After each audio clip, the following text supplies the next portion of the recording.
Big up, man. This is a very interesting conversation because I'll tell you what, I done something on this a year ago, last year. Hey, Jupes.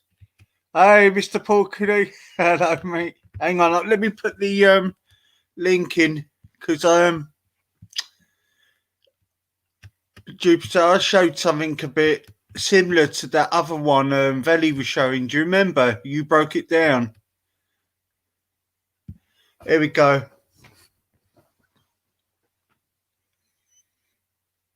Hang on, guys. I'm just setting up something. 1.25 million Europeans.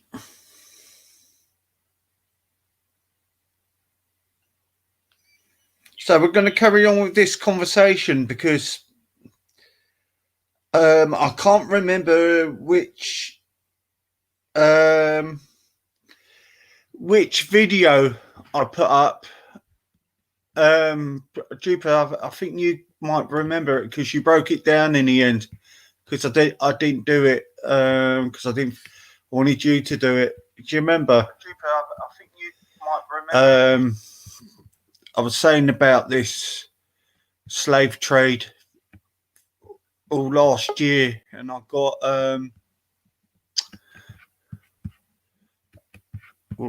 there you go, Rods.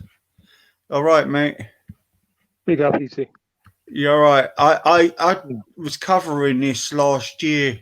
I found a video, and I found it by accident, and Jupiter broke it down, but it was more about the religion. But YouTube banned me for it. It was some insight. It went all through everything. Every single bit. I wish I could find it now, and I can't find it. I found it by accident. It was on. You don't know the name, no? The Arabic. No, this was about a 50-minute clip. And it went through how the slavery was and how the Prophet and how what they believed in, who wasn't in the, and it went all through about Muhammad. It was a bit strong, but I did actually I just found it by accident and it was quite interesting. Now there's a video here from Jupiter where I just play, and here we go. People was under the impression that the African slave trade was the sole responsibility of the Christian Europeans, the white race. That is, until I started exploring the subject in greater depth, and especially after reading an incredibly enlightening book called The Legacy of Arab Islam in Africa by John Alambila Azuma. My whole perspective and understanding has changed dramatically, and I would like you to tell us more about this subject. The success of Muhammadan Islam in deceiving, misinforming, deforming, and contorting both history and reality over a period of almost 1400 years has been astounding. Oh, this is the one. The greatest tragedy about this particular subject, Rod, this is the one. The descendants of African slavery, right, yeah. The Americas, around the world, as well as among the African blacks, are totally ignorant of the actual facts. Before we lose the concentration of our listeners, I would like to make the following statement and then prove it. That the worst, most inhumane and most diabolical institution of the black African slave trade was initiated, refined, perpetrated, and implemented by the Mohammedan Arabs and later aided and abetted by the black converts to Mohammedan Islam. I predict that, as usual, the two subcultures, those of denial of facts and of political correctness, will attack us without once disproving a single statement and or conclusion that we make. Slavery was not created by the white races, because it has existed throughout the human history and practiced by every tribe, culture, civilization, racial group, and religion. In fact, the very word slavery has its root in the name Slav, based upon the Slavic peoples of Europe who were subjugated by other Europeans. It is not common knowledge that the Arabic word abd is synonymous with the meaning of slave. For example, Abdullah means literally the slave of Allah, and that in the language of the Arabs, all black peoples are called abid, plural, for slaves. While much has been written concerning the transatlantic slave trade, surprisingly little attention has been paid to the Islamic slave trade across the Sahara, the Red Sea, and the Indian Ocean. While the European involvement in the African transatlantic slave trade to the Americas lasted for just over 3 centuries, the Arab involvement in the African slave trade has lasted 14 centuries, and in some parts of the Mohammedan world is still continuing to this day. The birth of Mohammedan Islam and its conquests brought about the birth of institutionalized, systematized, and religiously sanctioned slave trade on a massive and global scale. In fact, the Quran allows the taking of slaves as booty or reward. Right, guys, there's a longer version of this. I found a longer version of this, Rodney. I found a 50-minute video of this, and before it gets to this part, it went through other things as well. You might get a strike though, isn't it? I don't know if I got a strike or somebody was just thinking because they didn't like hearing it, you know. But it was a 50. I'll have to find it, and I'll have to give it to Vellie. For wars of aggression against any and all unbelievers, most of the human population. This has led to an enormous number of so-called holy wars, jihad in Arabic. There was and is absolutely nothing holy about these wars, which are primarily to plunder, slaughter, rape, subjugate, and rob other human beings of their wealth, produce, freedom, and dignity. Mohammedan Muslim states and tribes attacked other non-Muslim groups to achieve these objectives. Although Islamic jurisprudence laid down regulations for the treatment of slaves, Look however, at that, that's shocking. incredible and heinous abuses Yep. have occurred throughout the history of Mohammedan Islam. I'm just going to say this just in case copyright. By the Middle Ages, the Arabic word abd was in general used to denote a black slave, while the word mamluk referred to a white slave. Ibn Khaldun, 1332 to 1406, the preeminent Islamic medieval historian and social thinker, wrote, "The Negro nations are, as a rule, submissive to slavery because they have attributes that are quite similar to dumb animals." It should also be noted that black slaves were castrated based on the assumption that the black had an ungovernable Do you know what that is? appetite. And do you know what I was saying before? I'm going to cut through this, and it's really important. I'm going to have to say this. This is a black Holocaust. This is just as bad as what happened to the Jews in the world wars. Do you know? We don't know the numbers of these, and this should hundreds be of millions, hundreds of Sorry? millions. And we Hundreds should of have been millions. taught this at school 90% as well died. as the Jewish one. Sorry, Rod? Yeah, hundreds of millions is the number. And Wow, see, 90% we of never those got taught died. none of this at school. None of this at school. Got taught none of this. No. Nothing about We black briefly- slavery in America. Briefly, we Never- got taught, but not too much. That's no. Oh, well, I didn't know about black slavery at school. Did you But, hear? Did you hear how he described them? He said they're like animals. He said the black slaves are like animals. Yeah, I've got to find this whole. Admittedly, it's not about the beginning of this. Doesn't go on to the black. At the beginning, you talk about why it happens and who, what they believe in and why they're doing it. Yeah, yeah, and we never They're get following the book. none of They're this. following that book by the letter. Yeah, Yeah. Most right, and it's full of, well, basically, it's a form of Nazism. To be honest with you. Well, do you know not- what I'm doing? I'm turning it around on these guys because they say the worst Muslim is better than the best kafir, and I've turned that around and I'm saying it the other way. The worst kafir is better than the best Muslim. Now, how do they feel about that? Can we turn it around or not? Can we turn it around? No, we could. You can't turn that around. But not with what they believe in. It's, we're But not. how do they say- like it back? Are they going to like this back when they receive it back? Will they understand how we feel? No, because you can tell by what Respect's been doing. Yeah, it's obviously the religion. He cares more about the religion than he does about what the actual things happened done. The people behind it. What's wrong. If I hand up my hands, we slave black people. I mean, it's terrible. Why can't they? Easy. I don't think Respect is really a Muslim. I think he's doing it to gain Cash. more followers, to gain some more money, more clout. Respect is too intelligent to join this kind of thing. He's pretending. What do you think he's getting injected the money?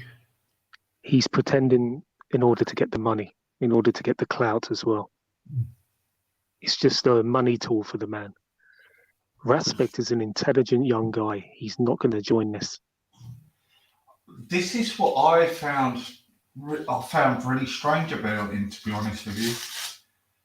Unless he's just been brainwashed, I just don't know. No, he hasn't. He's too intelligent. Believe me, Respect has an IQ of 160, 170. That guy is intelligent. He would not fall for this shit. But why is he doing it then? For money, easy. He's going to gain a lot of money out of doing this. Let's finish off the video. And they accused Tommy Robertson, eh? Cool.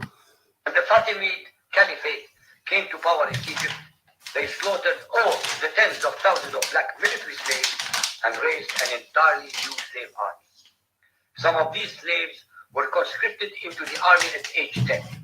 From Persia to Egypt to Morocco, slave armies from 30,000 to up to 250,000 became commonplace. The Islamic slave trade took place across the Sahara Desert, from the coast of the Red Sea, and from East Africa across the Indian Ocean. The Trans-Sahara trade was conducted along 6 major slave routes. Just in the 19th century, for which we have more accurate records, 1.2 million slaves were brought across the Sahara into the Middle East, as well as a further 450,000 down the Red Sea and 442,000 from the East African coastal ports. That is a total of 2 million black slaves just in the 1800s. At least 8 million more were calculated to have died before reaching the Muslim slave markets. A comparison of the Islamic slave trade to the American slave trade reveals some extremely interesting contrasts. While 2 out of every 3 slaves shipped across the Atlantic were men, the proportions were reversed in the Islamic slave trade. 2 women for every man were enslaved by the Muslims. While the mortality rate of slaves being transported across the Atlantic was as high as 10%, the percentage of slaves dying in transit in the Trans-Sahara and East African slave market was a staggering 80 to 90%. While almost all the slaves shipped across the Atlantic were for agricultural work, most of the slaves destined for the Muslim Middle East were for sexual exploitation as concubines, in harems, and for military service.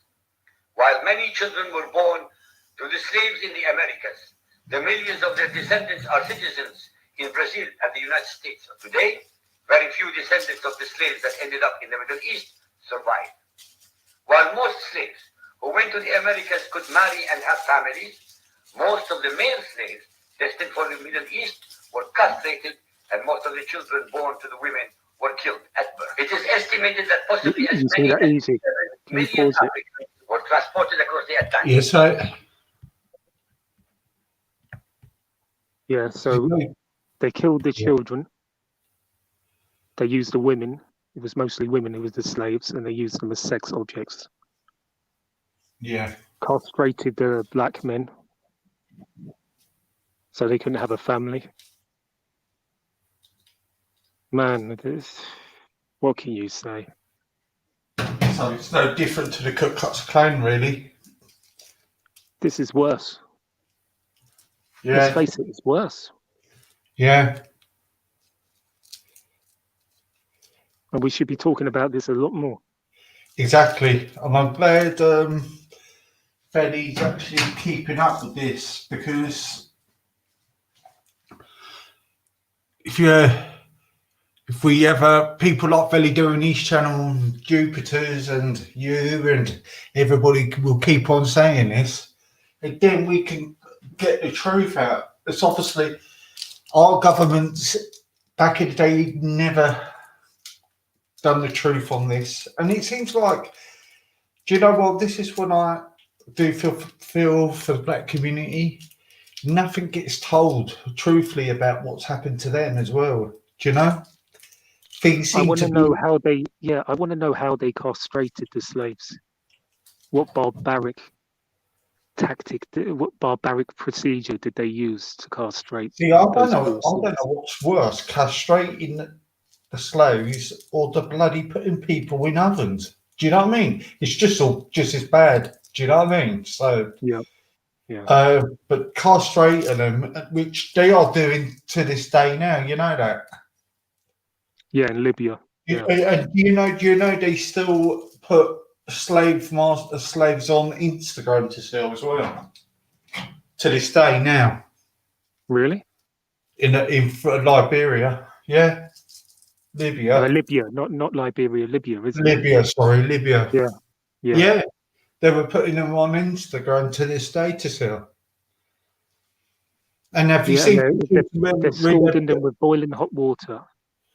Yeah, and have If you they seen the latest pictures coming out where they're how they treated the COVID victims? And they're all black, all just thrown in this skip. So like they're dying, not treated, and everything. Do Do you know what what I mean? this reminds me of? You know, in Enter the Dragon, you know when the guy is shown around Han's empire, what Yeah, Han's doing, you know, like the yeah, prostitution, imprison people, slaves, and everything. Remember, they go down in that dungeon area, the cave area, and he turns around to him and he says, do you want to join this?" Basically, so he's forcing him to join it because, of course, he's got no choice. And he turns around and he says, "You want me to join this?" And then he has to turn it around and actually say, "Yeah, I will join this." Because he had no choice. Do you know It's for his life. Do you And know that's what it is. That's Do you what know it is. what, You have no Rodney? choice. It's for your life.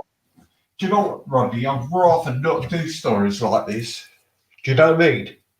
I'd rather not, because I just find it really sickening what goes on.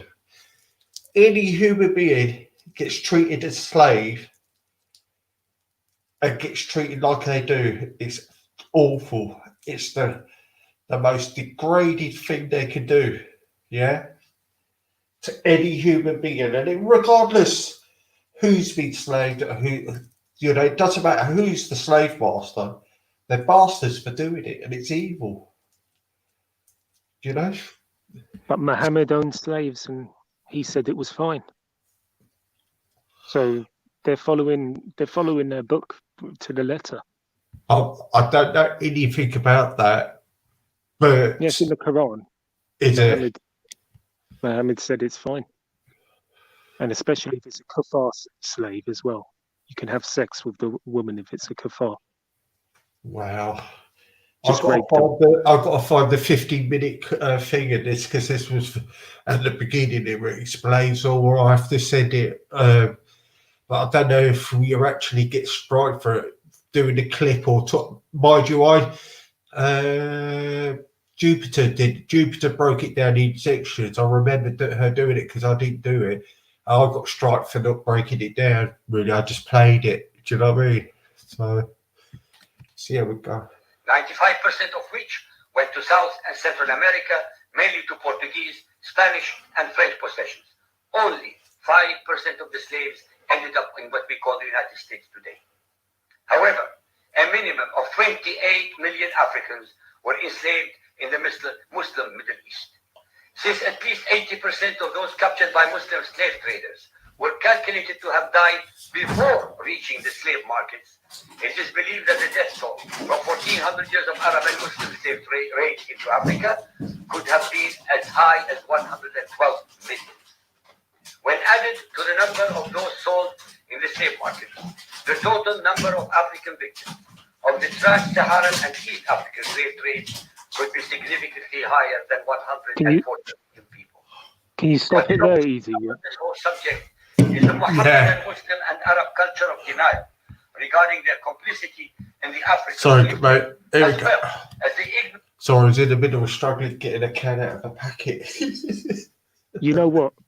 Yeah, you know the ones who died in the journey along the desert as they were being transported. They were the lucky ones. If you made it, you had to live your life as a slave. I think you're better off dying on the journey, aren't you? Because otherwise, when you become a slave, you're going to be castrated and worked to death. There'll be no retirement for you.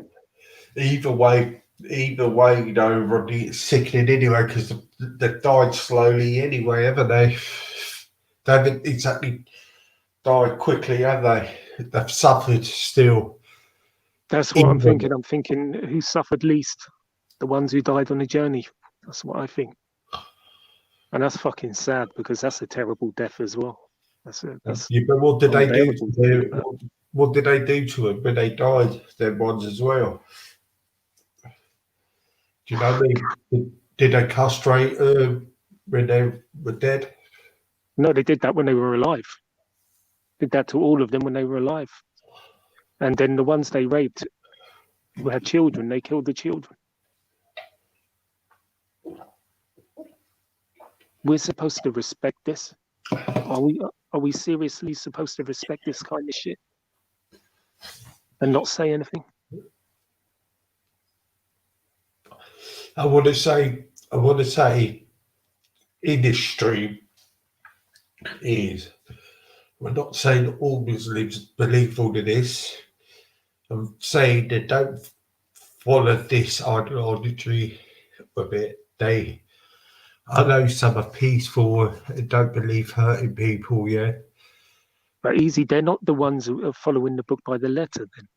Yeah. If you follow the book, if you're going to be a complete Muslim and you really follow your religion, you believe in this kind of thing. Yeah. And you know what? People like you and me are the target. It seems like the converts are the ones who are pushing it more, aren't they? Am I right? Jordan M. People like Jordan M. Yeah. Piece of shit. They seem to be pushing that more. The ones who follow their religion daily properly, do you know what I mean? Well, back in the day, somebody like Jordan M would have been a slave master anyway. So this might suit him because he seems the kind who would have been one. So is he undercover Nazi and just converted himself to Islam to cover up his prejudice? Do you know what I mean? To cover up, is to live it out. He can actually freely say you can have slaves. Yeah. In certain circumstances. Whereas if he wasn't a Muslim, he wouldn't be allowed to say that kind of stuff. So it's a free pass for someone like Jordan M. And it's someone like him with that mentality who would have owned slaves back in the day. Transatlantic. Or if he was in the Middle East, he would have been joining in with this. Yeah. There's people like that in the world and you just have to accept it, really. It's just the story of the alt-right joining up with these lot. It's just it's all coming together a little bit, isn't it? Hey, Yeah, but easy. Have you heard the saying, keep your enemies close? Keep your friends close and keep your enemies close. You heard that saying? yeah.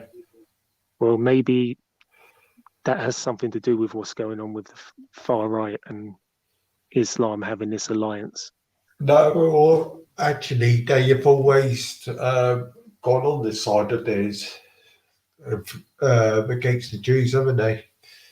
So that's why they got things in common. Yeah, Yeah, they got that in common. They got the thing that they're anti-Jewish and they're anti-gay. They got that in common. and Definitely. anti-colour. Yeah, and this is Yeah. what this is. It's not just a Western. It's racism as well to its core. Let's call it as it is. Do you know what I mean? Well, didn't the guy describe them as being animal-like people? He did. I mean, that means And I less quote than on humans. this stream, the extremists, not every single Muslim. Talking about animals, do you know in the Quran it says that a kafar is equal, no better than cattle? Treat the kafar just like cattle. I didn't know that, no, because I don't follow religion. That's actually in the Quran. Now, Wow. the more I hear, the more disgusted I am. But I haven't read the Quran yet. But guess what? I'm going to be reading it this week. I've ordered one. It's going to come in a post, and I'm going to critique every fucking thing wrong in it. Yeah, I'm going to go through it, start to read. Right now, I'm a novice. I only know certain parts. When I read that probably I will. No, it's very. I might make a video or two about it. I don't know. I'll tell you what, Ronnie, out of all of this, I'm just astonished how people can defend it. Yeah, defend any kind of slavery to anyone. Do you know what I mean? Yeah. I just can't believe what was coming out of Gold's mouth. You know? And did you hear him laughing? It's ridiculous. I mean, this guy he must be having a psychotic break or something. I don't know. I don't know what's wrong with the guy. I asked him outright, do you think anybody who has ever owned a slave, and I'm including Muhammad, because he was a big time slave owner. So I'm including everybody in history who's ever owned a slave. Yeah. Do you think they're evil? Yes or no? And he said yes. Ridiculous. I'll just play this quickly. But then he's laughing afterwards. So is he not taking it serious? Or is he trying to troll us? What is he trying to do? Because that's not a humane reaction to these kind of videos. I just find it amazing. He just wants to cover up what's happened in his 8th century's culture. You know? There's a lot of sincere people around, mate, I'm afraid. Is there anyone else who wants to jump on? Yeah, I've just got to go to the loo quick. Anyone want to come on? How many are in the chat? I'll just go to the loo quick. Rodney, and I'll put the video on quick, okay? All right. Okay, sure. Of black Muslims about the reality of their past and present conditions. The statistics and reports above are based upon the logbooks kept at the African slave ports, ship logs, travelers' reports, eyewitness accounts, etc. Ladies and gentlemen, the facts and reality of Muhammadan Islam's complicity in the slave trade and their inhuman depravity are infinitely more devastating, more staggering, and more incomprehensible than all the nightmare fictions in the world.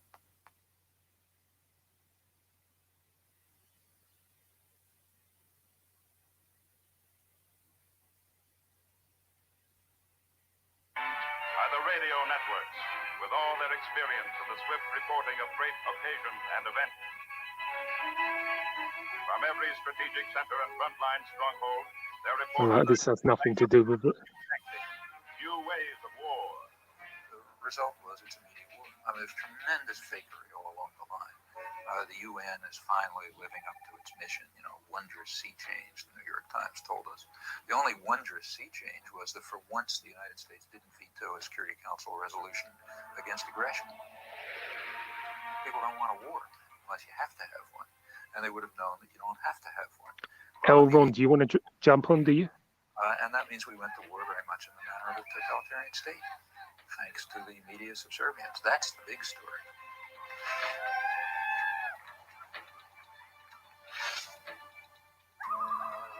Now, remember, I'm not talking about a small radio station in Laramie. I'm talking about the national agenda-setting media. If you're on a radio news show in Laramie, chances are very strong that you pick up what was in the Times that morning and you decide that's the news. In fact, if you follow the AP wires, you find that in the afternoon, they send across tomorrow's front page of the New York Times. That's so that everybody knows what the news is. And the perceptions and the perspectives and so on are sort of transmitted down, and not to the precise detail, but the general picture is pretty much transmitted elsewhere. The foreign news comes here to the foreign news desk. The editor is Bob Hanley. Bob, I Come on, suppose easy. you get far more foreign news than you Oh, could yeah. possibly use. Yes, we do. We get a great deal more than we can accommodate in a day. And your job is to weed it out, I suppose. This is the selection center, as it were. And when I have selected it, I pass it across the desk to one or the other of these sub-editors. It comes back to me, and on this chart, I design the page. That is page 1 and page 2. Fine, Bob. Thank you very much.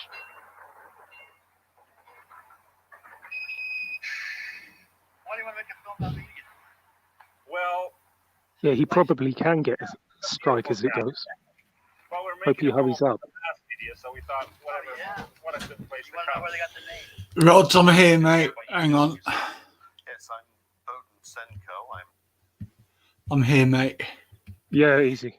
Yeah, we don't want you to get a strike on Can that. you just hold up for 2 minutes, Rodney, mate? I'm just. Yeah, sure. Yeah. Is that all right, mate? Just 2 minutes. Yeah.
So breastfeeding hadiths and wearing Aisha's clothes.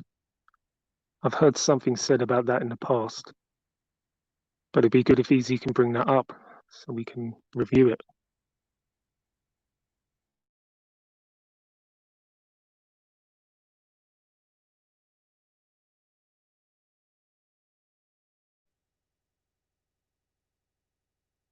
Weren't Aisha's clothes from Baby Gap or Mother Care?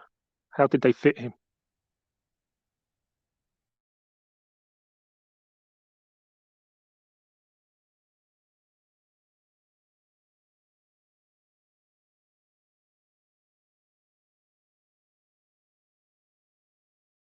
I'm back, Rod. Sorry, mate. Yeah, Jupiter was telling you to go on to the video.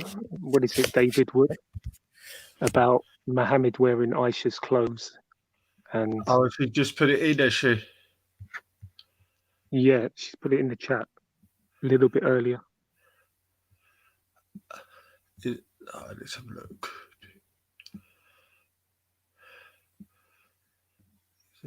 That's the one I played, wasn't it? He must have been a very small man to fit into a 6-year-old's clothes. I can't find the link there. It's gone past the thing.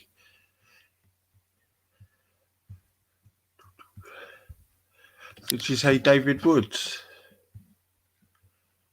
Rodney. Hold on 1 second. I'll go back. Yeah, David Wood's video on breastfeeding hadiths. Is there a Mohammed, link there yet? Is there a link there? No, she hasn't put the link. And Mohammed wearing Aisha's clothes and playing them, yeah. David Woods. Let's have a look. David Woods. And what? Mohammed wearing Aisha's clothes, or put breastfeeding hadiths. There's two different subjects, two different topics. Mohammed. I don't know if they intertwine. Well, so what was it, Mohammed? Mohammed cross-dressing, basically.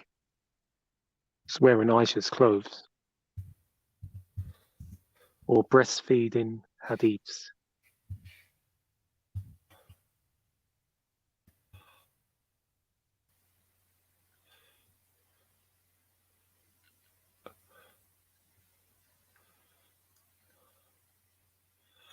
It says, why? Oh, it's one here I found. Why did Mohammed wear women's clothes?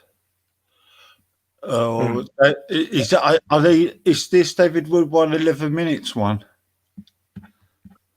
I don't know, Easy. I can't see it. I'll just play it. Yeah.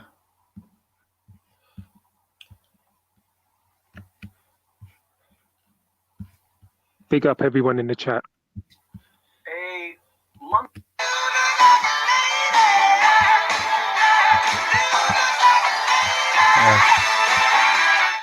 Anyone who so much as suggests that Western nations should guard our core values against the demands of Sharia is immediately met with charges of racism, bigotry, and yawn Islamophobia. Certain Muslims in the UK have been so thoroughly encouraged by the outright cowardice of our leaders and the media, they've started patrolling the streets of London to enforce Islamic law. Remove yourself away from the mosque. Go away from the mosque now. Muslim patrol. Muslim patrol. And cover up these naked women. Allahu Akbar, Allahu Akbar. Surely, obviously, cannot dress like that in Muslim area. A Muslim area. This is a Muslim area. No drink in this area. It's a Muslim area. Okay? Vigilantes implementing Islam upon your own necks. There's a new sheriff in town. Unfortunately, he's so busy worrying about people drinking beer that he just can't find time to stop the rampant sexual abuse of young British girls by Pakistani rape gangs. So, having a pint? Haram. Gang raping 11-year-old infidels? Halal. Welcome to the bizarro morality of Islam.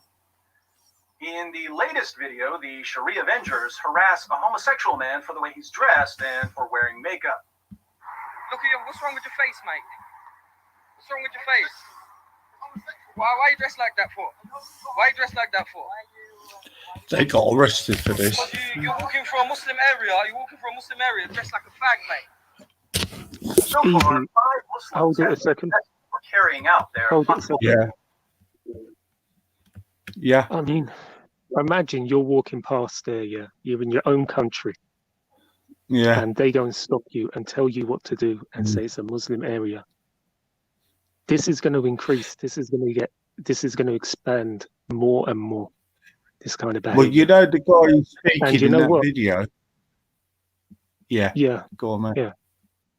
No, carry on, Easy.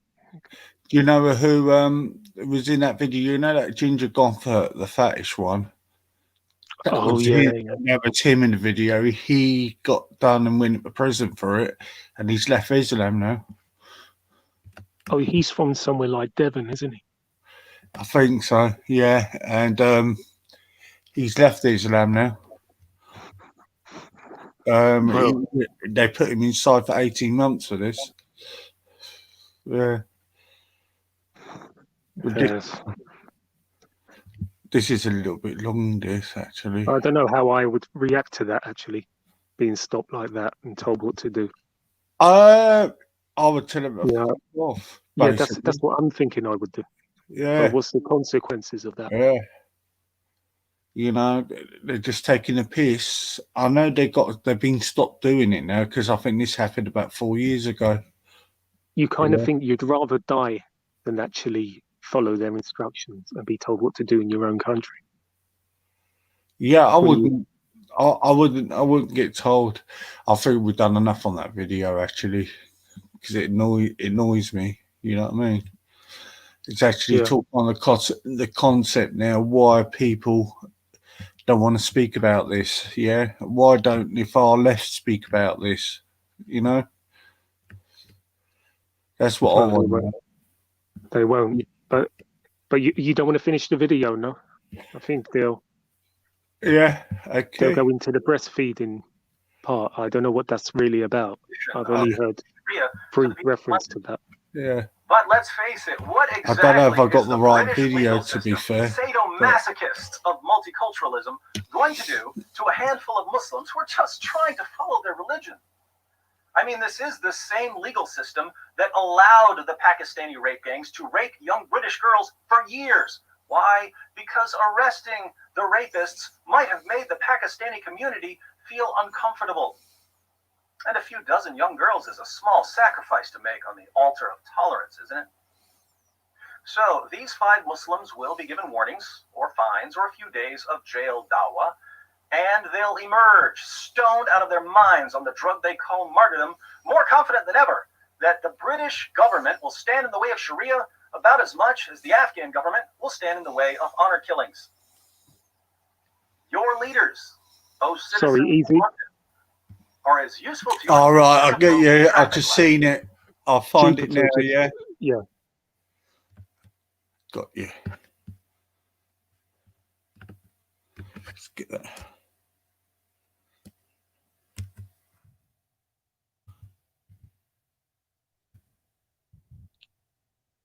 So anyone know his reason for cross-dressing? Did he justify it in any way?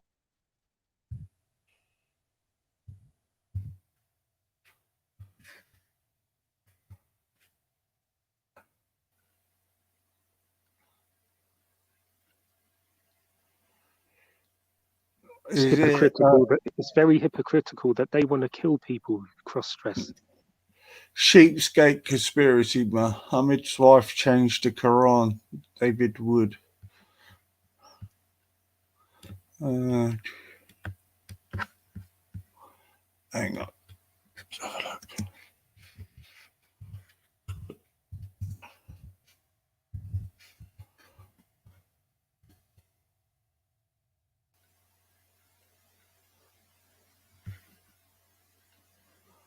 Must be this one. It's the only one I can find. Islam has some incredibly odd teachings, and I'm putting that mildly. But every once in a while, we come across a command that's so unbelievably absurd on so many levels.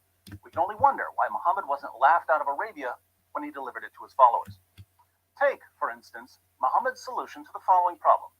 Suppose a man and a woman who aren't married to each other need to be alone together. Oh, that's it. Is it Jupiter? Right. Perhaps the man is a household servant and the woman's husband goes away on business trips. How are the man and the woman, who aren't married to each other, supposed to avoid having sex? This problem was actually brought to Muhammad, and Allah himself provided the solution.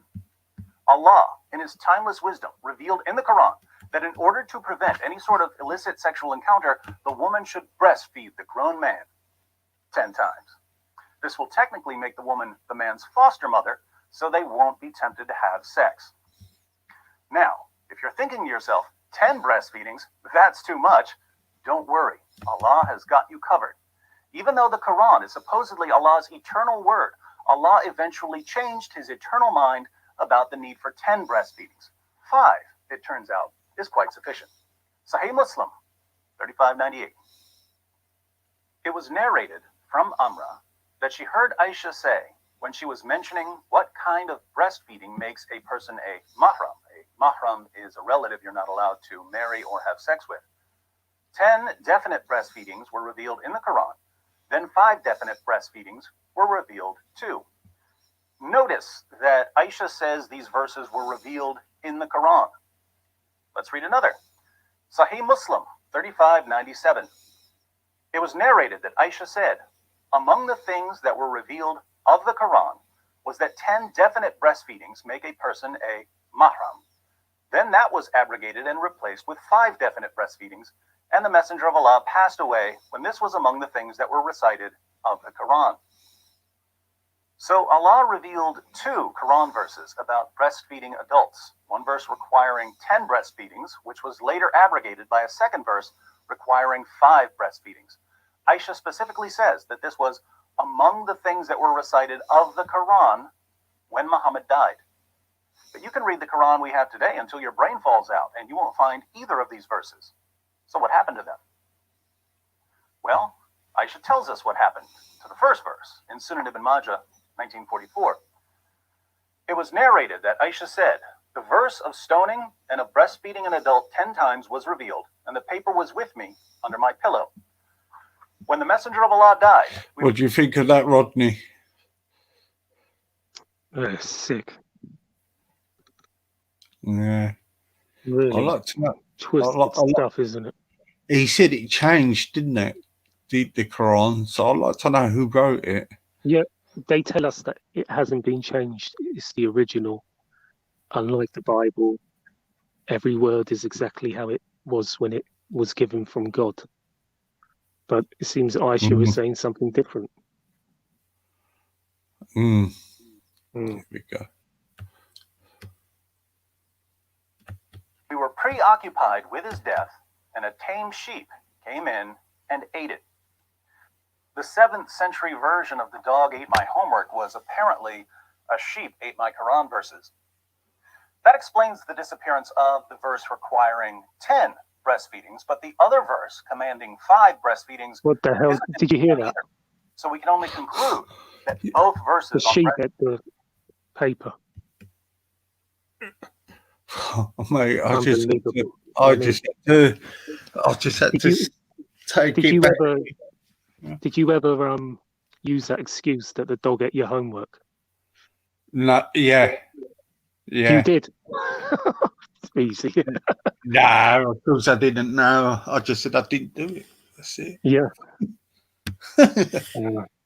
That's. Oh God, the manipulation, though. Yeah, and there's a point out of this as well. So the original, I'd like to know the other version of the Quran, to be honest with you. No, they just say in 2 pages were eaten by a sheep. You know, the sheep never touched the other pages. Yeah. But that's strange because surely you could recreate those pages, even if the sheep ate them. So why can't you recreate it after the sheep has eaten it? Because you're supposed to recite it, aren't you? You're supposed to know every word in the Quran, so it'd be easy to replace those pages. God, walk minds, man. Or did they realize it was so disgusting that was putting people off actually joining Islam? Yeah. It's played this. Jupiter said there's a point here. By Aisha's sheep. Now, was this a mere accident, or was there something more sinister afoot? Let's see if we can solve the mystery of the missing verses. The case begins with a woman named Sahla, Sahih Muslim, 3600. It was narrated that Aisha said, Sahla bin Suhail came to the Prophet and said, O Messenger of Allah, I see signs of displeasure on the face of Abu Hudayfa, that was her husband, when Salim, who was his ally, comes in. The Prophet said, breastfeed him. She said, how can I breastfeed him? He is a grown man. The Messenger of Allah smiled and said, I know that he is a grown man. Creepiest smile ever. So Sahla's husband was concerned about this grown man being around his wife, and Muhammad's response was that she needed to put her breasts in the man's mouth. I will do, repeatedly. Jupiter. Interestingly, Sahla did exactly what Muhammad and Allah commanded. She put her breasts in Salam's mouth so that he could suck on them over and over again. And this calmed her husband down. Why? Because he trusted Muhammad. Well, Muhammad and Allah say that if I just let this man suck on my wife's breast a bunch of times, I don't need to worry about what they do when I'm gone for the weekend. I feel so much better now that her nipples are in this guy's mouth. Anyone else want to hang out with my wife while I'm out of town? Come on over. Breasts for everyone. For a while at least, Muhammad's wives were on board with Allah's views on breastfeeding adults. When Muhammad's wife Hafsa wanted to spend time with a man, she would send the man to her sister to be breastfed. We read in Malik's Muwatta, chapter 30, section 1, number 8. Hafsa, al-Mu'mineen, mother of the believers, sent Asim ibn Abdullah ibn Sa'd to her sister Fatima bin Umar ibn al-Khattab for her to suckle him 10 times so that he could come in to see her. Christ. He did it, so he used to come in to see her. Hafsa couldn't breastfeed Asim because she didn't have children, so she had her sister breastfeed him 10 times, which transformed him into Hafsa's foster nephew. Eventually, however, most of Muhammad's wives, including Hafsa, became disgruntled over the practice. After retelling the story about Muhammad ordering Abu Hudayfa's wife to breastfeed a grown man, Malik's Muwatta, chapter 30, section 2, number 12, continues with this. Aisha, al-Mu'mineen, mother of the believers, took that as a precedent for whatever men she wanted to be able to come to see her. She ordered her sister, Kulthum bin Abi Bakr as-Siddiq, and the daughters of her brother to give milk to whichever men she wanted to be able to come in to see her. The rest of the wives of the Prophet refused to let anyone come into them by such nursing. They said, "No, by Allah, we think that what the Messenger of Allah ordered Sahla bin Suhail to do was only by an indulgence concerning the nursing of Salam alone. No, by Allah, no one will come in upon us by such nursing." We find the same thing in Sahih Muslim 3605, where Muhammad's wife, Salama, declares, the other wives.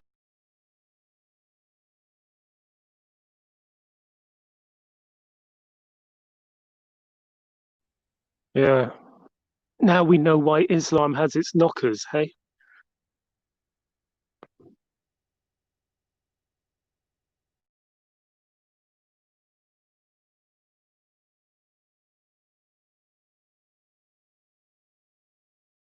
This explanation obviously doesn't work for 3 reasons. 1, there were 2 Quran verses about breastfeeding adults. They said to Aisha, "By Allah, we think that this is a concession which the Messenger of Allah granted only in the case of Salim. No one will enter upon us or see us on the basis of this type of breastfeeding."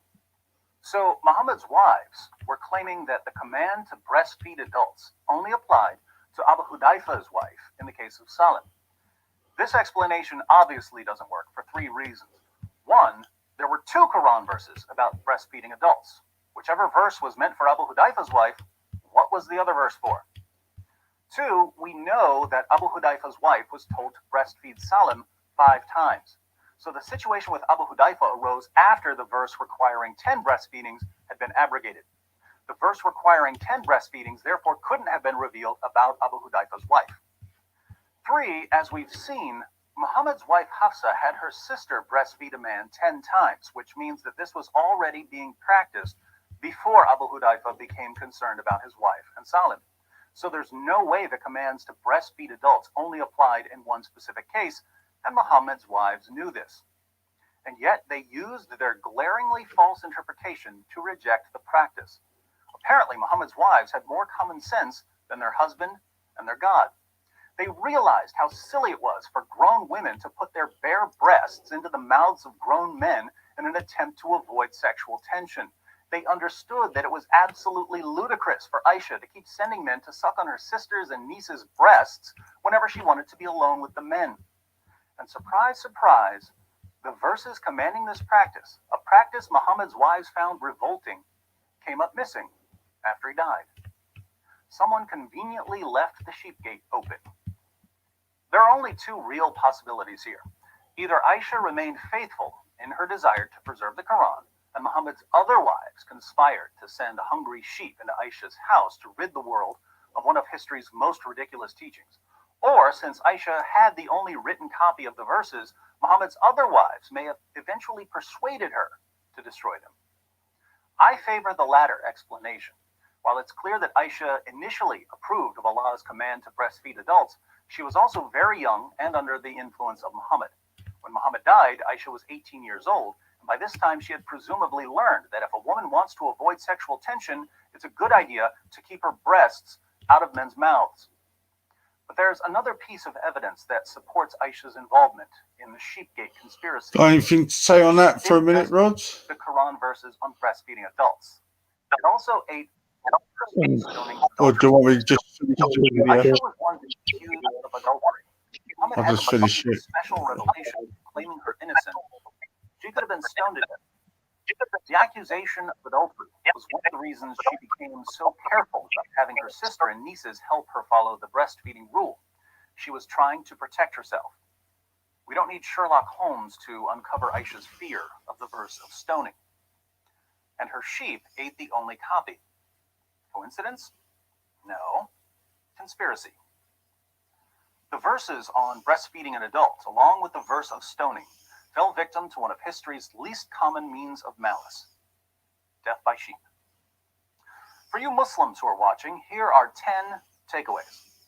First, Muhammad's wives knew more about human nature than Allah did. So Muhammad's wives were greater in knowledge than Allah. Second, in the Quran, Surah 15, verse 9, Allah promises to protect the Quran from corruption. And yet Muhammad's wives were able to destroy verses of the Quran. So Muhammad's wives were greater in power than Allah. So was the sheep. Your God couldn't protect the Quran from a sheep. Third, Muhammad's wives had the courage to remove this awful teaching from the Quran. So they were greater in goodness than Allah. Question: if Muhammad's wives were greater in knowledge, power, and goodness than Allah, why are you worshiping Allah? Fourth, if Muhammad's wives were willing to deliberately destroy verses of the Quran, it seems that they may have recognized that they were married to a false prophet. Unfortunately for them, since the penalty for leaving Islam is death, they had to keep quiet about their apostasy. Fifth, many Muslims today don't believe in the doctrine of abrogation, the doctrine that some Quran verses abrogate or cancel other Quran verses.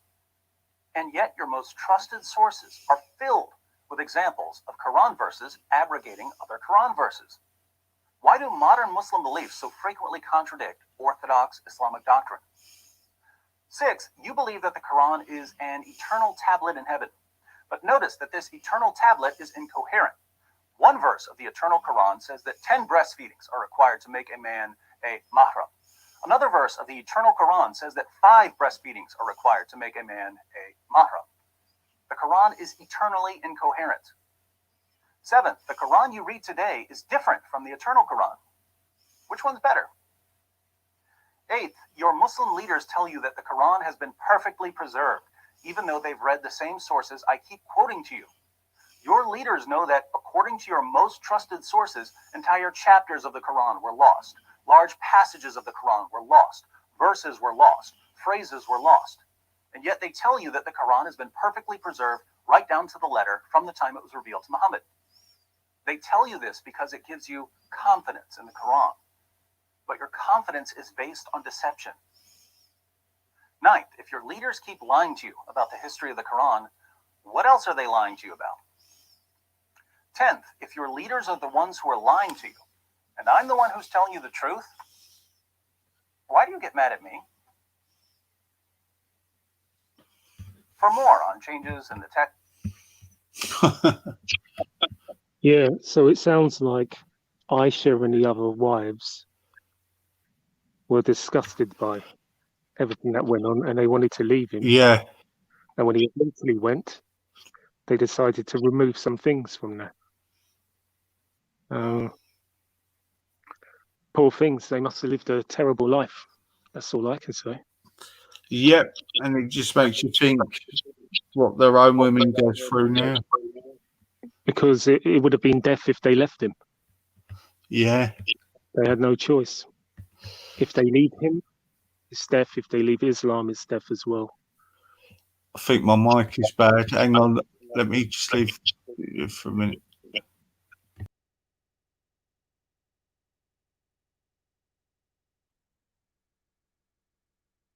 Yeah, you there, Easy?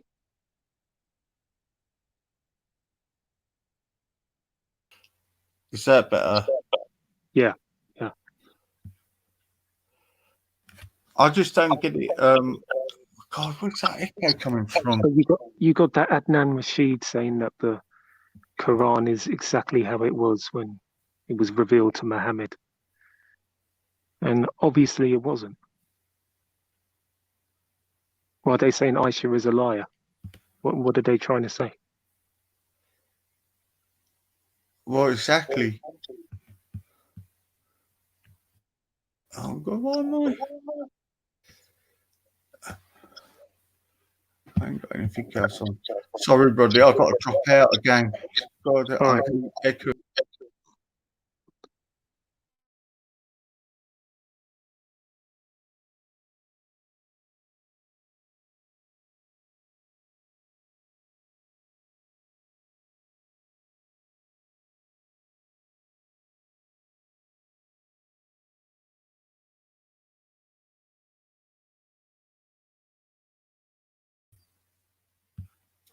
Is that stopped? That's better, isn't it? Yeah. Yeah.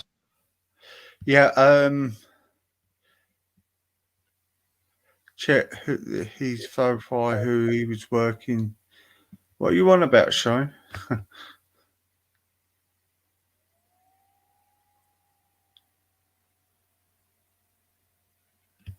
I don't know what he's on about.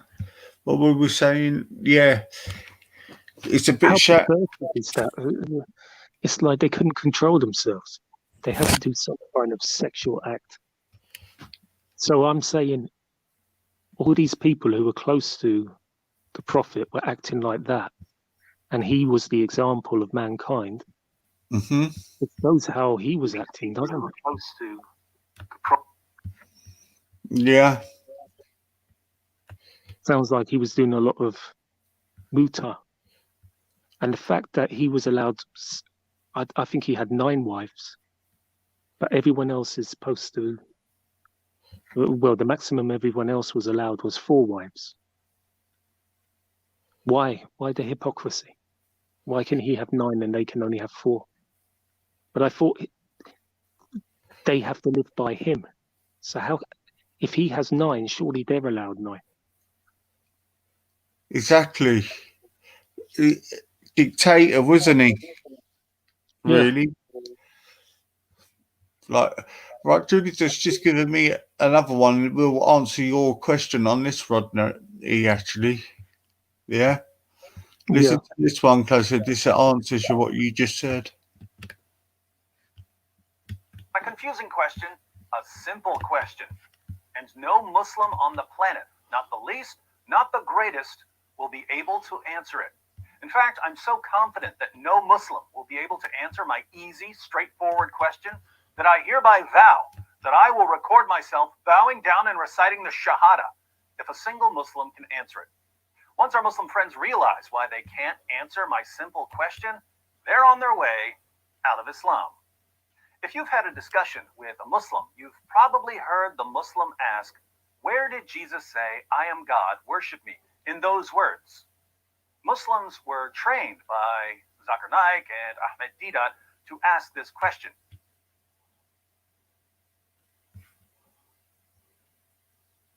Oh, shit.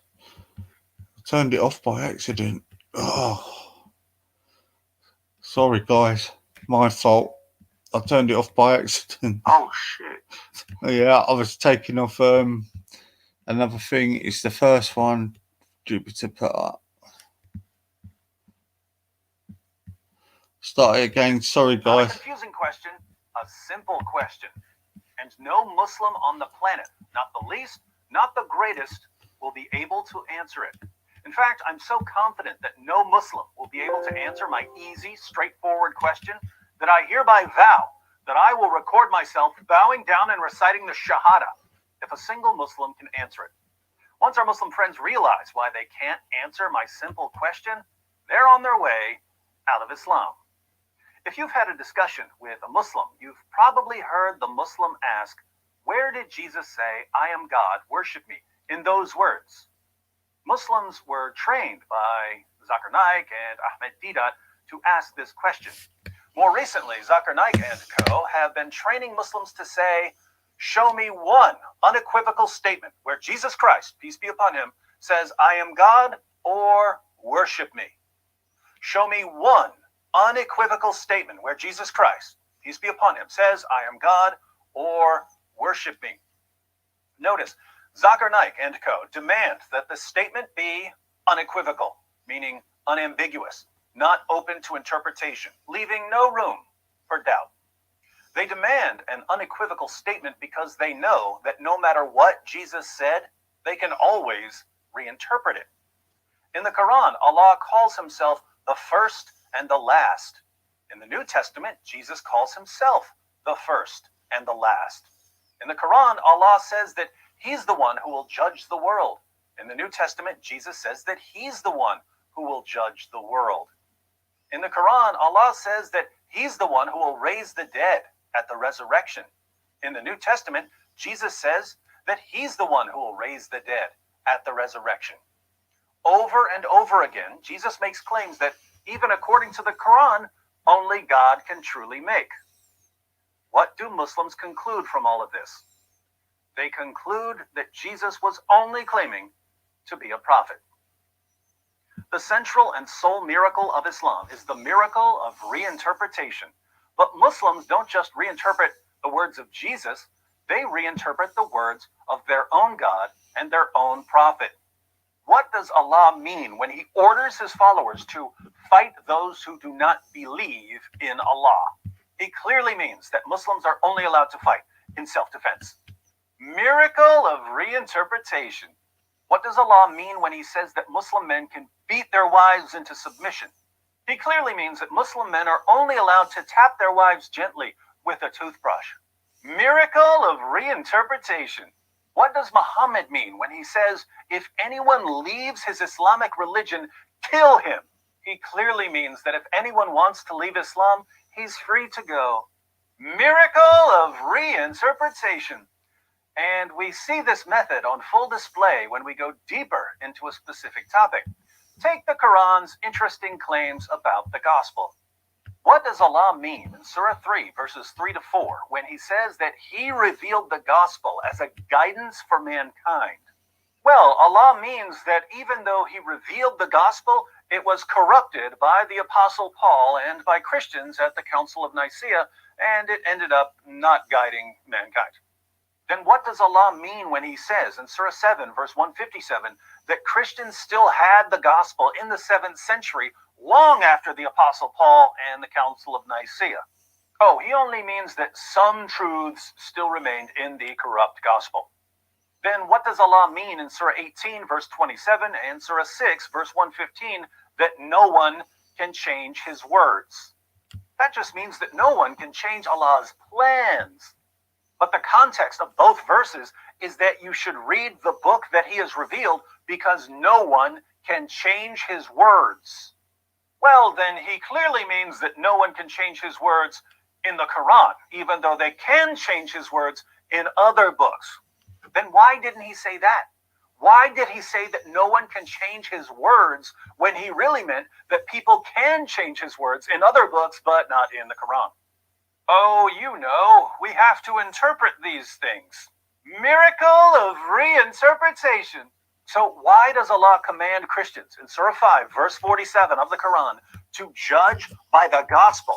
And why does he tell Christians that if they don't judge by the gospel, they're in rebellion against him?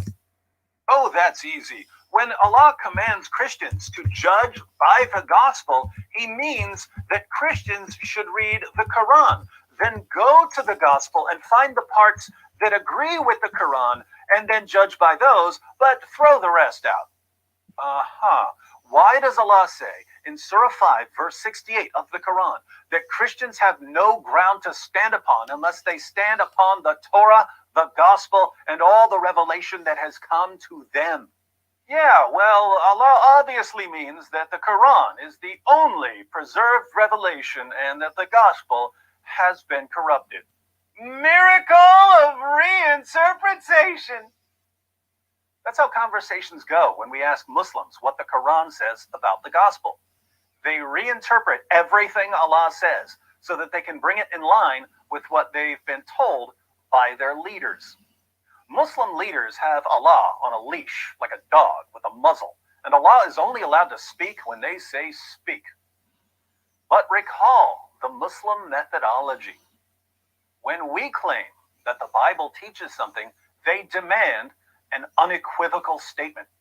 The statement must be unequivocal, unambiguous, not open to interpretation, leaving no room for doubt.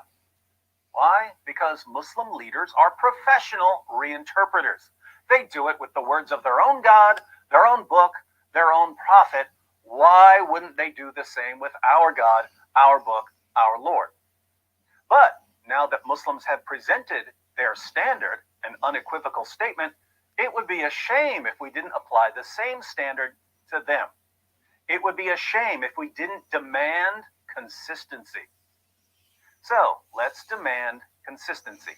Let's demand unequivocal statements. We'll start with an easy one. Muslims, where does Allah declare unequivocally in the Quran that the text of the gospel has been corrupted? Give us one unequivocal statement from Allah in the Quran saying that the text of the Injil, the gospel, has been corrupted. Just one. If you can give us one unequivocal statement from Allah in the Quran saying that the text of the gospel has been corrupted, again, I will record myself bowing down and reciting the Shahada. Now, I know that you Muslims who watch my videos don't read your own sources, let alone our sources. So all you're about to do is Google, where does the Quran say that the gospel has been corrupted? And you're going to get some verses. But before you post those verses in the comments section, try reading them. Ask yourselves, where does this verse say it's referring to the gospel? Where does this verse say it's about the corruption of the text, not about people misinterpreting the text or misrepresenting the text? Once you've put together your best and clearest verses, share them in the comments section and see what people have to say about them. This Friday, I'll go live on my channel with Sam Shamoon, and you can give us the best of the best live. We'll discuss the verses one by one, and if you're able to give us a single unequivocal statement where Allah in the Quran says that the text of the gospel has been corrupted, I will conclude the live stream by bowing down and reciting the Shahada. Doesn't get more exciting than that.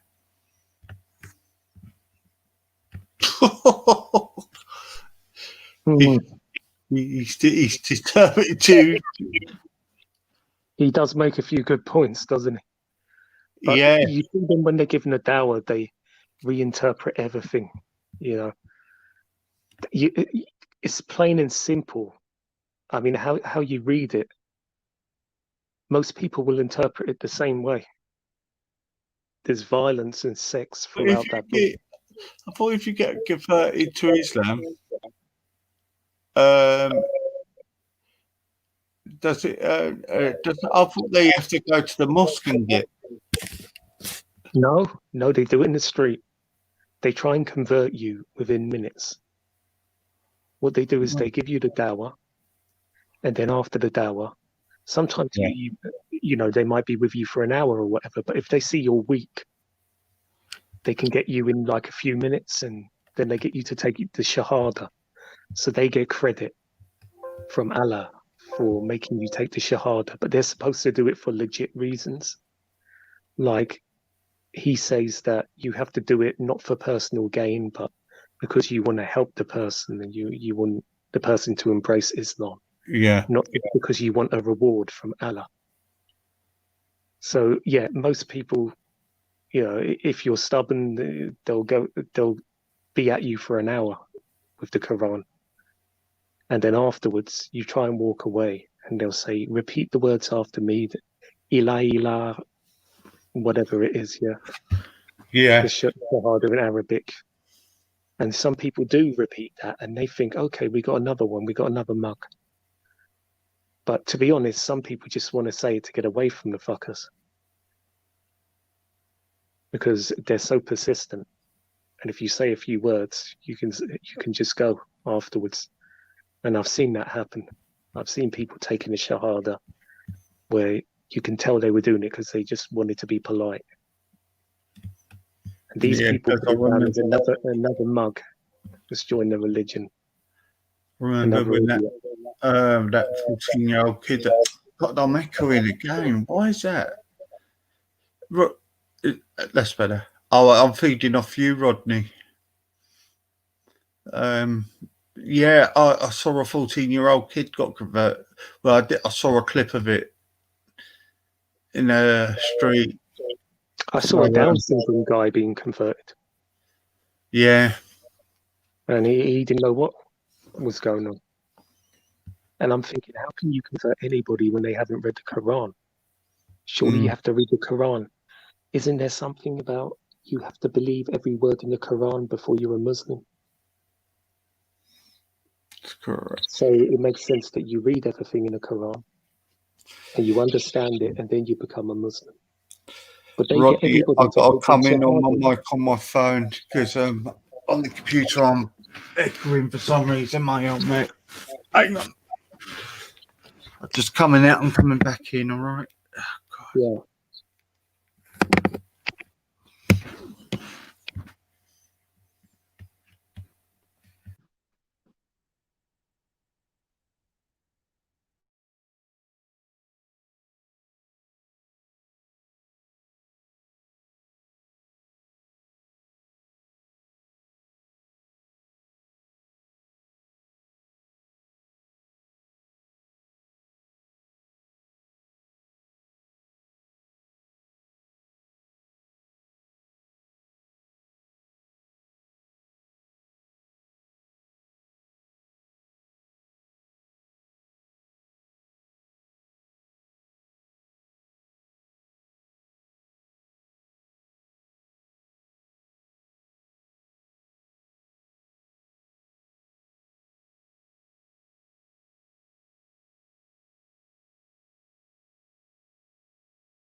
All right, Rod.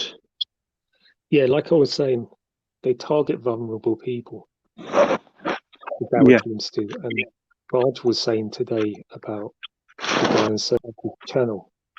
He was saying he would look after Raj's sister who's disabled and he would convert her. And that would piss Raj off. So but basically he's pushing his religion on disabled people that he's looking after, this guy, this carer. I heard that yesterday, actually. Yeah, that was that yesterday? What was yeah, it was today, wasn't it? Oh, I didn't hear it today. I did hear it the other day. All right. And you know, with Jordan M, half of me thinks he is a police officer. He's undercover. He's dodgy like that. But the other half makes me think maybe he's legit, because I saw a video. Did you ever see a video of Uncle Omar and Kelly the Hebrew? No, I didn't. All right. There's a COE video of Uncle Omar versus Kelly the Hebrew. And in that video, Jordan makes, I think, the first appearance he's ever made in Speaker's Corner, but he's in the background. And you can tell he's just being converted. And you look at his eyes, his hands here, they're shaking. It's like he's either come back from a breakdown or he's coming off alcohol or drugs. But look at Jordan M in that video. Watch that video, yeah, and tell me Jordan M doesn't look vulnerable in that video. I think they got him when he was low and down. He was Yeah. probably lonely. I'd say he had no friends, or he was drinking a lot, living the wild life, and when he stopped doing that, his friends didn't come round anymore. Because you must have mates like that who only want to go out and drink with you. But if you Yeah. were gonna see them for a coffee, they wouldn't turn up, would they? They just want to go for a drink. So, I mean, we all got people like that in our lives. So maybe Jordan was surrounded by people like that. Because he said he was in the EDL, didn't he? Yeah, well, that proves he wants to be in a group. He wants to be included. He has problems. Loneliness, low self-esteem. Believe it or not, I mean, it doesn't look like it now, but back then I think he did have. And then he's a Muslim all of a sudden, a white Muslim, and he's embraced by everybody, holding him up, the great white hope, as Raj calls it. Either the guy who did that deliberately as a police officer to make himself look vulnerable in front of the Muslims, to get in there with him. Rodney, I don't know why I'm feeding off you for some reason. Can you just boot up while I speak? I'm just having another test. It's very distorted. Okay. Hello? Yeah, I'm feeding off you. All right. For some reason. Better now, yeah? Do that again, Rod. Can you hear me? I can hear you, but I'm distorted. No, yeah, it's not too bad. It's not enough for you to go off and come back. It's not that bad. Oh, okay. Oh, that's good. Yeah, don't worry about that. So, like I was saying, guys like that, either he is police and he was doing that as an act to get in there, which would be a good act, wouldn't it? You're acting like, you're shaking and you're either coming off a breakdown or you're coming off alcohol or drugs. I don't know. But he got in there with the Muslims and they all seemed to trust him. Did he go to prison or something? No. Oh, okay. Usually they do, isn't it? These converts, they convert in prison for safety, don't they? But I think he did it for friends to fit in with a group. Like when he got to EDL.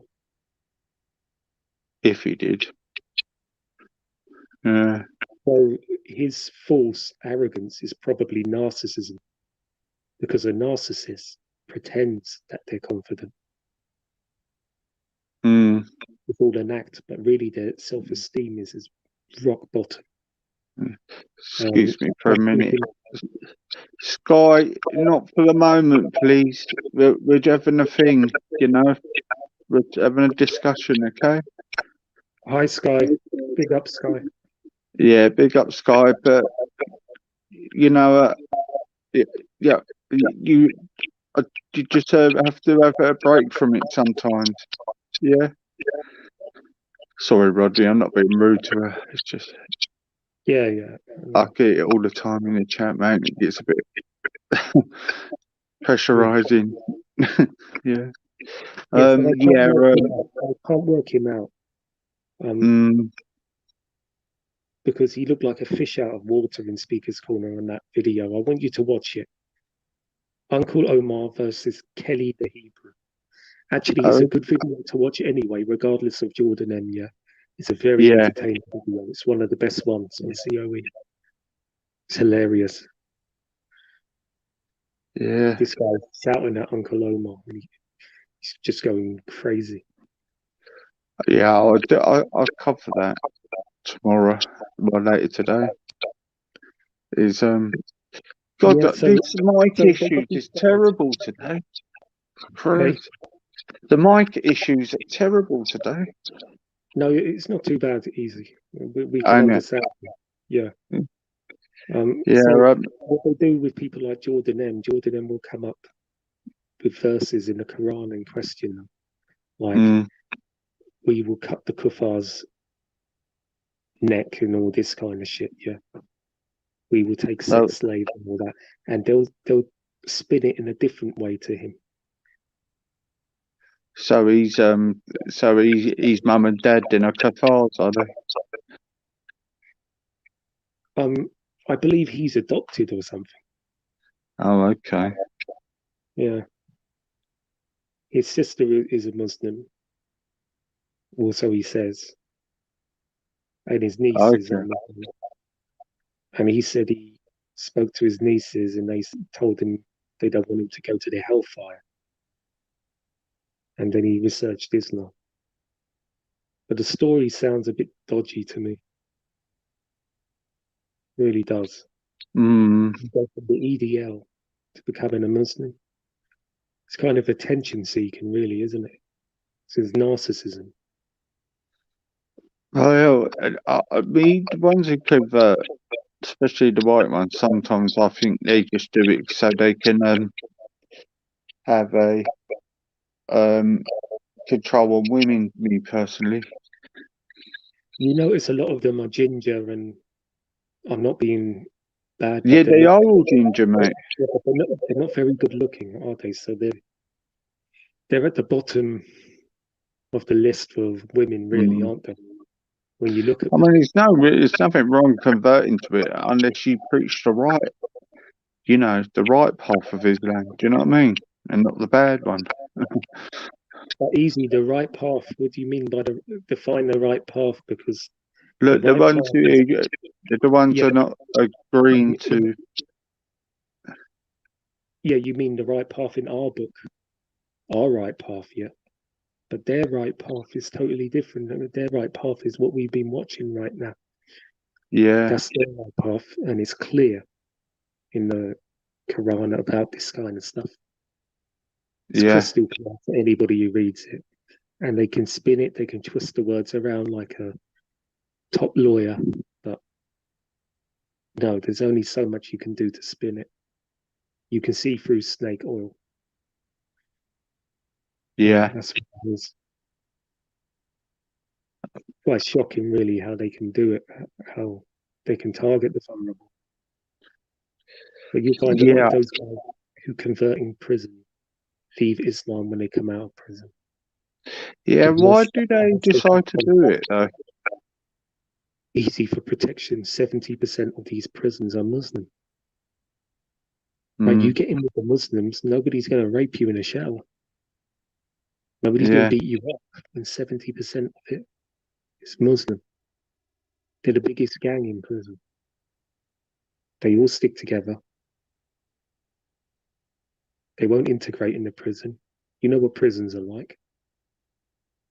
And really, it's different to the US prisons over here because the white guys and the black guys mix well over here in the prisons. Whereas in America, it's segregated more. Like they have the black gangs and then the white gangs. Oh, it's all separated, isn't it? It's like a race war in there, isn't it? Separation here is just Islam and then everybody else together. And, when they're 70% of the prison, you're safer with them than anybody else. Wow. For protection. You don't want to be on the receiving end of it. It's crazy, isn't it? It is. You can imagine Tommy Robinson in prison, what it must have been like for him. He was terrified. Yeah. Well, they said that. Yeah, he said that. He most probably would be dead. He didn't have the.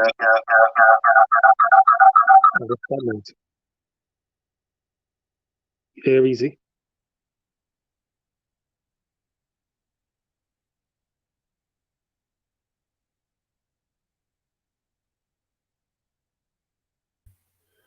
All right, Rod.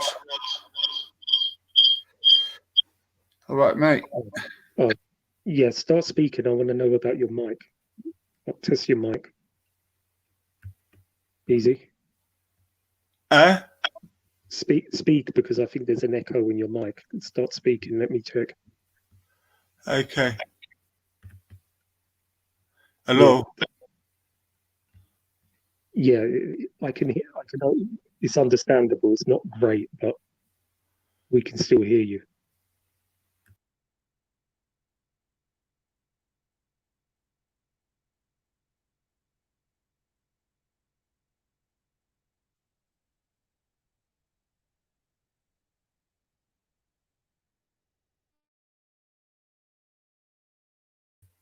Is that better?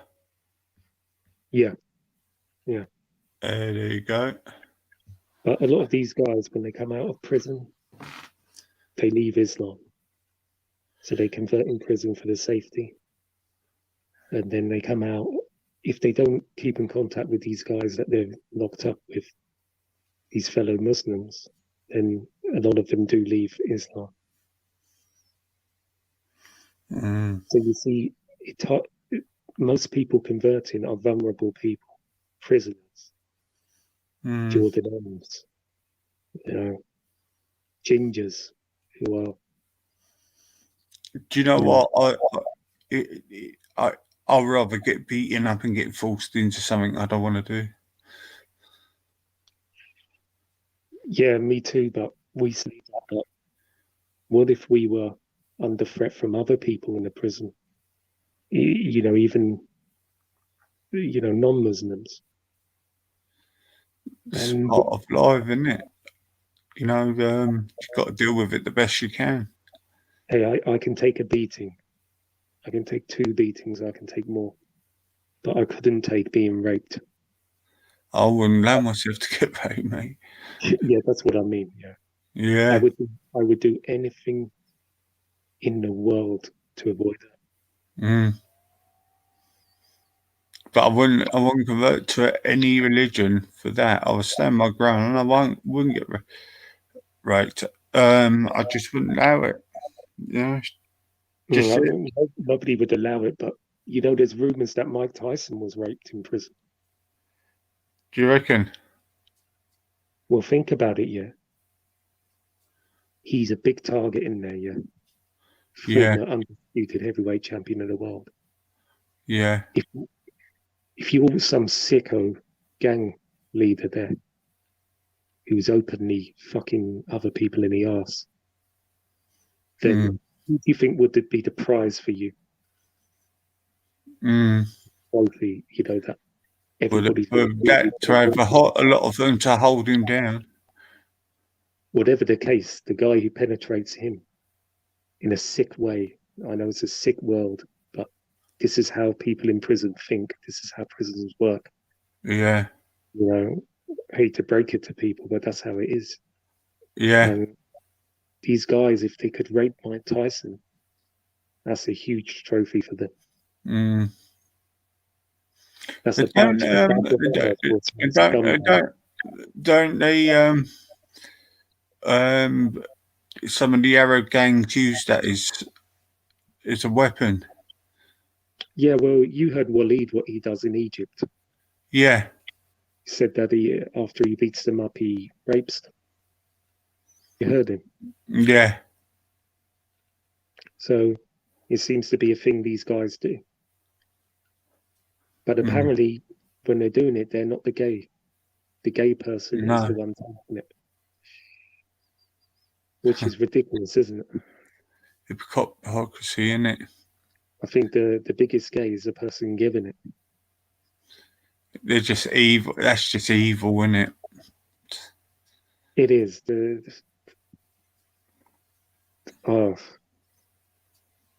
These people are, they're obsessed with anal sex as well, aren't they? They're always talking about it. Uncle Omar and people like that. On about shagging animals as well, aren't they? I know some of them come out with some of these on these panels. Yeah. Yeah, apparently they do that a lot with what animal was it? A goat? Banksy was saying in Iran they do it to goats because apparently the goats are very similar to the female down there.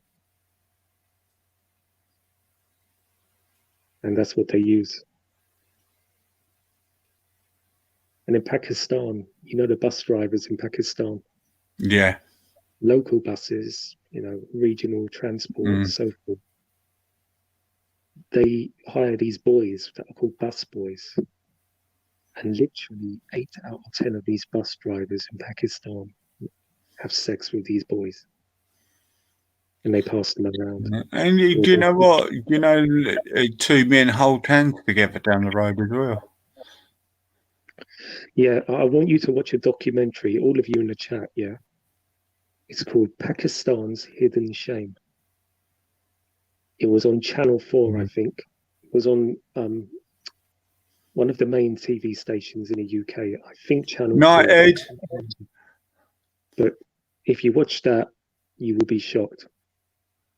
It's all about the paedophilia with the young boys and the bus drivers. Literally, like 8 out of 10 are doing that, openly doing it as well. Passing these boys around. For the record, if somebody wants to take this show out of context, it doesn't mean all Muslims are paedophiles. Christ, do you know? No, I don't know why I have to. I don't know why I have to keep doing this. I have to say blah blah blah, so I feel like I'm not going to get attacked. Yeah. This is the bus drivers, and the bus drivers seem to be the ones who are doing it mainly in Pakistan. So if you're a paedophile, that's the kind of job you'd want to do. Crazy, isn't it? I've put the show on copyright, so all right. Even if they do record it, they get striked. Yeah, Imran Khan gave a comment at the end of the documentary. Did he? Yeah, he said this really is Pakistan's hidden shame, and it's disgraceful, and it's something that we need to address in society. But now there's a new law in Pakistan. Rapists will get castrated. And that's what they need to be done here. This law is like 7 days old or something. Well done, Pakistani government. Yeah, so it'd be interesting to see, how it's implemented. Well, at least they're showing a bit of backbone. They say they just don't want this. So this just shows then where there's some sick people in a certain part of the community, and you've got other community are saying no, we don't want it over there. So yeah, that's sure. Of course, like 98% of them will be against this and are not doing that. But don't forget, Pakistan has 100 million or something. So we're talking like probably a couple of million paedophiles in there. It's a hell of a lot, isn't it? A lot of them have gone over to India. That's where all that rapes are going on. Do you know that? Yeah, in India they traffic girls from Nepal into Bombay, into the red light districts, and these girls are very, very young. Yeah, but I've been hearing all the bad rapes are happening over there. Yeah, I have actually. Yeah, even a baby girl got raped over there. Yeah, that kind of thing happens in South Africa. The babies get raped. They get raped by guys who have AIDS, and these guys actually think. I know, it's horrendous, isn't it? They think in their twisted mind that it cures AIDS to have sex with a baby. That's what they think in their twisted minds. Just unbelievable. Okay. Oh my God.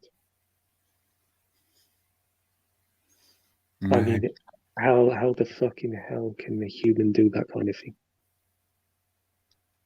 It's undescribable, isn't it?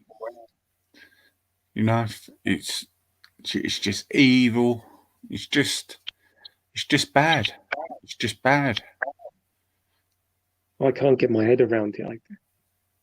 No, I just can't get around it. Anybody can just do that to a young little thing like that, in every scenario, you put yourself in the other person's shoes, yeah. But you just can't do it on this. You can't. even go anywhere near there to that area of thinking because it's so twisted and ugly and dirty. And some people just brush it off on some panels. Do you know what I mean? Well, a Kingo is one of them, isn't he? Oh man, it's just It's really pissing me off. If I see him in the street, I'm gonna fucking say something to him. It's really pissing me off. He seems like he's just been brainwashed. Like, He's, you know, he's when somebody's been brainwashed, when they just won't compromise on nothing. You know? No, he won't. He's brainwashed by respect. He actually believes that respect's a prophet. The stuff he was saying on there today, and he said respect should be prime minister. He's fucking on the head. He is deluded. He is. I mean, could you imagine respect as a fucking prime minister? We'd be in World War III. What did they all say? They all fucking laughed at him, but then there was a question: who would you rather, Boris Johnson or Respect? And of course, Kingo was campaigning for Respect, and everyone else was laughing at the thought of it. They were even laughing that this conversation was even happening. You know, it was like we were dreaming or something. Do you know, it's so bizarre, like you're having an out of body experience when you're hearing talk of Respect being prime minister. You just can't get your head around the fucking thing. It would be World War III within 2 days if he was prime minister. Oh God, everybody would lose under him. But Vellie's a friend of his. Yeah. So Vellie said he would choose Respect over Boris Johnson. He said he was joking, though. I heard him. He said he was joking. He was just saying, Did he say he was joking? I didn't hear that bit. I don't think he was joking. He was just saying it. Just, you know, everybody knows you would go for the qualified one. You know? Well, yeah, Vellie's not a dumb guy, so he knows Respect. I think he's trying to keep it civil. Yeah, because he seems to get it a lot, doesn't he? I mean, he's got abuse from Respect over G Block.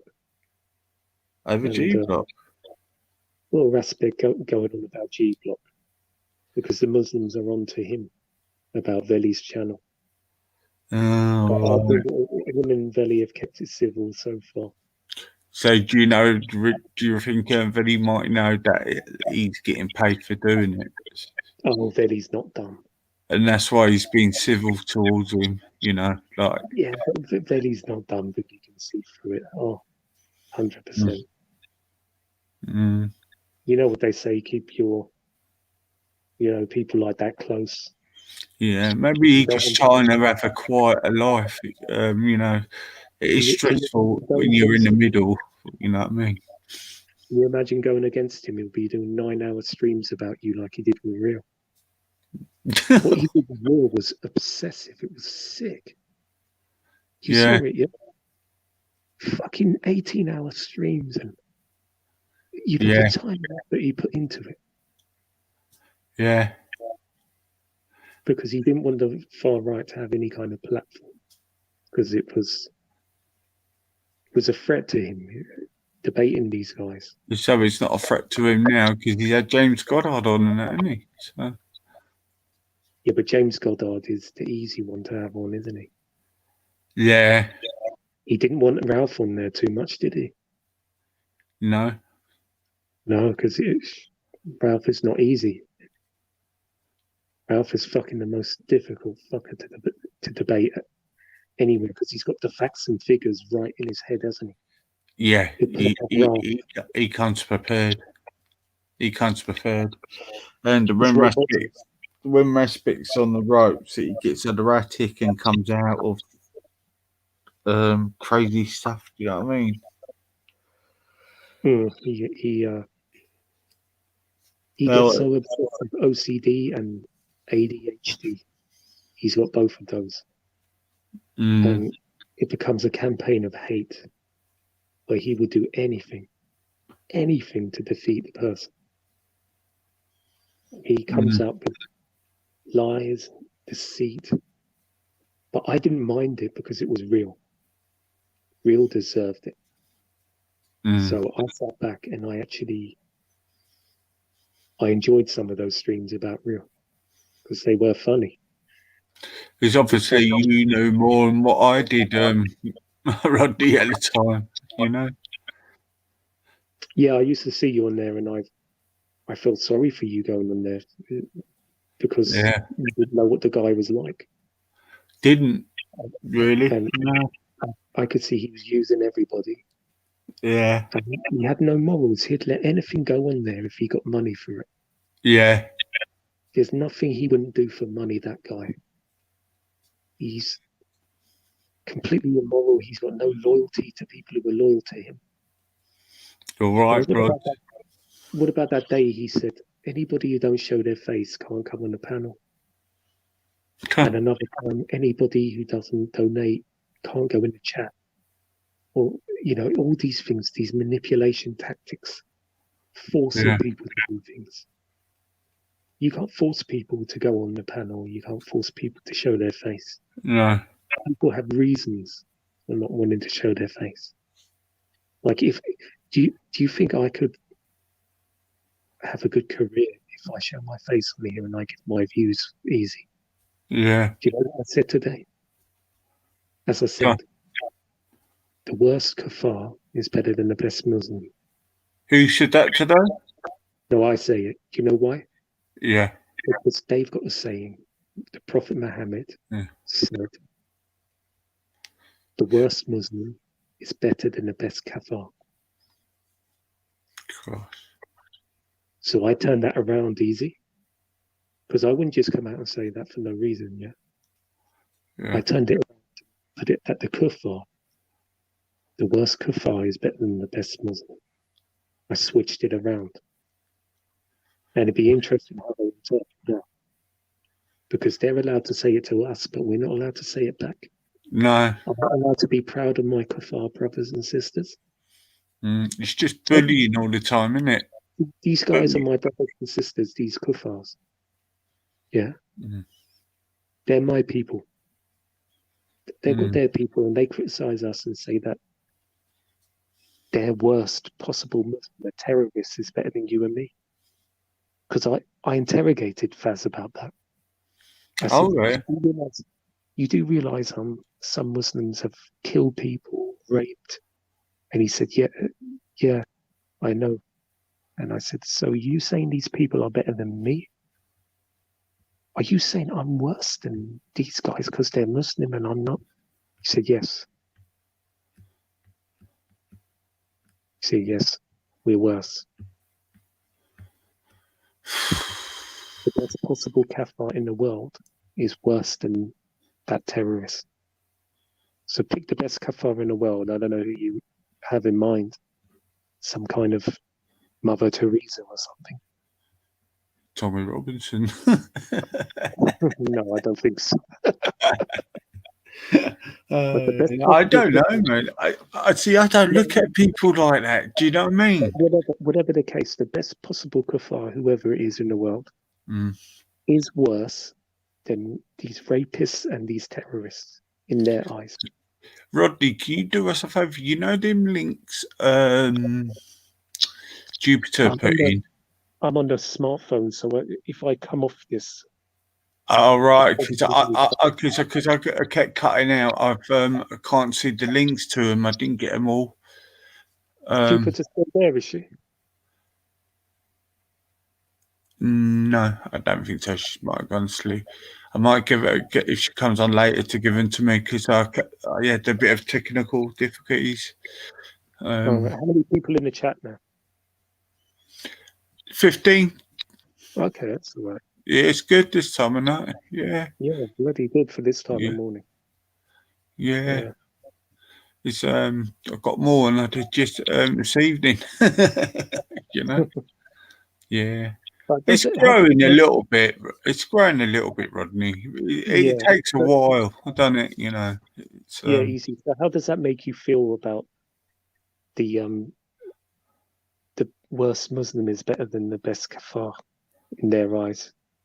It makes you feel like shit, doesn't it? They're just narrow-minded fools. But that's what their prophet said. Yeah, and well, that's what they say the prophet said, but I don't think the prophet did say that. Do you know what I mean? I think, well, it's in the Quran. Yeah. Yeah. Yeah, whoever created that Quran thing, I'm not catering for everyone. I think I'm just saying it's just sick, isn't it? You know, it's just another form of being in a KKK or being in a Sessa Johnson's case. Do you know what I mean? Yeah, is that Sasha Johnson the same one as Tash Jeffries? They're two different people, are they? Yeah. I get confused. Don't they look alike? You know, she got arrested over the weekend, Sessa Johnson. She did. And what about Tash Jeffries? Is she any relation or something? I haven't got a clue, mate. Who's Tasha Jeffries, mate? She's the one who goes on Zubidas. Oh, what? Tiff Tash or something, is it? Tash Jeffries. Yeah. I don't know. No, I don't think they are. No. Totally different. I think. Yeah, and the fact that we're told that we're equal to cattle. So we're animals. That's in the Quran as well. And if they kill a kuffar, they're allowed to pay money and get away with it. Whereas if they kill a Muslim, they get locked up in prison. Something along those lines. So they've got a freer journey to kill a kuffar than they have a Muslim. Christ. It kind of, I mean, how can you possibly integrate when you're hearing things like this?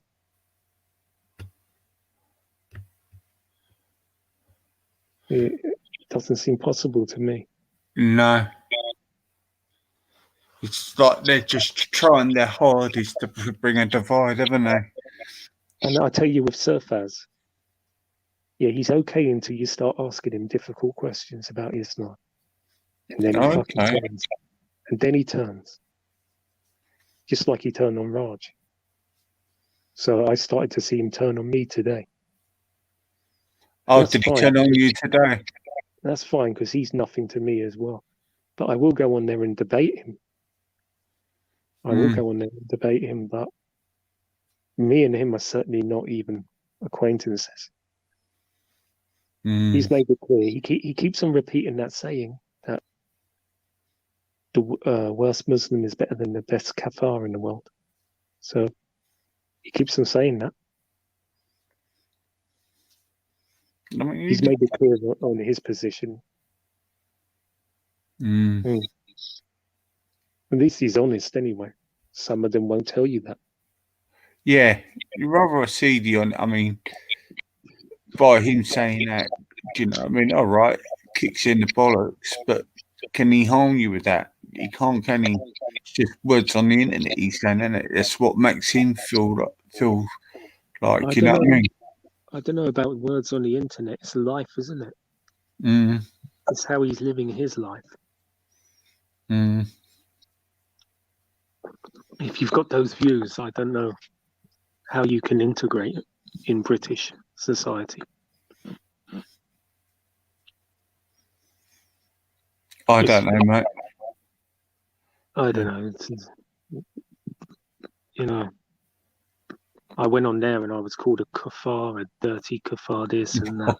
And what do you do? Yeah, but what do you do when they all turn on you like that? You think, fuck it, I may as well start saying some stuff. This is why they do it, don't they? They do it to provoke you to come out with stuff, then because they know they can shame you because you're different to them, and they know people like the government are behind them. Do you know what I mean? Yeah, that's why they do it. Well, you know, I'm prepared to be the enemy then. You know, if that's what they want to call me. The fact that I'm worse than a murderer and a rapist in their eyes. Why should I worry what they think of me? They can't think any less of me than they already do. Me being a kafar. For me just being a kafar, they cannot think any worse of me compared to a Muslim. Mm. And people were cussing my mum on there. He said nothing. Yeah.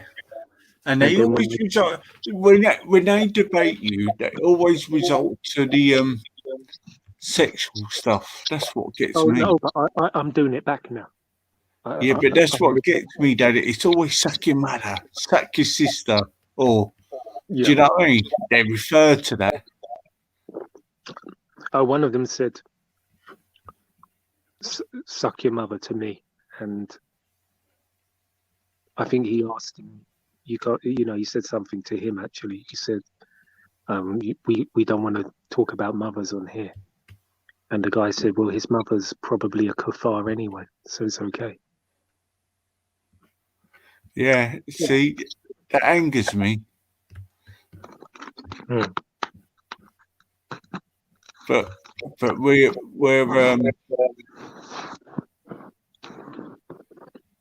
but we got to do we stoop to their level to defend ourselves, or do we just be cucks and take it? Do we take it in the arse, or do we defend ourselves? What should we do? Stoop to their level? I don't know. I don't know. Long as I don't get any shit, it gets left. Do you know what I mean? But doesn't say it's right. Long as I get left alone, I don't care. Do you know what I mean? But I won't take no shit from them. Yeah. I won't bow down for all the dirty tactics. It's all going to be... right, here we go. Jupiter's got it here. Hang on. It's all right. Roddy, I'm listening to you, mate. Yeah. So, as I was saying, it just makes you feel like crap, really, when you hear it. Yeah. And how can you say this is a part of British society?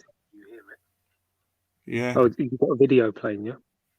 Sorry, no, I haven't got a video playing. I just saw the link to what Jupiter put out. All right, what's it a link for? The videos, can you see them still? But they've disappeared again.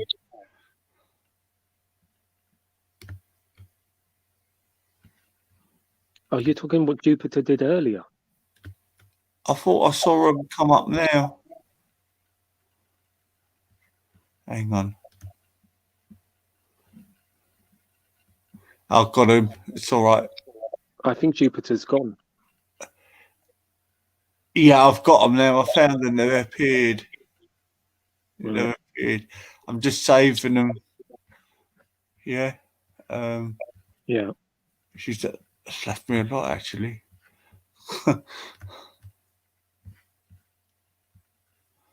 Yeah. Yeah, I know what you're saying. But, you know, the kind of things I'm getting, you know? The thing is, you start out wanting to learn about the religion. You start out, wanting to be friendly with them. And then when you're told things like this, and then things escalate after you're told that, because you confront them when you hear this, yeah? Well, I'm lower than cattle. I'm worse than a rapist, a murderer, a paedophile. Is that what you're saying? I'm worse than the worst any Muslim on the planet, even the worst Muslim. Is this what you're saying? How can things not escalate when they say things like that? Yeah. Am I expected to just sit there and say nothing? And say, okay, that's lovely, that's nice and peaceful. No. I don't think we should. It should have to end like that. We should be allowed to oppose things. And what gets me about it, and what's getting me angry more, is I can't Okay, am I echoing again? Mate? It's not too bad. I can't.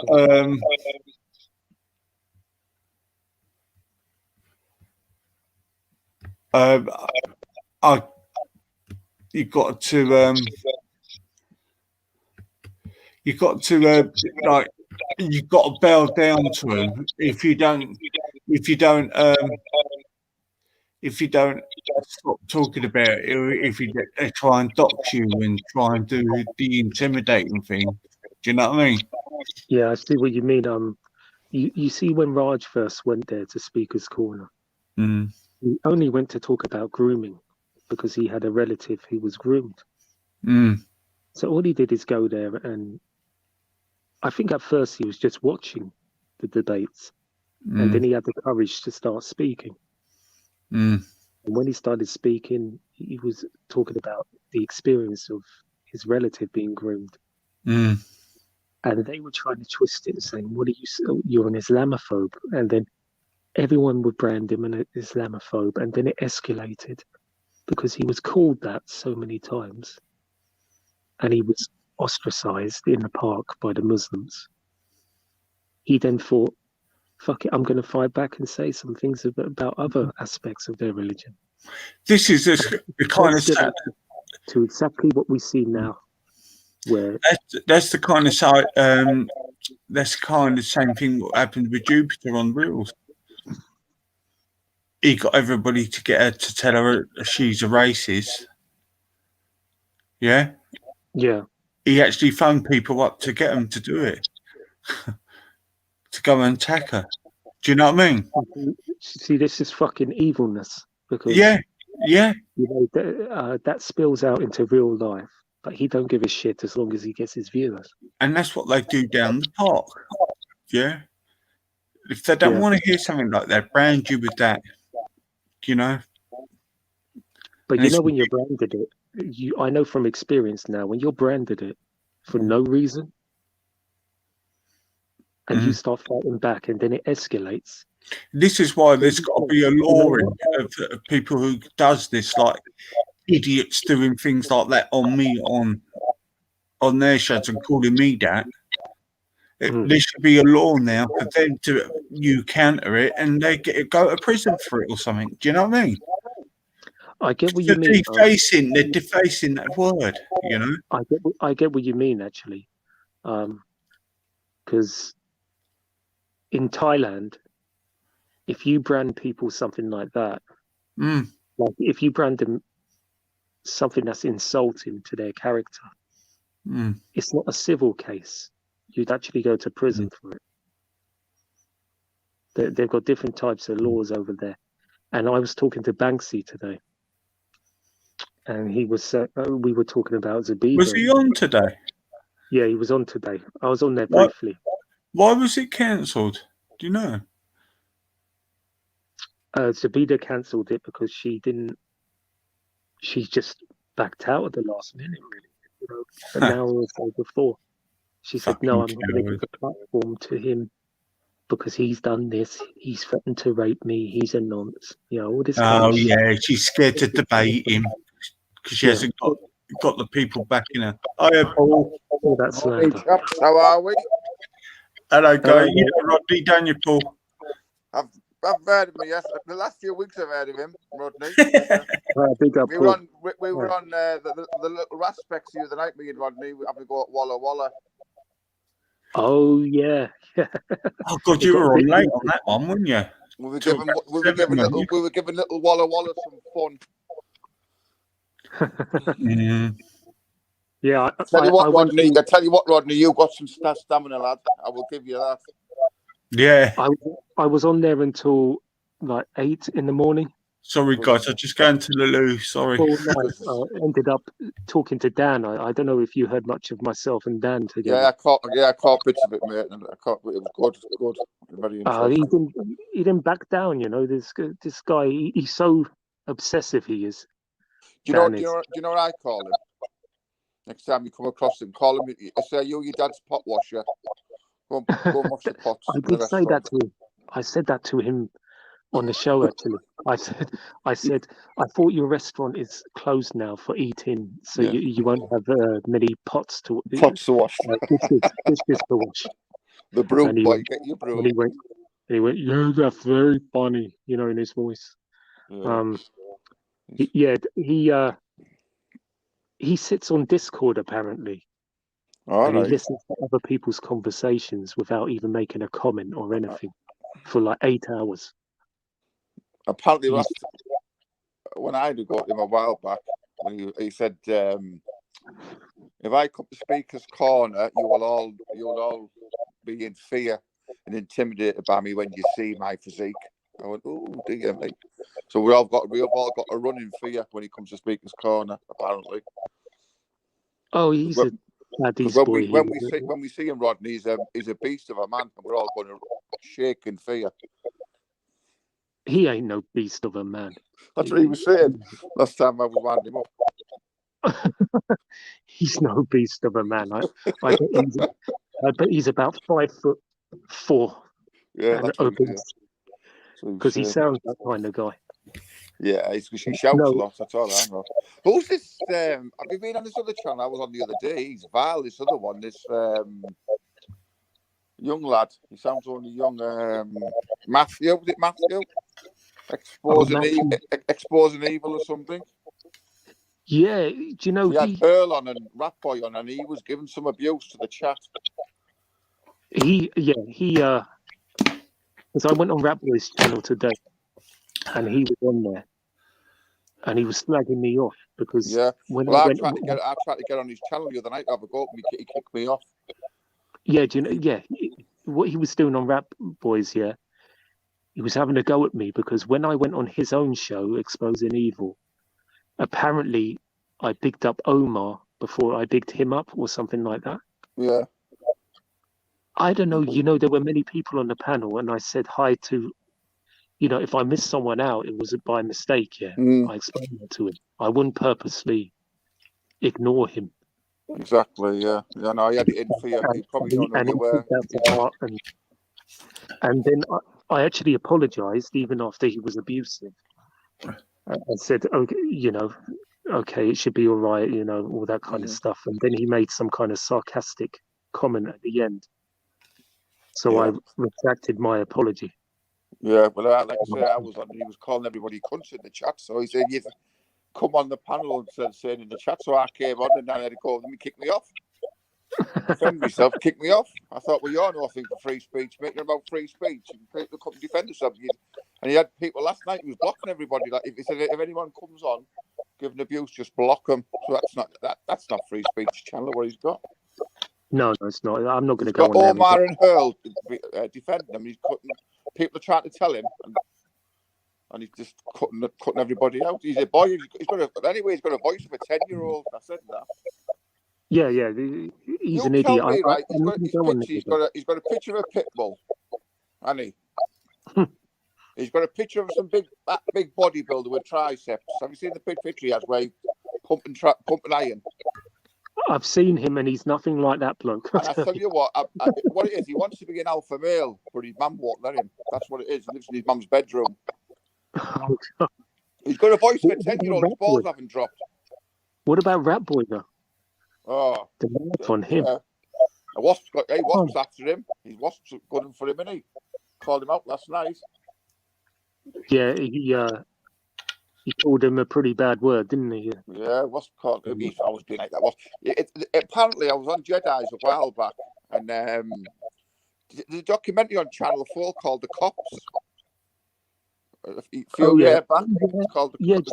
Jedi done that. It was Rat Boy. It's supposed to be Rat Boy, isn't it? Where he's supposed to rob that £20 off that old pensioner or something. Yeah, and then he's snitching because his phone was robbed. They drive him around in the back of the car, don't they? And at the end of it, they find out it's through him. It was so clear it was him, even with the blur. Yeah, they had it you blurred out. that rodent kind of shape. You can't mistake that body, can you? I don't call him Rat Boy. You know what I call him? Quasimodo. Oh, he's unique, all right. But I was going on Surfaz's channel today. Another one. Yeah, I was getting fucking dirty kafar this, dirty kafar that. Oh, yeah, I know. Lower than a dog's belly. Do you know kafar's lower than a dog's belly? No, yeah, lower than cattle. It's in the Quran. The Prophet said lower than cattle, but another one was the worst Muslim is better than the best kafir. Exactly, ISIS, in other words. No, this is what I said to him. I said, so you telling me those guys who go around raping people, pedophiles, murdering people for no reason, terrorist attacks, they're Muslims, aren't they? Exactly. Some of these are Muslims, yeah. And they're better than me and you, mate. He said, yes, they are. They are. So I said, so they're better than me and you, yeah? Yeah. They're better than us. And he said, yeah. I appreciate his honesty. Oh yeah, I'd rather be straight because it's the ones. They're the ones you can deal with. The problem I have with Islam, and I've said this from day one, I've been brought around the communities, and when you get these grooming gangs up north, I don't know where you're from, but I'm from up north originally. Yeah, I'm from London. When they get these grooming gangs, when they get caught and they get sent to prison, or whatever, yeah, the well come back into the community, and this is what I can't understand. They are welcome back. They don't look at them. They can get women. Like they've done something wrong. Yeah, they can then marry and get women and have a family. You see. Exactly. But pedophiles from our community won't get married because nobody will touch them. We wouldn't welcome them back, would we? We wouldn't look at them. No, we wouldn't. We wouldn't have the family and the wife's got caught defending them, and the evidence is there. And you look and you think, and you're the good Muslims. Like 12 Somali boys or something like that were caught for grooming in Bristol, and the mothers were outside the court supporting them, saying exactly. Did you see what happened the other day in Cardiff? Well, that Muslim guy supposed to have died in custody, came out of custody and died. Yeah, the Somali guy. They're all outside, and the police just stood there watching them. All the Muslims were like protesting, with BLM behind them. What did they protest about the young girls being raped? And that had been previously. If that had been a load of us lot protesting, they all got. Well, the ones in London have been getting jumped on, haven't they? Been getting dragged in back of vans and beat up, haven't they? Yeah. She got arrested the other night, didn't she? Easy that what they call her. Yeah, have you seen the latest videos on her getting her kicked to be like it as well? So there's rules for one, rules for the other. I'm sorry. Rules for one, rules for, and it will. People are getting sick of it now. It's blatantly obvious. It's so in your face. But we need to do something. Exactly. But Roger, this is what Tommy Robinson's been trying to do. No, we need something. But you know what I mean? He means the people. Us. No, because but he's tried to do it with the people and that, and look what's happened. They're trying to kill him off. People, because I'm from Brent, I've spoken to people from every community. Yeah. So we've got the Hindus here. Yeah. Got so many Hindus. We got so many Jamaicans. So many Africans. Yeah. So what's your background then, Rodney? We don't mind me asking. I don't want to say because you keep it quite okay, mate. He's trying to dox me, so I can't say too much. Okay, mate. I appreciate that, mate. That. I'll tell you otherwise. Believe me, but. Because I've been brought up in the Asian area with my younger days. Saying that, when I used to knock about with some lads, like second generation, the parents were first generation, they were wild as young lads. The young lads used to knock around the streets with us, and as they got older, they seem to change. Yeah, but these guys got married off, that's when they changed. These guys I'm talking to, like in Brent, from all communities, they're against this radical Islam. And I don't see why we can't get a political group with all these people together where it's not going to be like branded a racist group. Even when Tommy Robinson was in the EDO, he had the Sikhs with him, and he was still getting shut down. Branded the racist, yeah, exactly. That's why I'm saying, you bring that subject up, you can feel the atmosphere, and it goes, and then the R word comes out, doesn't it? You just wait for it coming out. We need a leader like Kalam. Yeah. You know Kalam? Who was he? Yeah. Callum's he's a black Callum, guy. yeah, Callum. Is that Yeah, Titans? yeah. Titans, Callum, Yeah. you're about. Yeah. We Yeah, need he's somebody like him. We Where really did do. you haven't heard him for a while? Where's Well, he been? he was getting kind of death threats and everything from these guys. He's Yeah. been quiet, hasn't he? Even Jedi and them turned on him, didn't they? In the park, didn't they? Yeah, they did, but I think Jedi now is okay with him. They get That along. Moroccan guy slapped him, didn't he? The Yeah, he did. Jedi's mate, yeah. I remember Jedi's that. mate. Yeah, I remember But that. there was a stream. They did Titans TV did a stream about a month ago, and Jedi went on there. Oh yeah, just good point. They kind of they do get along well together now. Yeah, I think they've always been friends, haven't they? It's just the others were behind Jedi that they were trying to. I think that Moroccan guy had a lot to do with that, with that. Yeah. And Ratty boy, Ratsmith. Yeah. I told you what it showed you what the Muslims like that day when they were chasing Jedi around the park. That said it all. That was awful. Mm-hmm. And the police did nothing because they were scared of the Muslims. Exactly. And it took someone like Braden to jump in, didn't it? That tells you all you need to know. Everybody jumped in, like, and Braden Hattoon jumped in. And he's calling Hattoon up again, isn't he? Old Respect. He was going off on it the other day, wasn't he, about Hattoon again with Dave Smith and Jupiter? Yeah, he was saying that Hattoon deserves inciting violence and what have you. Because he's getting paid to say it, Paul. That's why. Yeah, but if you or Rodney done that right, we would be took off air. We'd be in prison right away. You're aware of Respect's background now, aren't you? You've heard me expose him, haven't you? Oh, the posh boy. Yeah, well, yeah, I was listening that night, mate. The posh boy. Yeah, MBE. His grandfather is an MBE former mayor. They've got contacts. Most of the family has studied law, and they're also into education. They have tuition schools. They have real estate. All kinds of things. The sister is studying law in America. They're a very rich family and very powerful with loads of connections. There you go, then. So you mess with them, and they'd make you sorry. I wonder why that's why Jedi's been quiet and hasn't been upfront as he should be. Now you say that. Yeah, I think there's a lot. Because Jedi's very vocal, and he's sometimes he's very, very straight. He takes it all back sometimes with respect. No, but you didn't see when that stream he did about. Is that when he had to throw him down the stairs? I heard him not. One time. No, there was a stream about. Let me tell you, 3 or 4 months ago, because Respect was on a stream with Mega Man, the guy from So Solid Crew. Yeah. And the guy from So Solid Crew told Jedi to suck his mother, and Respect was laughing. Right, that's so Respect. Jedi went to Trafalgar Square that day. Yeah. To punch Respect in the face. I thought when it all. Oh right. I missed that. Yeah. I don't know what happened. Whether he got to him, whether everyone stopped him. That's what he led the people out, didn't he? Yeah, and then Jedi did a stream. Oh, I missed that. Where was that? It must have been that week. He destroyed Respect in that stream. I missed that. I missed that, Rodney.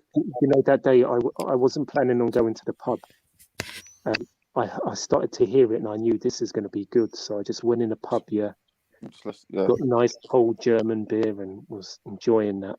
I loved it. I missed it. I missed that one. Oh, right, by the body language. If you look at the body language on Speaker's Corner, you could tell by body language gives it away. You could tell by Jedi when he was near Respect, the body language gave it away. I knew. I pulled him on it and he just started laughing. What you were saying out your mouth, Jedi, wasn't reacting to your body language.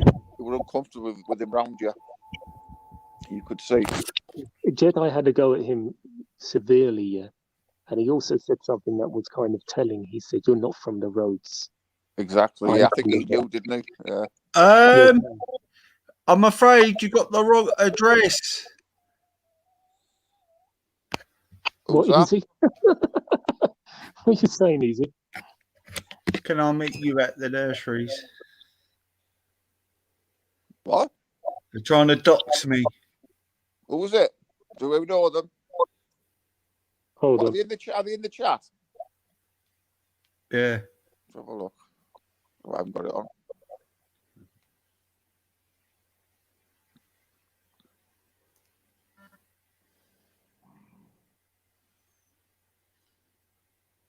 That's that. You know that.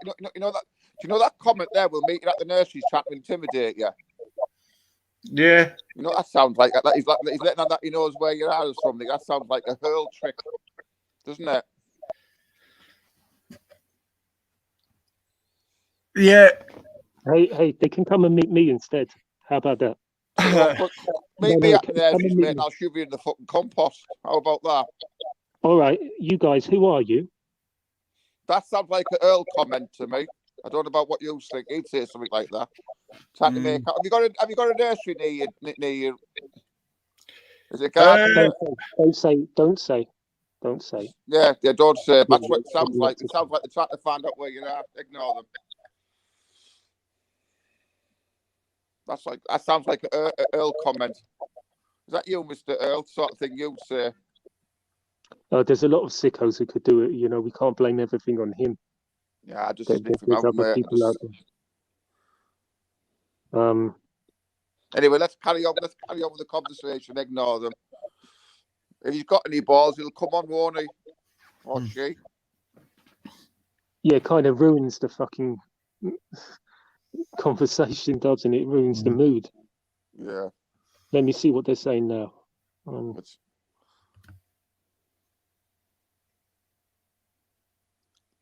Are these real people we could actually click on? And you can't do it like you used to. You could find out who they were.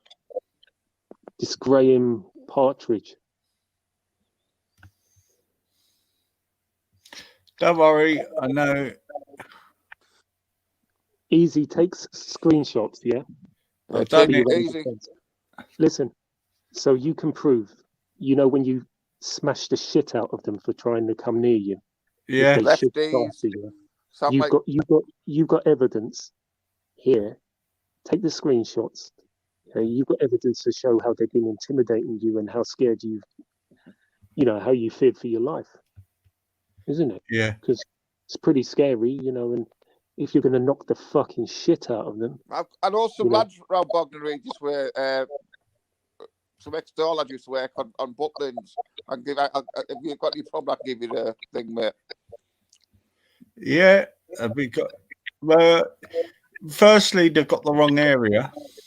Yeah. But don't worry. Just get yourself tooled up because you'll get away with it. I mean, tool yourself up properly. And next, anyone comes up to you, you feel threatened, just stick them there. I know he's done this. I know. All of a sudden, it's happened. They want you. Remember what I told you? Yeah. What the goal is of these people? Yeah. Yeah. In the comments, I told you in the comments of one of your videos. Yeah. Yeah. Remember that. Yeah. Yeah. Hold on. One sec. It's lefties tactics. Lefties tactics. That's what it is. To shut you up and to intimidate you. Right. You see what I just said there? Yeah. Yeah. Yeah, I am, mate. Yeah. I am. I'm not worried. It's never worried. Exactly. Let's talk. Let's get them off. Let's get them out of our minds. That's what they want. What we were talking about, Rodney. What were we saying? I forget what we were saying before. Jedi. We're about Jedi, weren't we? Yeah, that day. So the day about the stream. Yeah, I enjoyed it. It was fantastic. You were telling me when he had to go to Raspet. Why is he turned up all of a sudden? Is he wanting more funding? Have you noticed he's putting the lines down back on? He's turned up. Yeah, he's doing Instagram now quite a lot, and he's communicating with the Americans. Yeah. You see, the English have seen through his bullshit. Apparently, lots of the kids around the gang get-togethers were saying, you know, this guy's weird. Definitely, He's weird. He's fucking weird. We can't relate to him. So irate, mate. He just loses it, doesn't he? And scream. No, it's all. Goes through me. It's so fake. It's so much fake outrage. So dramatic. And you know what, though? To be honest with you, Roddy, when I first originally seen him on Speaker's Corner, when he was Rastafarian, or wherever he was, I liked him at first. I'll be honest with you. At first, I liked him, and I realised, I thought, this man's an idiot. But when I first heard him, he was totally different. Unless he just played us all. No, he's played us all. You can see how fake he is, can't you? Yeah. Oh, you can now. Yeah. Like his wig. He's fake as that wig he had on. Yeah. Yeah. But I give him credit. That guy's got an IQ of 170. That guy. He's a smart guy. Oh yeah, he's definitely. But he's that's focused no on good. one thing in life. That's the only That's problem. no good to society unless. I mean, if you're going to use that for bad things, that's no good for anybody. No, no good for anyone. No. Look, did you see the way he went into that shop? Who was he? The local vigilante? Yeah, Because all they are is vigilantes. He said to the guy, "You've now been issued an official warning." Now, that guy, because that guy grabbed a kid, which he should have grabbed the fucking kid. Yeah, exactly. Give him back. That's what I do. Yeah, well, it should be more than grabbing. The kid deserved the fucking beating. He was about 16. What we got in Mad. We all got that years ago. You done that court years ago. They didn't get the police to give you a backhander and said you're on your way. So he's gone in there and intimidated that guy and said, "Your shop's going to close down if you do this, because we're going to stop every customer from coming in here." So he's given a green light to every youth now to go in there and pinch and help themselves. Exactly. And he said the kid was hungry. The kid stole fucking chewing gum. Exactly. He's a dickhead. Absolute dickhead. When they walk around like Black Panthers, they're just like Black Panthers, weren't they? With all the combat gear on. I swear, he picks these guys from the mental home. When they come out of the mental home, he probably grabs them. And the community will get rid of them eventually. They'll get sick of it. They'll turn on them. What about him? You know when we were on his channel the other night when Walla Walla was on, when I was on with you. Did you see me call him out about calling Dogger a Chowalla? He'd be muted me. Yeah, did you see that in the chat? Oh yeah, respected. Yeah. I called him out, didn't I? I came on. I called him out. We called Anti-Duke as Chowalla. Now if we called me and you would have called him a Chowalla. Imagine the heat we would have got. I know. I saw that actually. Yeah, I didn't realise that was you who did that. I called him out, didn't I? And he muted me, didn't he? He does that. You know, he mutes you if you come across with any good point. If you're in mid-sentence, he'll fucking mute you. But if you want to get your point across, the only way to get your point across is to shout it quickly, and then you look like a fucking lunatic. I called Faz out on it. I said, "Come on, Faz, what are you going to do?" He's called one of your company. He's called him a Chowalla. What are you going to do, Faz? And Faz he jumped off the chat, didn't he? He jumped off. Oh yeah, because he didn't want to know. He did not want to know. Yeah, apparently you're not allowed to call out a Muslim in front of kuffars. But he you have to do it in private. But Raspek could do it, can't he? Call an Asian man a Chowalla. And he gets away with it. I can't believe Walla Walla went on there after threatening to rape him and everything. Did you notice though he didn't mute me when I was having a go at Walla Walla? I know. If I was doing that to anyone else, he would have muted the fuck out of me. Exactly, that's what he does, doesn't he? He just let me flow, didn't he? He just let me come out with it. You tortured him, mate. I'm enjoying some of your stuff, Rodney. Keep it up, mate. I've been enjoying it lately. Thanks. Keep it up, bud. I might overstep the mark a few times. You've got those. There's no rules when you're taking these people on. You've got to bend the rules because they don't play by the rules. I don't do the family thing yet unless they do that to me. If they do the family thing and start insulting my mother, then I'll do it back. This is what they do. Left tactics. This is what they do, mate. They attack your family. They're trying to like they do with Easy. They're trying to shut him up. They're trying to shut Easy up, aren't they? This is the thing. I'm wondering if if that is Brian Hurl, or if it's people trying to shut him up because we're That's what it speaking. is. It sounds like him to me, but it's like lefties attacked. That's what lefties do. This is what that's. Yes, they'll this come is at you and your exactly family. what they They'll do. ring your job up and they'll try and shut you up. This is what they do, and I don't know how you feel about this, Easy. I think it's absolutely disgusting. Guy, at the moment, it's not the right conversation for you to be in at the moment. Please give us a break, love. God. Well, we're on about now. What's happening now? I was telling Sky it's not the right time to come in. Sky's coming. Sky's playing up a shit. Yeah, I don't let it come these discussions. No, it's not the right thing to be where we're at the moment. It's not with this thing. Yeah. So what do we do? Then, lads. So what should we do for the future? What we got to 2021 this year? What should we do? What can we do on the year to try and make things better? Well, start a political movement. Yeah, I agree with that, mate. Because you go on the street, and you speak to these guys from all communities. They think like you and me. Mm-hmm. Oh, there's a lot of us out there. Roger, there's a lot of us out there. Whether you're speaking to a Hindu, a Jamaican, or an African, we all see the threat.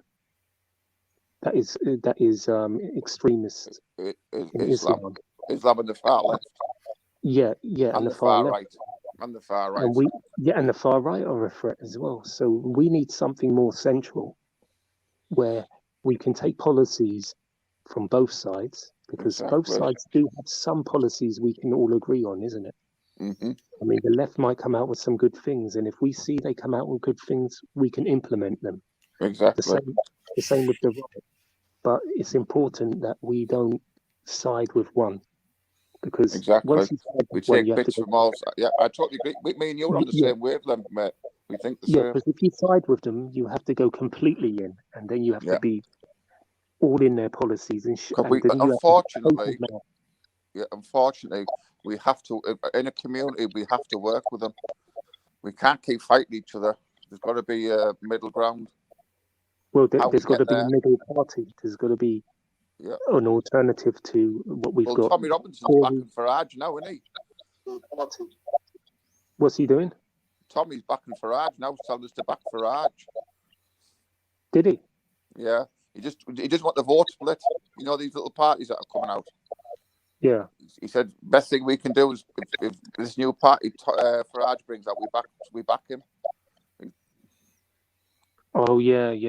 He doesn't want the vote being split. You know, these little what happened with the Brexit and all that. Yeah, this could be interesting with Farage. I've not looked into it too much because it's not really been in the news much, has it? About Farage. I think what they'll do, they'll keep him off. They'll keep him off. When this new party comes out, if he starts this new party up, see if he gets airtime. I very much doubt it. So are they going to be branding him a racist?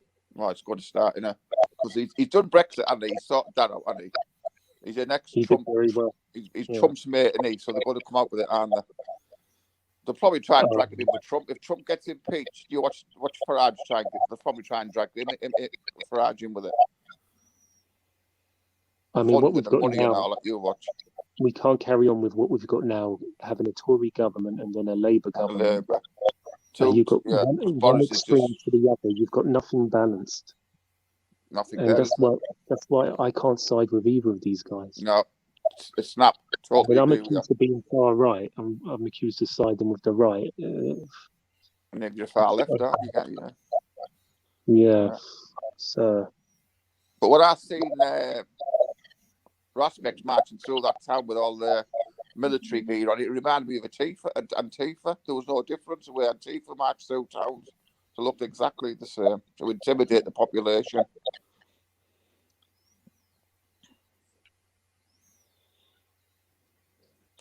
Like I said, I went on Zabidas the other week. I got called a white. What did they call me? A white provocateur. I got called. What did they call you? A white provocateur. Oh God! They don't even know what colour I am. They didn't even ask me what colour I was. I am white, but they assumed I was white. No, because you're not left. Yeah. I am white, but the issue I was white. No, because you're not left. There's a bad echo in it. Yeah, we're getting feedback there. Easy to echo.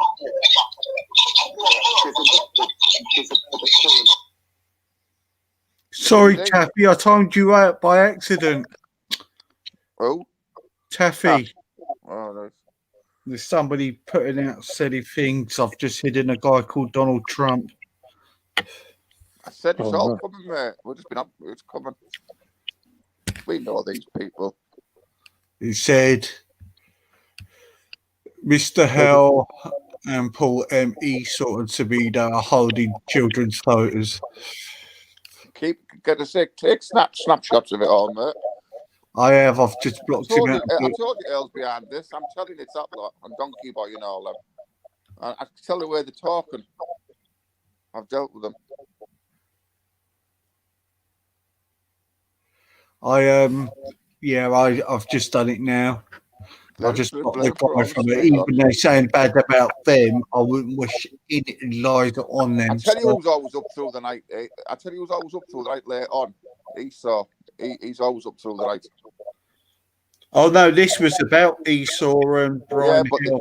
What they mentioned that was it they've got what they put on. Let's have a look. I'm not looking at the comments here. I've just deleted it all and put it. Yeah, but take shots of it before you delete it, mate. Take snapshots before you delete it. You did take pictures, didn't you, Easy? Yeah. Yeah, this one's attacking. No, this one was attacking Brian Hill, Esau, and Sabida. I don't know. It's just weird that comes on soon after the other one. What he's saying, they've got photographs of kids. He's saying that he's backing them up, isn't he? Like they got your kids photographs of kids. I think he's slagging them off. I don't know. It could go both ways, that statement. Just take a snapshot of that because I think that's linked to Sky. I'm sorry, Sky. I'm going to be a little bit tough here, right? It's not an emergency for you to be on here, please. Now you're playing a little. You're being a little bit too. You're trying to be a little bit too clever. You take my word. You come on later when we're not having such a high rate discussion, okay? So don't start doing the emotional blackmail, please, because I'm used to that at home. Okay. Go to bed, Sky. We'll speak to you tomorrow. Yeah. Sorry, Rodney. You've got to be tough sometimes. Talk to big people. Talk now, Sky. We don't want to get you involved. You go to bed and we'll talk what you want to talk. Easy. I'll let you come on tomorrow and you can tell him what you need to tell him later on. But please stop doing the emotional blackmail, please. It's wearing it. I'm sorry, Scott. It's wearing a little bit thin now, please. Something about a video about me and you. She's put. Sorry? Look in the chat what she's just put. Something about showing a video about me and you she's put. Can you see it? Okay. Who's that? Maybe she's got a Sky Church. Sky Church has put a video about me and you. So much it must be you, Easy, she's on about. Oh, there's somebody. I'm not going to look at it. They could do what they want. No, Sky Church has put it. Well, just put it in the chat, Sky. She's put it in. Just document everything, yeah? Keep it on a file. Yeah. Don't worry. I'll let her come in the back and let her speak in the back chat and see what she needs to tell you without people listening. Easy. Yeah, well, she was trolling a little bit on with Booth a little bit the other day. If she's got information and you don't want to get involved on here, let her go in the back and put it on the back chat, on the private chat, see what she needs to tell you. Okay, then, Sky, put it in the back chat, please.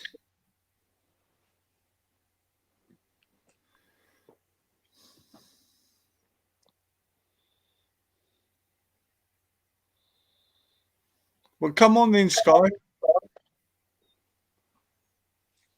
That's if it is Sky. Do we know it's Sky? I don't know. She was coming out with some outrageous things yesterday. That's what I'm saying. She's got a lot of clothes, hasn't she? Mm.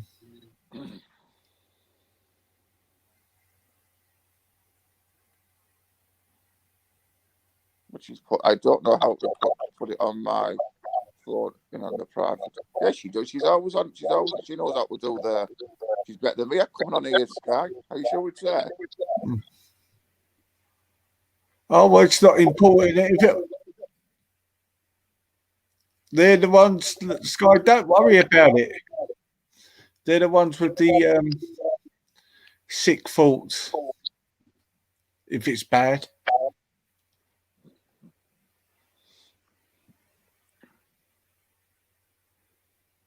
Yes, people trying to silence you. Yeah, I don't think it's there. Well, then, Sky, put the video in the chat then.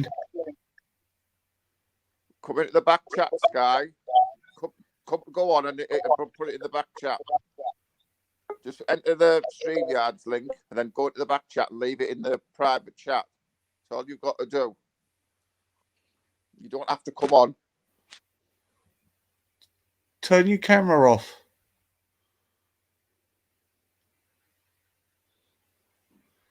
Right, put it in the back chat, please.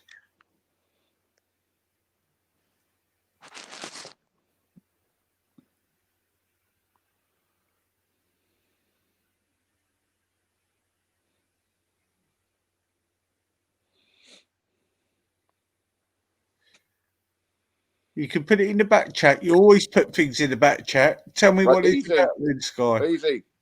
Yeah. I'm going to have to shoot off for the dogs, mate. I'll catch you later when you're on later. Yeah. I've got some time now. I'm off for a few days. So Rodney. All right, Paul. Rodney, I'll speak to you again, fella. Oh, yeah.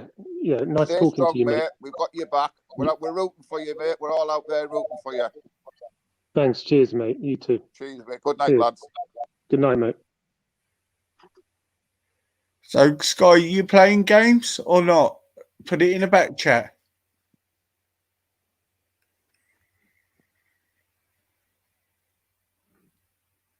I'll give you 3 seconds because I'm not going to have you saying these things and they're not true. 1, 2, 3. Okay, you get kicked. I'm going to block you from the show as well because you keep coming out with outrageous statements at the moment. I'm not having you on the panel. Sorry. Is it really her? Is it really Sky? Okay, it's Cassie then. Hello, there's a video of... No, I'm not lying, Ethan. Look.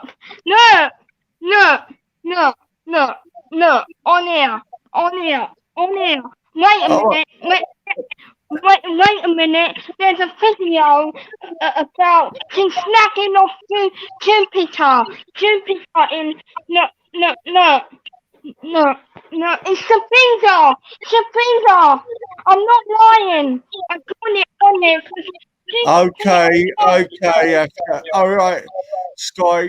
Right, I'm only letting you on to let you know. Don't worry about it. Just forget it. Just forget it.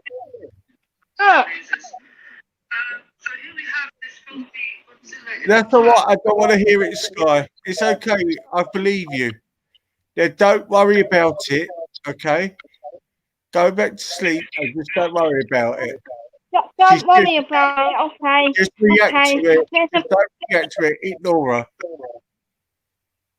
All right? I just found it 5 minutes ago, and I'm like, and she said that I'm not Muslim. I don't know about Muhammad. And then she's on about Jupiter. No, because in the morning she's gonna put it on private, and now he's gone. And then I'm not a liar.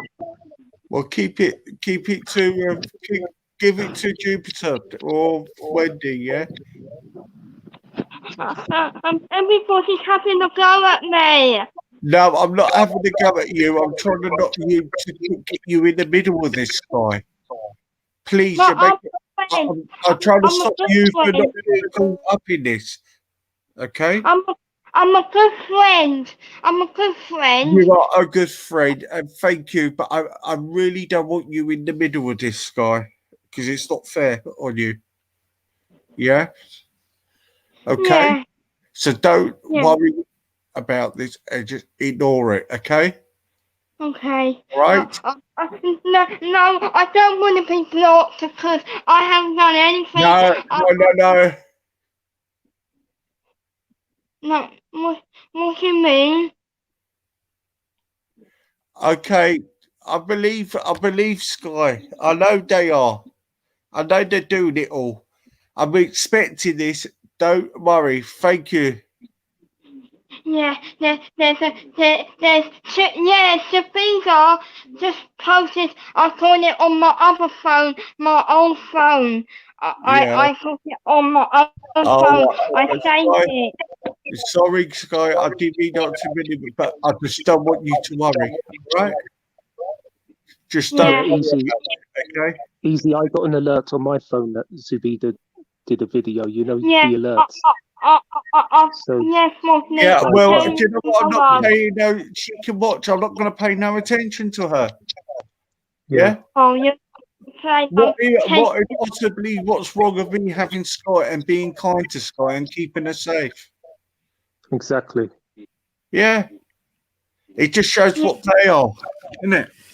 So. Yeah.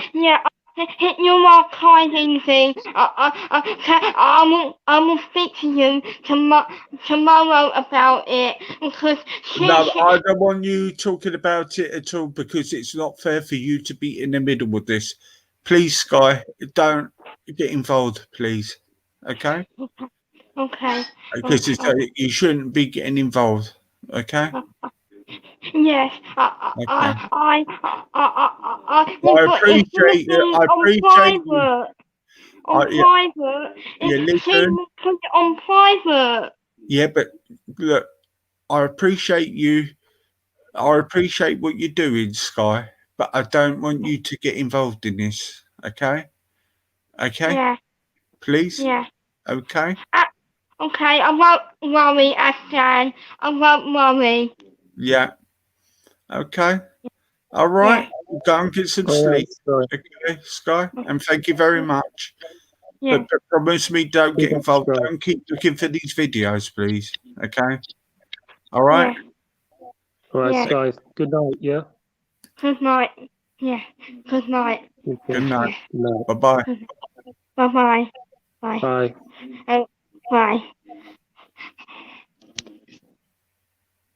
Nanny shot. Yeah, easy. She sounds a bit upset, don't she? Yeah. The only reason I was doing this like that, I'm trying to get her away from this. Yeah, Yeah. you're doing the right thing. You're doing the right thing. It's kind of tough love, isn't it? But it has to be done. Well, Samida, do you know what? The ones you've uploaded and all that, I'm on copyright. And they're for recordings as well. Love.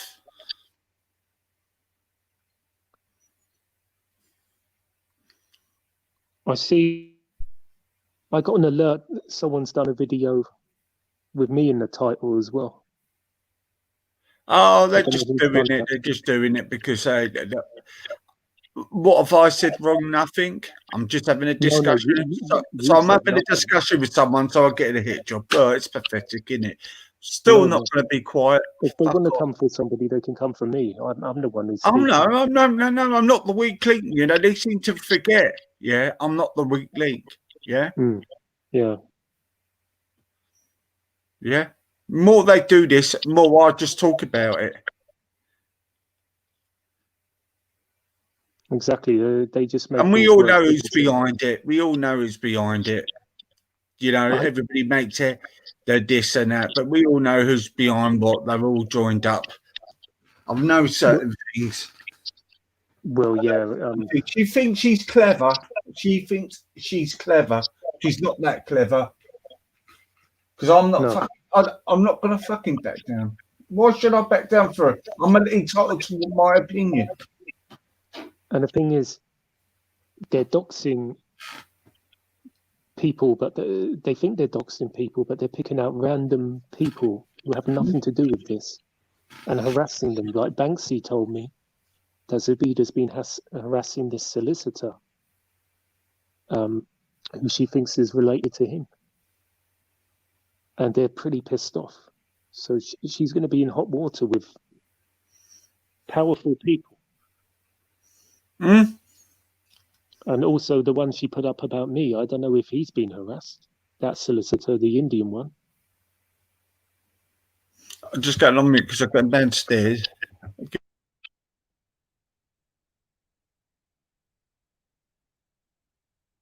So she's going to get in trouble if these people are being harassed.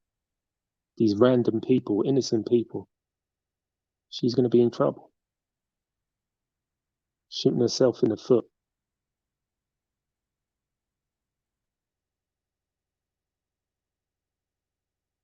You there, Easy?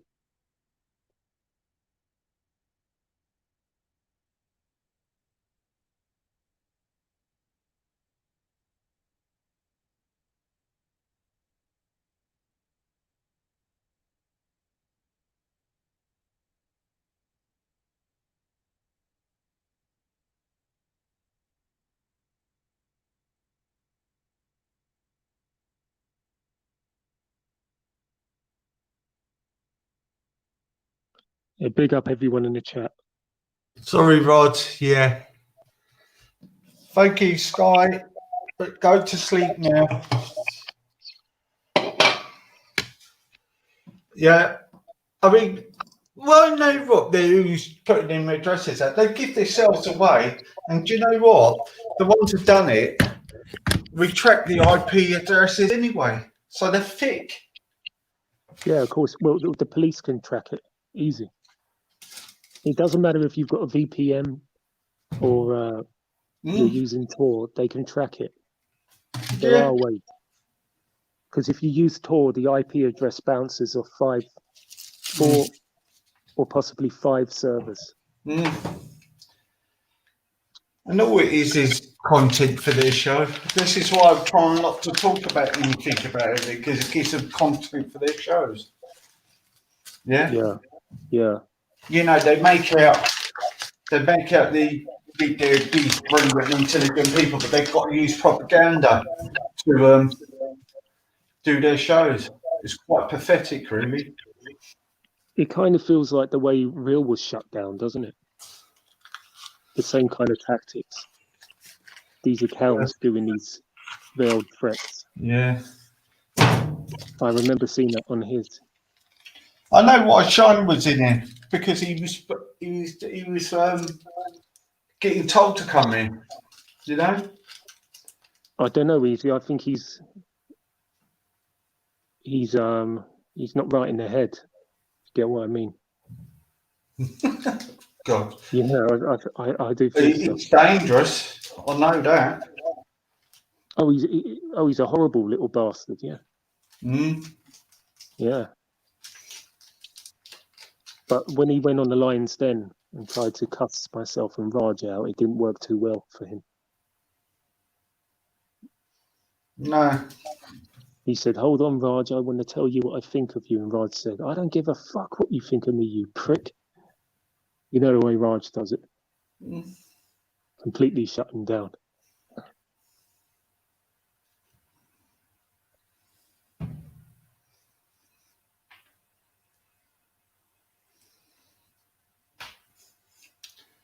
Oh, I'm being called a cunt on one video. Oh, well, I wouldn't listen to him. I just don't listen to him. I don't, because I'm not going to, I don't care. Whatever I say, she shouldn't get buttered. It's getting a little bit pathetic now. And if she keeps on doing things like this, people are just see through her. Yeah.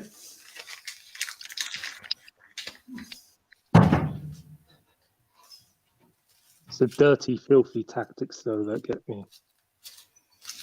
Yeah. the way they do it. And I tell you, it wouldn't surprise me if this was Dan doing this kind of thing. Yeah, my guess is for somebody else with me, but there's loads in with this. And Yeah, they but make I've got a a feeling profit out of it. they might be doing this because I'm on here. I don't know. No, they would just do it because they feel like they want to do it. Yeah, because they want to get PayPal money and say, "Oh look, we got a scandal. They've said this. They're at it." But this time I've recorded everything on StreamYard. I've recorded everything. So, and plus they're all copyrighted. So Yeah, hold on. I'm going to check on my other device because I can't back out of this now on my smartphone. I'm just going to check on my tablet what this video about me is, what they're going on about. Because I got an alert and it just says cunts on the panel, Rodney K, something along those lines. I wouldn't even address it, Rodney. Yeah, but I want to see it before it's taken down, you know, in case I need to, you know, keep it as evidence, you know. I'll tell you what, let them carry on doing it. It's quite funny, actually. Yeah, it's funny how their minds work. Yeah, well, how dumb they are. Rod, look at this. Hold on.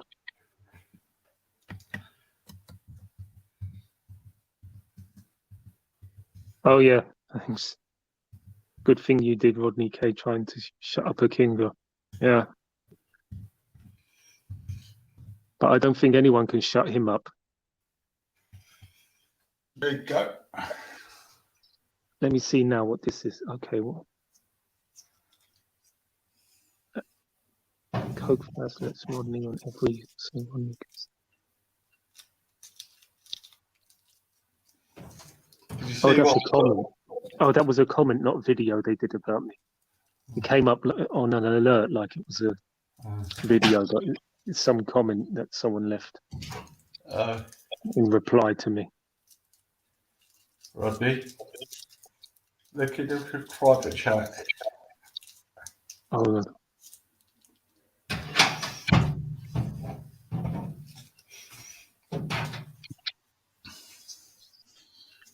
yeah. Yeah. I know that for sure. Well, it makes sense, doesn't it? But it would. It would be. The fun and games won't be long. Lasting long. I'm just going to be about 3 minutes easy, yeah? Just going to the toilet. Okay, mate. No pops. All right, mate.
Didn't see you there, Afghan. You good?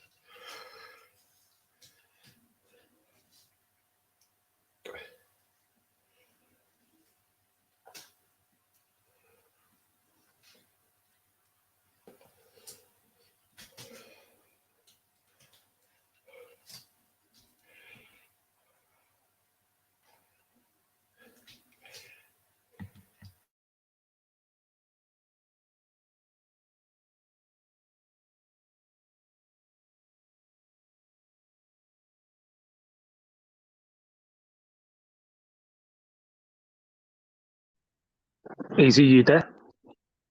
Yeah. Yeah, I know who's making those comments now. Yeah, it's very clear, considering the timing and everything.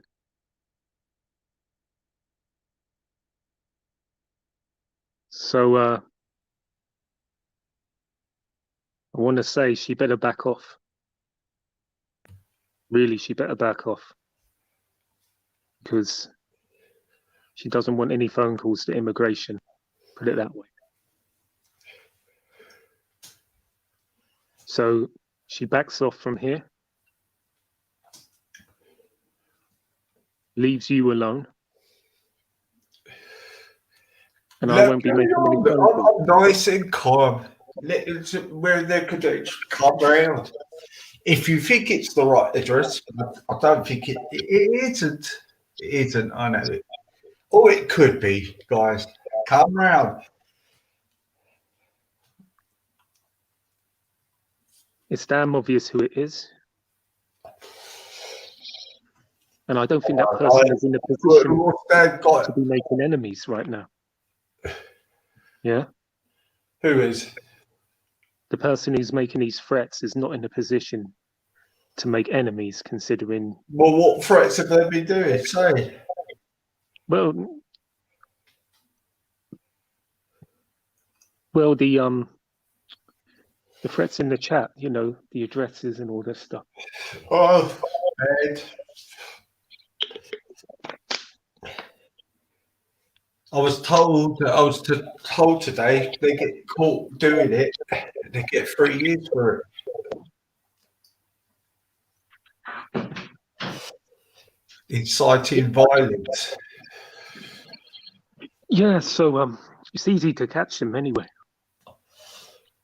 So pouring, and then it bounces off the IP addresses for IP addresses, or so people who want to bring up videos when I've had meltdowns and that, it's not going to work.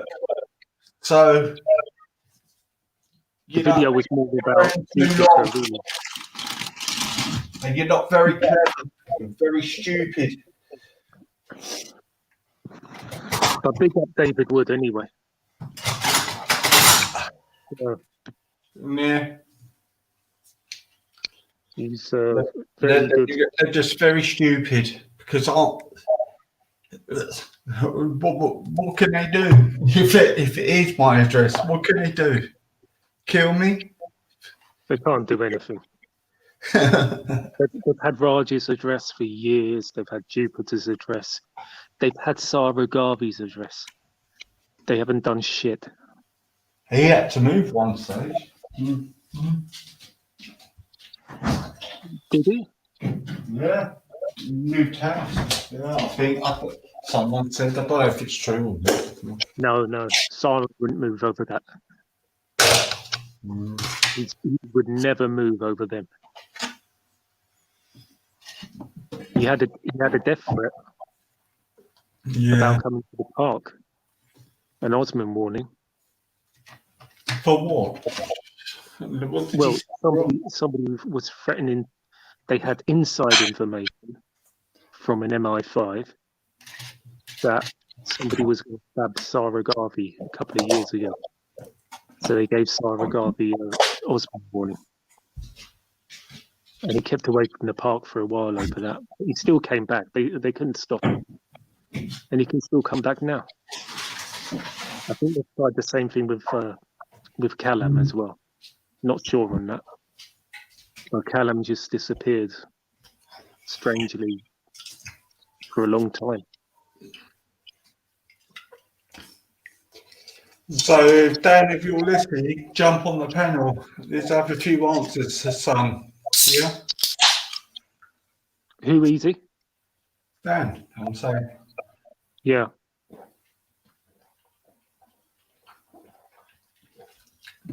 Me personally, I don't think it is Dan. But, you know, that's my thing. I think it's... Well, he's the one who doxed Jupiter's kids, so is he going to feel guilty about doxing you if he doxed kids? Think about it. Yeah, well...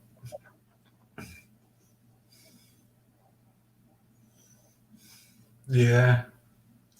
So it's do what I'm just carrying on with my life as it is in my own time. Yeah, they can't do anything. Look, I mean, look at the person who's doing it. This person has no power. He's just a complete loser. And really, not many people respect this person.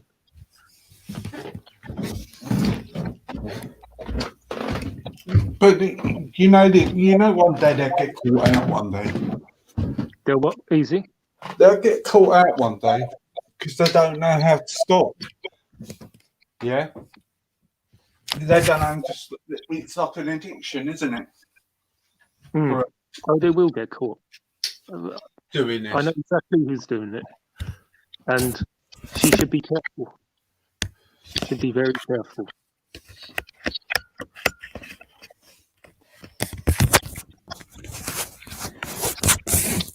Especially when her boyfriend is doing what he does. Yeah. Not a good idea to be pissing people off.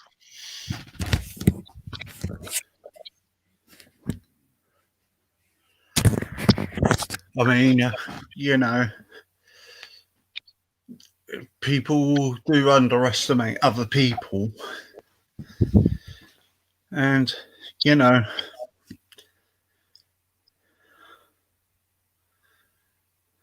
no, you're the least likely to be visited by anybody. Easy. Yeah. I mean, if you think about it, my word. Well, you know, if they got a visit, well, you know what? Do you think that would just be let lie? That would be low? No. It's pathetic. You're a big guy and you can defend yourself. So no, it's not that. It's just not that. Just not that. It will.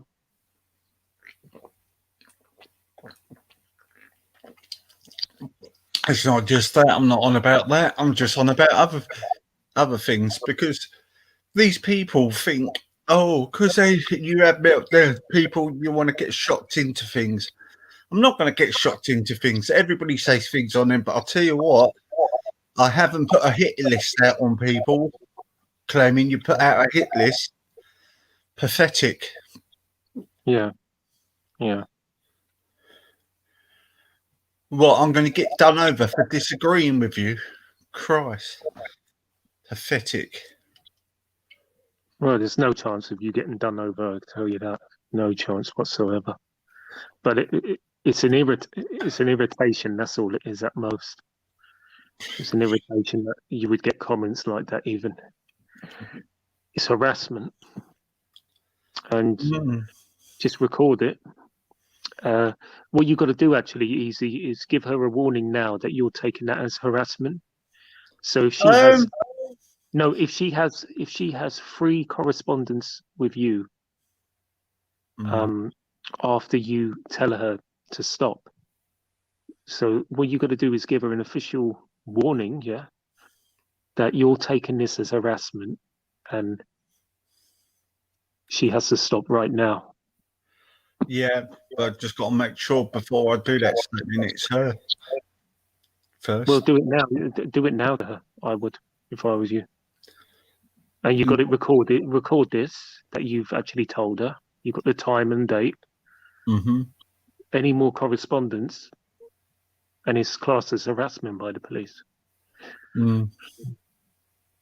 So warn her.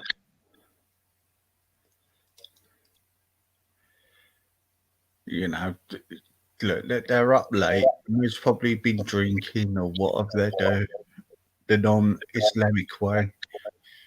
And drugs, of course. Oh, well, of course, yeah. Then you got the fantasies with her. Do you know what I mean? And you know she's not short of hash. Do you get what I mean? Yeah. I mean, there's plenty of little bits of hash around the place. From Waleed.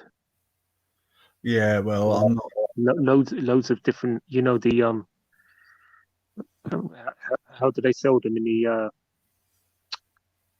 Sell them in the. What is it? What's the slang word again for when you buy the small bits of weed? I don't know, mate. You know when you buy like the 3.5 grams or something. What's it called again? The slang word. Skunk. No, they call it a slang word like on the amount, like 3.5 grams is. Okay, what? I ain't heard that, mate. I forget what they call it, but there's plenty of like pieces of that around the place. I saw on the sofa one time. He was dancing around, yeah, and they had all the pieces of hash in the cling film. Okay. Yeah. Just spread on the sofa all over the place. Well, that'd be their downfall, wouldn't it? Because they get more outrages and they leave themselves open. Well, that video, you know, YouTube have an archive of deleted videos, so that can easily get back up.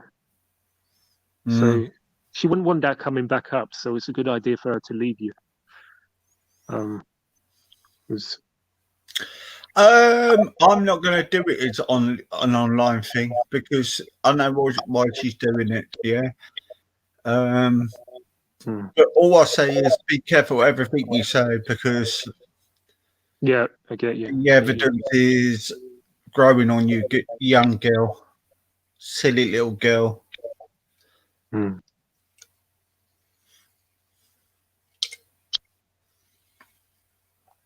not interested in having an online beef with them. If they've got something to say and they think they've got what they got, well, come and try it out then, man.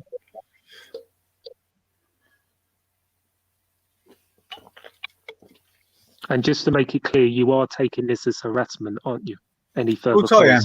Yeah, all of it. All right, record this then. That's clear.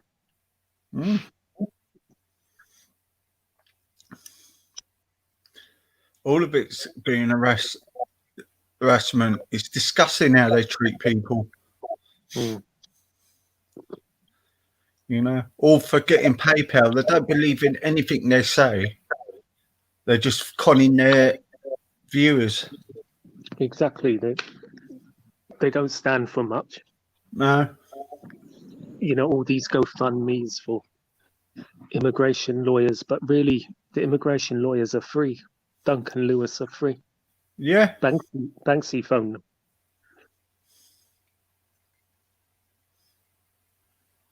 And her calling Banksy a nonce is very dangerous. Yeah. Oh, she's done that again, has she? Oh, she does it all the time. She went to the EDL boys and told them that Banksy was a nonce. In the park. And what you know those guys, they went down there to protest against grooming and everything like that. Yeah. He's going up and telling them that lie about Banksy. Yeah. Well, I mean, they act on it? that he can sue her if he receives damage, you know, if he is at a loss or if he's injured, harmed. Yeah. By her. But he's talking like if he's physically harmed, but to me, I think he's. And when did she do that then? That was at the Hatton Oh, okay. protest. Actually. It wasn't a grooming protest. And what did the EDL boys say? They went up and asked him what that's about, and he then told them, about the drawing thing. Oh yeah. And what did they say? But they were okay about it, when they found out, when they were, Yeah. The explanation was given. Yeah. Because it certainly wasn't how she was trying to make it look. Yeah. Did they have a word with her afterwards, or? No, they know. Mm. They knew it wasn't worth it. But he It said it could have been another set-up play that, to make her look good. But he said she's in trouble over harassing these people who she thinks is his family. Oh, right. She's saying to these people that they're covering for Banksy. And they're trying to say we're not related to Banksy. What is happening is she's harassing the wrong people. Oh, shit. How do you know all that then? Their solicitors. Oh, Banksy told me tonight. All right. Did he do a live Banksy? Yeah, he did a live, yeah. Oh, I didn't get a notification. Yeah, Raj was on there as well. Okay. But yeah, he spoke to a solicitor about taking her to court, and they said, if you're at harm, or if you're at a loss, or if you're physically harmed, you have a case. But I'm saying to him, being called a nonce is psychological damage. So what station was the Banksy one? Was it the one that he does with Pavlov? Yeah.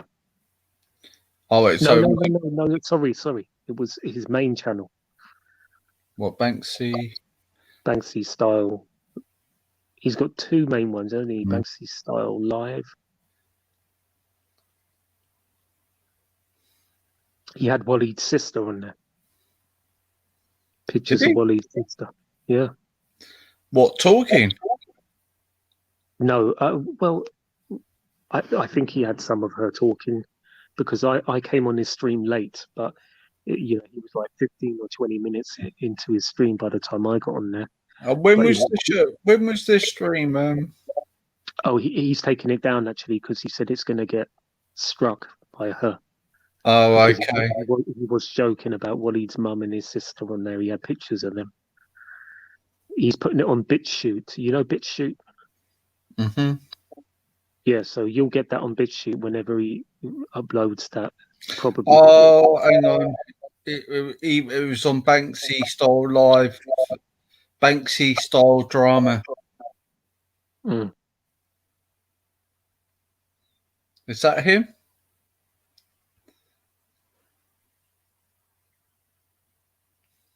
Don't know, but it was tonight. I don't think he's kept it up because he knows she'll strike it. Wait for him to put it on BitChute.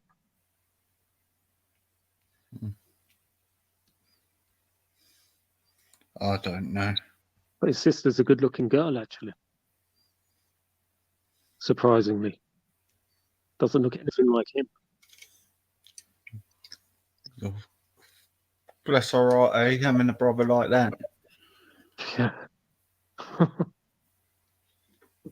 And I bet he comes from a good family as well. This is what I'm thinking. I'm looking at her. Yeah. I'm thinking they have money. They're not poor. Oh, okay. His mother has thousands and thousands of followers on her streams. Oh, okay. And what does she talk about? Just popular. So a poor family like that wouldn't get that far in Egypt. You know that. It's only people with money who can get far in politics. So my theory is that Walla Walla actually flew here by aeroplane. Yeah. His mother's kicked him out because he's fucked up so many times with his drugs and his alcohol and all other shit that he's been doing. So his mother's kicked him out, I reckon. And that's why he's acting like this tramp he is now.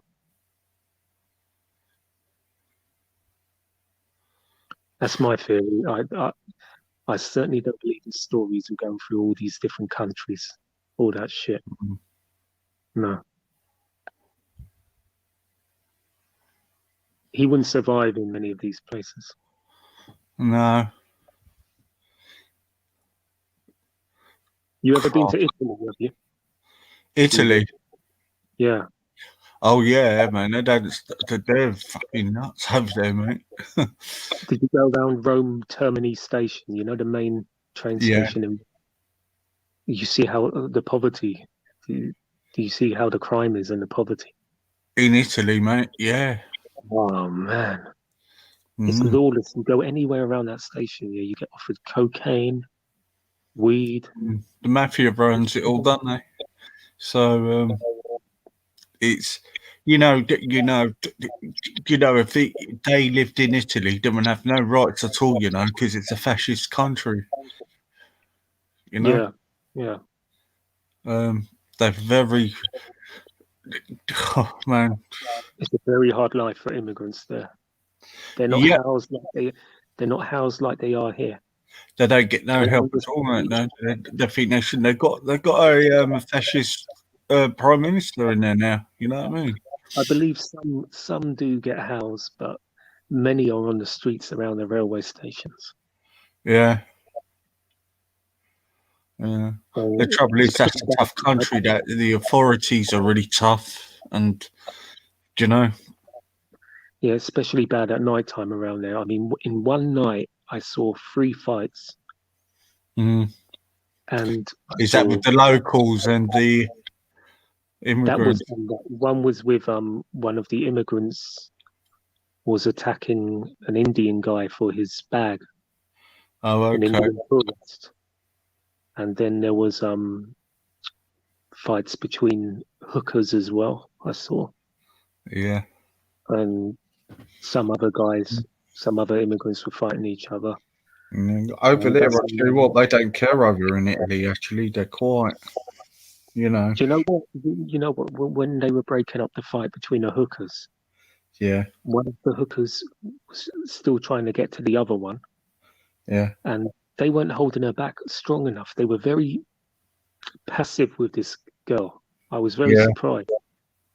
So she gets out of their grip and then punches the other one in the face when really they should have held her back. Yeah. And I said to one of them, why don't you do anything? And this is one of the special units of the police. They called them the Cabineturi or something. The Caminori. Yeah. Right. So that they're terrible. Yeah. So they told me to move in Italian, and I said I don't speak Italian. And then he spoke to me in English, and I said to him, so why are you letting this girl do all this? Why are you letting them fight? And she got away from you and hit the other one. And he said, oh, in Italy, when it's a woman, we are not allowed to use force. Yeah. I was surprised, I thought they would be the opposite. I thought they'd be brutal. But the way they handled her, and the way she was fighting back at them as well, they weren't restraining her properly. Yeah, they've got a lot of respect for women over there, haven't they? Yeah. That's what it is. Yeah, their thing is not touching a woman over there, Maybe, if it's really bad and they're restraining, but I think that kind of thing, they're very corrupt over there. Yeah, they are. That's why, all the rubbish, like the refuse rubbish and all that, that's all controlled by the mafia. Oh yeah, I saw that. Especially if you see rubbish on the flight, and it's because they haven't ordered their workers to go out and do it. Yeah, Italy is corrupt. Yeah, it's a nice place though. Yeah, it's not safe to go around though, is it? I don't think, Rome. It certainly didn't feel safe at night time around that train station. That's where my hotel was. Oh, was And it? you know, when I go drinking, I don't like to go too far from the hotel. You know, Yeah, so I had a few nights there. There was yeah, one night I couldn't find a taxi one night coming back from, you know, the Trevi Fountain. yeah.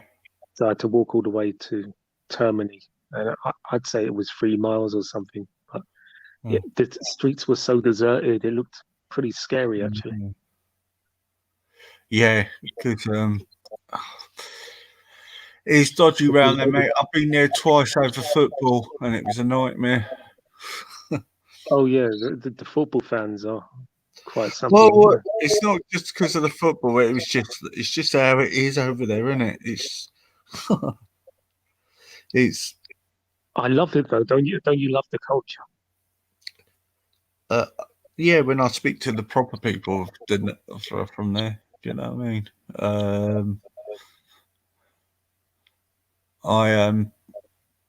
I think it's if you go out to the outskirts and that, like into the little villages and that, and you've got some really nice people there. Do you know what I mean? It's the same anywhere, you know. That's what I always do. You know, when I go to a Yeah. city, I'll travel to see the touristy parts, but then I'll go Mm. to the areas where no tourists go whatsoever. Yeah. And I like to get lost. I like to jump in Actually, you find them kind of people less not racist than that as well, you know, because they're quite interested to see you, you know. Yeah, that's the thing. Yeah, I get on a bus or something and I just go somewhere. Yeah. I don't know where I'm going, really. Just want to go away from the tourists, yeah. Yeah. Disappear away from that and go where the locals go. Yeah. And you find everything is much cheaper. You find the people are so much better, and then you find the real country of where you're going to, the real culture. Yeah. Yeah. And then it gets fascinating. It's far more fascinating than going to the touristy sites that everybody sees.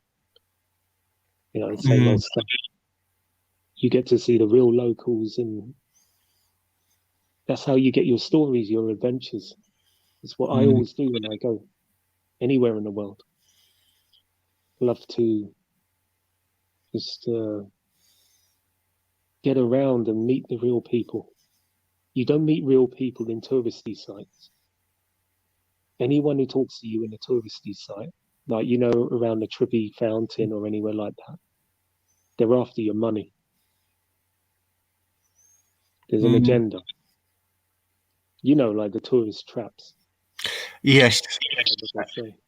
Yes, mate. It's just really I don't know. I think it's everywhere, in it though, isn't it? You just get it in every city, don't you? I mean, we shouldn't really be shocked. Do you know? Yeah, actually, in Italy, considering how many tourists go to Italy, it's not that bad for touristy traps. If you go to Thailand, you see how bad it is for tourist traps. Oh, Christ. Yeah. And France. Paris is bad. Oh. Yeah, Paris is bad, yeah. Though I've not been to Paris since I was quite young, actually. But I hear a lot. They've got a lot of problems over there. A lot of problems with everything. It's all gone mad.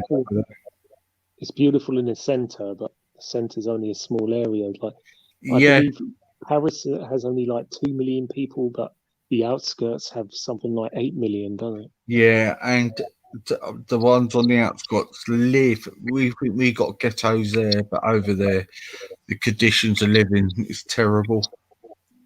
Yeah, they really don't bother the French. Honestly, they don't. There's a big class system there, isn't it? So I've seen some of the council estates over there on TV. Yeah, in documentaries. The conditions look terrible. And I'll tell you where it's bad. Yeah. It's Marseille. I've heard. It's not. It's oh God. I've been over there twice, and it's just crazy. Isn't it? It's turned into a drug ghetto area now, Marseille. Yeah, it's expected, isn't it? Really, it's a port city. Well, not really, because it's one of the It's a richest port cities city. in there, isn't it? So, you know, that's where all the millionaires live. You know. But lots of cargo goes in and out of there, doesn't it? Yeah. And it's a big kind of city, isn't it? From what I've heard. I mean, things we don't hear on the news here, they're having a right over there once a week. You know that. Oh yeah, I'll tell you where's bad. Sweden. Yeah, well, you know what's happened over there now.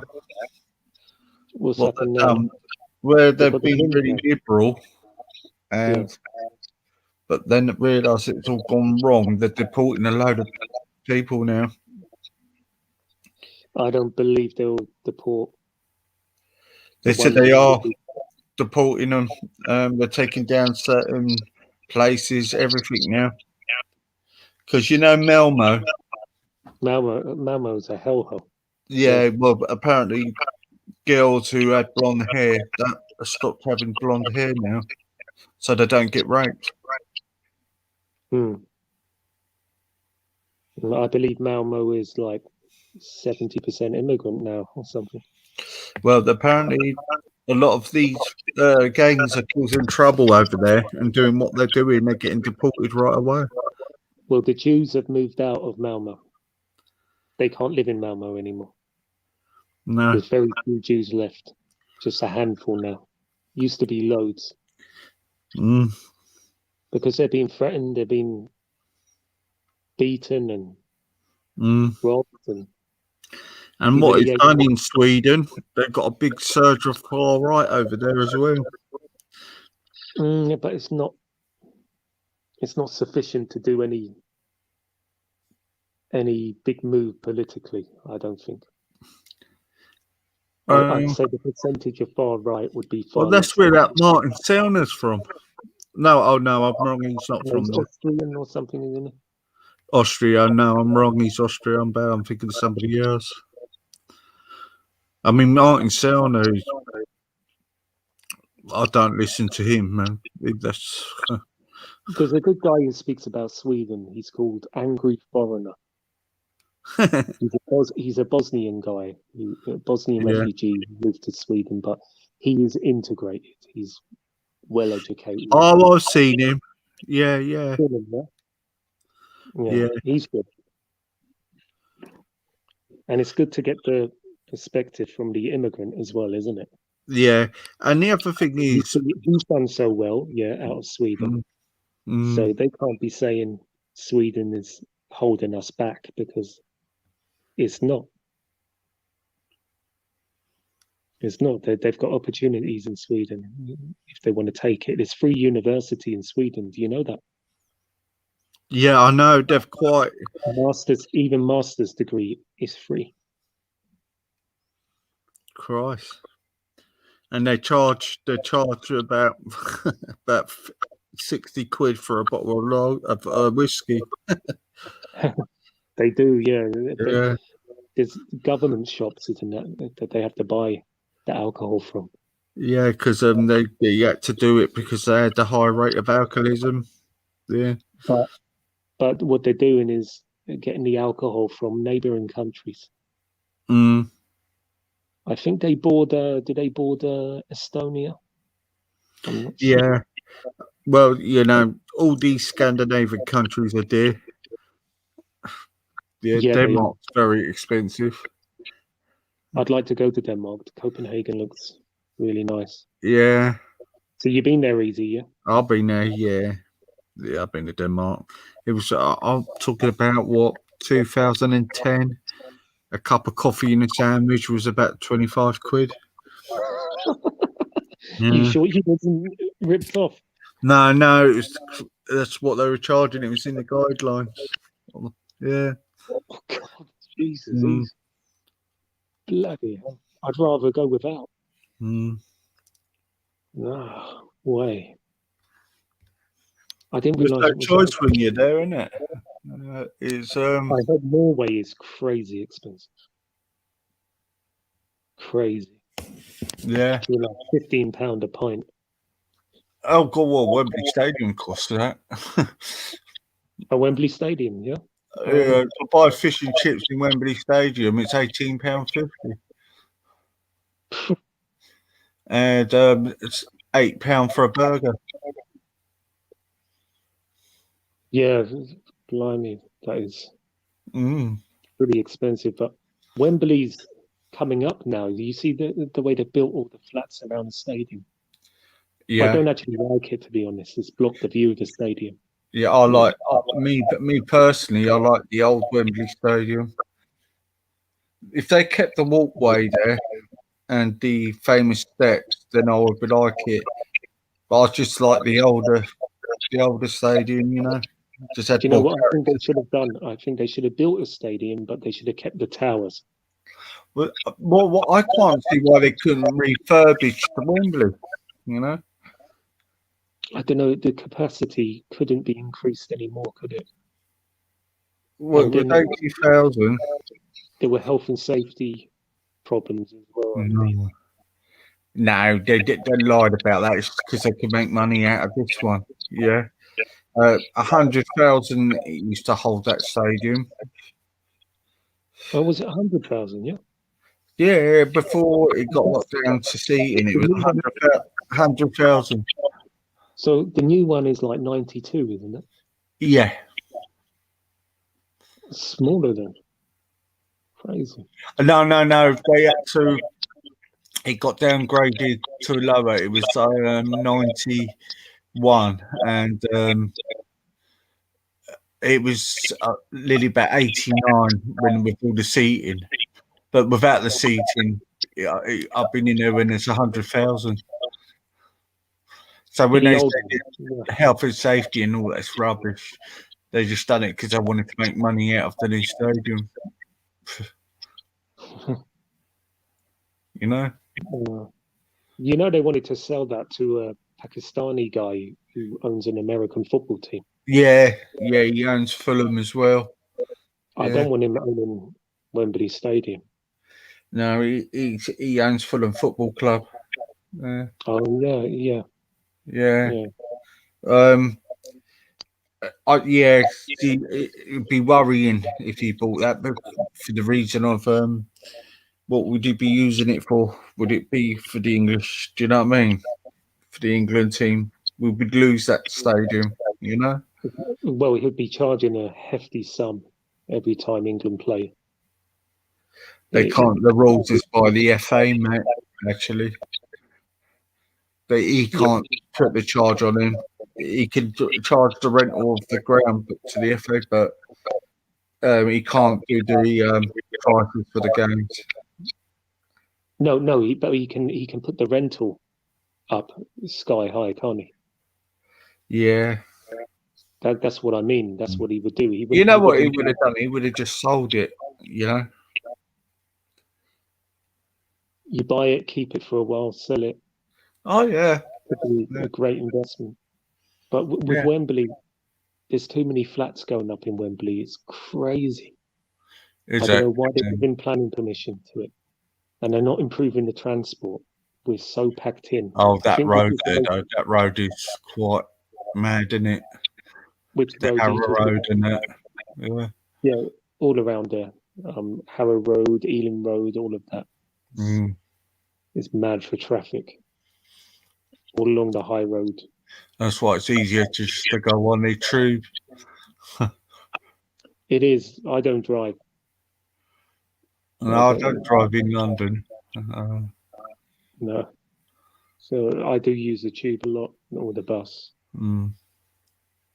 I've got many options. I've got the Wembley High Street, and then I've got Stonebridge Station. It's not far. Oh yeah, I know Stonebridge well. A mile or something. Yeah. And then I've got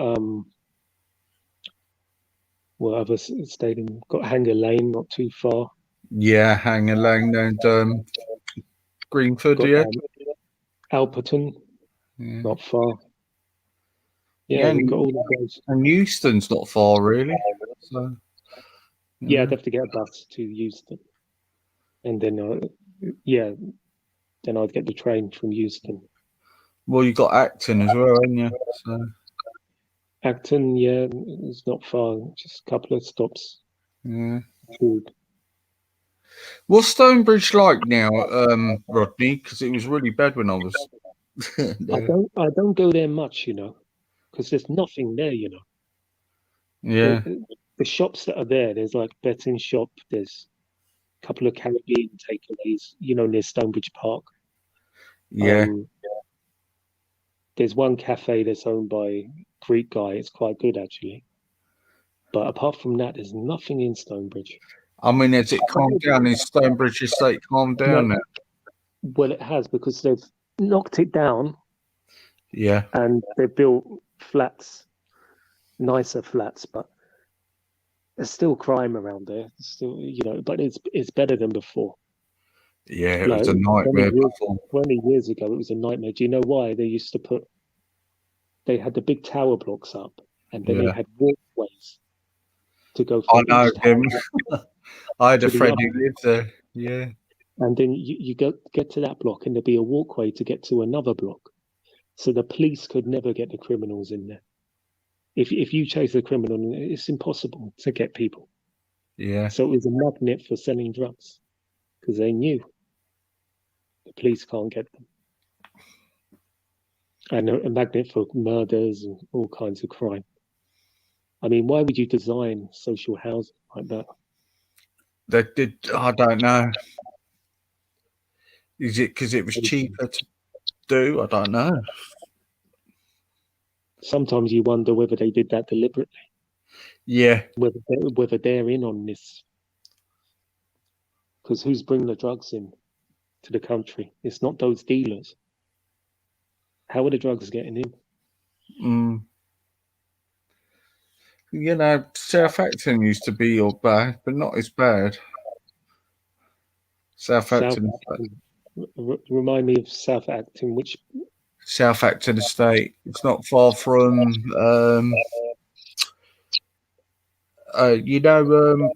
round Gunsbury Way. Oh, yeah. In between, going leading to QPR, what's the name? No, oh, God. What leads up to Shepherd's Bush? Oh, God. How could I forget it? Askew Road, I think. I can't remember. Askew Road. I know what you're talking about that way, because when I go to Shepherd's Bush by bus, I see some pretty shitty areas. It leads onto the West Way. Yeah. I know the one. Yeah, it's not far from Shepherd's Bush. I mean, it's from everywhere, really, isn't it? But Southampton was quite rough, but I knew a lot of people around there, so it's like I knew a lot of people in Holston as well. Yeah, Holston's pretty bad. Yeah, it's still bad. Holston is, and again, they don't improve the high street as well. I think the shopkeepers have got a responsibility to keep their shops tidy in the front. Do you know what I mean? Yeah. Horrible. Actually, it's quite mad around Holston. Actually, it is mad. I mean, there's no reason to go to Holston for me. I try to avoid it because there's nothing there, really. Yeah. There's no shop. There's no restaurant. The houses are really expensive around there, though. They are, because of the area, because of the location. The access to central London is very good. Yeah. You know who lives around there? Louis Theroux. Does he? Lived in Harlesden. Yeah, he lives in Harlesden. Okay. His kids just go to a local school in Harlesden, normal school. God. He loves it there. Well, yeah, I didn't have no problem. I know it could be really violent. No. Actually, I thought Brent could be quite rough. Actually, Where? Brent. Brent is rough, yeah. Yeah. South Kilburn is bad. Yeah. You know, the Mozart estate all around there. Oh yeah. I knew a lot of people over Elaborate Grove as well. Oh yeah. I don't know what that's like here now. Loads of Moroccans there in Elaborate Grove. That's their area.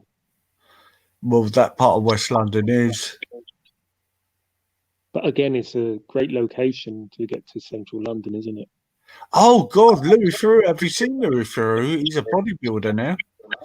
Come on. Huh? You're joking. Yeah, he's full of muscle. You got to be kidding me. No, he's a bodybuilder. He was showing it off in one of the national papers. Wow. I mean, he is. He's like built like a brick. Well, he doesn't. You know, he's very dreamy looking, but even you can see the muscle a bit on him. But it's, you know, obviously he must be small boned. You know what I mean? Well, yeah, he was very skinny when I saw him. It's true. Yeah, he is like a bodybuilder. What a shock that is. He must be doing that for a program, is he? Unless he had it put in. But I A don't know. massive change from being skinny. Yeah, but Like don't that. forget, it was a long, long time ago when he done them documentaries, you know. The last one I saw him in was probably like 4 years ago. He did one about Yeah. alcohol, didn't he? Yeah. Remember that one about alcohol? Yeah. Yeah, come to think of it, he hasn't done anything. He did do something recently, but I wasn't interested in it. I was watching it for a few minutes and I got Yeah. bored. Usually He's I on, love his he's stuff, on that channel Dave, isn't it? Isn't it, Dave? Oh yeah, yeah. Lot. Mm. He is good. He done some brilliant ones. You know, the ones in the American prison Yeah. in Miami. They were Yeah. fantastic. And what about the one when he went to that nonce prison? Did you see that one? Yeah, and the one he worked with the neo-Nazis, and he was, they didn't realise he was Jewish. Oh yeah, they asked him, didn't they? No, Yeah. he's not Jewish. He's not Jewish. He is. Yeah. No, not Louis Theroux.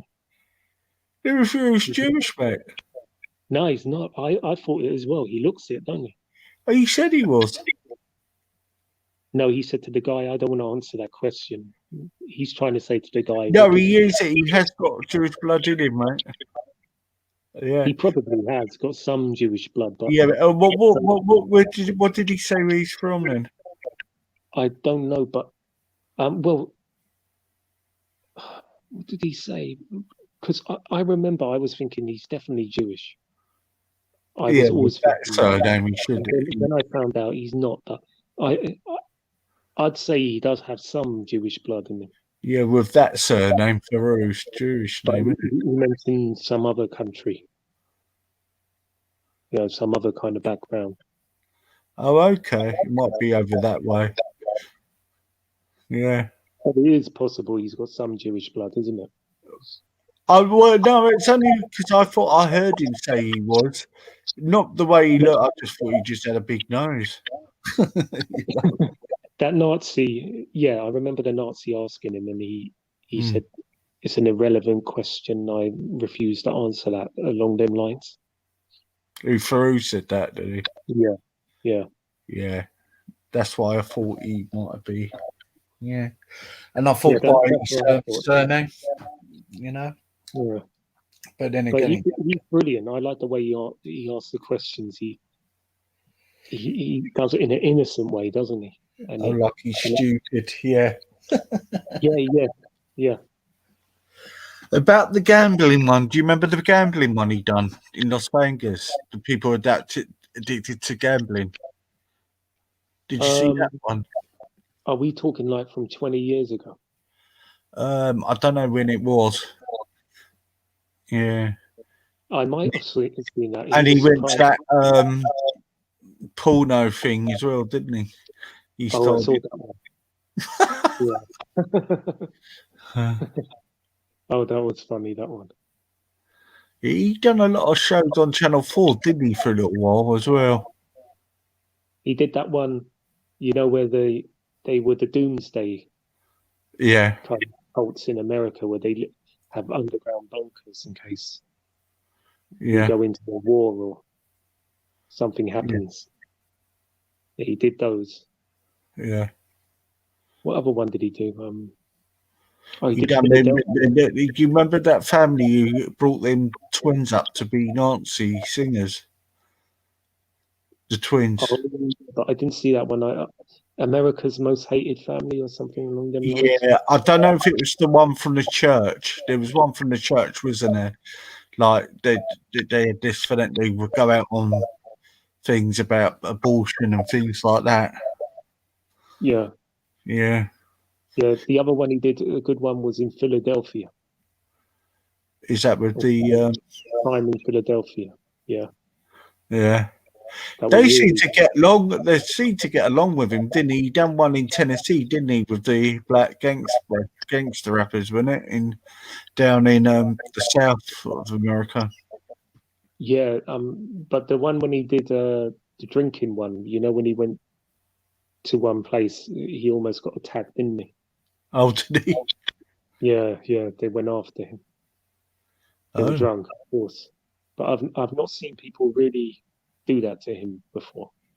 He got But put into a he stood his ground. yeah. He picked a wrong hotel somewhere in Arizona, in the wrong area, and the police have told him you have to find somewhere else. It's just not safe for you. Yeah. Yeah, not Actually, surprised. you know, you say places like LA and New York is so rough. Actually, them little towns in Arizona and Dallas and around that way can be rough. I didn't know Arizona. I know about Dallas. There's rough places around Dallas, but I didn't think Texas. Arizona was like that. Yeah. Alabama and all around that area, they can be quite rough. Yeah. Oh, you could, because it's a very poor area around there compared to the rest of the country. And the problem is you get attacked by both communities if you're an outsider, the hillbillies, the rednecks. Yeah, and maybe the black areas as well, and the Mexican. You know what I mean? So you can't fucking Them win. hillbillies are crazy as well, aren't they? Sorry? Them hillbillies, they're crazy. Oh yeah, look, mate, they live a different life. It's like a different life thing, isn't it? With them, it's totally different. You seen the movie Deliverance? I think they should have their own little country. Actually, did you see the movie Deliverance with Burt Reynolds? Yeah. Yeah, you see the hillbillies, what they did in that one. They bloody they raped a guy, didn't they? Did I? Yeah, in that movie. Yeah, the guy went missing in the woods, didn't he? They seem to have a. I don't know. I'm not saying all of them, but I think over there, race relations in that part of the country is not great. Yeah. Yeah. Just not great. They still got them attitudes, you know. Yeah, it's not likely to change anytime soon. I mean, No. Their race relations is probably 30, 40 years behind ours. I think it will take them that long before they even get as good as we are right now today. I'm sorry. It's up to the youngsters now to try and make it good, this race thing. But do you know what? I think it's just so far gone in America now. Yeah. It is. It is. They should have started making up to the communities they've hurt way back. Yeah. Somebody should have gone. They've just left it, haven't they? I mean, I don't know what it is with the police over there. Is it because they're nervous when they're out on the situation because it's got more dangerous, or is it just the KKK in that police force? You know, I don't know. It's a bit of both, isn't it? It's like they're racist, and then it's there's some of them who are scared and overreact as well. It's both, a bit of both. You can't say it's one or the other. Yeah. It's pretty bad though. It's too bad. You'd expect the US government to have invested more in those communities. Well, I When think you I they think their wasted on police. I wars. think their police need to be trained up. You know, because it seems like they're really like. Look, there's some clips. There was a guy who got stopped for drink driving. It went on for ages and ages and ages. About an hour and a half. They were really polite and civil to him, and they said, "Please don't run off because we'll have to, you know, shoot you or taser you." You know, and he was trying to deny he was really legless, yeah, and in the end it was getting sorted out, and all of a sudden he started playing up and went to run, and they shot him. Yeah, but they warned him about an hour and a half, you know. Yeah. Did you see the actual footage of George Floyd getting killed? Yeah, it was terrible, man. Oh, It's terrible. But when I found out what he done, put a gun to a pregnant woman. Oh yeah. Do you know what I mean? He wasn't the best of people, was he? No. And I think to myself, well, if that was my partner he done that to, and the police done that to him, well, I would be a little bit happy, but it's wrong. You know, policemen. That police officer knew about that previous incident. He did a radio check. Well, apparently he knew him. Yeah, that's what they're saying. They worked together. Yeah, there was a bit of a dispute, so I don't know what was going on there. I don't think they said there was a dispute, was there? Apparently they had an argument or something. Yeah. So I don't know what. I don't know if the old Bill was on the take or something, and he owed him money or something. You know. It's either way. It's either that or he went on his radio and found out about him doing that to a pregnant woman. Well, apparently they worked together at the nightclub as the bouncers. Yeah. So yeah, that's God what the knows. owner's saying. And the other thing is, George wasn't being violent to him, really. He was just walking away from him, wasn't he? What I could see with it. But then somebody said there's other videos out there they haven't shown. So I don't know. I think they have. It was definitely murder, no matter what way. No, I'm saying the start of it. The start of it, mate. Yeah, Oh, you know, yeah, you yeah. see the bit Even where if he struggled, even if he struggled at the start, when the video I don't was, know. Yeah. Even though another human being shouldn't be treated like that. yeah, because when he was actually killed, he wasn't struggling, so you can't. No, he was killed on the floor, wasn't he? It was horrendous. It was horrendous watching it. It was. You know, there's been some horrendous incidents like that. Guy was in he got stopped in his car. He had his mother and his partner and his daughter in the back, 2 daughters in the back, and she was in the front. And he didn't do nothing wrong, and they panicked for some reason. He was getting his driving license, and they shot him in front of his kids. Yeah. So you can understand every time when a parent, they know their kids, if they're going to work and that, they're wondering, they're worrying all the time if they've got to come back alive. It must be a hell of a worry being a black person over there, to be honest with you. Yeah, it would be, especially if you're in the South. Imagine if you were in the racist places like Alabama. Not just there, though. I mean, you've got like LA and you've got New York. You know, the police are really corrupt over there. You know, not saying they're all bad. There's some good ones that work a lot. You know, but they've got a bit of corruption. But yeah, there's just a divide, and it's such a shame, really. I don't know what the solution would be for them. Whether But they have to. There's a different class thing over there, you know. The situation, they need to give them better living conditions.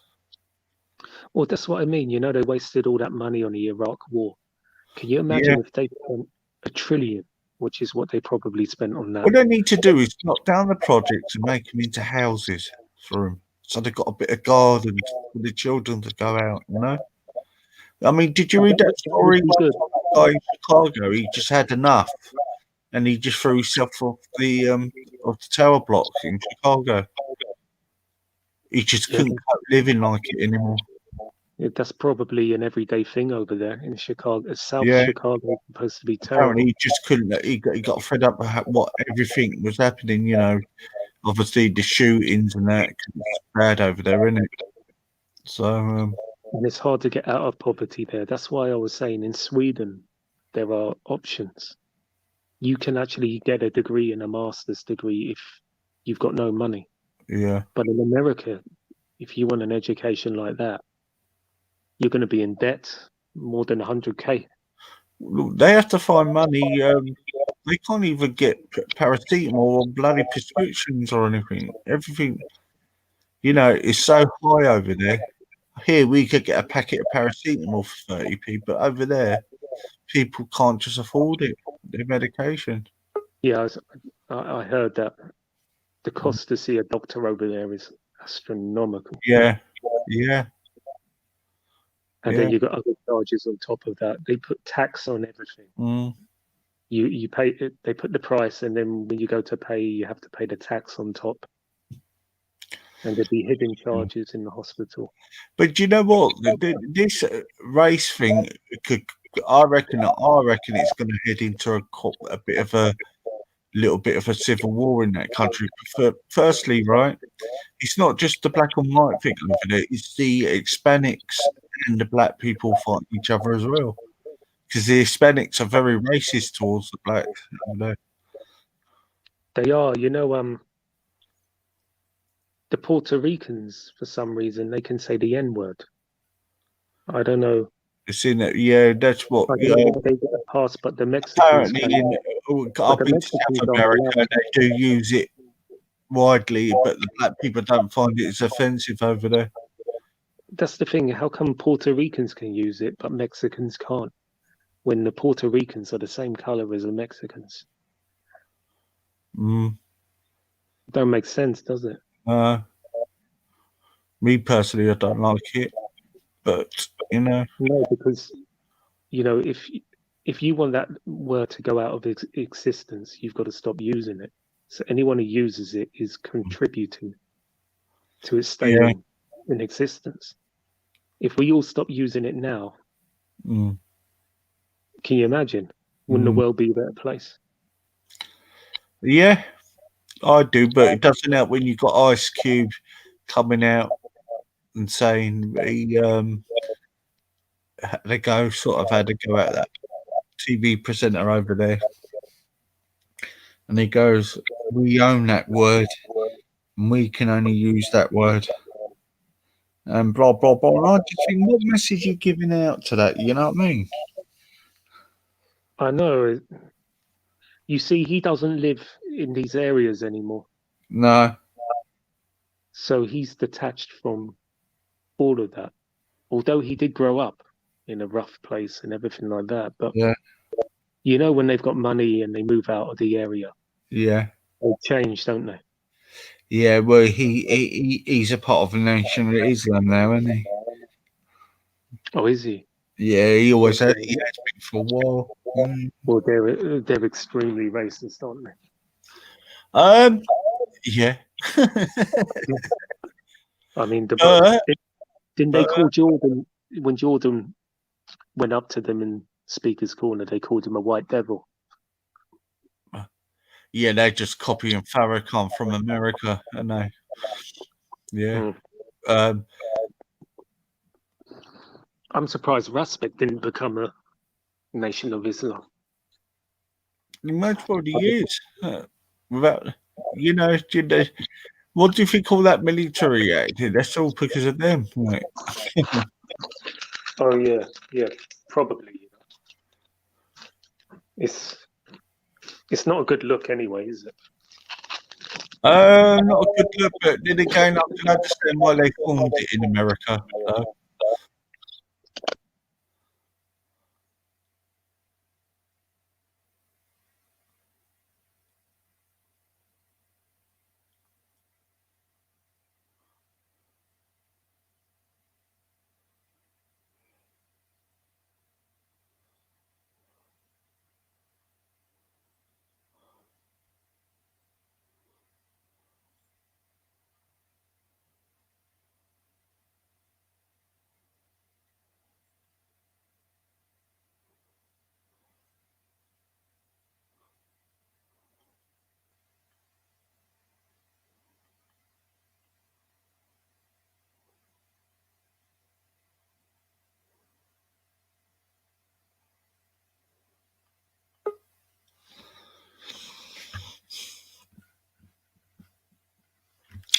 This StreamYards is getting bad, Rodney, at the moment.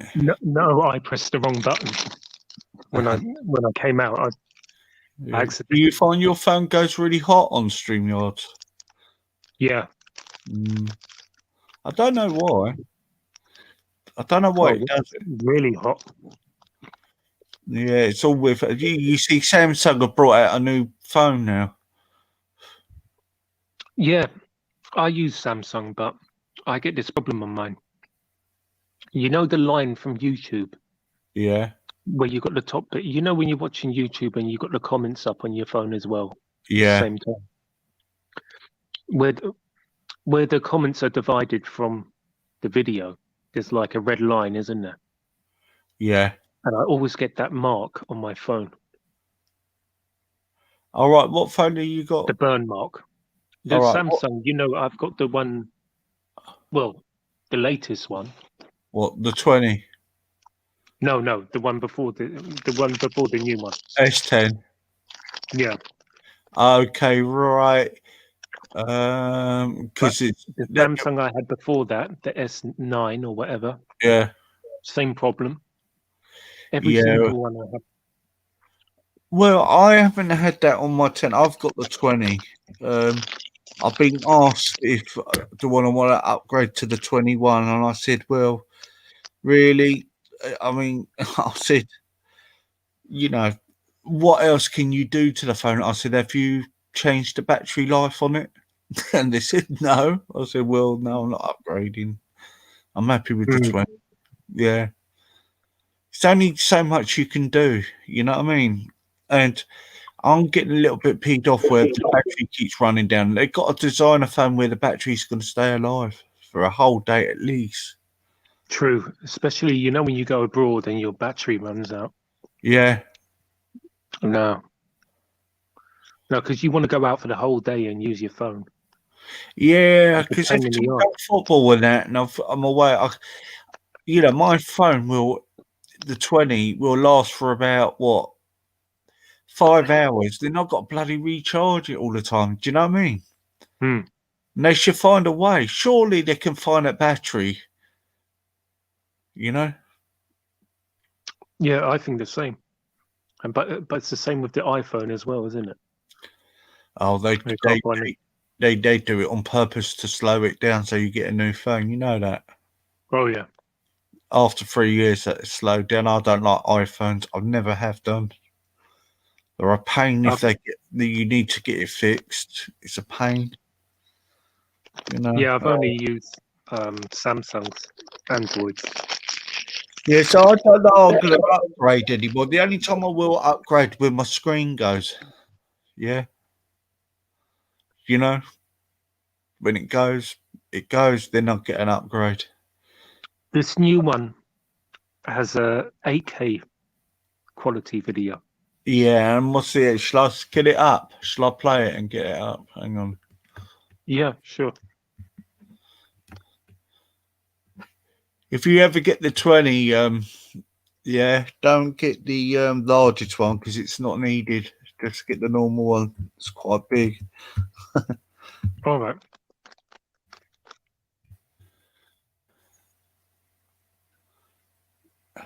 Galaxy A. Is it called Galaxy A21? Oh, no. Galaxy 21.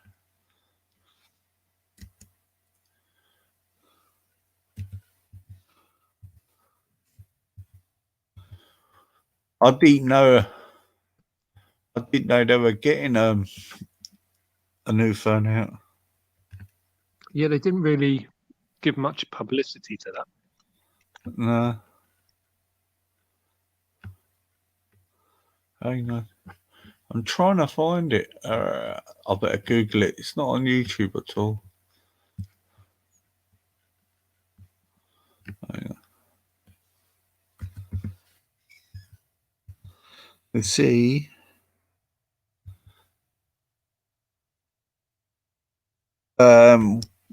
What's different about it? Maybe the camera might be better.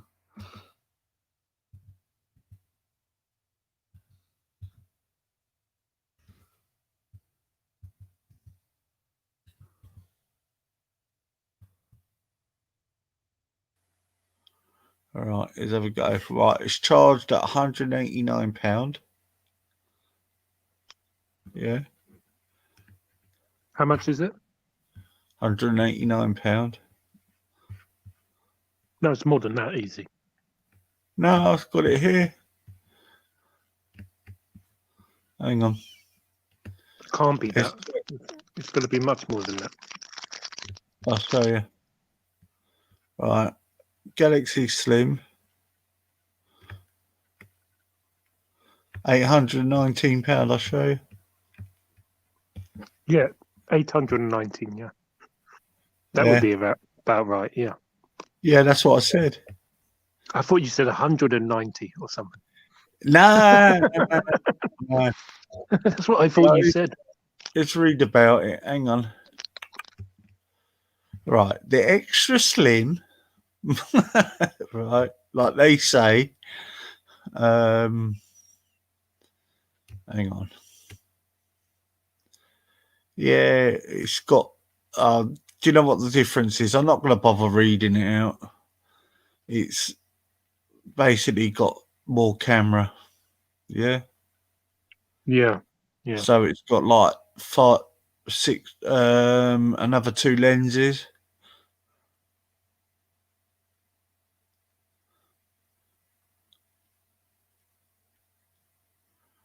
And it's S21 Ultra FG Slim.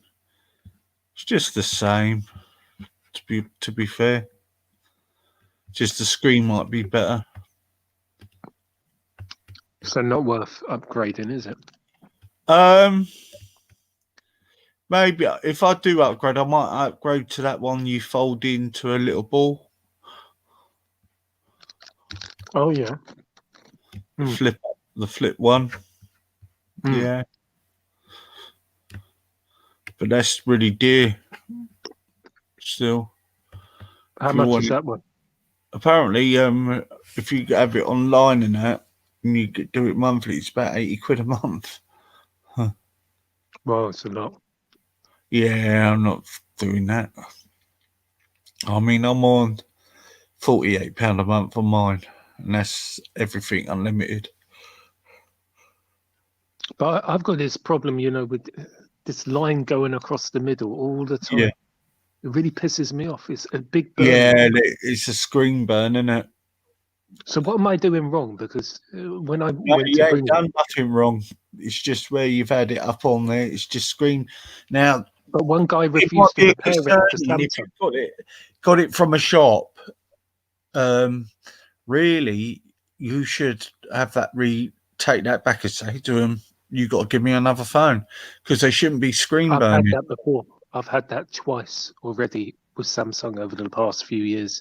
Yeah, well, it's like a plasma. Well, the screen like a plasma. When you used to have a plasma TV, it would screen burn, wouldn't it? Yeah.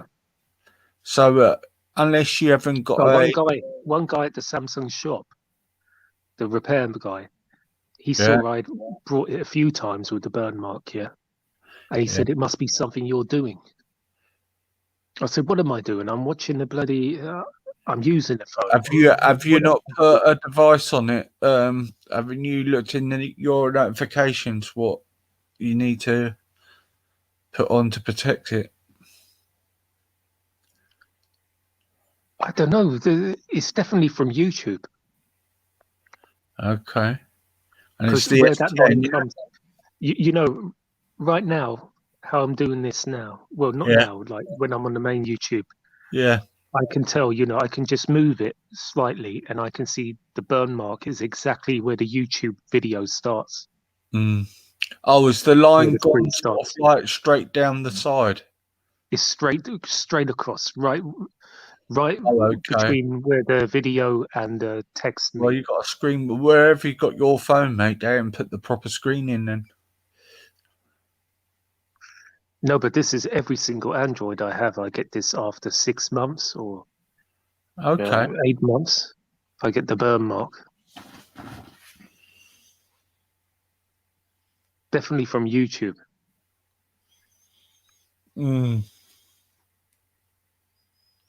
It might be because your screen's going anyway. How long you had it, Rodney? A year and a half. Okay. Well, take it back to the shop. Are Yeah, you what I'm paying gonna do? What I'm gonna do is, because they keep my name must be on there about fucking 10 times, you know, for the same repair for different phones. So what I'm gonna do is I'm gonna wait until the phone What is company gonna you run with? out of guarantee. I'll wait a few more months just Yeah. before the guarantee is finished, and then I'll take it there and get it repaired. But the same problem's going to happen again. What I'm going to say, what network you with? I'm with Free. Oh, that explains it then. Yeah. Yeah. Do you know they're owned by Carphone Warehouse, some half of it? Oh, are they? Mm. You Yeah. know what they've done? They've given you a refurbished one. Should be brand new. Yeah, take it back. Cheeky No, bastard. the thing is easy. It's happening with every single phone that I get from Samsung, every single Android phone. Oh, well, my one's And a it bit doesn't. okay. What am I doing wrong? I mean, do you think it's a background app? Yeah.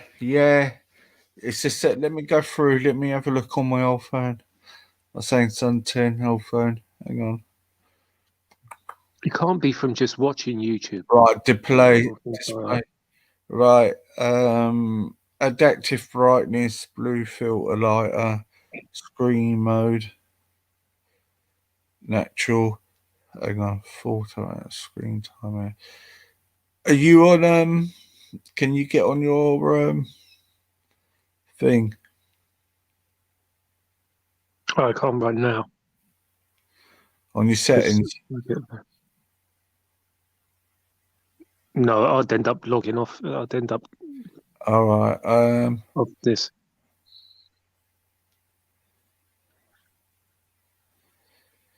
It'd be the YouTube app in the background, I'd say. Running. Yeah. Did you get that brand new? Yeah, I got it brand new. I've tried to. You've got to watch these phone companies. I know for a fact they give you the ones that people have sent back. Oh yeah. Do you know what I mean? Because I've tried to get rid of the YouTube app completely, and it doesn't seem to let you get rid of it. Oh, you It can lets you disable it. No, it lets you disable it. My suggestion is you demand a new phone. Oh yeah. Demand a new phone, and if Nimrod is on here. He said it's called screen ghosting. I have it on my phone too. All right. Nimrod, do you have it on every phone you get from them? Because it's my problem with every phone. Well, I would just take it back. Do you know what? Firstly, you should get off that bloody company because they're terrible. Secondly, tell them if you want to stay on there. If you don't change my phone, I'll go to another company and they shit themselves. Do it over the phone. Yeah. Yeah, what I'm going to do is just before the guarantee runs out, then I'm going to do it because, you know, I want to get it in good condition. I don't want to upgrade yet. So I want this phone to last me maybe another couple of years. Company. Do you know what? I've been with EE for 20 years. Yeah. And they're doing nothing but good. You know. Well, I'm saying, well, it was Orange before, but sorry, 20 were EE for the last since they took over as EE. They've been brilliant. Yeah. With everything. Yeah, Nimrod is saying on every Samsung, yeah, he's got the same thing. He's saying in the chat. Yeah, so there's something you put on, isn't it? I'm trying to remember. So Nimrod, do you have the line like where the YouTube video starts? Yeah, where the screen starts? Because I've got the same line that goes across. Or do you get it in a different area?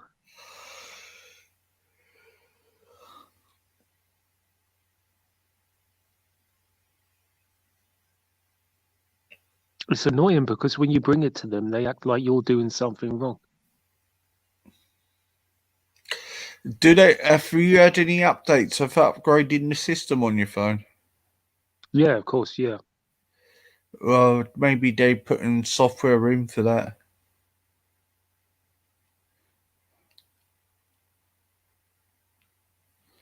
Hang on, right.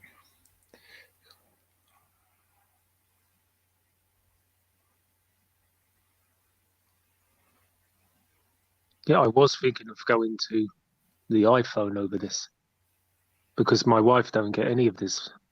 She don't get problems with her phones. Up to you, mate. And my daughters as well have iPhones, and they've never had that problem. I haven't had it on Samsung. There's got to be something you ain't done. It's something to do with YouTube anyway. 100%. Or did you? I've disabled the app, but then you can't get rid of it completely, and then it comes back again. The app. Yeah. It's weird. They don't let you uninstall it. Oh, you can? I don't think you can on here. Yeah. Nimrod said it's YouTube as well. I reckon they're giving you an old. No, somebody's had that before and they refurbished it. No, I think. No, I don't think so. I've had a problem on it.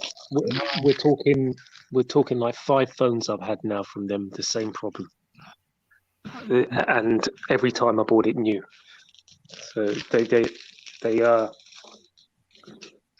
definitely gave me the new one, but it's just to do with their phones not being as good as they should be.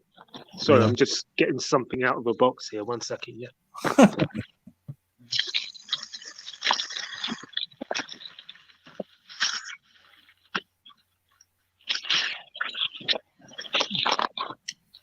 There should be a screen burner app on there to get rid of it. Very easy screen burner, you said? Yeah. Okay, what's that? That's just to take the marks off the phone. It should be on there. I can't remember whereabouts it is on there.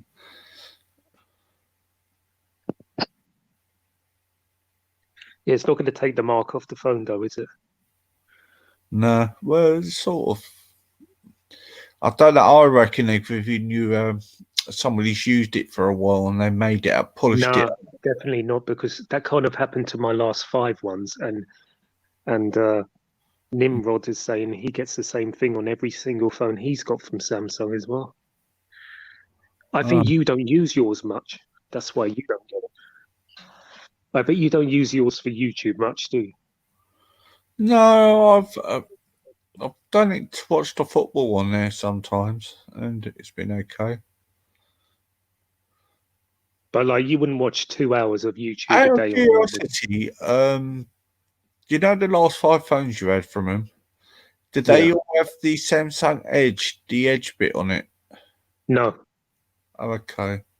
Because probably the last 2 or 3 had the Edge on it. Yeah, I don't like the Edge. Well, the Edge is on the S10.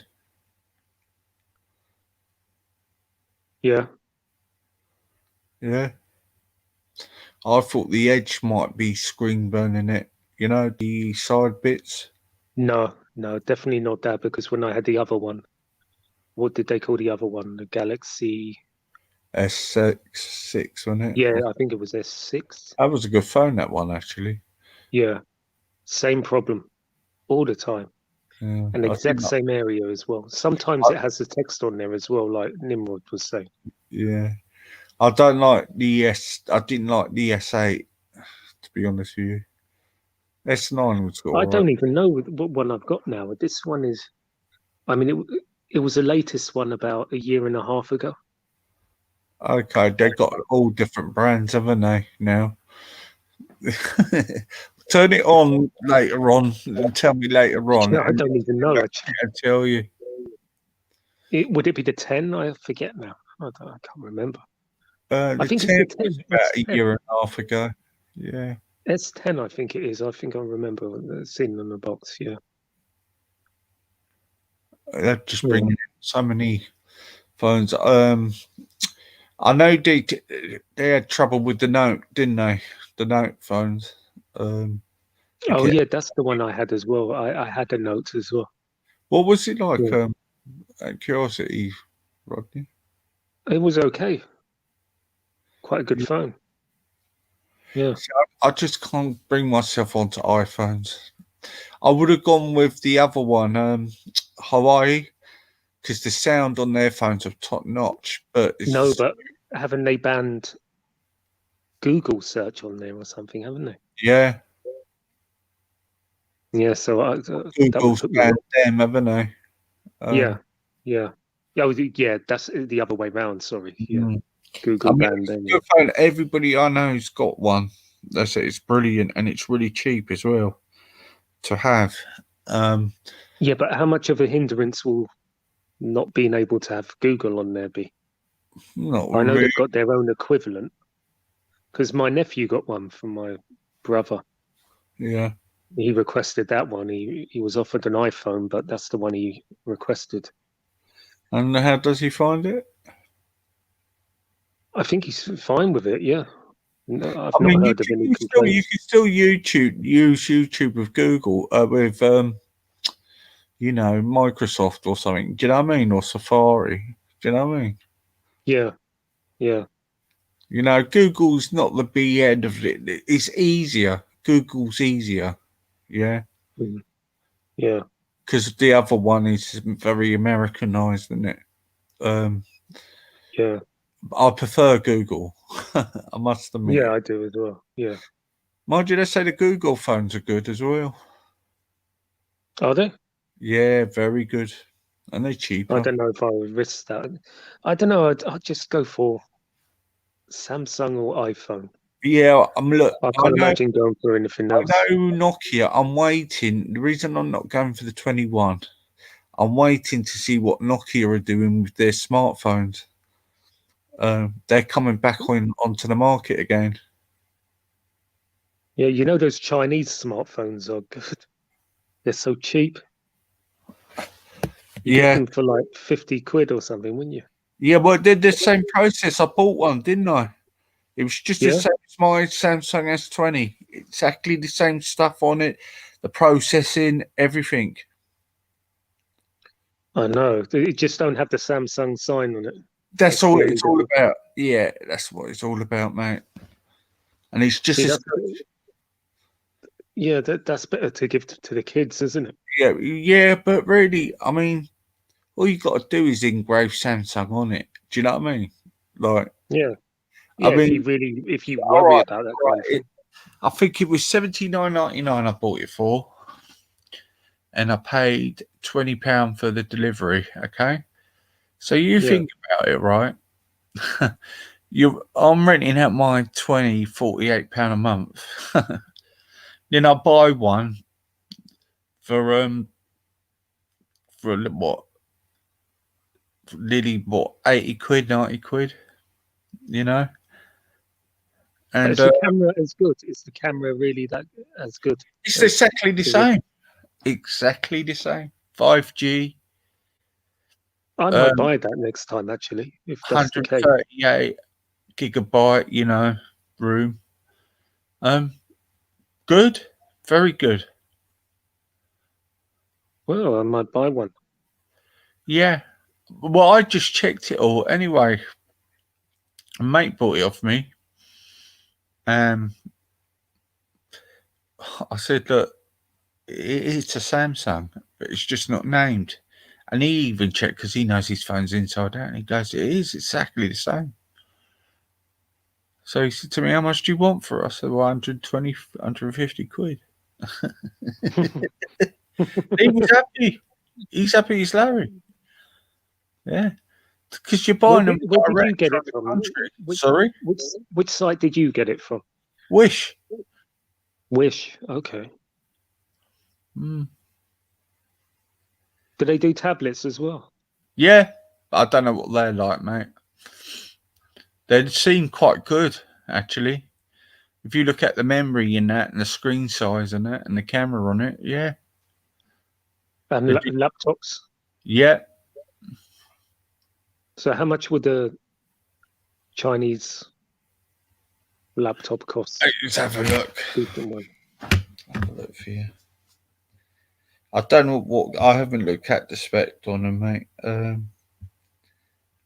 Let's have a look. All depends if it's whether. Look, the thing with the tablets and that, yeah. I was going to say. I'm looking for a laptop, really.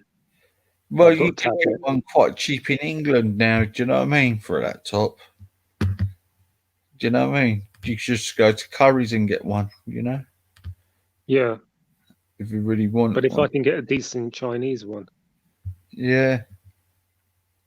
Do they have copies of like the Mac? Do they? I Something don't similar know. to the Mac. I haven't really looked actually because I'm always interested in the phones. Hang on. Right, you got the Note 30 Plus here, right? £55. All right, they've got a computer here for 120, and it's a mini Cooper notebook Android laptop. Okay, Yeah. does it look similar to which brand? It's got a keyboard with it. Okay.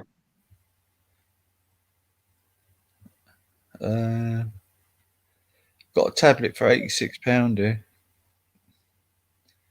and it's got 12 gigabytes, 512 GB. A new upgrade Beast tablet, Android 110 with 16-inch tablet, high HD screen, 10 core, 22.4G dual, it's Wi-Fi, Android, plus a SIM card, camera rear 13 amp, tablets 4G, core phone, tablet, £86. Oh.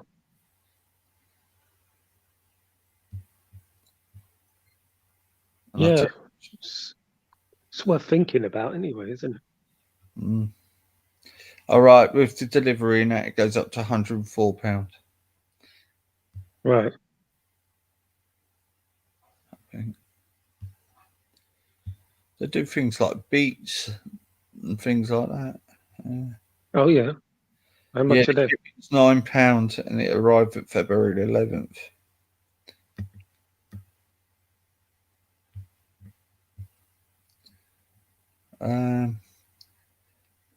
Yeah. So where do you see the streams going now? These speakers corner streams. What direction do you see them going?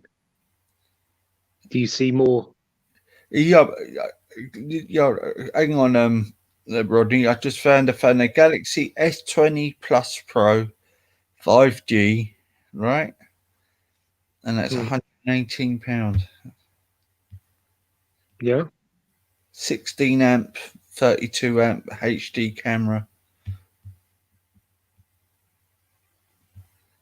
£105. So it looks the real thing, yeah? Yeah. Cool. It's got 1, 2, 4 camera lenses on it. Yeah, it looks Certainly like worth thinking about. it's a 5G phone as well. Yeah. Yeah. So, and they are, because they put the Galaxy in. Look, they got a Galaxy Ultra. They do their own things, but it's got to be, you know. Look, Galaxy Ultra. They're taking it off from like the 21, and to get this from Britain, it's £87. Let's have a look on that one. 12G to 100 dual SIM. Phone facial ID unlock.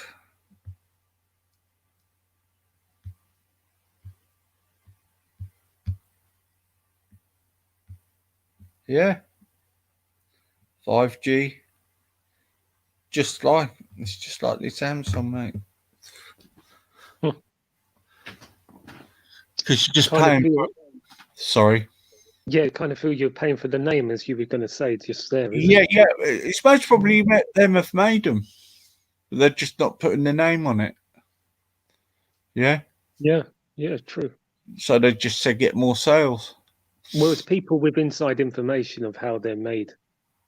So it's people who used to work for Samsung or currently work for Samsung. Mm.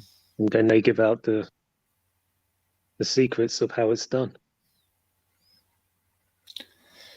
Should I just put a video up quickly about it? Yeah, sure. Yeah. Okay.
I can't find anything. Man.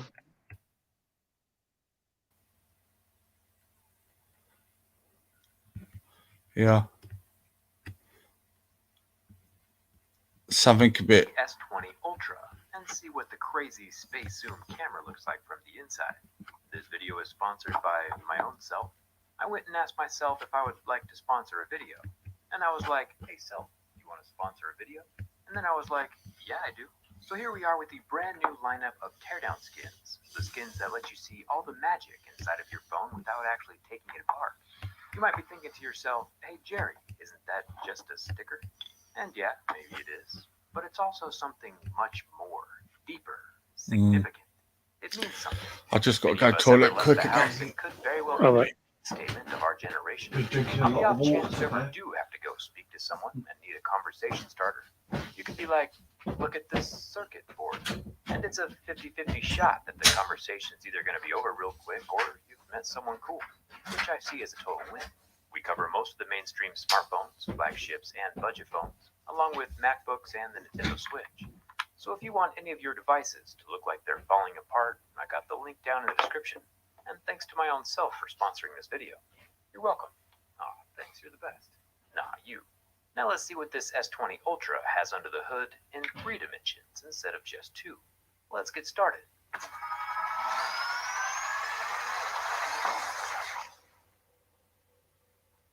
Does 5G even exist?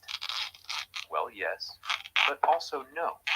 We'll learn more about this as we delve inside the brand new S20 Ultra 5G, the latest and greatest from Samsung. The front screen is flat this time around, but the back panel is still as curvy as ever. I can take my heat gun and razor blade and slice between the glass panel and the metal frame of the phone.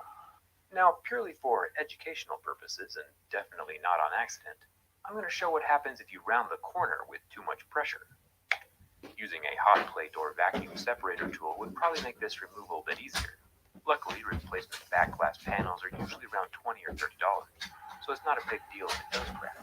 I'll keep the phone just barely too hot to touch so the waterproof adhesive stays soft in the glass. Can you hear it all right, Rodney? The back panel can come away from the phone. Just about, yeah.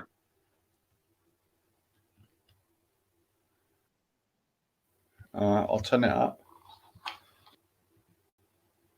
The only connection that's on the back of the glass panel is actually for the little microphone.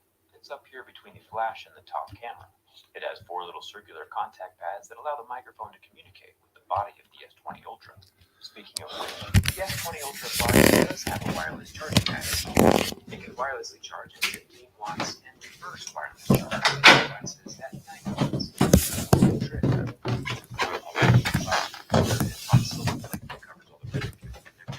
Also, the side edge of the speakers I took out, like everything on the battery with my plastic pry tool, just unsnaps like a little Lego. I can uncover the rest of the motherboard by removing 4 more Phillips head screws to pull down the top antenna plastic. There's a rectangular void in the plastic. There's something missing here, but I'll come back to it in just a second. There are 5 screws holding down the bottom loudspeaker assembly. The speaker plastic has the normal contact pads for communicating, and a little red sticker covering the small balls inside of the speaker housing. Remember, these little guys help the speaker sound larger than it actually is by making the air move around the balls inside of the housing. It's a cute little technology. Coming up here to the top of the phone, I'll pop out the SIM and SD card tray. This guy can handle an additional terabyte of storage. Before we get to the cameras, there's a few more things I need to take out. First of all, these extension ribbons that connect the main board to the charging port board. Each end disconnects like a little Lego. Then I can set them off to the side. The charging port board itself has 3 screws holding it in place. Once these are removed, the whole board can come away from the phone. It is replaceable this time, which is a good thing, and pretty simple to take out. Samsung also included some extra red rubber underneath the charging port. And also, down here at the bottom of the phone, there is the little square vibrator motor. Now for the cameras. Samsung has done some new stuff this time around with the cameras. They're all still connected inside of the same metal housing. So better. The whole motherboard needs to come away from the frame. It's a double stacked motherboard, just like we've seen inside of the iPhone and the Note 10 previously. And it's super thick. There is no thermal paste on the back this time around, which You is see how easy it's to make, Rodney? Yeah, I see, yeah. Have you seen enough, Yeah. or do you want to see the end of it? Yeah, that's enough. That's good. It's one thing I know about phones. Yeah. No, I don't know much about them. Oh yeah. Oh yeah. So you're very they're much really into cheap them, yeah? too. Yeah, I'm doing it. It's a new thing for fixing them, you know. But I do advise people, like, you know, to get the Samsung because it's easier to change the screen on it. Oh, is it, yeah? Yeah, because of with the iPhone, you've got to actually take everything apart. Yeah. Oh, yeah. Ages, and it's more dearer to replace. With Samsung, it's not so dear. It's still 120, 130 or something to replace the screen, isn't it? For the Sorry? Samsung. For the Samsung, it costs about 130 if you were to pay to have the screen replaced, wouldn't it? Yeah, but do you know what? You know, these phone companies, you take them to the phone shops. You know, Yeah. like the people open up their own phone shops. You know. Yeah, Cameras. but they're still expensive, though. Yeah, those but listen, they don't fix them themselves. They send them off to get fixed. All right. You know, you've got a company called Phoning, isn't there? There's a company called Phoning, isn't there? And they're just around, don't they? And people like CEX and that, they don't do it themselves. They send them off to a company. Hmm. And I can do it. Huh? It's useful to know how to do. Yeah, only Samsung ones, really. Yeah. So I was going to say, you know, where do you see the streams going, these Speakers Corner streams? Do you see more and more coming up? All depends if they're going to open. Was there any down there today, then? Yesterday? Yeah. Uncle Omar was down there. I thought we were on And a lockdown. that's the thing. He's supposed to live in Reading. And he gets a train from Reading to here. Yeah, well, it only takes, from Reading to London, it takes about 30 minutes. Oh, but he's clearly breaking the lockdown rules, isn't he? Yeah. And Steve was there. See, I'm not being funny. This virus is getting real. They've got to learn to stay in. Yeah, I'm afraid. Yeah. I'm sorry, Yeah. Timothy. I think Steve is dismissing the virus, I think, completely. Well, I've got a friend who's just lost her mother yesterday for it. Yeah, many people now are saying they know somebody who's in the hospital or has died from it. It's getting real now because people are, when you start knowing people who are affected, then it hits home. The other guy who was there today was, that Indian guy who has a Cockney accent. Who? The Indian guy with a Cockney accent. He was there again today. Indian guy with a Cockney accent? Yeah, he sometimes argues with Rat Boy, Omar. Does he wear dark glasses? The Cockney guy with the Indian guy.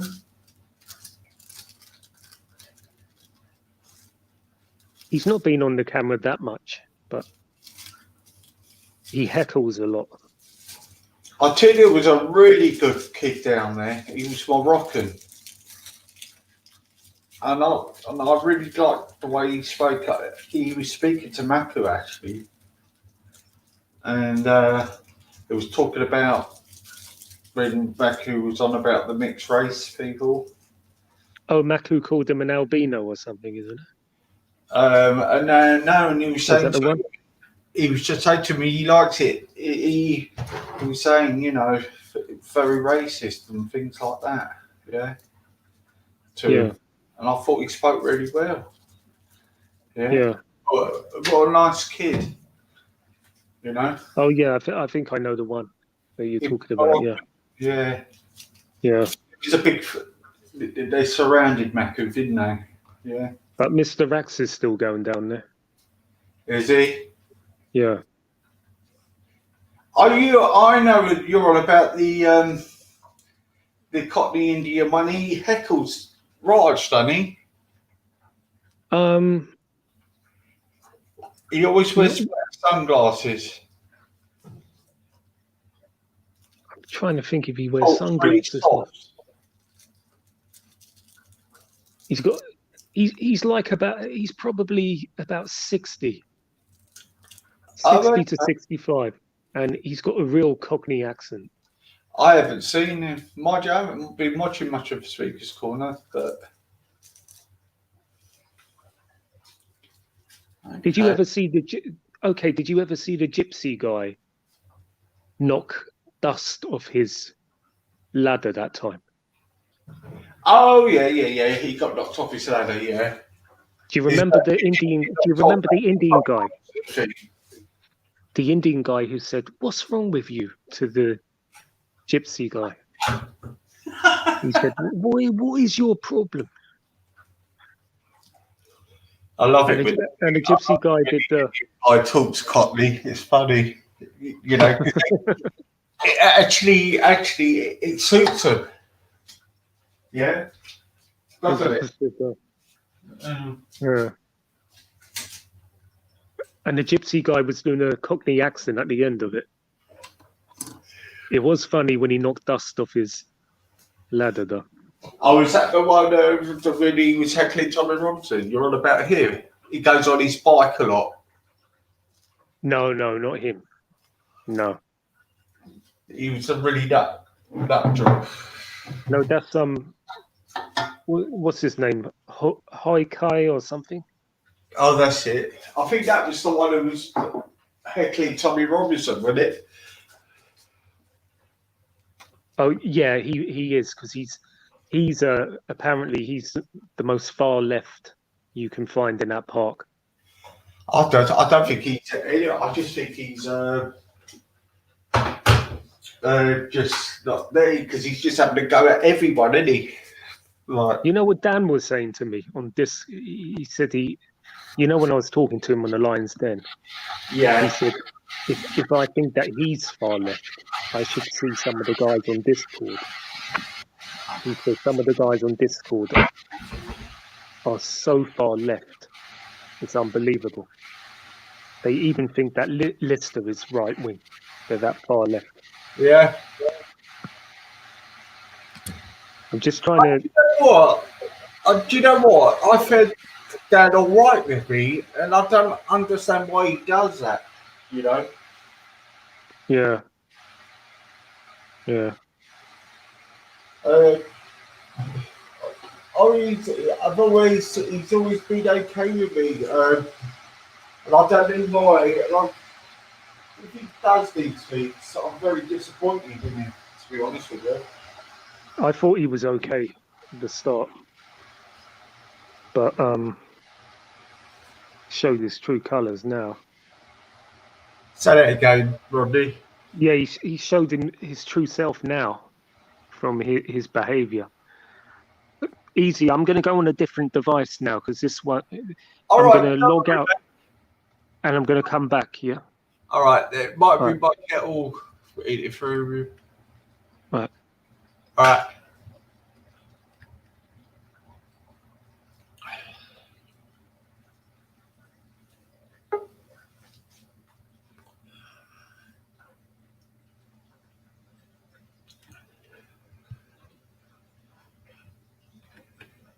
It's just. Yeah, you hear me? Yeah. Yeah. I thought he was, when I spoke to him, I thought I heard the rumours and all that, but I take people face value towards me, and then I just heard all right, really, but I mean, I managed to get some kind of a civil conversation with him going on the Lions Den. I mean, bloody hell, we were talking for hours and hours, you know. I can believe it. Because he tried to get.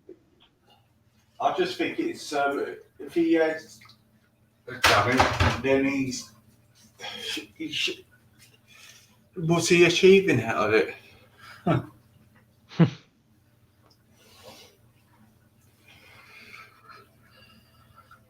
He's certainly into his politics. Yeah, he does have knowledge. I'll give him that. He's educated, isn't he? Yeah.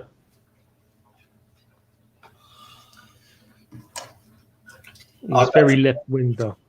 I don't know where he stands. I mean, he's a mod on Zubida's channel, so you've got to question that. How can you be a mod on her channel? The one thing I will say about that, we've got to think about the accusations get to us. We're far right because we listen to a certain person. Do you know what I mean? Because I try to look at on our side of it, you know, what they do to us, and yeah, I get where you're coming from on that. And the other thing is, but who do we? Yeah, but who do we listen to? Who is far right? Really, we don't. Oh no, exactly. Yeah, I mean, I certainly wouldn't call Robinson that he doesn't affect my life or anything. I'm not, you know, a guy who's got a Tommy Robinson tattoo or anything. I just found out a bit of knowledge what he came out, what he got arrested for. That put me onto it. Otherwise, I wouldn't have known anything about Tommy Robinson. You know? I don't trust any activist. I think they're doing it for the money. But he has a point about the grooming gangs, which I support. Yeah, but his stance on that. But these activists often do it for the money, and Tommy has made a lot of money out of this. Yeah, but he did have money before he'd done it.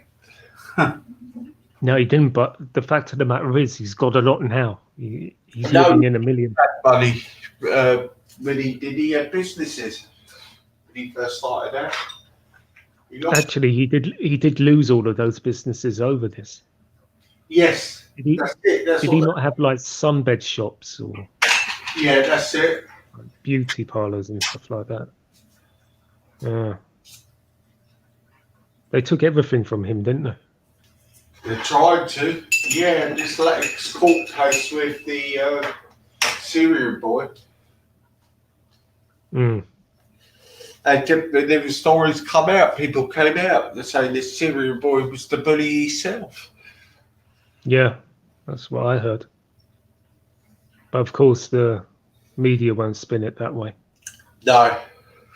You know, Tommy Robinson couldn't eat when he was in prison because the people who were preparing his meal told him they would spit in it every day.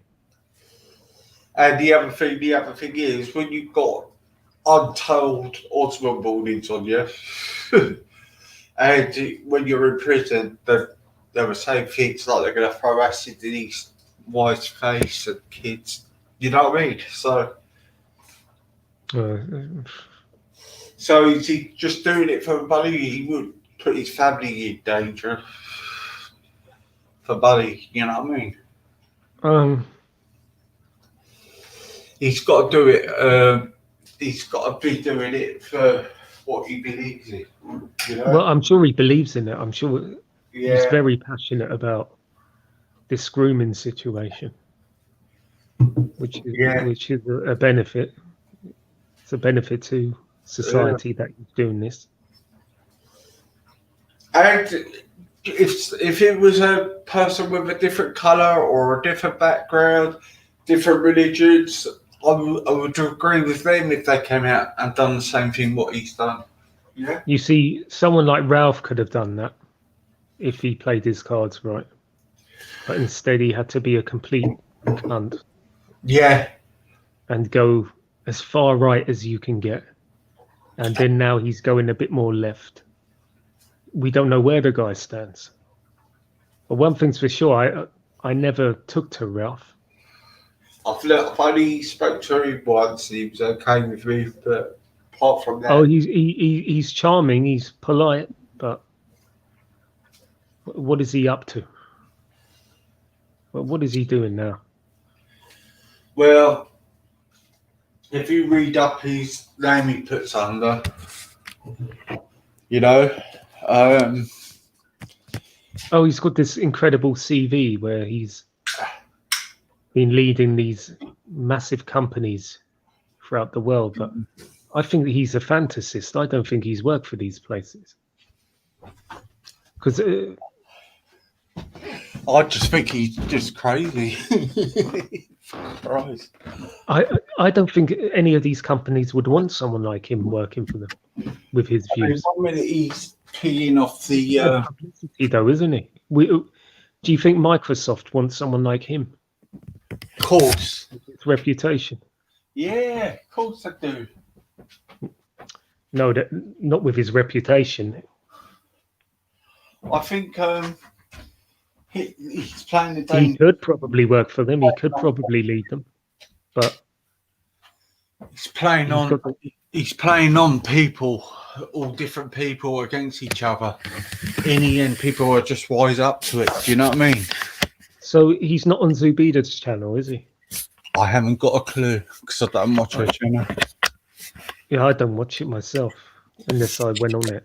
But she blocked me today anyway, so I won't be going on it again. Well, as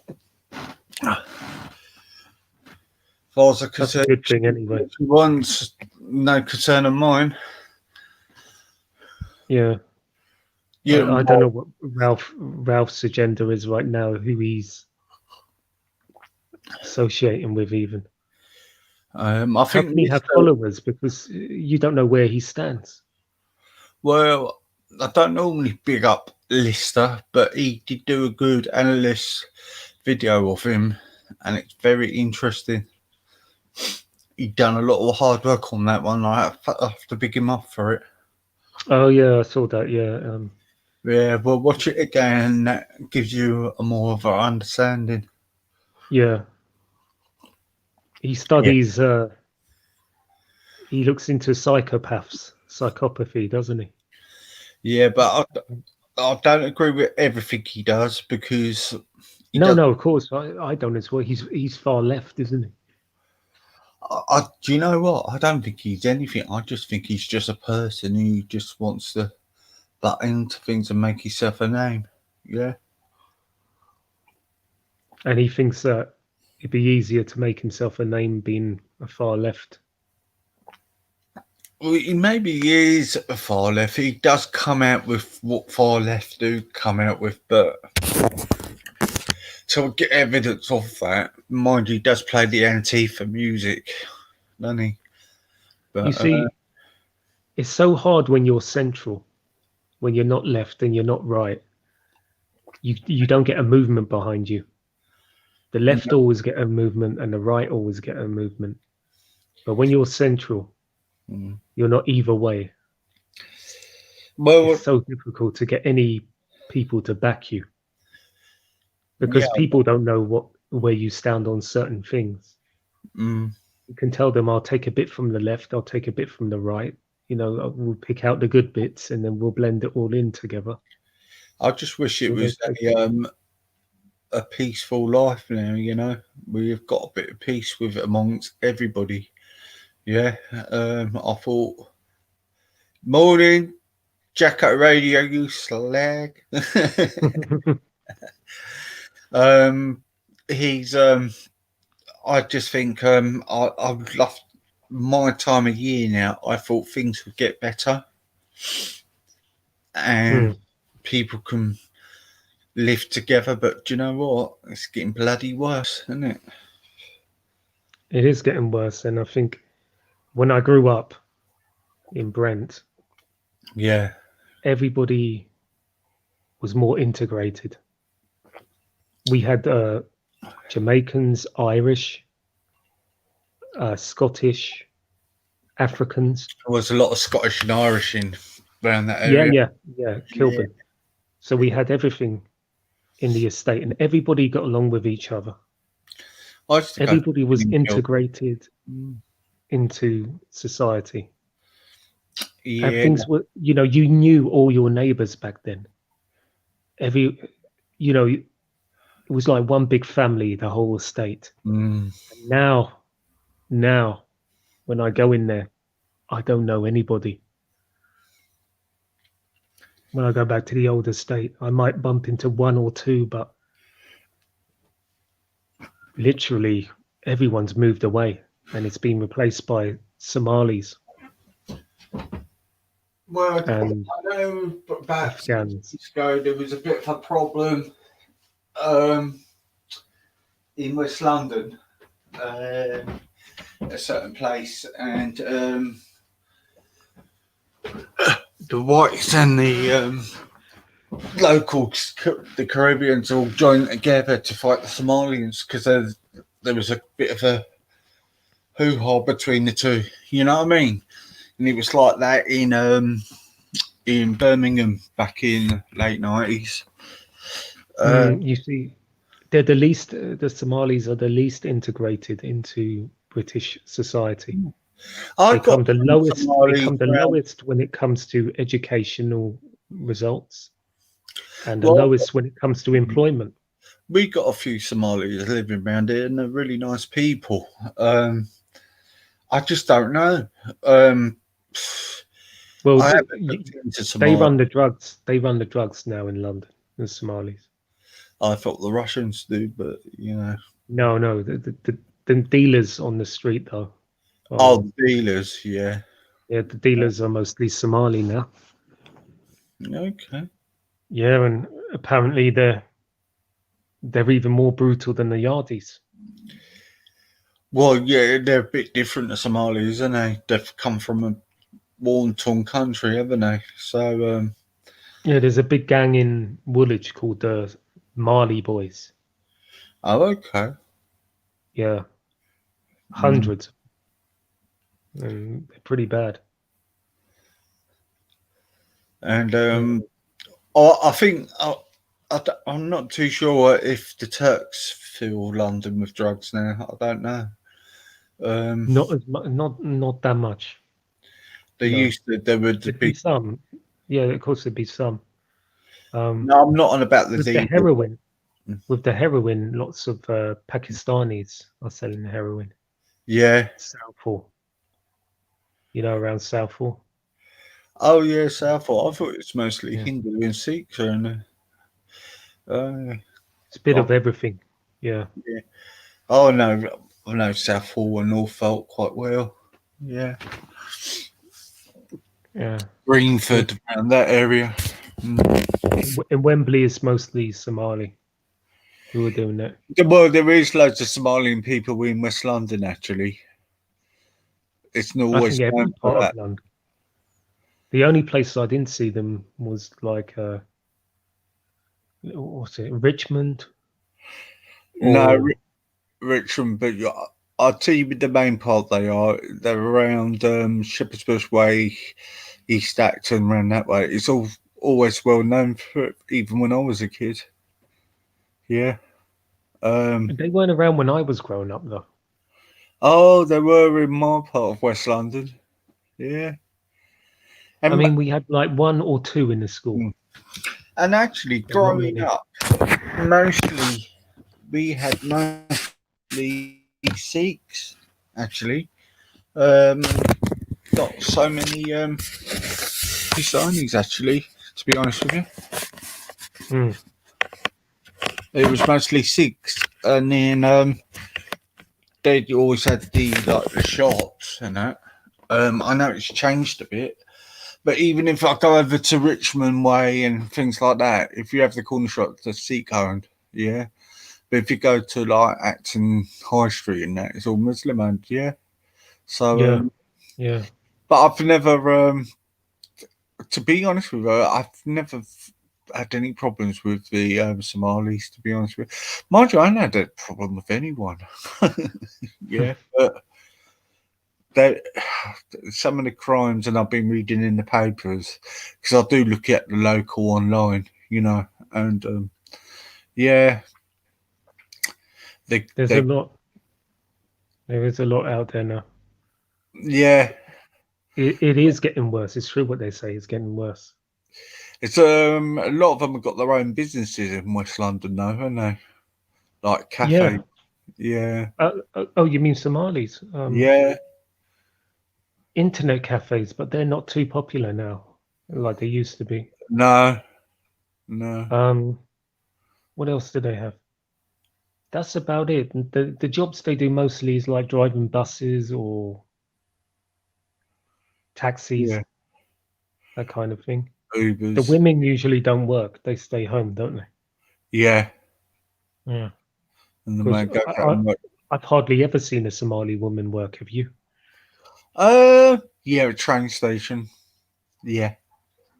Train Yeah, station. we're talking a handful. You might see a handful a year, isn't it? Yeah. Working. Yeah. I tell you where I see of them when I go football. A lot of stewards. Really? Yeah. Oh, they would be students, wouldn't they?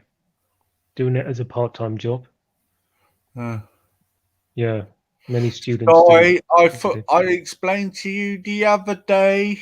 I said to you, I thought it wasn't you. Do you remember?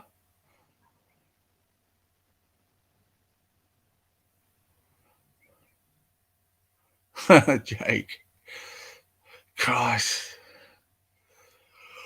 Yeah, it's just like around my area, yeah, it's really strange actually. The Polish have taken over all the corner shops now.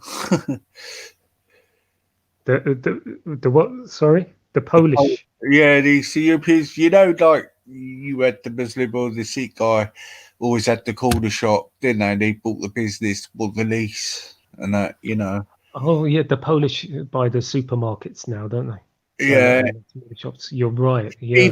Even the normal, the normal corner shops now they do there in our area. It's really weird. I find with the supermarkets, they are Polish supermarkets are quite popular around here. But we got everything really in Wembley now. Yeah. Yeah. Hang on. Sky, that's why I said it. I thought it wasn't you. Something. Do you remember? God. What's Sky saying now? Oh, I said there was an account on there I thought was a troll the other night, and I blocked it, and Sky said it was her, so I was like protecting Sky. Yeah. Have you had any run-ins with that Dogger guy? Haven't spoken to him in my time before. He's a real piece of Raj work. ain't happy with him, is he? So No, he's a horrible piece of work. yeah, I saw him in the chat that night. Yeah. Yeah, he made up stories about Raj. Yeah. Insulting his mother when Raj never did that. Yeah. And that's after Raj was actually very nice to him. If someone knocked at your door at 2:30 in the morning, some weirdo from the internet, you'd go pretty angry, wouldn't you? That's it, mate. Well, he did that to Raj, and then he goes and smokes outside Raj's house when Raj told him not to. He pretty much stalked Raj, and then Raj hid it because he said, I don't want to tell people you came to my house because you're going to look really bad in front of people online. It's not a good look if I say you came to my house. Yeah. So we'll say we met, but we'll say we bumped into each other at Asda. We'll do it that way. 'Cause that's how Raj wanted to cover for him. But then he stabbed Raj in the back, and this is where we are now. It escalated between the both of them. Raj was even going to draw a picture of his mother for him. He asked Raj to make the drawing of his mother. Did he? Yeah, and Raj was going to go out of his way to do that. Yeah, he's good-hearted like that, Raj. Yeah, but this guy, because Surfaz put pressure on him, saying, oh, you're going to the pigeon. You're aligning with the pigeon. You should put Islam before Punjab. Remember you're Islamic, and the pigeon this, the pigeon that. And then Dogger let himself be manipulated. Yeah. And then turned completely against Raj out of nothing, out of nowhere. Yeah. And now he's online offering me a fight. Yeah. You Dogger. Yeah. Yeah. I said, keep doing it. I said, keep doing it, but I will snap and I will actually take you up on it. Careful what you wish for. He does it to everyone, doesn't he? Yeah, but I don't want him to keep doing it to me because I'll be forced into it. Yeah. I don't want cameras there as well. He was drunk that night, I think. No. What, last night? Today as well, he was doing it in the daytime. Yeah, he's just acting big, isn't it? Well, yeah, he's an idiot. There's something wrong with him, isn't there? Well, he just switches when you think he's all right, and then he turns. It's strange. Really strange. To knock at a guy you know on the internet, to knock at the house in the middle of the night, it's insane, isn't it? I would have said, fuck off. You would have been pretty pissed off. Especially with his family in there as well. Well, yeah. It's a bit of a strange one, isn't it? Oh, he tried denying it. But then it came out that he did do it, and he had to admit it. But he can't justify it. And I said to Surfaz, are you not going to pull your Muslim brother up on this? Yeah. They're all hypocrites, these guys. Very they expose themselves, though. They all expose themselves. Definitely will, mate. They will. They'll just slip up one day, and it always happens in the end. Yeah. Jack, are you there? Jack Radio. Listen to this, Jack. The worst kuffar is better than the best Muslim. That's our saying.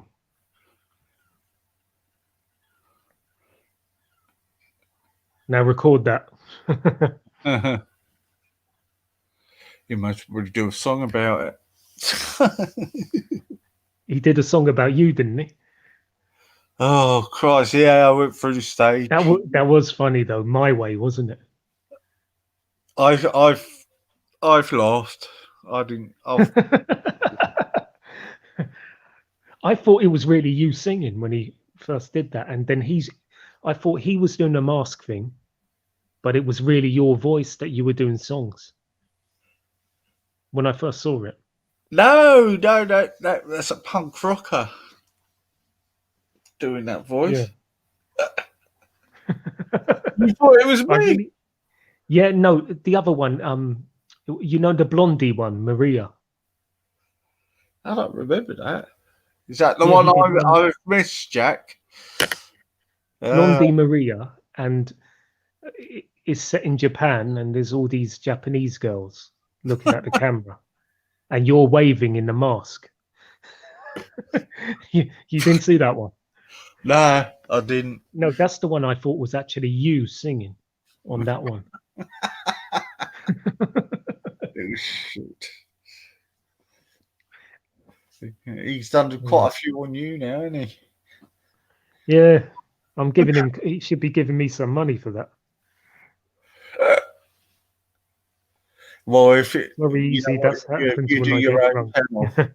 If you do your own channel, you share it around. You get. I didn't see. How long ago was it? Well, he can re-upload it, can't he? That's okay. Don't worry. Oh yeah, you don't want that. No. Yeah, mental. Big up 14 watching. Creepy, isn't it? Yeah, I've got 15 watching, and one in the chatting in Afghan. That was me, Afghan.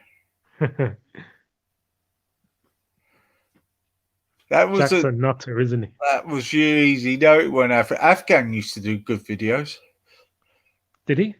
He done one on Sketty. It was funny as fuck. And Ashley P. Really? I didn't see those. Yeah. Afghan, have you still got them? Or did they take it down with the channel? The one was with Ashley P when he's going on a rant one time, you know, when he said he's going to shoot and he done that with Ashley P in a cartoon character. Morning, Johnny L. Did you see the other one, Characters Over Everything? No, I haven't seen that. No, that was brilliant. Jack, do you remember that? Characters Over Everything. I think Jack was behind that one, actually. I really think it was Jack. Yeah. No one knows who was doing it. Yeah, Afghan had. But they were, I tell you what, they were hilarious. They were doing voiceovers on the Speaker's Corner characters. So you'd have everyone in there, Raj, Respect, all of them. Is it Ramaniator? He does that, doesn't he? No, this was better than that. This was like, it was set in the park, and it'd have the cartoon kind of characters of like Raj and Kalam and Respect, Jedi, all of them, and it would do the voices of them. Yeah. Yeah. Jack said it wasn't him, but no one's going to admit to it because they don't want people after them. Because I don't think a Jedi will be happy with how he was portrayed on there, and Maku as well. Oh, really? No, they were doing like Maku. You know, Maku mentioned Rat Boy's shoulders. Yeah. So they were taking a piss out of him mentioning shoulders, and they were doing him in a homoerotic voice. I wonder if someone ended up doing a spitting image thing on YouTube. That's what it was. It was spitting image. It was just like that. Oh, okay. Who was he called? No, it's not on there anymore. It was called Characters Over Everything. Oh, okay. Do you look at Romaniator as well? He's good. Yeah, yeah, but when you see this one, it's really top class. I was sure it was Jack or Banksy. They're the two suspects. How good quality was it? It was good. Like I wouldn't say that it's cartoon. It's like you know when you put the image closer to the, you zoom in on the image. Was it good quality, Rodney? Well, visually, it's not much visually, but the quality was the voiceovers. That's what it was. You'd see the picture of the person or the people having a conversation, but then you'd hear the voiceovers, and the voices would sound exactly the same as what their voices are like. Yeah. So Jack, that could have been Jack's bodge-up job. I reckon it's got to be Jack or Banksy. I can't think of anyone else who potentially done that. There's no one else with the sense of humor to have done that kind of sense of humor. You get Jack. The only reason I put you on the mod because I always think you're on. I get you on the mod side of me, and I thought, oh, I'm safe from them videos. You're the only one to mod up Jack. No one's modded him up for some reason. I think I quite like when things are done like that. I find it funny, so I find it humorous. Yeah. I don't get the ump at all. Actually, I laugh myself. You know. He did make some good videos on you. Yeah, he did. Yeah, I just laughed. Yeah. That My Way one was brilliant, and the conversations in between. You arguing with everybody as well. Me was arguing everybody. I didn't hardly argue. I don't know. You had an argument with, is it Emily? Oh, he done that one. With a girl. But that was in there, a little bit was in there as he was doing it.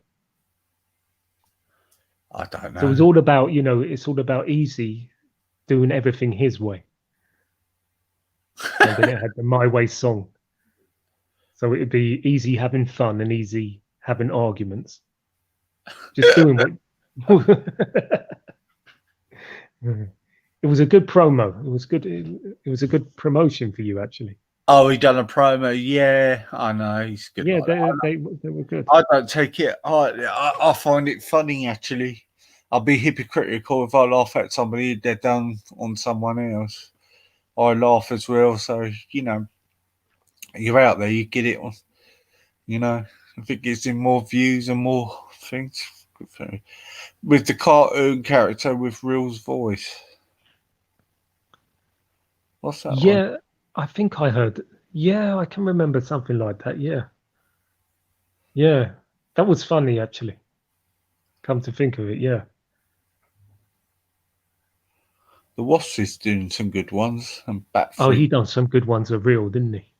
The potato in the back garden. Because it's got such a long chin. It's like him, isn't it? It's shaped like him. The big long chin, long head. Paradise is Nice is a good one as well to look at.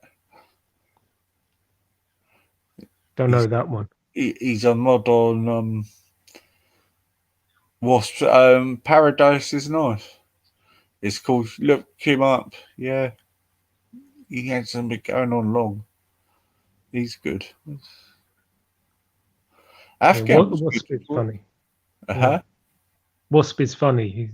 He got some humor, and he did Maggie as well, didn't he? Yeah, he do Maggie in the mask, isn't it? Yeah, in a facial. Simon does one quite good as well. Oh, Simon, yeah, he does good ones. Yeah, he did that Zubida Scarface one. Remember that? Oh yeah, with Banksy. Yeah, that was good. That Yeah. one.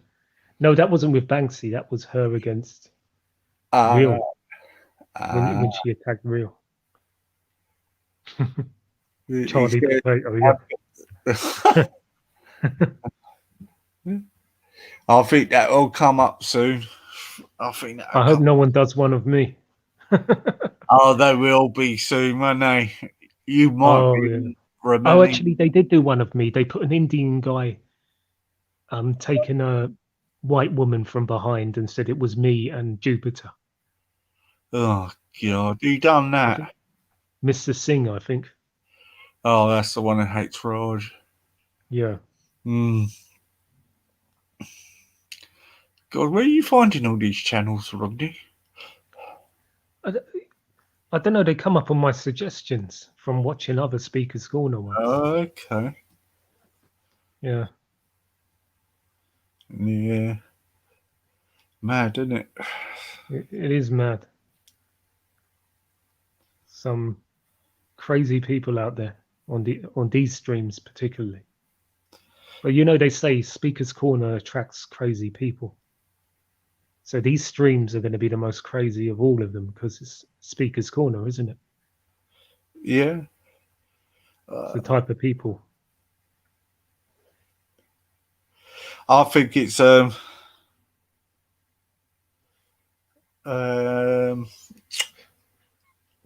sorry, Rodney, what was you saying? Say that again. No, Jack's saying I've got to find an Indian solicitor to do the acting for me. So they think you're an Indian solicitor? Yeah, and they're going to be harassing that poor bastard now. Do you know who he is then? Well, his name and his company came up. The company he's a partner of. And he's in Brentford. He's around your neck of the woods. Somebody better let him know, innit? Well, I don't want to contact him in case he thinks I'm part of the people harassing him. And he's going to wonder, how the hell have they come to me? You know, how the hell have they come to him? How do you explain it to him that they picked him out randomly? Because he's got a bad hairline and cross eyes. Can't explain that, can you? Who do you reckon done that? No, I reckon Brian Hurl. Yeah. Because he picks out random people. Or Zubida just done it out of spite. But really, it doesn't harm me. But if people are going to harass him, it's going to harm him. Exactly. It's dangerous. And I don't like the thought of that, to be honest. It's out of order. They were talking about reporting him to the Law Society. Yeah, that's just fucking nasty. Well, that's nasty because he's going to get a suspension. Well, they've got to prove it first, haven't they? Do you know what I mean? Yeah, but I believe there's an initial, once an investigation starts, they give like a provisional suspension. You know why they done that? To draw you out, thinking, oh, he's going to get beaten up and then blah, blah, blah. Yeah. Yeah, actually, there are one or two stupid people who actually think that really is me. I said to her, if I'm a solicitor, you're playing with fire, aren't you? Because you're not going to want to mess with me. Jackson, I think Banksy set her up with that. She looked stupid doing that. Oh, that's Banksy's one, yeah, with the families. Yeah, she seems to go for solicitors for some reason. She did it with Banksy. The group of people she said were Banksy's family are solicitors. And then she does the same thing to me with a solicitor. So she's targeting the wrong people. It's very dumb, isn't it? You don't want to be targeting solicitors of all people. It's quite a compliment saying you're a solicitor, isn't it? Well, not with a hairline like that, it's not. She could have chosen a better looking solicitor than that. I don't know why they want your identity. Why do they want your identity? I just don't get it. They want to intimidate me into silence. Yeah. But really, they can't get my identity unless I they mean, hack in. really, you know, disrespect. Are we that important, really? Fucking hell. Do you know what I mean? It looks like we are. Just I mean, I kept down in an 8-hour argument the other night. Yeah. So we must be important. Our views must be a threat to them if they're that invested in it. I just think it's narcissistic. I just think they're just doing it for their own entertainment. Doing it to silence us. And they've got people behind them as well. They're paid to get rid of any opposition.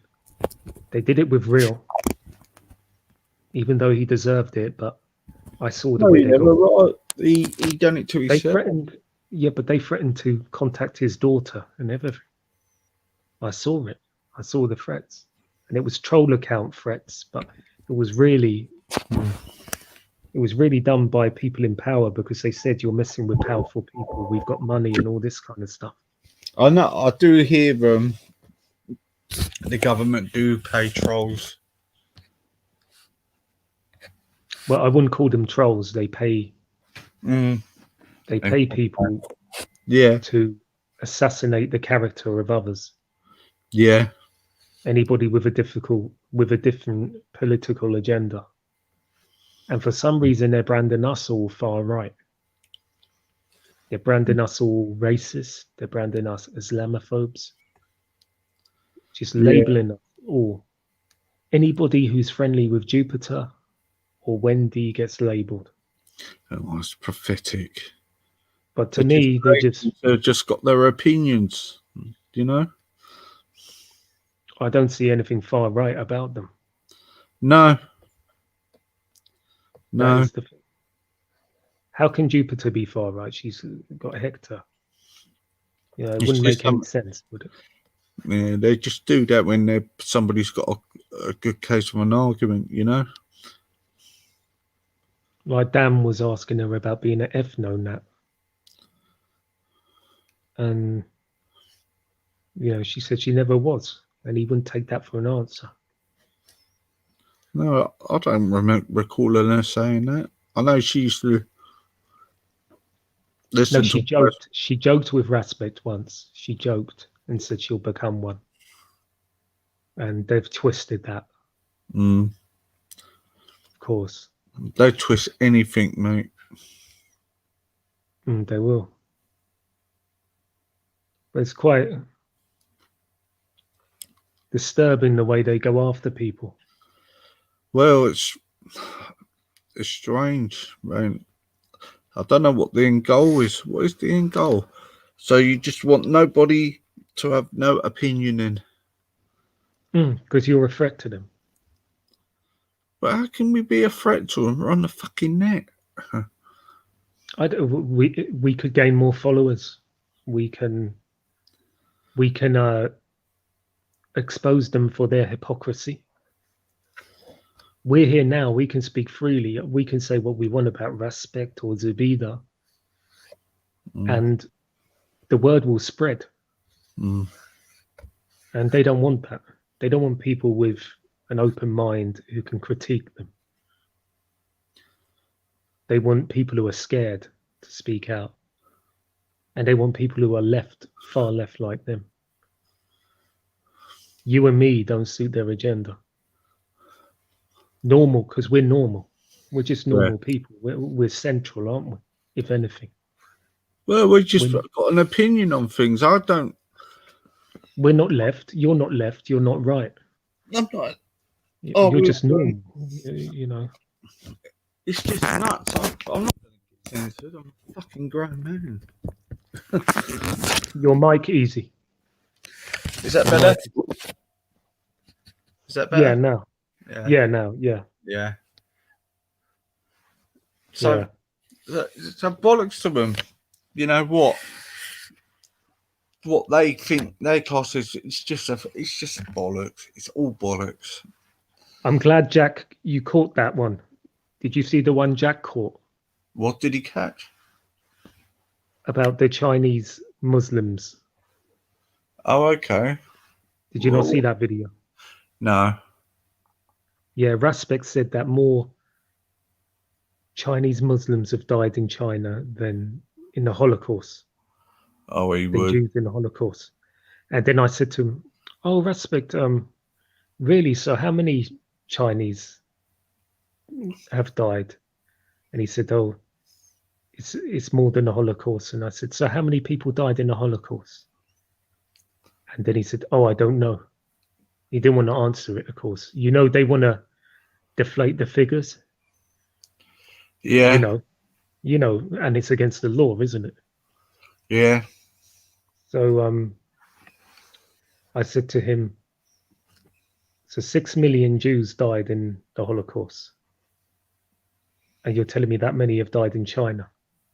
I said, "Where's your evidence? Prove it." And then he came back with a tweet from some random person who said it. And then he came back with an article and said, "Look, more than the Holocaust." But it wasn't deaths. It was more people have been incarcerated than the Holocaust. Yeah.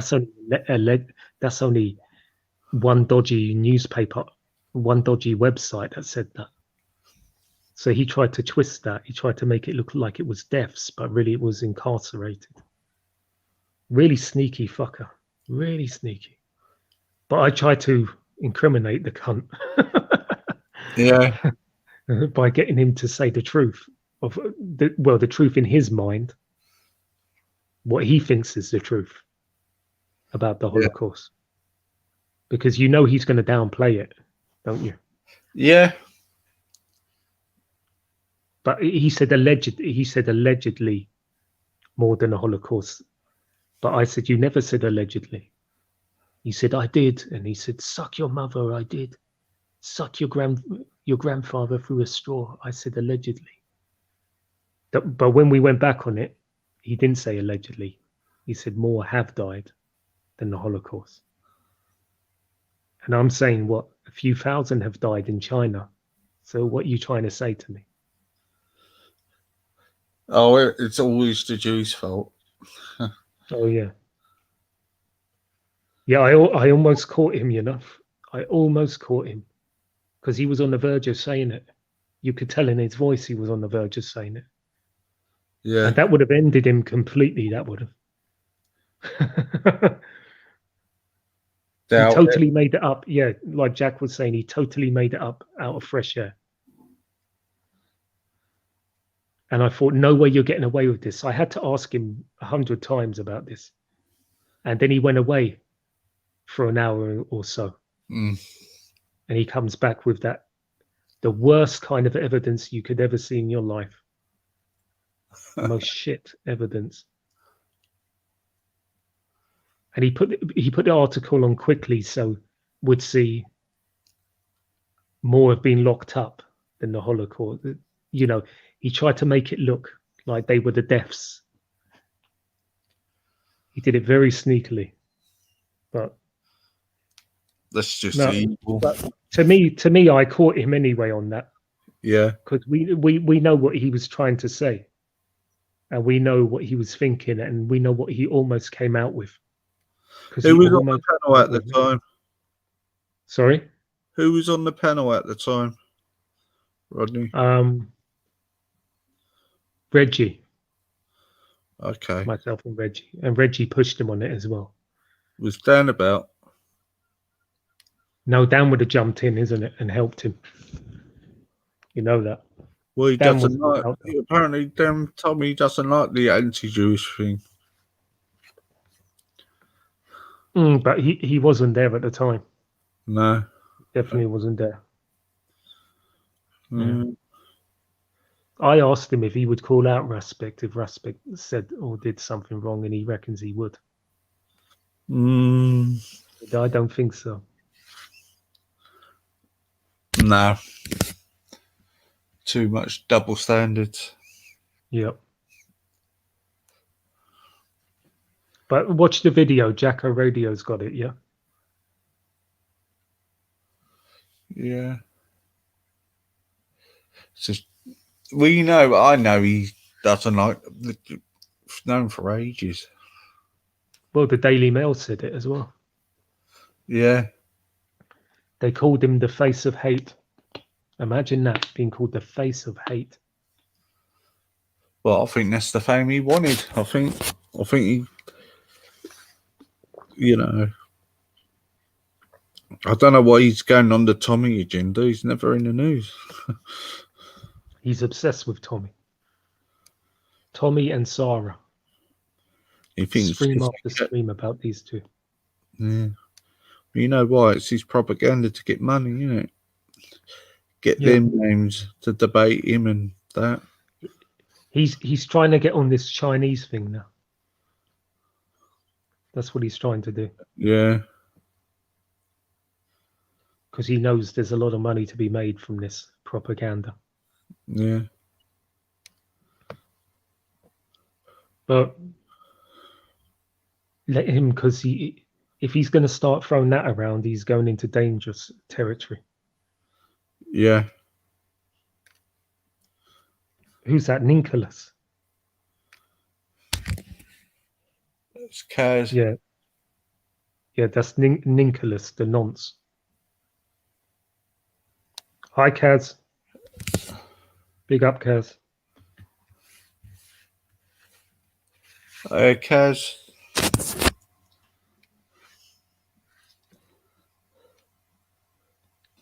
Yeah, Nicholas, the Daily Mail told the truth on that day. He is the face of hate. Yeah, he certainly is. The horse face of hate. Hang on. The big, long hate face. Yeah. Hello? Yeah. I'm not no troll, don't worry. All right, go on. Yeah, no, just listening to you guys have a little echo chamber, so I thought let me liven it up for you guys. Go on then. Yeah, man. Yeah, so why is Rodney this guy? Have you met this guy yet? Yes, I know who he is. Yes. Yeah, he defends child marriage. So this is the type of guy. So why do you defend child marriage? Oh, so is that what you guys want to get into then? But he's a nonce, that's why. Is that what you guys want to get into, or I thought you guys were talking about respect and slandering and backbiting? All right, let's slander respect. I've always got time to slander respect. Come on, let's slander him. Yeah, nah, it's funny. Let's just say I'm rather partial to slandering him.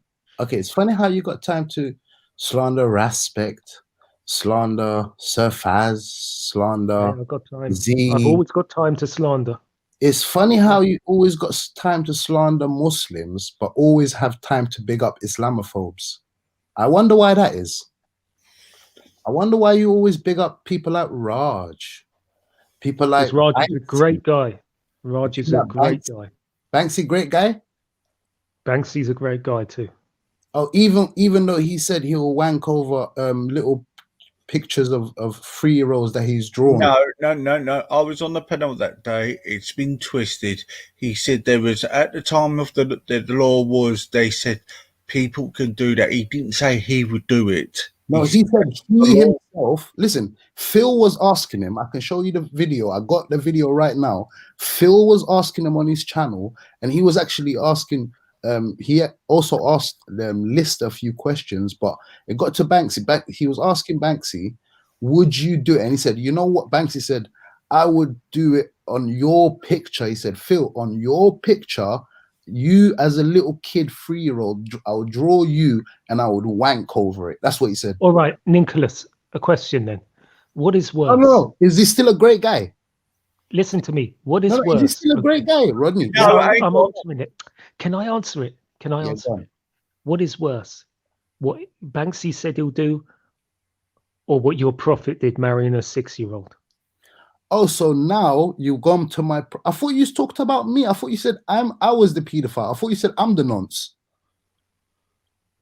So now you've moved it, shifted the goalpost. Answer the question, and I'll answer yours after. Answer my question first. What is worse?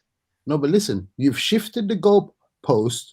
I'm not here to talk about my prophet, peace be. If you want to talk about me, or if we're talking about Banksy, how great guy he is, because you started off saying, have you met Ninkolos, the nonce, right? So now, Yep. okay, so which is worse? A guy who's openly admitted that he would draw pictures of little children, Phil as a child. He never drew pictures, though. No, The I'm thing is, saying he never drew pictures, but your prophet married a You can do it, but it's You guys- changed now. You can't. No, you guys keep changing the goalpost. I'm saying he's clearly said himself with his own mouth that to prove a point about the laws, right? He said to Phil, I would draw your picture as a child, as a 3-year-old child, and I would wank over it. He said it with his own mouth. So which is more disgusting? A guy who says that with his own mouth and a guy like me who clearly talks about the age of consent in relation to certain countries which is outside of the UK, and they have different laws of what constitutes someone who is an adult. I haven't said myself I would do something like that. I've categorically said I would never ever marry anyone who is under the age of 23 or 24. That's me personally. I am married to But a don't you have woman. to follow your I am prophet? married. Listen, I am married to a woman who's 27 years old. That's me. This is my I've never.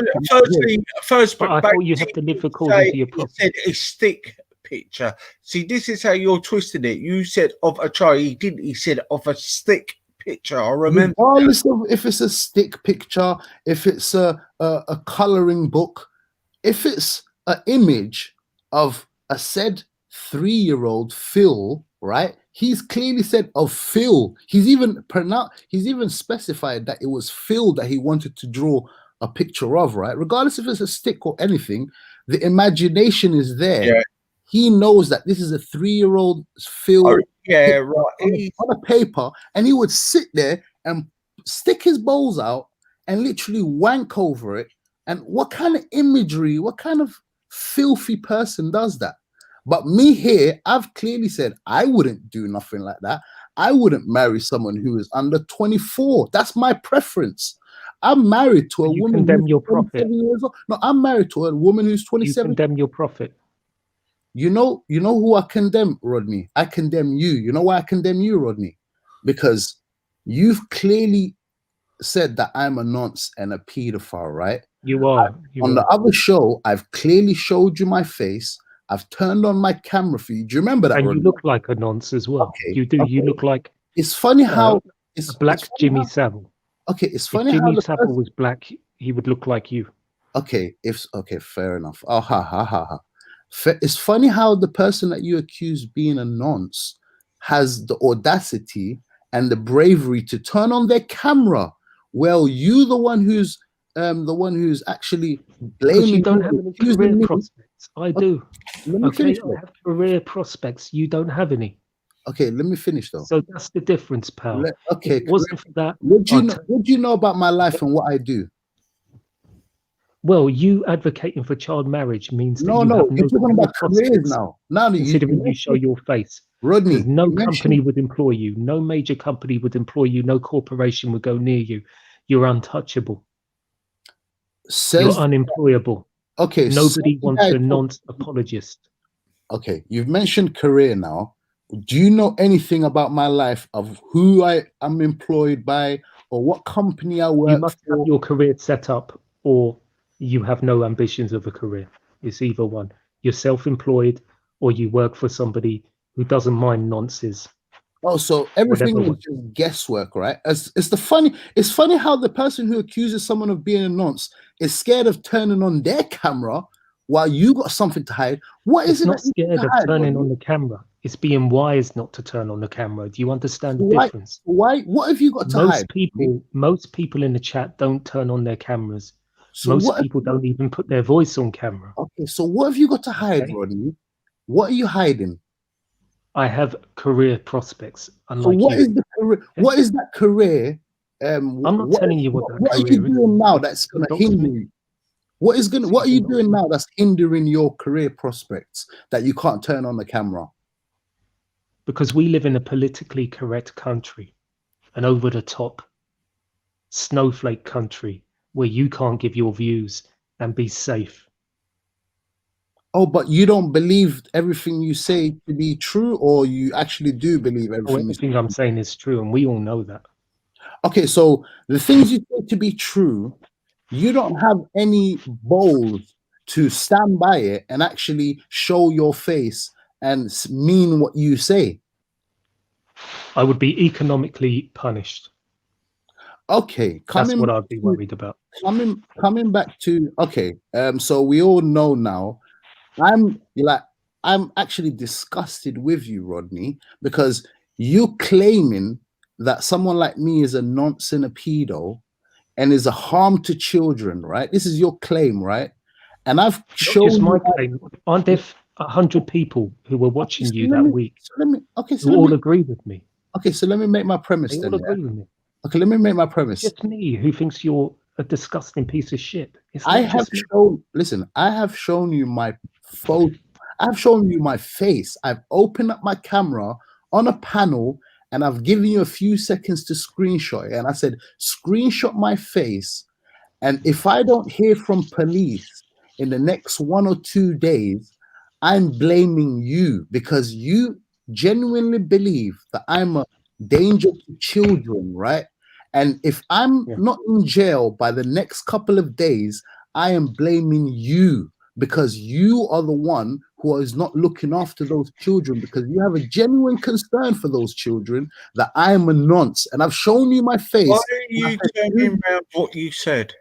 Why are you turning it around on him for what you said? No, he claims I'm a nonce and a pedo. You know what that means? There's You're a implications. nonce apologist. No, listen, he said I'm a nonce and a pedo. There's implications to those claims. Number one, I can actually call the police and have him done for slander and defamation, right?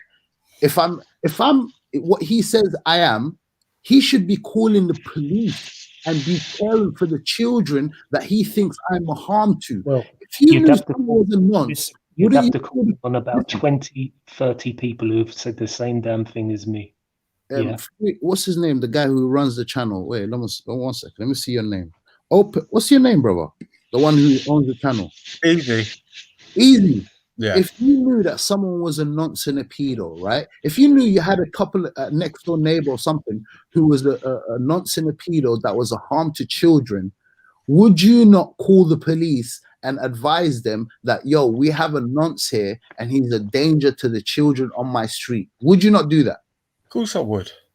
So if this guy here thinks I'm a pedo and a nonce, and he knows my photo, which I've actually given to him on the panel, shouldn't he call the police in order to have me arrested because he thinks you're a nonce apologist? No, but easy. Hang on, is he called you a nonce apologist? No, he's changed it now. You've actually listen. While I was there, he said that's Ninkolos on the chat. He's a nonce. He's a pedo. He did not say apologist. Anyway. No, he did not say apologist. He's adding it now. You're a nonce apologist, aka a nonce. Okay, so AKA a nonce. Easy, are you hearing this? AKA a nonce. He believes I'm a nonce, which you're a nonce apologist. I'm a danger to children. Easy. Shouldn't he call the police on me and have me arrested? Right. Listen to this, right?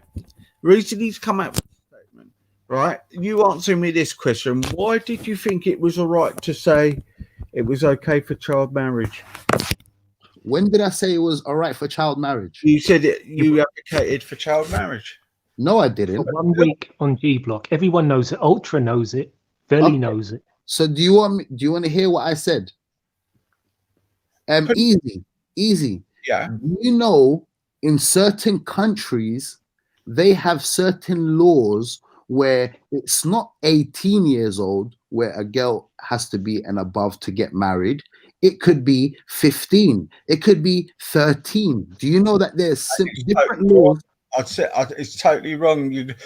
This is totally wrong. It's sick, and I don't like it. No, regardless if it's I'm saying regardless if it's wrong or whatever you believe, is there such laws around the world? which is different from the UK.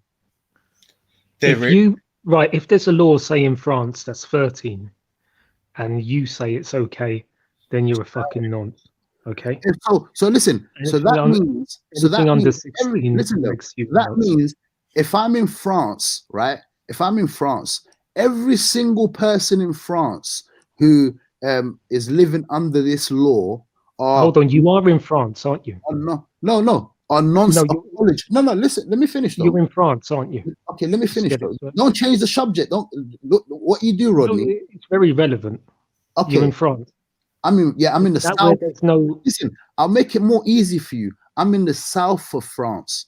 You know my face, you know my location, and Rodney, in the next week, if I'm not arrested, I am blaming you, Rodney, for not caring about the children that you claim that I'm a danger to. Rodney, remember this, in 1 week, if I'm not in behind bars and I see you on these streams, I'm going to blame you directly for me being outside and being a danger to the children because you claim I'm a nonce and a pedo.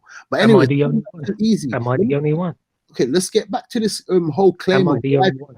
So let me go back to the claim of why you call me a pedo and a nonce then. Because you haven't seen me opening my mouth like Banksy and claiming that he's going to wank over a little Phil stick picture, right? Or 3-year-old Phil on a piece of paper. You haven't heard me say that, but yet he's a great guy according to you. But anyway, easy. What the whole reason why Rodney is, remember, it's hearsay. He hasn't heard anything. He's going off the claim of G Block and Ultra, and these people said this and this. But they're moral guys. Ultra wouldn't lie. Ultra wouldn't lie. They're moral guys. Yes, Ultra has high morals. Okay, and so does Ben. Let's see. They would not lie to me. Are you an atheist? Yes. Okay, so as an atheist, who are you to say anything is right and wrong? Because according to you as an atheist, next year, 100 years, something that was right now could be wrong in 100 years. Something that was wrong today could be right for you in 100 years, right? So you're saying because it was back then, it was okay. You're trying to say because it was 1400 years ago, it was okay. I'm asking a question. As an atheist, something that is wrong today, could it be in 100 years that is right? It depends what it is. Certainly not paedophilia. Okay, so what do you think about abortion? Depends what's happened. If the girl's been raped and that, I think she should have it. It's the woman's choice at the end of the day. Yeah. So I don't like it. I'd rather it pro-choice. happen. But... You're pro-choice, right? Yeah. So you believe that the woman is her body. She has a choice what she does with it, right? Yeah. You're disgusting. And I'll tell you why you're disgusting, right? At least Easy came with a few claws of rape and he threw a few things in there, which I respect. But you clearly said... don't try and turn it around on me. No. Listen to this now. You're the one who was branded disgusting by 100 people. Let me tell you why. Let me tell you why. There's 100 people calling you nonce-culous. Okay. Yeah? Even See Alive is calling you nonce-culous, and she's a Muslim. If 100 Your own people, Muslim sister is telling you you're a fucking nonce. If 100 people call me white, doesn't mean I'm white, right? So I want to see police files. I want to see handcuffs on me. I want to see bars. That's what I want to see, Rodney. From now on, until you've proven that you've called the police and had me arrested and that you really care for the children, I don't want to hear all of that. So let me tell you why I say you're disgusting, right? Listen to this carefully. You believe that it's a girl's choice to murder an innocent, unborn child. Listen carefully now. In the UK, a woman can abort a child up to the age of 23 weeks. I don't agree with that part, actually. That is equivalent. No, but listen, you said pro-choice, stick to it. Weeks. This is British law. So this is British law, stick to it. 23 weeks equivalent to 6 months, right? Don't say I said 23 weeks. I don't agree with the 23 weeks. Oh, so up to how many weeks do you agree with? 10, 11, something like that. Also 10, 11, the first trimester. Yeah. So after that, it should be illegal. Is that what you're saying? Yeah. Okay, so 10, 11, 12 weeks, you do know that the baby has taken form, right? You can start seeing the head, you can start seeing the hands, you can start seeing the heart. You can actually hear the heartbeat. The heart starts beating. You can actually put a little thing to it, and then the parents can actually listen to the heartbeat beating. So this is a small, innocent, unborn baby, even at 10 to 12 weeks, right? Okay, fair enough. Didn't I say I would rather it didn't happen? But no, but you wouldn't mind it the happening. woman's choice. But you wouldn't mind it No, happening. I'd rather it didn't happen. No, but it I'm is the saying woman's choice you at have the no end of the day. problem. I'm not going to take the choice away from her. It's her body. Exactly. So, but don't that child also have a choice of survival and living? Shouldn't that child have a right to live? I would Come on, rather bro. the child did live. Okay, do you But know in some states in America, if someone stabs a 3-month-old, 12 weeks old woman, a pregnant woman, right? If someone stabs her and kills the baby, you know, in some states they have actually tried that person for double murder, not just single murder because of the woman. They've actually tried it for double murder. This Pardon? is what's. But you're deflecting. Turn it around, all right? No. You know what I'm saying? You guys because claim you that lack morals. You're trying to push that onto me. We're saying nothing. We said we I'm don't trying- like it. We'd rather see the child born. Easy. But a woman in this country's got her choice. She's got her own mind. So what can we do? Okay, easy.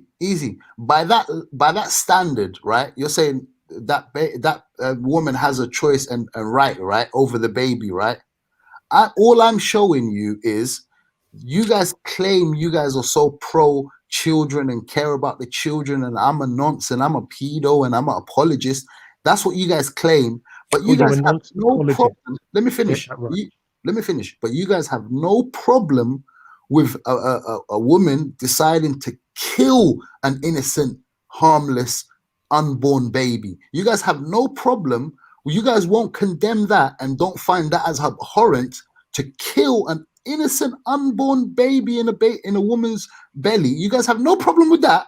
But all of a sudden, you guys are champions for babies or children's rights and call me a nonce. But you guys have no problem with murdering them. Look you at as a Muslim, you know when you see a lady that you think is attractive and you can't have sex with her because you're not married, you suck on the breast. You go over there and just suck on the breast. I know what you're doing now. This is what you do. You'll deflect and deflect. No, I just learned something last night. It's very interesting. No, you started with a nonce. That I'm a nonce. You're allowed to suck on that breast. You started with I'm a nonce, Rodney. You said I'm a nonce. I'm a pedo.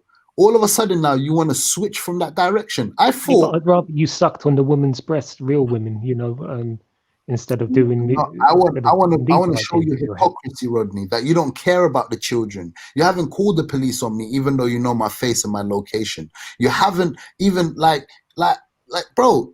At least an email, you know. I should have at least received an email. No, because you haven't committed an act, idiot. If you commit an act, so now you admit that I'm not a pedo and a nonce, then? No, you got pedo ideas, though. Oh, but you keep calling me a pedo and a nonce, then? But you can't. No, retract that statement now. You haven't committed a crime. So are you going to retract that statement now? No.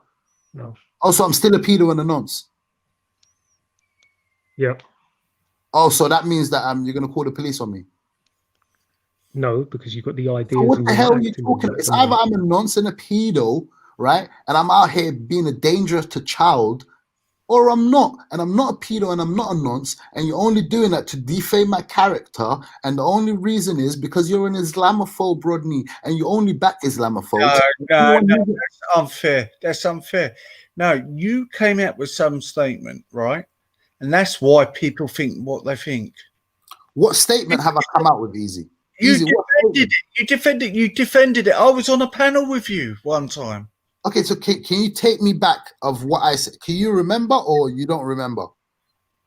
All I remember you were saying about the child, the age consent. Look, if you meant it a different way, you should have said it in a different way. Like you didn't say you're against that. You said you would marry off your daughter.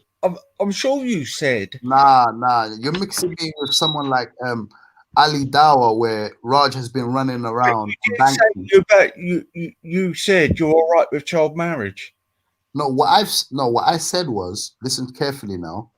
I said a child and an adult is defined differently when it comes to different countries and different cultures. This is what I said. This is clearly what I said, and that was my premise from the beginning, and I stuck to it, and I still stand by it. And we can have that discussion if you want, Easy. And remember what I said. Listen again, Easy now. A child, the definition of a child and the definition of an adult varies from country to country and culture to culture. Do you disagree with that statement? I don't care what laws and what they've got over there. As a man, as a grown man, you will still detect that and say, no, that is fucking wrong. Oh, so you're discounting everything. A man shouldn't. No, listen. A man shouldn't marry a child. So the question is, what is a child? Me personally, it goes when they're past 16 up to 18 to 20. That's when it's okay. 16, 15, they're still a child. Even they got advances, they're still a child. It's just fucking wrong. It's wrong. It's stealing their fucking childhoods. Okay, so according to you, Easy, 16, 15 years old, anything under, you said 18, right? Did he say 18? Anything under 18? 18. Yeah, so anything under 18, according to you, Easy, is a child. And anything over 18 and over is an adult. So the cutoff point for you when someone from a child to an adult is 18 years old, according to you, Easy. Am I correct? 18, no, what I said is they've developed a little bit more at 18. I think the age, me personally, the age of consent in this fucking country should be 18. Right? Me personally. Now, these 16-year-olds or 15-year-olds or fucking 14-year-olds, they're just coming out of school. They're still knowing about life. They don't want to fucking marry a 44-year-old fucking bloke. Listen, Easy, I totally agree with you. In Britain, you should have your laws, right? You should do whatever you feel. The country should do whatever it feels like without anyone telling it what to do from outside forces. I totally agree. I am in no advocate groups or groups who are trying to change the age of consent in Britain. I'm not campaigning for that. I'm not here to change. I don't care what you say to me. I don't care. Any country does that. It's fucking disgusting. Okay, that's your opinion. Easy. That's your opinion. You can't impose your opinion in Britain upon a different country, upon a different way of life. You do. When do I do that? You're all doing it. You're dictating the threats from over there. You can't say nothing. I ain't even fucking said anything wrong. I actually tried to cause the peace, create a peace. When have I? No, we're talking about me and you now, Easy. Remember, forget about you. Well, I can't say anything where I live towards your culture, but you're saying it about ours. No, you can have your opinion, of course. No, listen, you can have your opinion. Oh, okay. You can't dictate. Listen, you can't dictate and force. Obviously, I know the West is good at going to other countries and forcing their way of life upon other people, right? And forcing their culture. Yeah, I don't believe in that. I don't believe in that either. So, but that's what they're doing. They're doing it by the F-16s. They're doing it by drones. They're doing it by military might. They are spreading their ideology, as they say, by the sword. You know how people claim Islam was spread by the sword? the Western world is spreading their ideology around the world by the sword, and not just sword, it's advancements of the sword, which is F-16s, drones, and things like that. I don't agree with that. Hang on, let me just say something to you, right? Let me get this straight, right? And we all know that show was done on me. Let me get this straight, right? And this is what I took more fucking offense to. I'm far right. When have I been fucking far right?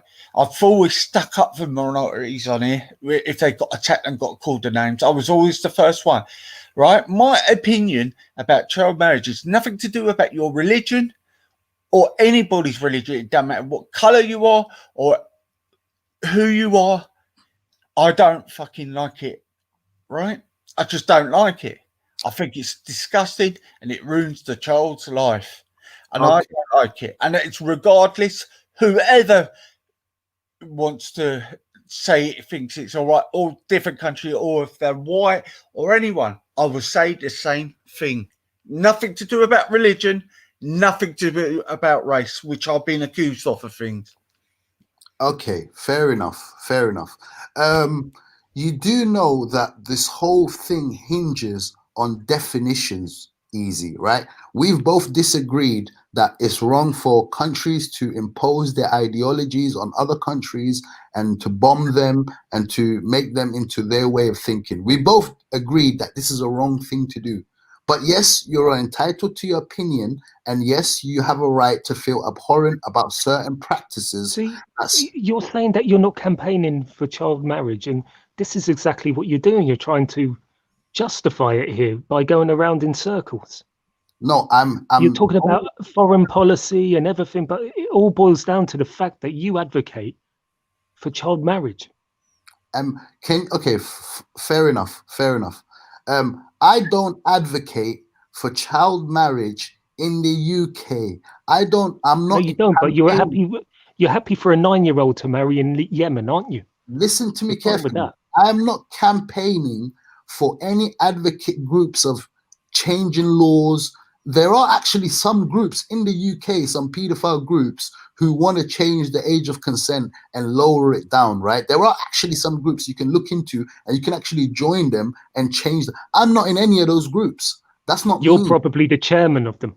Okay, thank you. You're probably the chairman of murdering young babies in unborn babies in women's bellies. You're probably the chairman of exterminating babies. Listen, you talk about me. That's the case, call the police. You talk about me. Call the police if I'm an advocate for that. Yeah, but you talk about me being harm to the children. You don't mind them getting killed. But anyways, easy. Let's get back to the definition. But listen, I've got to make one phone call. I'll be back in 5 minutes. Yeah, okay, easy.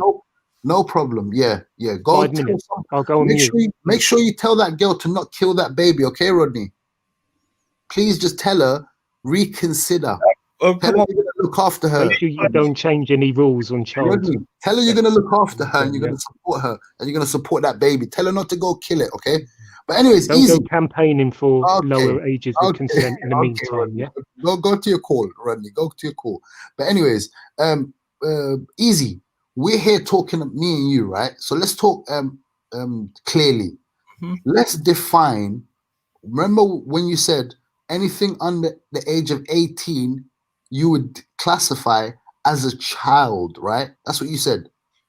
Well, they don't. Do you know the body form of a woman or properly how they know their own body? It's age 20, don't you? Properly developed. It's by age 20. Yeah. Regardless if it's properly developed, we're talking about a child now. Let's talk about a child, and I'm saying to you, even though 15 and 16 are still vulnerable, and I think the age of consent should be higher here, and I don't like it. I don't think a child, if they're 9, 15, or fucking under that, they shouldn't be getting married to a man who's 3 times her age. It's disgusting, and I don't like it. No, forget. Keep going. Listen, it's that poor child. You're looking at a young child with fear being made to marry an older man about 45, and if he's having sex with her, imagine how that little girl's feeling when she's having the fucking done to her. Easy. No, listen to this, because I'm getting fed up with this. Imagine that little girl going through that horror. Her whole life would be damaged. It would be damaged because people think, oh, it's all right to marry off a fucking 10-year-old to a 50-year-old. Fucking get out of here, man. Okay, you finished? Can I come in? If you're going to come and defend this, I'm sorry, yeah. I take stance against it. I protect children, and I'll tell you what. What am I defending? Eh?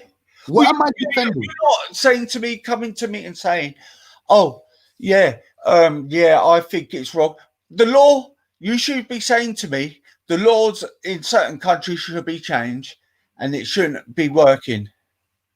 Also, I should tell you how other countries should operate their laws, and if I don't do that, you don't want to engage with me. Is that what you're saying? No, what I'm saying with you is, you know my stance. I've told you, yeah? Now, I would expect you to turn around. Do you know what? Yeah, that is a bit young for them to be getting married to an older man who's 3 times their age. Why you keep talking about an older man 3 times? Listen, if a girl gets married to an 18, 19-year-old, it shouldn't matter about how old, if it's 50 or 60. We know it's more than that. Come on, then. Don't talk the bollocks. No, right? No, but easy. Listen carefully now, yeah? Listen very carefully. Listen easy, yeah? You believe a child is anyone under the age of 18, right? You believe anyone who gets married under the age of 18 as a girl, right? Imagine a girl is 15, 16. You believe she's a child. If she gets married to a 50-year-old, or whether she gets married to a 21-year-old, it shouldn't matter. It's even worse if she gets married to a 21-year-old, because that 21-year-old has more energy and can actually do more harm, according to you. I said to you, she shouldn't be allowed to get married till she's past the 18 mark. Okay, so with anyone, don't matter who it is, what age it is, or anybody, if it's the same age, no, it's too young. It's too young, right? Okay, so they should be living their life and enjoying life before they have all that. Okay, yeah? Okay. So can you appreciate, Easy, that not everywhere in the world has? Yeah, can you up? Whoever jumped on, we can hear background noise. If you can mute up. Yeah, thank you. Oh, okay then. Someone's on here to troll, or is that really? No, Lodge, your connection's a bit bad, my mate. He's just muted for a minute. Oh, okay, thank you. But Easy, can you appreciate not every single place in the world lives to the standard of Britain, where a girl can go to nursery, go reception, go to primary school, has access to education, has access to health, has access to opportunities. Like, can you appreciate the fact that not every country is similar to the country that you're born in?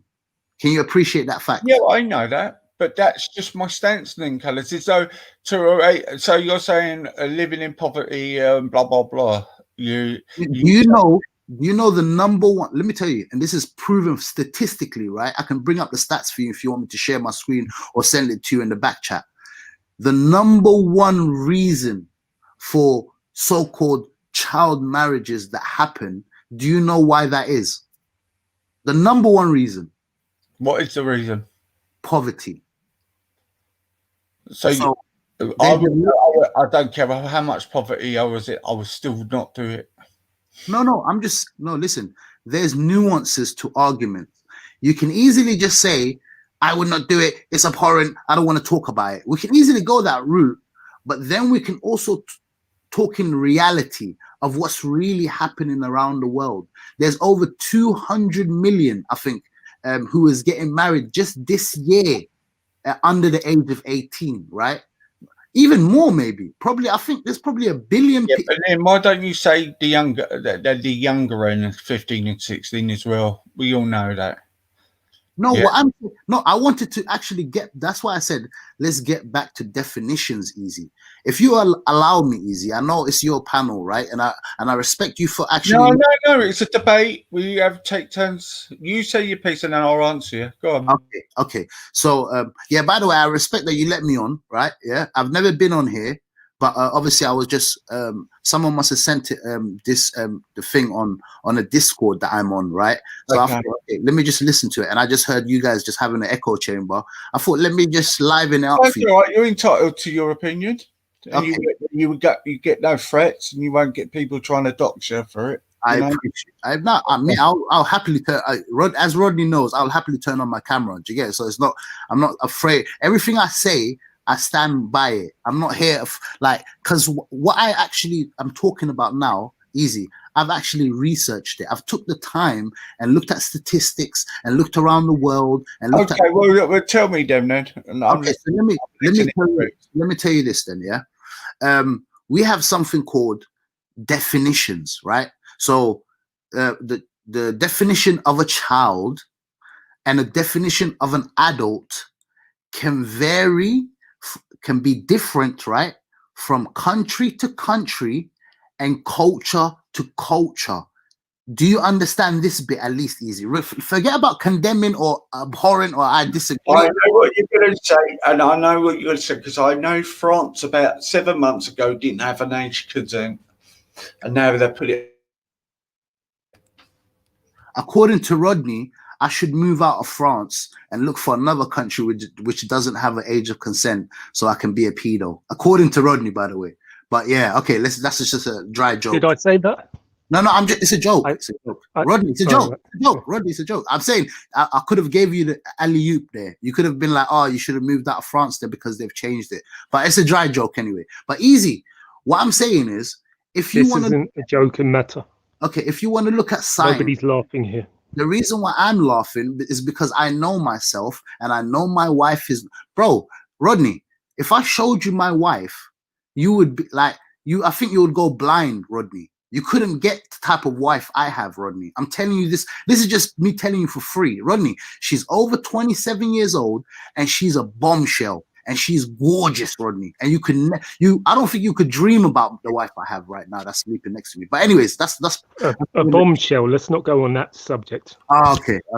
Yeah, I like that, Rodney. So you're quick with it, Rodney. You're quick with it, but I wish you can use it to un-Islamophobic ways. Like you do have quite a good couple of jokes, Rodney. I can't lie. You're quick-witted. You have a bit of wit, but you're using the energy for the negative. But anyways, back to Easy. Easy. The definitions of a child and an adult, right? So you guys are atheists, right? You guys believe in science, right? So now let me pull up the definition.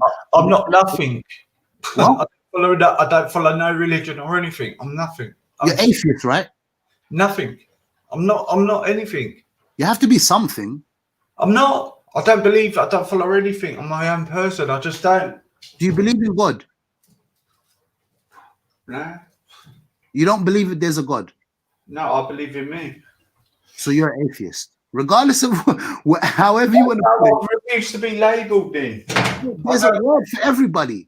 Now listen, we've lived on this planet for thousands and hundreds of thousands of years. There's a label for everybody. I'm telling you now, regardless of whether you want to label yourself or not, there is a label for your ideology. If you don't believe in God, you're an atheist. If you believe in God... I'm correct. I don't really know, to be honest with you. I've never thought about it. So you're an agnostic. There's another box. There's another box for that as well. Easy, understand. Listen, if you say, I don't know, you're an agnostic now. Welcome to the agnostic club.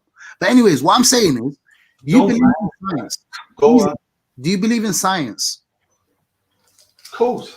Okay, so that's one thing at least you believe in, right? So, do you know biology is something to do with science, right? Yeah. Okay, so move it along, then I can answer to you. Come on, mate. Let's just get a little bit. Okay, so I'll be quick with it, yeah. According to Western biology, an adult is an organism that has reached sexual maturity. So, according to biology, an adult is someone. Rubbish. Listen, no, you can go. The brain doesn't fully develop until the age of 21. Don't ask me. 22, actually. Okay, can I share my screen and show you if you think I'm lying? The psychological Let me share my screen. aspect of it Easy. is the I'm not problem. going to do no crazy doxing or anything The like that. emotional Just share my intelligence of the screen child and let me is show the you what problem. it is. Can you share? I'm sharing my screen at the moment. Easy. The brain is still developing up until the age of look at this. 22, I believe. Does it say nin ulus? This is the Wikipedia, right? Does it say nin ulus pedia? It says Wikipedia, right? So it says, look, biologically, listen to this carefully. An adult is an organism that has reached sexual maturity. And what is sexual maturity? Is the capability of an organism, i.e. a human, to reproduce. It may be considered synonymous with adulthood. So adulthood, according to science, according to biology. Look at a bit about psychological adult development underneath. Oh, you prick. Oh, you took it off. Oh, sorry. Let me go back to it. 1 second. We can go to there as well. Now, but Because I was just talking psychological development as well, aren't we? I'll show you definitions. Are you sharing my screen? Yeah. Okay, so let's read it then, yeah? Let's go through it then, yeah? Okay, you're smart guy, Rodney. Let's go through it now. Okay, okay. By the way, Rodney, look. This is the baby you don't mind getting killed. But anyways, that's neither here or there. But that's 10 weeks old, is it? Nah, it's 12. But you said 10, 11, 12, right? But fine. Okay, so in human context, the term adult has meanings associated, listen again, with social and legal concepts. So adult is a social and legal concept. It's associated with socially and legally. In contrast to a minor, a legal adult, now we're getting to legal definitions, is a person who has attained the age of majority. For instance, okay, let's go on the social aspect. Okay, now let's just finish this and so we can get the context.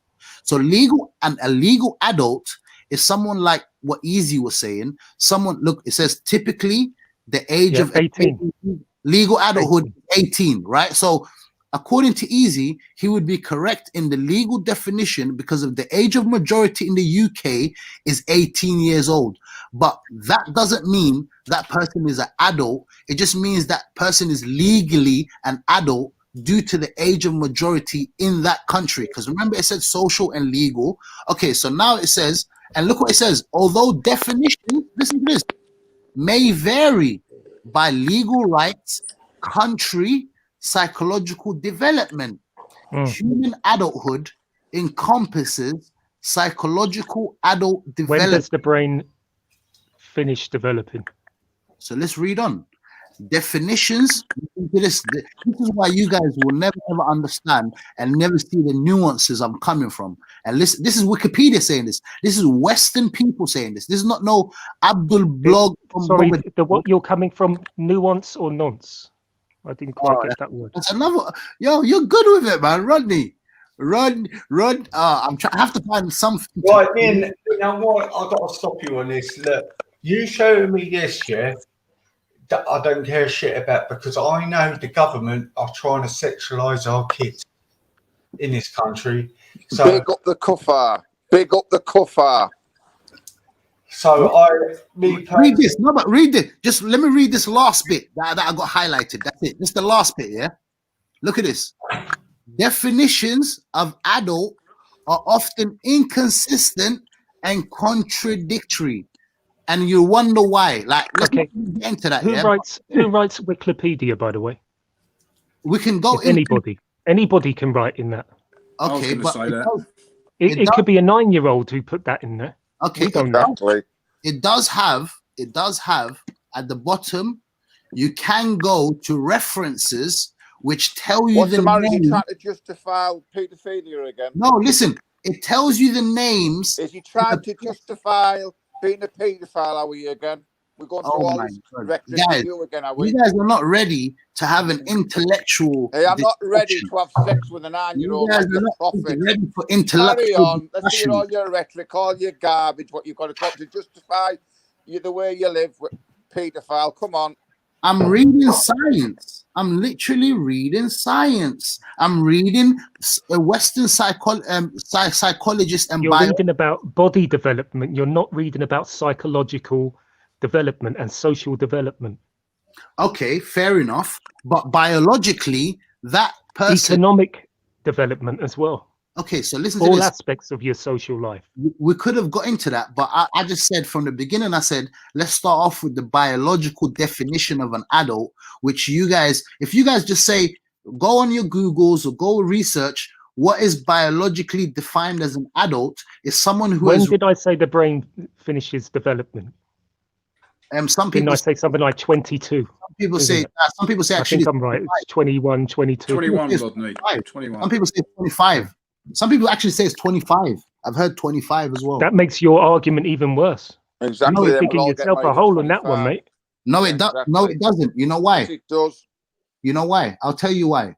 Because biologically, an adult is someone who has reached the age of puberty, someone who can actually develop a child biologically. Automatically now is not a child anymore. No, because an 8-year-old can have a child. 8-year-olds can give birth. No, they can't. No, they can't. No, they can't. Yes, they can. No, they can't. It's happened. Can it you show happened me? in South America. Okay, can you show an 8-year-old girl from Peru gave birth. Okay then. So biologically, and you are aware 8-year-olds can have a period. You are aware of that. Yeah. But biologically, listen to this now carefully. So if an 8-year-old can have a period, why are you surprised she can have a baby? No, listen to me carefully. You do understand that. Rodney, biologically, that one who has a period automatically now is not a child anymore. Biologically, listen to me carefully now. I'm not talking about legal adult or psychology or anything like that. I'm just saying from a biological standpoint, that child now has moved on from being a child to someone who can have children. And now biologically, remember you're atheist, right? You care about science and biology. That's not a child anymore because now they can have children. Children can't have children. Do you understand that? It's only adults and people who are not. That 8-year-old in Peru is a child, and she had a child. So that makes sense. Has had a child. Biologically, that does not make sense. Biologically, that's a contradiction. Biologically, a child cannot have a child. It's someone who reaches the age of sexual maturity, as I showed you biologically, is now defined as an adult. I'm not lying to you, bro. This is Western scientists who are saying this. Western biologists. This is not Abdullah from Mogadishu who is saying this. This is Western, and I can pull up the names as well. Like if you wanted me to check references of what I was reading, I can actually pull up the universities and the press, university press that has printed these kind of I don't care if some liberal professor or scientist says you can do it. I don't agree with it. Full stop. Okay. Yeah. No. I'll be one second. Whatever you want to put it across, it's wrong. Simple. I'll be back. Don't justify with all your goggles. It is wrong. Just say it's wrong. Do you agree with that? I just need to take a phone call from my beautiful wife. Yeah, I'll be back. Yeah, probably your 10-year-old. Yeah, carry on.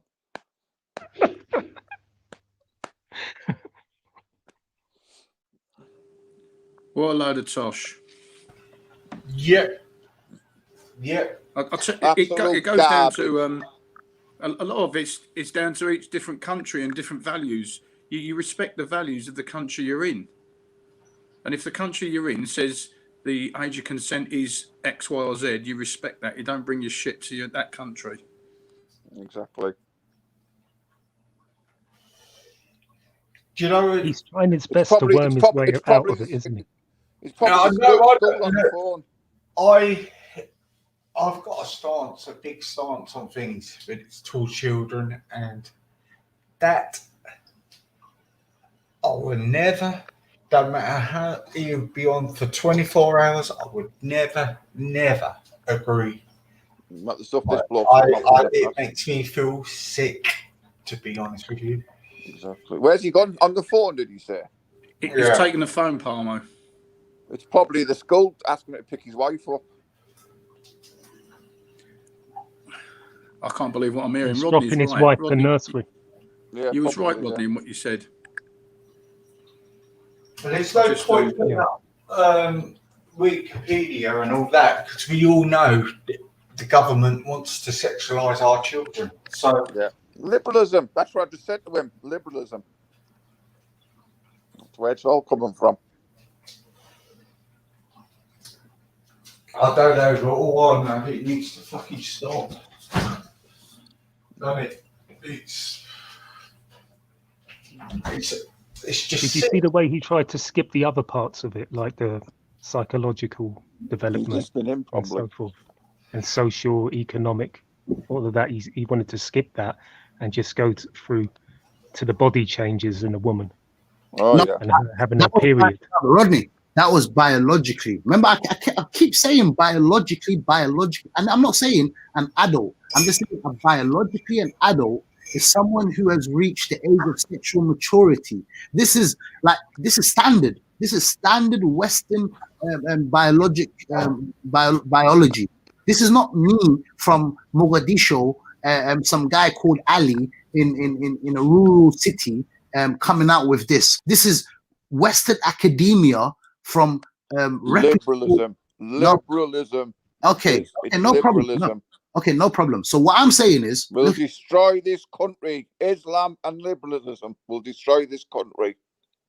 Okay, so what we have to understand is other countries and other cultures have different definitions of what an adult in legal sense is. So the age of majority legally. In the 21st century, we all know what a child is. I don't need an educated man to tell me what I think a child looks like.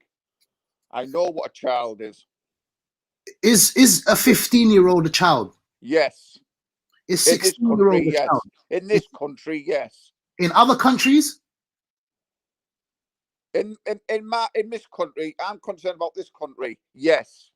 So this is why I agree with you. I said in the UK, I totally agree. No one can enforce their cultures or their way of life. Why are you saying in the UK? I can't go to India or Pakistan and dictate to them what they do with their age of consent, but I will dictate to you when you're in the UK, and you will not have sex with under 16-year-olds. Perfect.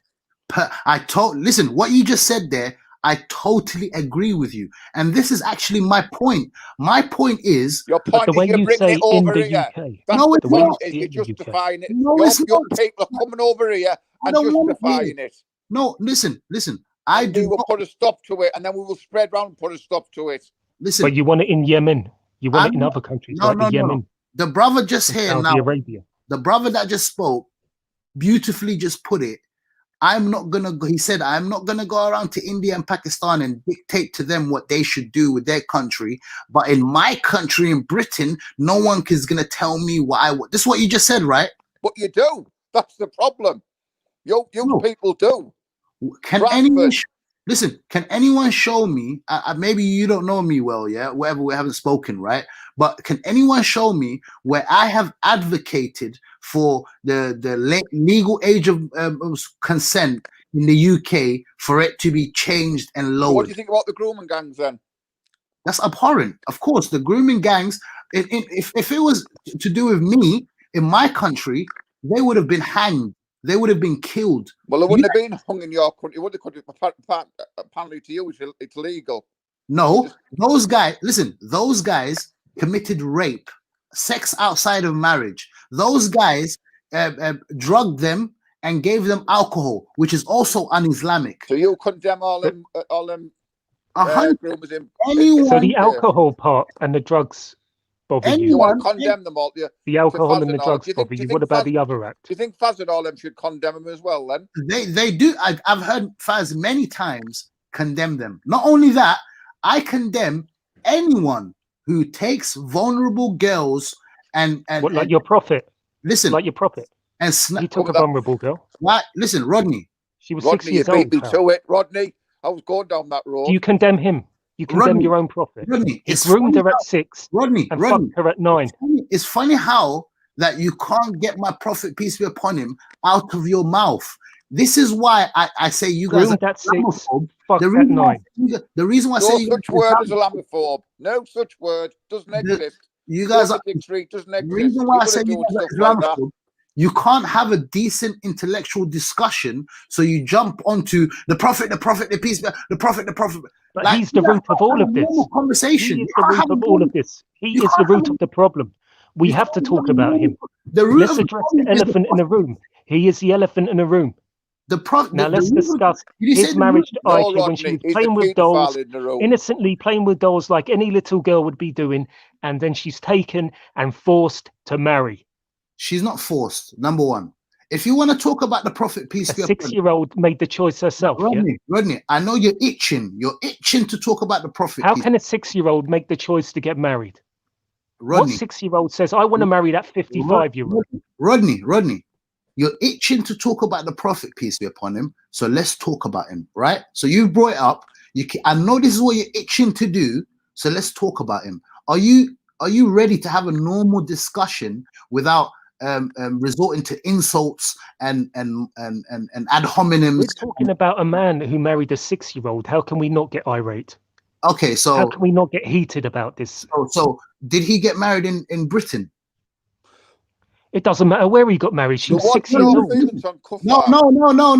Listen. He could have got married on the moon. It doesn't matter if he met her on the moon. She's a human being. In Britain, she's the same as a 6-year-old in this country.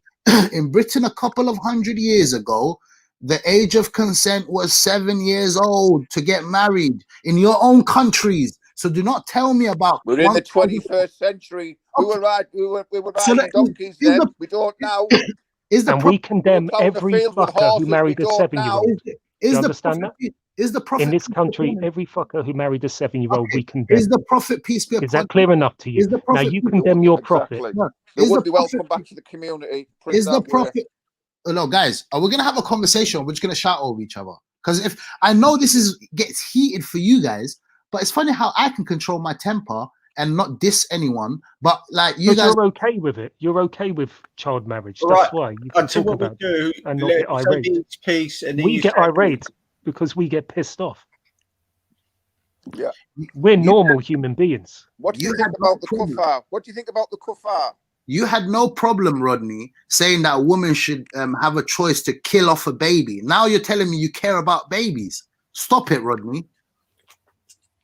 You don't care about anything. All you are is someone who is an anti-Islam. You're diverting your own insecurities, your own lack of morals onto me. Rodney, don't project. Rodney, don't project. Listen to this. If the Prophet, peace be upon him, didn't get married to Aisha at 6 years old and 9 years old, right? You would have another objection. If it wasn't that, you would have another objection. If it wasn't that, you would have another objection. So don't act like you care about children here. Your own religion doesn't agree with kuffars are as low as cattle. All it is just to use worst Muslim is better than the best kafar. I have a problem with that. Believe it or not, I do have a problem. I've got to go on the phone for 10 minutes. Are you going to be all right, you two? Can you right, try and talk one after the other, okay? All right. Go on, guys. I'll just going on the phone. I'll be 10 minutes. Yeah. Okay. So can you have a normal discussion, Rodney? Yeah, I can, but I have to kind of raise my voice because you speak so much, and you don't let anyone else get a word in. I'll mute up. Sorry, I'll mute up. Go on. Okay, as I was saying, the worst Muslim is better than the best kafar in your prophet's eyes. Am I right? Is that he said that? Is that a question? Yeah, he said that. According to what? I'm telling you, he said that, and I want your opinion on it. Can you show me reference? Surfaz says it, and so did Zubaydah. Oh, so is Surfaz and Zubaydah the prophet? You just said the prophet says it. Can you show me the reference? They said the prophet. The prophet said the worst Muslim is better than the best kafar. Can you show me that? We've heard it. We've heard it on numerous occasions. No, but can you show me the reference? Forget about I can't show you that. I'm going by what your people are telling me. Your lot. We've heard you lot. I've heard your lot tell me that anyone who is not white is subhuman. It is good how 5% of the Earth's population can run it and rule it. No, you your don't lot. like 5% of the world's population, and we rule it. You don't like it. That's what it comes down to. The Western man What did he say? This earth. What We did have he say? designed this earth, and you don't like it. So what did he say? By our ways or go. That's simple as good. That's what it's going to be. Oh, so so anyone who is not a Western man, white man like you, is inferior to you. We are got far more progressive than your religion. Put it that way. Far So more progressive. you're superior to us. Your religion. Yeah, your religion. Listen So to what I said. for the people who adhere to that religion, you're diverting now. No. All right, I've got to take a phone call. Yeah. Okay, mate. Yeah, so you're saying that anyone who adheres to that my religion, you guys are superior then, right? The way we live is far superior to that religion. So anyone who adheres to that religion, you're superior to, right? Part of that religion, like Islam thinks it's far superior than anybody. That's what they say. Kuffar are dogs. You have that thought, not us. Where does it say kuffar are dogs? You treat kuffar like dogs. I've been called it many a time. Yeah, I'm back. That was actually, I think you're misquoting the Bible, the Jesus. I'm just got to do this phone call again, all right? Yeah, I'm back. All right, you're all right. All right. Yeah. Try and do it. Accurately, please. Thank you. Just going on the phone. So we're going to be civil. We're going to be civil to each other. There's no. What I wanted to say was, I think you're misquoting the Bible. We are a civilized nation, Easy. We will be civil to this man when we will welcome him and debate him. Thank you. The Jesus of the Bible actually is the one who called the Gentiles dogs. It was actually Jesus that called the Gentiles. I'm an atheist, mate. Don't believe in your God, and I don't believe in the other God. So I'm the wrong person to talk to. Yeah, there's nowhere in the Quran. We're talking about the there's nowhere in the Quran or Hadith where it says that the kuffar are dogs. By the way, just wanted to clear that out. No, I asked Surfaz, are those people who committed some terrorist attacks Muslims? Like the ones maybe in Nice? I know he'd argue about 9/11 and all that, but whatever, yeah. So those people are better than me because I'm a kuffar, is what he's saying. He's saying ISIS are better than you. That's what he's saying. Yeah, he's saying I'm worse than ISIS, and I'm not even the best kuffar. The best kuffar is worse than the worst Muslim. Yeah. So you're telling me of another what person. What do you think of ISIS? The group ISIS, do you agree with them? No, I condemn their actions, of course. But you Which don't particular actions do you condemn? Do you agree with them being here? Do you think we should wipe them off the earth? Or should we wipe off the British military from the earth as well? Should we wipe ISIS off the earth? Absolutely, obliterate them. What do you think? If you could press a button and wipe them off the earth right now, would you do it? Would you do it? Do you condemn the British military? There you go. Yeah, but you're changing the subject. Every ISIS, you can press a button. If I thought the British Army were going around raping and pillaging and devastating innocent people, yes, I would condemn them. But that's what they're doing, though. But they don't. That's what they do. Are you serious? Yeah, but Nicholas, would you press that button? I've just put my view across. Condemn ISIS. I've just said to you, what do you think of ISIS? No, but are you telling me that the British? If you could wipe them out with with just pressing a button right now, you could wipe out every single ISIS scum on earth. All you have to do is press the button. It's up to you, Nicholas. Would you press it right now? The problems. Would you press it? To be honest, we the Muslims don't have a precedence in pressing buttons and nuking the hell out of people. So I think it's a good job you don't, mate. It's a good job you don't. I'll leave that barbarism to you guys, because you guys already have a precedence of actually pressing a button. He's answered the question there, hasn't he? No. Oh yes, he's ISIS supporter. I'm saying. Yeah. It wasn't definitely with that. It wasn't a Muslim with a beard who. You're either for them or you're against them, and even the best Muslims say that. You're for ISIS or you're against them. And the good Muslims would want to wipe them off the planet. But you wouldn't press that button, would you? Who has killed? Did I say it'd be nuking them? I'm saying you could individually say if you can just kill them with the with a magic button. Who has killed with a magic button? Who has killed more innocent people, ISIS or Churchill? Big up Churchill. So you big up someone who has killed more innocent people than ISIS. We get the Churchill argument now. So Churchill has killed more innocent people. Go through this for hours. Everyone's got a bad side. No one's perfect on this. Did Churchill do good things as well? Then? Churchill saved this country when we needed him. Gandhi Nicholas, was a bad man. Nicholas, Gandhi did was Churchill? a paedophile. Gandhi saved India when they needed him. You have no Your shame. prophet was a paedophile. You He had a dark chill out. side No, as well. chill out. No. If you want to stop, Nicholas, I'll just jump off, mate. Nicholas, so you think Churchill didn't do anything good, is what you're saying? I don't care what good Hitler's done good. So what? What does that prove? Oh, so you like Hitler as well now, do you? No, I'm saying Hitler. Far right, are we? Got a Nazi in the house. Oh, so what? Hitler Nazi. ISIS and a Nazi. So Hitler didn't do anything good. Is that what you're telling me? Charlie Potatoes, mate. No wonder you're a Nazi. Are you telling me Hitler didn't do anything good? Are you Charlie Potatoes, mate? No, are you telling me that Hitler didn't do anything? Hitler was an good? evil little dwarf, and we brought him to his knees. The British Empire brought him to his knees, and we will do with Islam. Us and the Americans. Would some Germans say that was living at the time of Hitler that he did some good things for their country? Evil. Do you drive propaganda? They're all brainwashed like Islam. Have you ever driven like Islam? Have you ever driven a Volkswagen? Here we go, what the Beetle or car the people. Here we go. Yeah, thank Hitler for that. Old school, read it all before. Thank Hitler for that.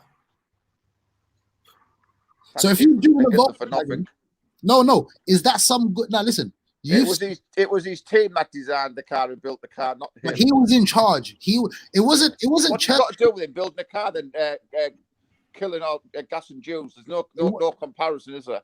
No. Yes, we say that. Okay, so let's compare the gassing of Jews.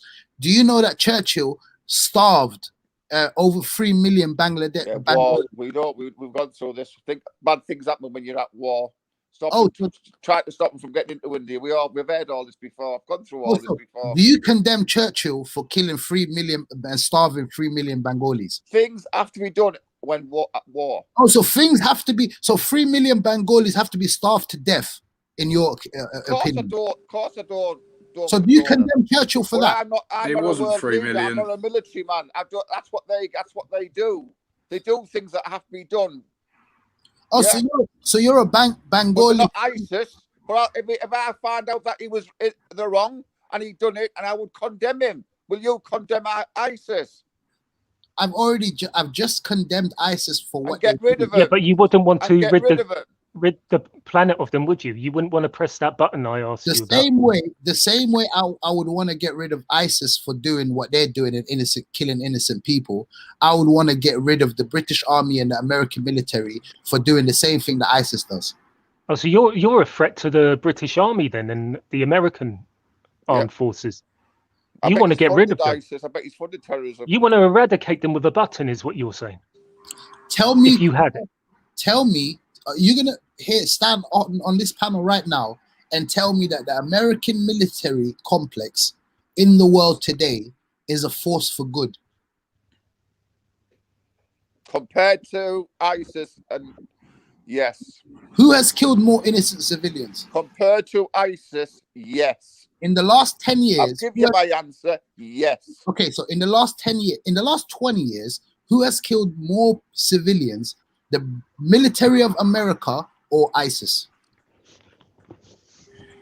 You might find it's not just the Americans. You're just saying Americans and the British. What about the Australians, the Canadians, the Danish? They all fight. What about the Chinese? What about Muslims who kill Muslims? What about the Russians? What about the Chinese who've come and done stuff to you? You don't mention the Russians or the Chinese. You don't mention Muslims killing Muslims. The Chinese persecute your people now. You don't mention them, do you? We're comparing the American and British. The Russians, you side with the Russians. No. Right now, we're comparing the British and the American military to ISIS. And I asked, always been conflicts around the world from time beginning, and there will be in the future. Carry on. Can you tell me an ISIS military base in Britain? They're probably hidden terrorist houses around the country as we speak. Yeah, they're coming over every day from France. There you go. They're in terrorist houses, or probably in 5-star hotels. No, now how are they? Council houses, and then they go and kill us.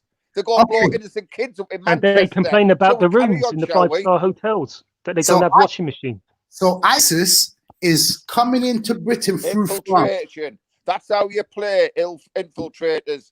And then you, like a snake, you turn. So which is worse? People who flee war-torn countries, done basically by Britain and America, who have bombed their countries to smithereens. No, it's not Britain and America, mate. You're wrong. You're wrong. It's other countries as well. You're blinkered. You're absolutely wrong. You're wrong. You're talking shit.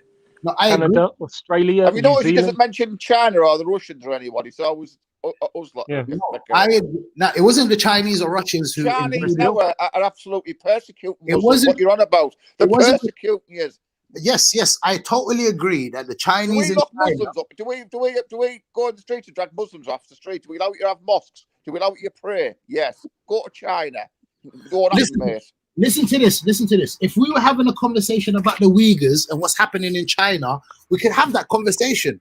But right now, I'm a Muslim and you're a British person. None of us on the panel is Chinese. So let's stick to British man. So let's stick Can I just guys, just one question for you, right? You just made a statement there, right? So I was born in this country, and if it comes to it, I'll go and fight for this country first and foremost, irrespective of my religion. What about you? What do you say? Well, I would only fight a war. No, just answer the question. Would you fight? Fight for what though? Let me just finish though. If there was an invasion, would you fight for this country? If there was an invasion on Britain, yeah.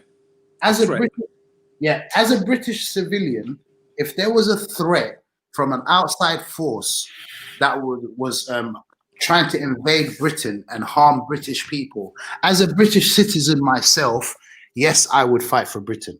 Right. So you're what if they were Muslim? You're British what first, if they were Muslim? Would you still do it if they were Muslim? Would I now? If they were Muslim. Would I now join? No, would you do it if they were Muslim? Let me finish. Would I now? Or no? Yes or no? Oh no. Listen, I'm just talking to the other guy right now. So don't try to divert me while I'm answering his question. No. Answer that one. That's important. If they were Muslim and they invaded, would you fight against them? He asked me a question, and so let me qualify my answer now before I get to another question. And then when I answer that, you'll ask you will answer mine, yeah? Okay. I'll answer it after. Yes, I'll answer it after. Thanks. Okay. If would I join the British military and defend Britain from an outside force, and I believed that that outside force was a threat to people in Britain, as a British citizen, I would have to pick up a gun and defend Britain, right? So, but listen, there's a difference between that and now joining up to the British military and going overseas and now bombing the shit out of other countries just because of what certain politicians are saying. A million people marched in London to tell Tony Blair the way didn't want it. And so a million... Your argument, the British people didn't want it, so your argument's... No, but were they still... A million people marched in London to tell Tony Blair we didn't want it. But did a million Iraqis... Is that right or wrong? I totally agree. Well, but there you go. So your argument's not... No, it's not done. But no, it's not done, because did a million Iraqis get killed by the British and the American and other military countries? Were a million Iraqis killed? Regardless of a million people marched or not, were a million Iraqis killed, yes or no? Iraq? Yeah, were a million... with a dictator, and we went in there to help them. And Also, what happened? That was not the case. Radicalism took over. Radicalism took over. They went in the pretext of finding weapons of mass destruction, which was later on proven to be false. That was the reason why they went in there. Did you know that, or did you know that? This is what the media tell us. We don't know. We can't believe the media. No, that's what. They can tell us everything. They can tell us anything. That's what Colin Powell said in the UN Secretary. In the UN, he was gassing people, innocent people. He was gassing your people, your Muslims. Who sold him those gas? Who sold him that gas? He was gassing your Muslims. Who sold him that gas? He was gassing your Muslims. Who sold him that gas? If I give you a gun, if you choose to pull the trigger, that's down to you. If I sell you a gun and you pull that trigger, that's down to you. Oh, so you only condemn. I sell you a gun for defense, you pull the trigger in anger, that's down to you. Oh, so you only condemn the one who pulled the trigger, but you don't condemn the one who sold that gun to him. As I said to you, if I sell you a gun for defense and you used to choose to pull that trigger in anger, that's down to you. There's no in the world today, or you're not allowed to have. Are you going to condemn ISIS? We're going to get rid of them.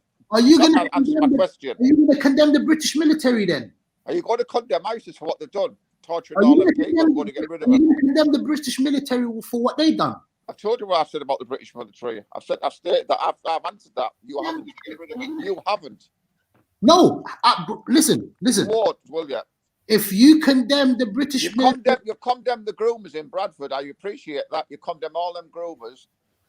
So why can't you condemn ISIS? why can't you condemn the British military and Churchill for starving 3 million Bengalis?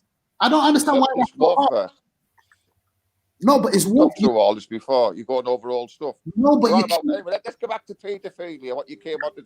Mate, it wasn't Churchill. It wasn't Churchill. It was the Allies made a decision, and it wasn't just starving them. It was everything else. And stop getting hung up about Hitler and the Germans, because the Japanese done far worse. So just think on about it's that. warfare. Bad things happen in war. I asked you specifically. But when you're in peacetime and people are blowing up stadiums with kids in, that's a different matter. I clearly asked you about Churchill and his involvement in the. You're talking past tense. You're talking past tense. The World War. We're talking about now, where you've got a Muslim going into a stadium, blowing innocent kids up, and we got people in Bradford dancing and celebrating it. According to you, that was past tense as well. Then, according to your statement of that's past tense, but it could happen tomorrow. Again. It could happen again tomorrow. I doubt there's going to be another world war tomorrow. Oh, so if it happens tomorrow, then let me know. Then we'll talk about it. But for now, if you want to keep talking about past, if you we're talking about your religion and what you're doing to the world.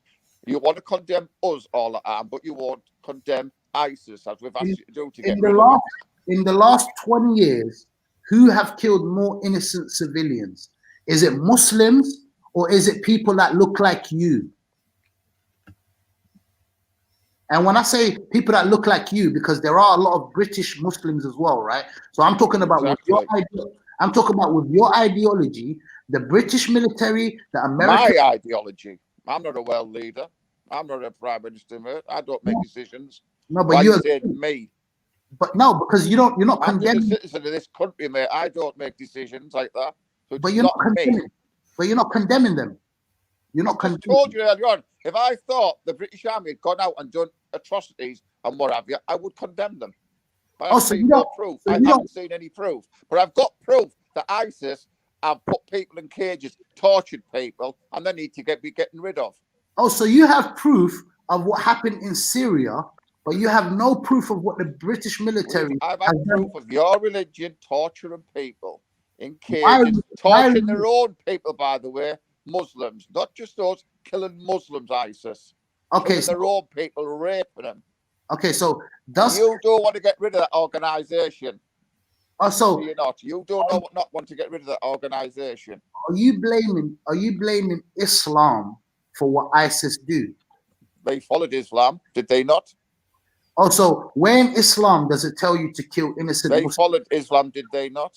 Where does it say? They followed Islam, did they not? Your prophet would have cheered for them, no doubt. He would have been in front with them. That's what I think. The funny thing is, he'd have been charging with them. Come on, lads, let's go. Churchill would have been the one cheering for ISIS. Let's go and kill the kuffar. It would have been Churchill cheering for ISIS if he was alive. It would have been Churchill, not the Prophet, peace be upon him.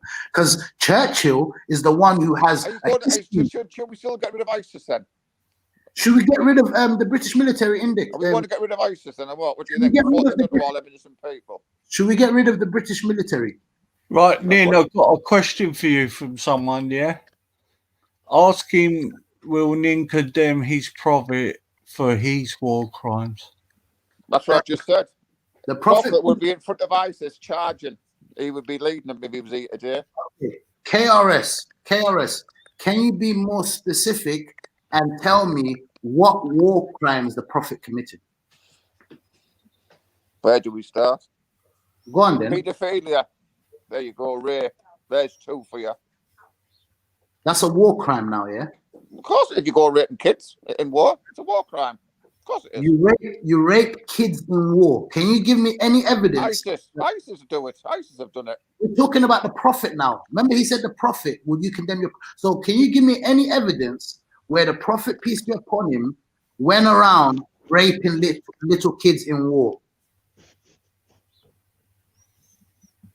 He'll be back. He said he's connected. Sorry, yeah, I had to take a telephone call there. I missed the answer about if it was a Islamic nation who invaded Britain. Would Nicholas still defend the country? It depends on what you mean by Islamic nation. Let's just say Saudi Arabia. Then I probably would, if Saudi Arabia came to Britain and invaded Britain, is that what you're telling me? Yeah. Well, I don't believe that the Saudi regime are Muslims, me personally. So you would have to reframe your question, because you said an Islamic nation, right? So a nation. Well, the soldiers will be Muslim, won't they? You might not think the regime are, but the people on the ground will be Muslims, your people. But they'll be fighting for a regime which is non-Muslim. But at the end of the day, Muslim lives will be on the line.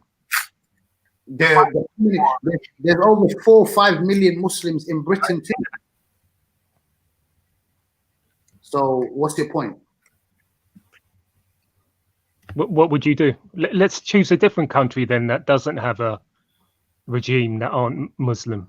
Let's choose, I don't know, Pakistan. Which is also governed by a government which are also not Muslim. Bangladesh. Same thing. So where is a Muslim country? Now we're getting to it. All of these countries who claim that they're Muslim are actually funded and controlled by the West. What, every single one of them? Except, I would definitely say every single so-called, the people on the ground, the civilians, is different. I don't know. Do you believe that? Do you believe that? Are you just saying that to? No. I'm actually serious. Get out of the question. I'm 100%. You can't seriously think that Bangladesh is run by an outside force. Well, of course. I thought don't you know about this? This country, this world is governed by America, Britain, and its allies. You're either on that team and are protected by that umbrella, or you're on the team of people like North Korea, where they have an umbrella and protection from the Chinese. Or you're under umbrella of Syria, who are under the protection of Russia. So there's 3 superpowers. There's the Americans, there's the Chinese, and the Russians. You're either getting controlled by one of those people. If it's not one of those 3 people, then there's nowhere in the world who is not controlled by one of those 3 forces.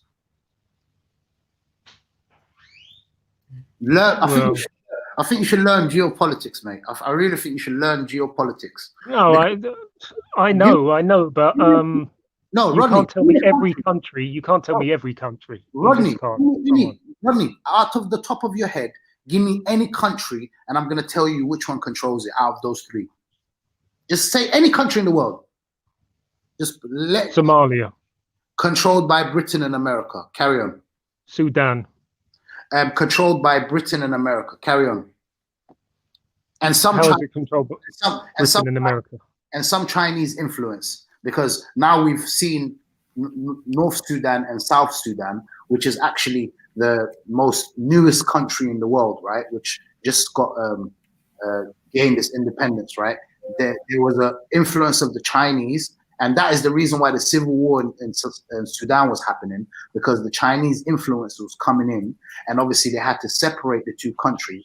But if you know now, right now, as we speak, Britain, America, and China are the players who control Sudan. Give me another country. Any country, go on. Any country. Any country. Just think of Indonesia. Indonesia is controlled by America. You're talking rubbish, mate. You are really talking rubbish. You're just blaming the Yanks for everything. You're a fantasist. Mate, have you been smoking something? Seriously. I'm sitting here, you're insulting my intelligence. Fuck so me. You believe... So Go you and believe... do something sensible with your life. So you believe that... That's why... This is why that I think the British population should actually learn some politics and geopolitics around the world. Because you guys have no clue, mate, of what's happening around the world. We do have clue. We do have a clue. You're reading an absolute load of crap about Wikipedia, which anyone can write, anyone. And I'm sat here listening to your drizzle for half an hour, and I respect it. Don't get me wrong. I respect it. But I'm not stupid either. Fuck's sake. Get a life.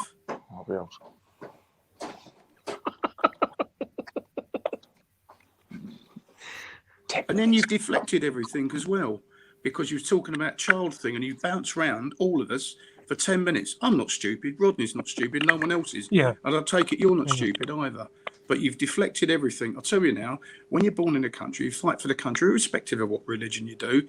If you fight for your religion, then you've got no allegiance to that country. That's why there comes a bit of, if you're a bit nomadic, because you move around from country to country. And if you want to go back history, yes, the Crusaders were barbaric, but they come out of it and evolved. That's where the Muslims, they weren't Muslims at the time, didn't evolve from that. Okay, so now I'm reading. I'm back on, guys. Sorry about that. I got cut off. It's all right. Oh. Okay, let's just. Okay. Let's have a look at this one.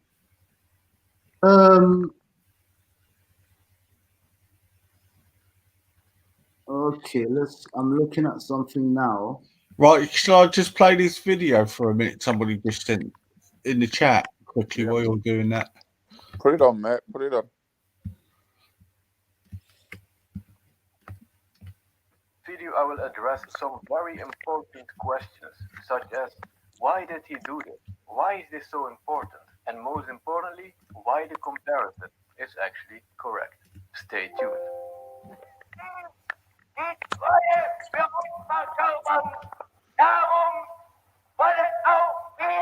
Share your screen, mate. We can't see nothing. Yeah, I don't want. I'm making sure I don't get a strike. I don't think anyone here can understand German. Oh, it's your hero, Hitler. That's actually what most people might think.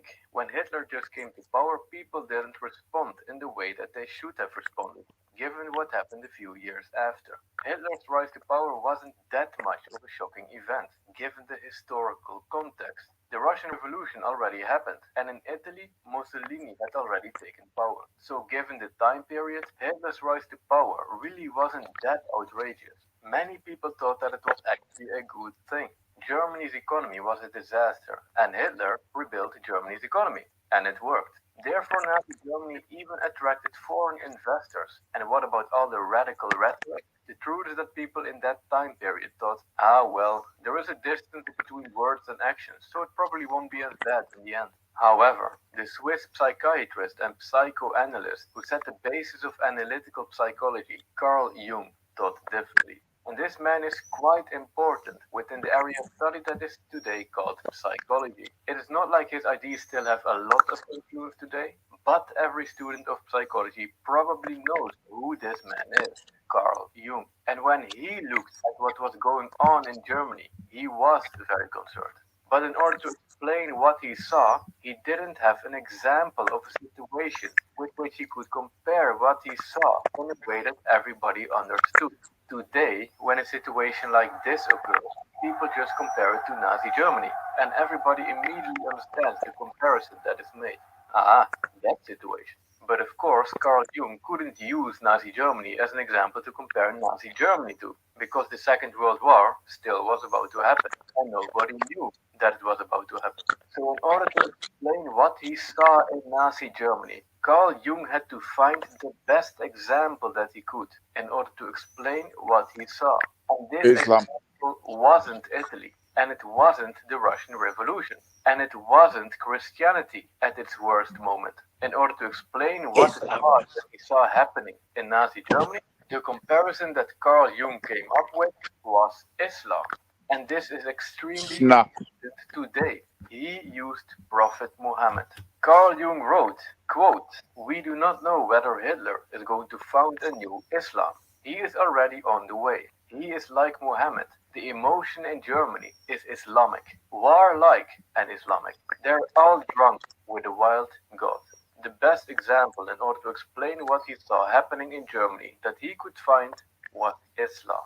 And as you can expect, given the horrible state of today's education system, if it comes to areas of study related to history or civilization, most people don't know that Carl Jung wrote this. Not even university students who are studying psychology and who do know Carl Jung and who might even have learned some of his basic theories do not know that Carl Jung compared Hitler to Muhammad, because these universities are politically correct and far left, and they will never teach students anything that doesn't fit perfectly within the boundaries of politically correct thought. So this is extremely important. Carl Jung didn't use Mussolini's Italy as an example.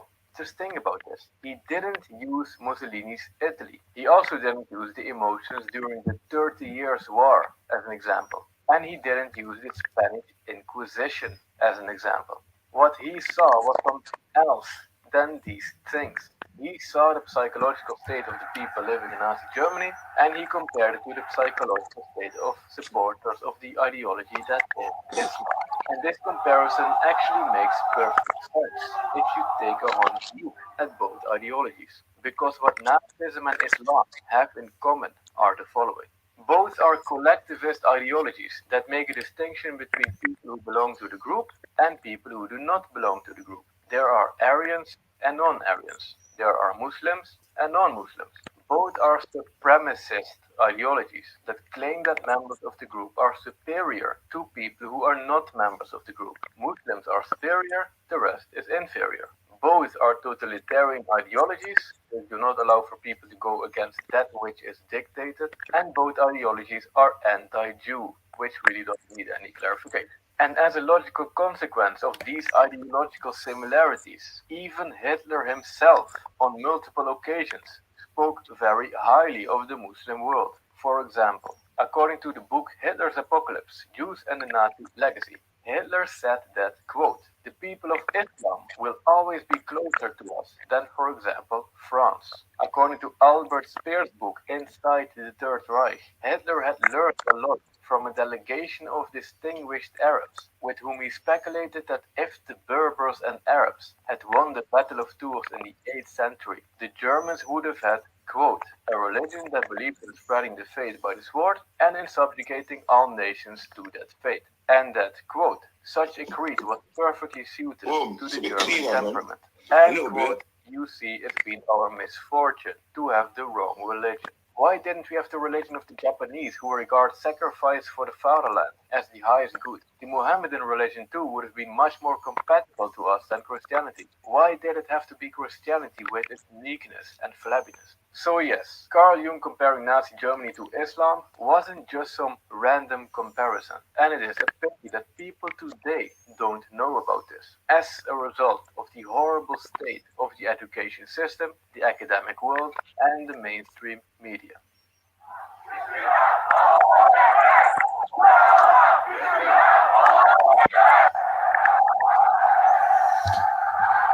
Right. That's enough. Right.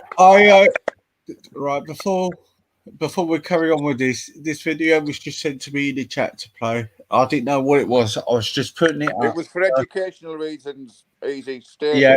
So as I said, I'm not siding with it. Well, obviously, I side with my fact is I don't like child marriage, and that's it. Yeah.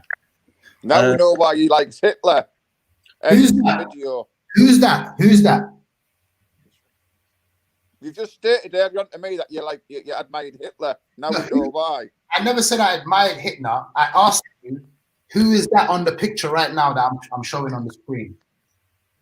Oh, well, exactly. That's why we kicked him out. That's why he didn't come king. That's why we got rid of him.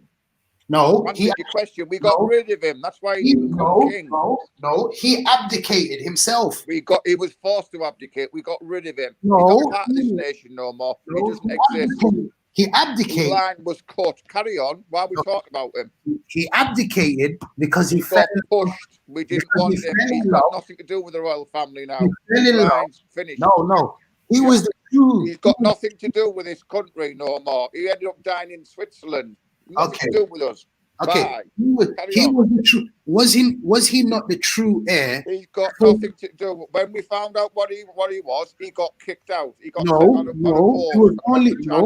Oh yes. Don't get history wrong. Oh, Let me. Yes. I know you're getting a bit irate now because I'm No, showing. we're not, because you're bringing stuff that doesn't. I'm showing you this country. He has nothing to do with Great Britain. He never came king. He had no power at the end. He died a lonely old man in Switzerland. Was he a king at this time when he was standing next to Hitler? Was he the king of England when he was standing next to Hitler at this time? He never came king of England. He was the king. Do you know who this person is? I know it is. It's the Queen's uncle. I know it is. What's his name? Was it Edward in it? And Nah. Mrs. Simpson. Yeah. We all know. Yeah. We all know who he is. So was he the king at that time when he was next to Hitler? When we found out what he was kicked aside. No, Hitler's got pictures with loads of people. He wasn't king. No, he wasn't king. He goes through the trying to go down a iPads rabbit hole with loads of people. Okay, this guy didn't pull pictures up. He's with loads of people, world leaders, He before the didn't- war started. It's Okay, not irrelevant. It's not irrelevant. No. I'm showing you. Show the me link. pre-war. Show me a picture with him pre-war. I'm showing you the link between your beloved Britain and Answer the question. The video's just been shown. We're on about that. Why have you got this? This is I'm saying the argument. He never came king. He never had power in this country. It's not irrelevant. He never was. He died a lonely old man in Switzerland. No. He didn't have the matter. We got rid of him. So let me finish though. He didn't have the coronation. You're right. You're correct in that. He didn't have the official coronation. He but died a lonely old man in Switzerland. He was the heir to the throne before the Queen of England today, her father, he was given the kingship only after this guy abdicated himself. He was forced to abdicate. No, he he didn't wasn't. abdicate. He was kicked out. This has got nothing to do with the argument. You just diverting again. No, I'm showing you why I did that. The reason why I did this, right? The reason why I did this is to show you we can all paint a picture and we can all do propaganda, right? We can all do propaganda. I can tell you a story about how your Queen of England, it has links to Germany and she's a German, right? We can all find the links and find that you guys are more closely connected to Germany and Hitler than Islam is. People had the picture took with Jimmy Savile. This is your They didn't know he was a paedophile, did they? But they got pictures with him. Why are you telling us about Hitler and Germany? This is your people. The Queen of England is German. She has German roots. We're all related. We're Europeans. We're all related down the line. It's a European country. We're all related. What are you going on about? We've all got European in us. I've probably got German in me. The lads on here have probably got German in them and whatever. It's no argument there. You've got none whatsoever. We're European. It's a European bloodline. The royal family is a European bloodline. I agree. The video we watched. Well, that doesn't mean nothing here. So let's go back to the video we watched. The video we watched. I've got a Norwegian grandfather. No, it doesn't make no difference. I'm still British. So you're more closely related to Hitler than the Prophet Muhammad, right?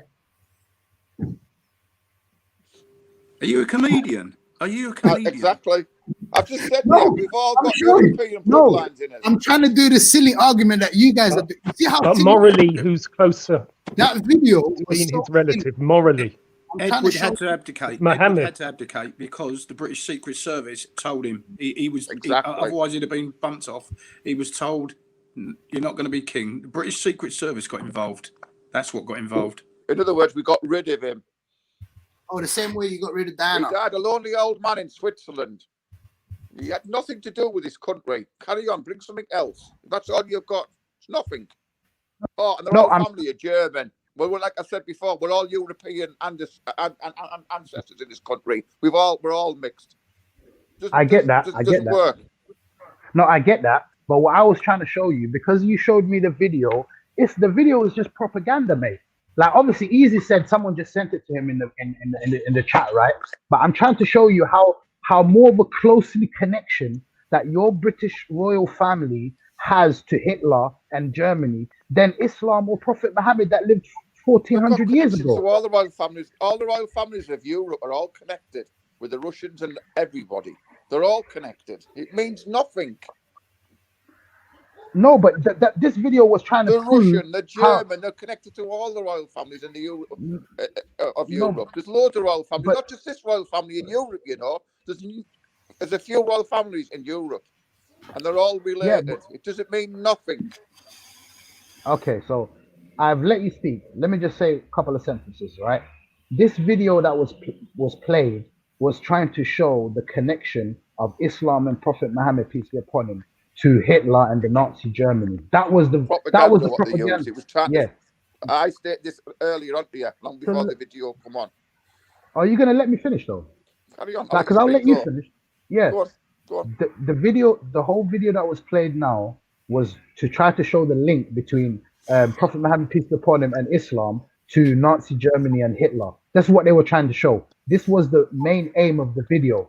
What I'm trying to show you that Britain and the British royal family have more in connection and commonalities with Germany, Hitler, and these people than the Prophet Muhammad. Do you know the royal family are German? You do know that, don't you? Yeah, I know. But I'm saying this is what we're saying. But I'm saying, look at the hypocrisy. You guys have your own royal family who's connected to Germany, right? Then we're all connected to Germany in this country. I've just stated this. We're all got European. Not me. We're all Europeans. We're all mixed on this island. Not me, not mate. Just the royal family. The people are all mixed with Germans and French and Italians. We're all mixed. Not me. When you say all, don't bring me into it. You're connected to Germany. You're connected to Hitler. Not me. I'm not connected to Hitler. I'm a European bloodline. We're all Europeans. We're all mixed. No one's mentioned connected to Hitler. So how are you trying to show me a video trying to connect Prophet Muhammad, peace be upon him, and Islam with someone that you're connected to? There's 2 points. You said you keep saying Hitler's German. He's Austrian, and the other thing, the Queen's mum, who was Elizabeth Bowes Lyon, was Scottish. Exactly. We're all exactly. That's my point. But don't you see how silly it is, though? Right? Look at this, yeah. Obviously, you guys have left the EU right now, right? You guys have done the Brexit thing and whatever, yeah? Britain has left the EU, right? But for, 40 years or something, while the Britain was in the EU, the Germans could travel freely to Britain under the Schengen borders, right? The open borders that the Europeans had, right? So the Germans could travel freely here, but the people who fought for Britain against Germany have to have visas and sort of point systems. The Indians, the Pakistanis, the Bangladesh, the people who fought for Britain against the Nazis can't come in as easy as the Germans that you guys fought. Do you see how backwards that is? But we can't go to their countries easy. If I want to go on holiday, go to their countries, I've got to go through the same procedures. If I want to go and live there. No, you can as a British person. I just can't go walk into it. You say I'm going to live here. No, the British, with you as a British person with a British passport, can travel much I can go easier. on holiday and pass through. You're on about people moving over here and working. It's a completely different argument. Oh, so the British don't live in all parts of the As world now, and I work there. cannot go to India and just go into India and live there. I have to go through documentation, like people who come here from outside of Europe. That's what you're saying. Is it easier for you to go and But live the in Europeans, India? that was. Say again. Is it easier for you as a British man with a British passport to go live in India and Pakistan than it is for an Indian or a Pakistani to come and live and It'll work? be the same. It'll be the same. It'll be the It's not the same. You need money to go to India. They won't just let you in. If you're a Westerner, you have to prove Exactly. that you've got the funds to Your support argument's yourself, flawed. and it would Your have to be argument's sufficient. flawed. Well, of course you need money to And travel. a rich Indian can come here, no problem. Believe me that. Just look in. Just You're not go gonna- look in London. Look at You're the not things gonna- they've Rich done Indians brilliant can come here. over Look at here, the no suits problem. they've done We're brilliant. not talking about rich. We're talking about working class. We're talking about middle. I'm not talking about rich, filthy All right. millionaires or billionaires. If a I'm British talking about a person working. tried to go to India to do a job, to do a low-skilled job, he wouldn't get a visa at all. Yes, he would. To take a job from an Indian. Yes, he would. If What are I you wanted talking to go about? to Saudi now and turn up on Saudi, right, as a refugee, I would be kicked out and locked up. Not here, 5-star hotel.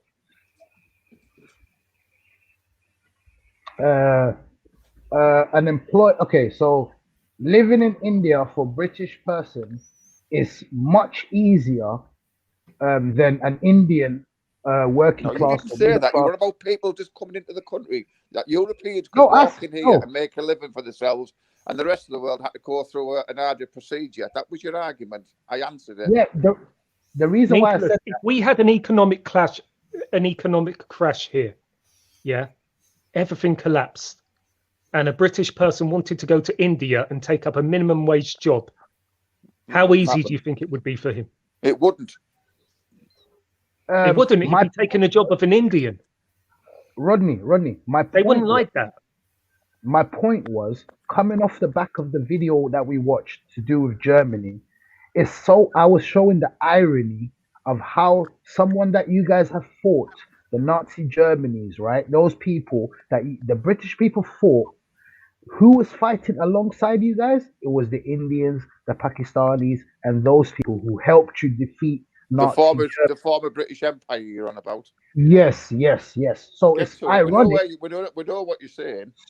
So it's so ironic how those people who fought alongside you can't come into Britain as easy We as welcome those them in. We've got loads of Asian communities over here. What you're on about? We've got thriving Asian communities over here. We've moved on. They're Go to independent. Leicester. Yeah, What's nah, he but going on listen to about? this though. No, I'm saying, wasn't it easier for a German people that you fought? It was easier for them to come into Britain than it was for people who fought That was alongside you. liberalism. That was Tony Blair again. Socialism.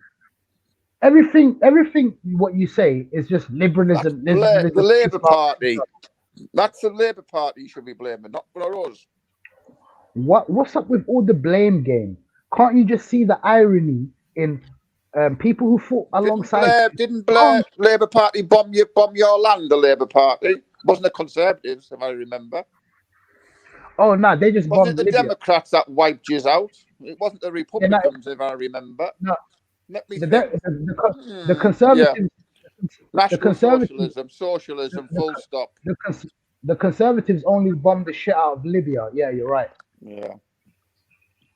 So you divert again, don't you? No, but you're diverting. You're the one who's talking about liberalism. Anyway, Tony Blair. Why are you talking about liberalism? Tony We're Blair? diverting off the subject. What do you think about the video? Carry on. So the video, yes, to some extent, I can agree, right? Even though after all the propaganda, I can see why some certain people might connect the vigorous population that was coming up just after the First World War, that was going through economic crisis, that rallied up the country together and made them mobilize and make them a powerful workforce in Europe, right? I can see the link of that to Islam, where obviously when we compare it to Christianity, I where was led by Christianity a nutter. That's a better link. no, but It was led by a no, nutter. no, it wasn't, because according to It was led by an insane maniac. That's what I get from it. okay, so what I want you to do now is what's it called? Do a Anyway, experiment. I've got to go. Listen, No, I no. don't want to stop you. I've enjoyed Okay, this before with you go, I've got to yeah, go. me too. But before you go, just on Google, write "greatest man in history" and see what comes up. Whatever. We'll speak again. I'll be civil with you. No, please. While you're here, just type in on Google "greatest man in history." Next time That's we just speak, next time we speak, and I have the thing, we will discuss it. I've got to go now. okay. No, Peace to you okay, all. no problem. See you later. Cheers, Rodney, Paul. easy. Take care, mate. Lodge. See you, Peace to mate. you all, mate. Take Ethan, care. peace to you, Ethan. Peace to you, man. That's all I'll give you. Yeah, Love no, us bro. British. We're a lovable people. I give you the love from the British people, from No, our hearts. I love. Listen, I love Britain. Listen, you're not gonna tell me about Britain, mate. I love Britain, right? I definitely say that Britain is better country as a foreigner or immigrant living in Britain than it is living maybe anywhere in the world. Definitely in But you Europe. moved The to best France. place.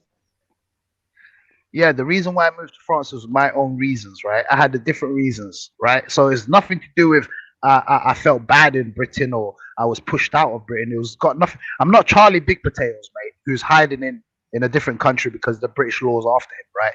I done it out of my own volition, like because I have a British passport, I can move around, right? Can't I just go to France if I like to?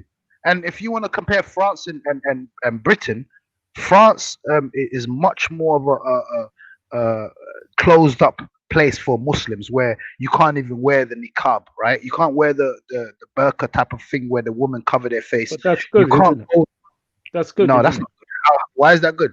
Would you want that for Britain? Yeah, I would.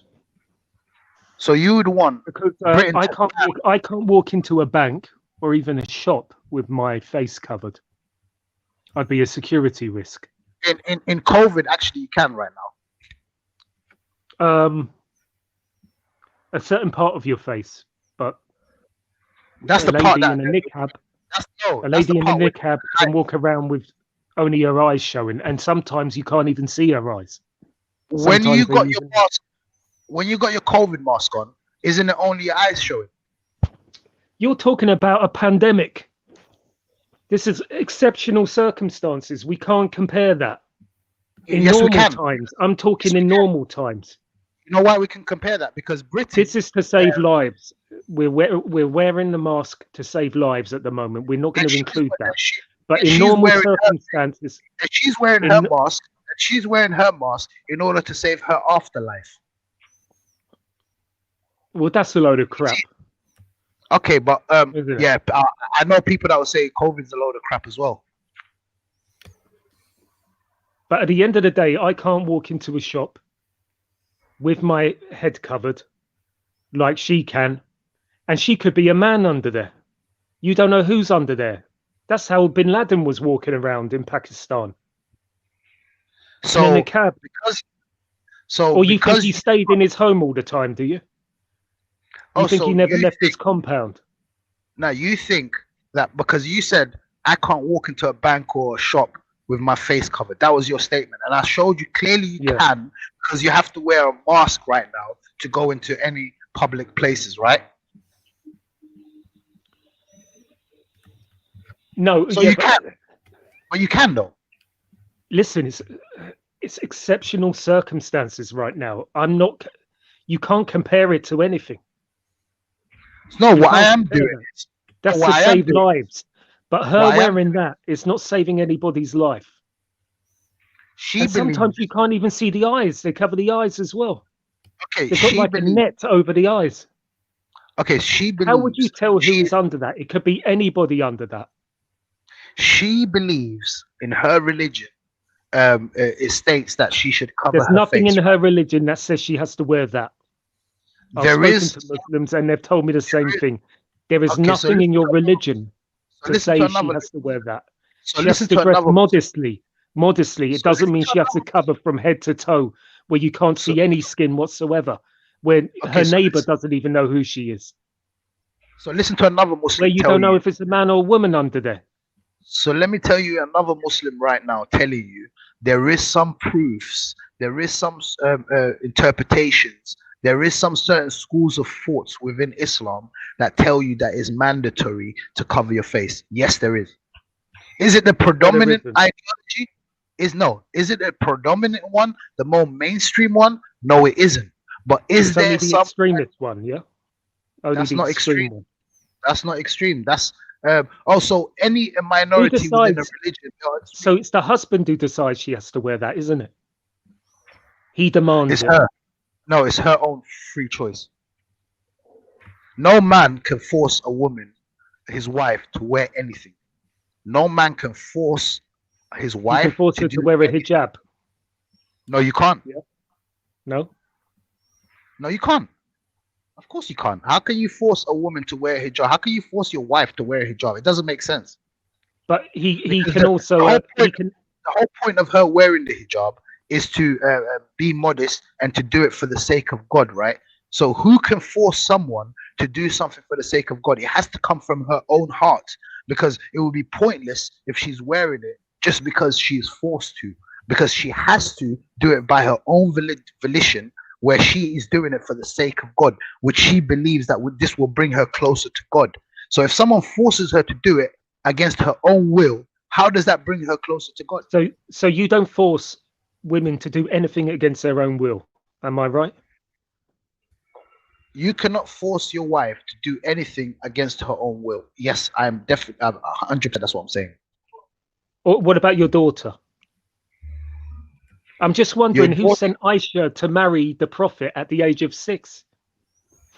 Can you force your daughter, a 5-6-year-old daughter, to stay at home and not go run outside? No, not really. Oh, you can't force your daughter to stay at home when she's Well, 5-6 years old. You can to a certain point, but what are you getting at? No, my point is because you brought it from the dynamics of a marriage to a relationship between a parent and a child. That's totally different. When you talk about a marriage, who forced her to marry at the age of 6. She never made that decision. Oh, today I'd like to marry a 56-year-old man. you do know that it was the social norm for at the place, even not even just at that geographical location, all around the world, where people were marrying off their daughters to be betrothed. Even if that was the case, he's supposed to be the greatest example for mankind, past, present, and future. So it's the greatest example, a man who married a 6-year-old. You have to follow in his footsteps, yeah? You have to live life like the Prophet lived. So are you going to marry a 6-year-old like your Prophet married a 6-year-old? There's a nuance to this, right? The Prophet, peace be upon him, was also. Okay. Listen to this. Listen to this. The Right. Prophet. You asked me a question. Let me answer it. The Prophet, peace be upon him, was also a leader of his nation. He was the ruler of his nation at the time. Does that mean now that every single Muslim has to aspire to be the leader of a nation? No, because that would be impossible. Why would it be impossible? Maybe it might be impossible for every single one to be a leader, but I'm talking about the aspiration element of me aspiring. I might not ever be a leader, but should I now aspire to be a leader because the Prophet, peace be upon him, was a leader of his nation? You could do. I don't know. I don't know the answer to that. Is it something which is Islamically required as a Muslim to aspire to be a leader? Because the Prophet, peace be upon him. I guess you're going to tell me no. It's not about I guess I'm going to tell you that. It's a categorical no. But I think you will tell me no. The thing we follow the Prophet, peace be upon him, in it is, yes, we say he's the greatest example, but there's the nuance is where the Prophet, peace be upon him, has made it obligatory on Muslims to do certain things, and he's also warned us to stay away from certain things. So the thing he has told you, do not marry a 6-year-old like I did. Do not have sex with a 9-year-old like I did. Is that what he's telling you? Did he say anything to discourage you from doing what he's done? the thing And that why he was has he allowed 7 wives, or was it 9 wives? I don't know what it was. And you're only allowed 4. So there you have it. Very You've just convenient for the proved guy. you've just proved your own point. You've just proved your own point where there's certain things No, I'm that the proving Prophet peace be upon him hypocrisy. did. No, there's It's certain things that the hypocrisy then, Prophet isn't it? peace. There's certain He things was that a the Prophet hypocrite. peace be upon. Oh, okay then. But if you can have a conversation, Rodney, I thought we was getting somewhere. But if you're just gonna resort to cutting me in and just shouting and just No, but if he can have that many wives and you're not allowed that many, he's a hypocrite. No, he's not. He's the prophet of God, peace be upon him, which he can do certain things which we can't. He was ordered. For instance, I'll And give who you an told him example. he could? I'll give you an example. The Prophet, peace be upon him, used to do something called tahajjud, right? The night prayer, right? Which Muslims are not obliged to do. Like I'm talking about waking up 2-3 in the morning and just praying for like 3-4 hours until your feet swell up, right? These are the kind of things which he was supposed to do. He was ordered and he was obliged to do it. Whereas Muslims are not obliged to do it. So there's certain things that where the Prophet, peace be upon him, can do where Muslims can't do. So coming back to the age of 6 and 9, as I told you, the social norms of the society at the time, 1,400 years ago, it was so acceptable culturally, socially, across the board, where people could marry younger girls and their parents and their families would betroth them to certain people and they would get married. What we do have in Islam is a guideline of who to marry and what age to marry them in. So I'll give you, in Islam, we do not have the thing of 18 and under, 21 and under, 60. We don't have the set limit of this is the age across the board for all times. We do not have that in Islam. Islam, we have criteria that has to be met in order to marry this individual and have relations with them, right? So the guidelines is she has to be, number one, physically, biologically, basically physically prepared to be married. Yes, that's number one, the criteria. The second one is she has to be mentally prepared. So now this is the human psychology that you were talking about earlier on. She has to meet the mental criteria of being ready. She also has to be emotionally ready. So now we have the physical. 6-year-old meet even one of those criterias? No, but at 6 she was not married. At 6 she was betrothed. Do you understand that? She married at 6 and no, she didn't marry at 6. She betrothed at 6 and consummated the marriage. Do you know what consummation is? Consummation is when the marriage is actually so when it's actually a marriage is after you've consummated the marriage. Before that, we have something called the mehr, which is the engagement period, where she was still living at her parents' house at 6 and 7 and 8. She was still with her dad. She was not she with was Prophet groomed Muhammad from the age of 6 to 9. She was so she groomed at the age of 6. So you're saying every single person that was living in that society saw it as he was grooming her, or was it something which is socially normal at the time, not just in Saudi Arabia or Arabia? I think she was extra young. At the time, no, listen. At the time, like, if you know about Jewish culture and tradition, they can get betrothed at 3 years old, and I'll bring you proof for that as well. But this is not something which is exclusive to Islam. Every single religion, literally, listen to me carefully. Every single religion has getting married as a standard of puberty. Every single religion.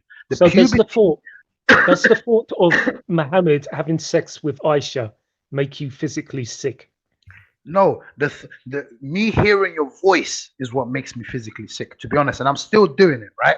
So you coming out with these kind of things just shows your lack of intelligence that you can converse. That's with not a lack of intelligence. Level.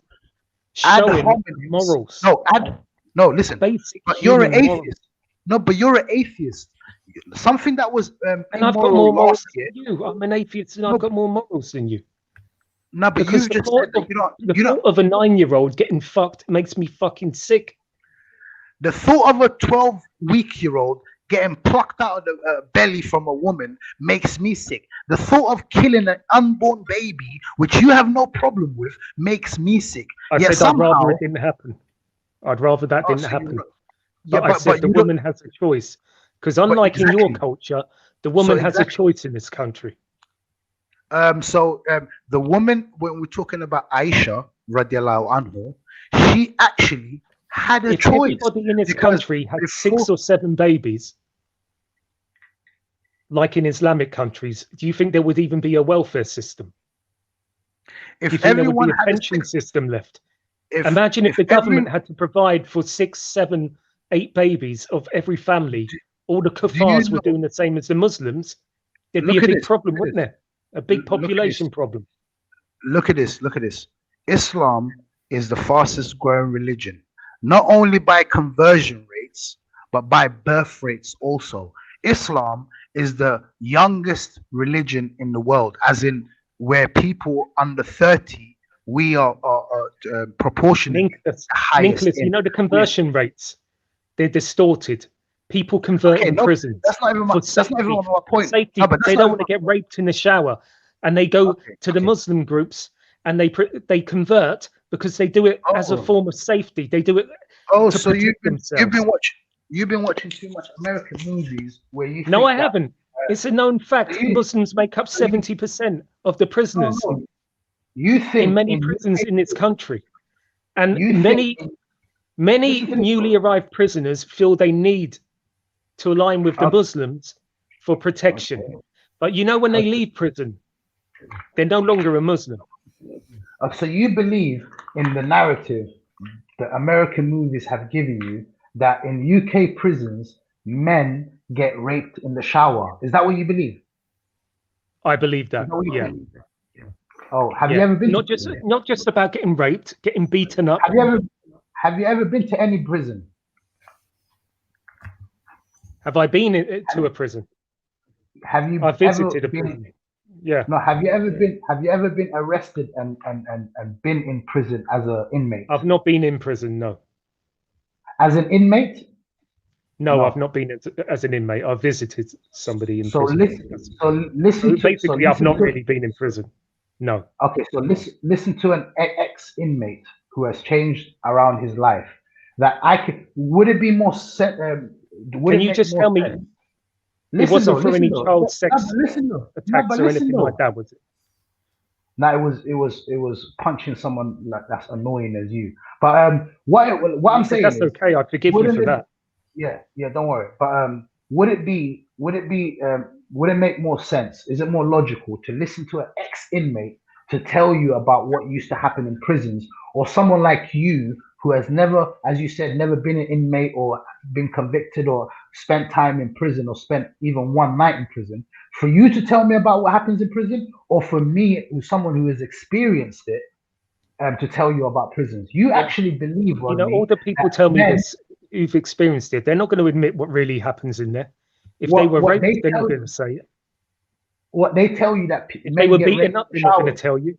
They're not going to tell you they were bullied, beaten up, raped, treated like shit. They're not What going you to tell you think? they were lonely, they didn't fit in. I'll tell you, I was lonely. I was very sad.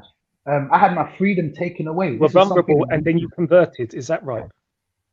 I converted to Islam in prison. Is that what you're saying? Is that what you think? No, I'm asking, is that what happened? Prison did have a major effect on me turning back Yes to my or religion. no? Yes or no? Was I already a Muslim before I went in prison? Yes, I was. My family is Muslim. The country that I'm from, which is Somalia, is actually has the highest rate of Islam in the whole world, right? Just after one other country. Like you used I to think eat we're the pork second and drink most. alcohol and that stuff. Yeah, admit. I never used to eat pork or whatever. But yes, I did used to do some sins. Yes, I weren't following my religion as I should have been. But when I got to prison and I took time and I relaxed and I had time to think about things and connect really with the Creator, then yes, it had a change on my life where I came back out as a better person and as a better Muslim. Yes, I can categorically say prison did help me becoming a better Muslim, right? But the difference is where Rodney is saying, I went in prison because I was scared and I had to fit in with people. And that's why I said I was a Muslim. I converted inside prison due to fear. And so that means, Rodney, according to you, that means if I came out, I wouldn't be really a Muslim now. I could have just been, you know what I mean, atheist or whoever I am. No, but I said many do it for protection, then leave Islam when they leave the prison. When you say many, do you have any statistics for that? It's known. This is just hearsay. Word on the street. It's word on the street. So it's hearsay. So hearsay. Okay, so you want me to take your hearsay as a basis of evidence for me to really look into? I'm telling you, Rodney, I was in prison. Yes, certain people, a very small minority, might feel that they have to act as a Muslim, right? In order to get protection, right? Yes, I can categorically say there might be certain cases like that. Yes, but the majority of people who revert to Islam come out as Muslims and adhering to the faith of Islam, if not even stronger than they was when they were inside. And I've seen countless of people, especially from the Caribbean community, the West African community, the English community. A lot of them I personally know that I was inside prison with, who are outside now and still a Muslim after having reverted to Islam in prison. And I could say, okay, I'll give you a ballpark figure, about 9 or 10 of them. Yeah, so about 9 or 10 of them, which I still have on Facebook, which I still keep in contact with, that I was in prison with. Out of 9 or 10 of those people, they're still Muslims. So according to Rodney, the majority of them, they should have been non-Muslims by now if they were doing it for. What about all the ones you never kept in contact with? You're mentioning a few there, but what about the ones you never kept in contact with? I wonder if they're all Muslim now. Yeah, but that's still hearsay. You know, hearsay. The ones who left Islam would not keep in contact with you in case you go and do something to them. No, but I got clear evidence which I can show you, Facebook messages, and show you their pictures of people I'm talking to. Whereas you have conjecture, you have hearsay, you have what if, maybe, but that's what you're dealing with. I'm telling you categorically, these people I know are still Muslims now, even after coming out of prison and reverting inside this in prison to Islam. But forget about all of that, Rodney. Yeah, go on. Sorry, go on. Carry on. It still don't answer the question about child brides and things like that. And you also made a statement there, and I can see someone in the chat who's more qualified than I am about Jewish taking brides at 3 years old. That's just bollocks. I'll show you. Let me bring it up. Let me bring it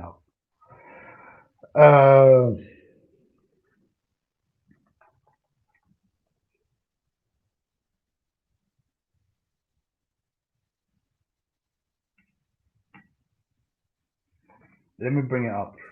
There's someone in the side chat, Novia River, and he's qualified, he's Jewish, and I respect what he puts on there. So you better know your stuff and stop coming up with all this crap. Okay, so I got it right here, right? Okay, got it right here. So I'm reading something called the Jewish Encyclopedia, right? It says a ketana, and in his brackets, literally meaning little one, yeah, was any girl between the age of 3 and that of 12 years plus 1 day. She was subject to her father's authority, and he could arrange a marriage for her without her agreement. This is what it says. It says, again, a ketana was literally meaning a little one, was any girl between the ages of what? 3 years old, and that of 12 years plus 1 day. She was subject to her father's authority, and he could arrange a marriage for her without her agreement. This is in the Jewish tradition. In the Jewish religion, the man can marry off his daughter, betrothed, yeah, whatever it's called, that word, at the age of 3 years old. So if this, and I got proof for that as well. If you want me to, what are you reading that from? This is in the Jewish encyclopedia. It's not Islam or anything like that, and it's also in that. Have you heard about the Talmud? Yes. It's in the Talmud. This is the laws that they get from the Talmud, which allows them to marry at 3 years old. Don't believe me, bro. Ask a Jewish person. I'm not, you know what I mean? But it's funny how you guys got no smoke for Jews. You guys got no type of energy that you have for Muslims and Islam. But when it's Jews, all of a sudden you guys are silent. Hang on. Whoa. Show the evidence of that, please. Show the evidence of what? Well, you've just said. Oh, about the Talmud thing. Well, we know the Talmud are wrong because the Jewish community confront that. It's all split up the Jewish community. They don't want their children. But those who adhere to the Talmud, would you say that that is a part of their religion, the Talmud? I don't know, really. It all depends. Read it. Give me the evidence on that. Okay, then. Okay. And put it where you get it from. Sorry? And tell me where you're actually reading it from. Where's the article? Who's actually put that? Where's he put it? Okay. While he's trying to find that easy, he's quite cute in trying to deflect things all the time, and none of us are stupid on here, I'm telling you now. So you can't bullshit a bullshit. So don't bullshit me with stuff you're reading. Seriously. I'm not. How am I bullshitting you when I'm telling you I'm going to provide the evidence from you that in Judaism that they can get married at 3 years old? You could, because you're talking about child brides, right? I'm not deflecting at all. There was another gentleman on here. Every time we talked about something, he went to liberalism and Tony Blair. That's called deflection. I'm actually sticking to the topic at hand. I'm not deflecting at all. I don't think so. I mean, we've gone through every topic since we mentioned the child bride. We've gone through everything, haven't we? We've gone around in circles. Is it, Robert? But we haven't tackled the first one, have we? We haven't tackled the first question. Okay, so are you guys satisfied with his answer about child marriage? I found a reference. No, I found the reference for it, by the way, if anyone wants to see it. And by the way, this wasn't a Jewish thing. It was talking about child brides in Islam. Yeah, I know that, but what I'm saying is, in Sanhedrin, Sanhedrin, yeah, Sanhedrin 55b-7 in the Talmud, it states, and I'll read it for you. A girl 3 years and 1 day old is betrothed by intercourse. That's what it says. It clearly, and if you want to check it out, you can check it out. Not only are they saying that she has to wait until she gets older, she can actually be betrothed by intercourse. You can have intercourse with her at 3 years old, according to the Talmud. This is not me saying it. This is in Sanhedrin 7-55b 7. So it's 7. Is it true? Okay, is it true that your prophet? Is it true that your prophet used to stick his penis between Aisha's legs and buy her? Listen, I'm gonna leave. If you start talking like no, this, I'm not joking. I heard that. I heard that. No, it's a serious question. You've lost the argument. Yeah, but you've lost the argument. No, but it's a serious question. Yeah. It has been said that he did that prior to having sex with her. Bring the proof. They call it fying.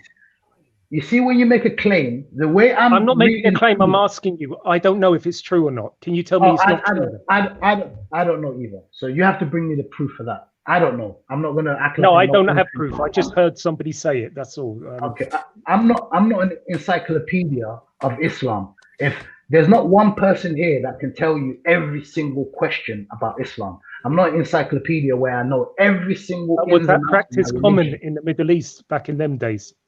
I don't know. When I'm not Middle when the Eastern. girl I'm not wasn't ready Middle. and she I was don't already know. married? I don't No? know. I don't know. You'll have to bring me the proof of that. You see, anything I'm saying, I will bring you proof of. I will bring you references. I will bring you quotations. But you're only bringing me hearsay. I heard this. She told me that. Word on the street. Like that's what you're coming with. Like if that's how you want Well, I to. saw it in a documentary. I saw it in like a cartoon documentary about the life of Muhammad. So now you're bringing me cartoons as a way of evidence. Okay, listen. If you want to bring cartoons and word They on, hardly had real life footage, mate. yeah. Oh, okay then. Okay. But anyways, if you want to bring me cartoons and word on the street, Rodney, I think you're gonna have to up your game in how to debate with people. No, it was a serious like documentary of what happened. The truth Yeah, about Aisha. So. a serious cartoon documentary. Yeah, yeah, very, very. I understand. How about Frozen? Do you like Frozen? I think Frozen That's was alright. different. I think That's yeah, a bit different. Some I think cartoons can Frozen. document the truth. Yeah, I okay. prefer Jungle Book to Frozen, to be honest. But that's Oh, yeah. diverting again, isn't it? Yeah, yeah. There were obviously we do believe in some prophets that spoke to animals, so that's not too far fetched. Well, Lynn, I want to ask Right. you something, all right? I've got a Jewish guy in the chat. He can't chat now in November River. Would you want to have a debate with him one stream on here? 100%. I don't mind. What we can debate about the Talmud say what the bro. I just brought you the quote. What is there to debate? I gave him the reference. He can check it. I'll Well, say it again if you want. I've got. Look, I'll tell you what. All right, this is the difference with me. Yeah, my granddad was an Israeli Jew.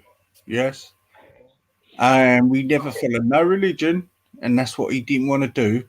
But what I'm trying to say is, with your views, yeah, I'm not willing to shut you down or put threats about and have shows done about me. You're quite willing to have your view, and the other person can have their view, or anybody, and we can act like adults with it, and which I think you have on here with us lot.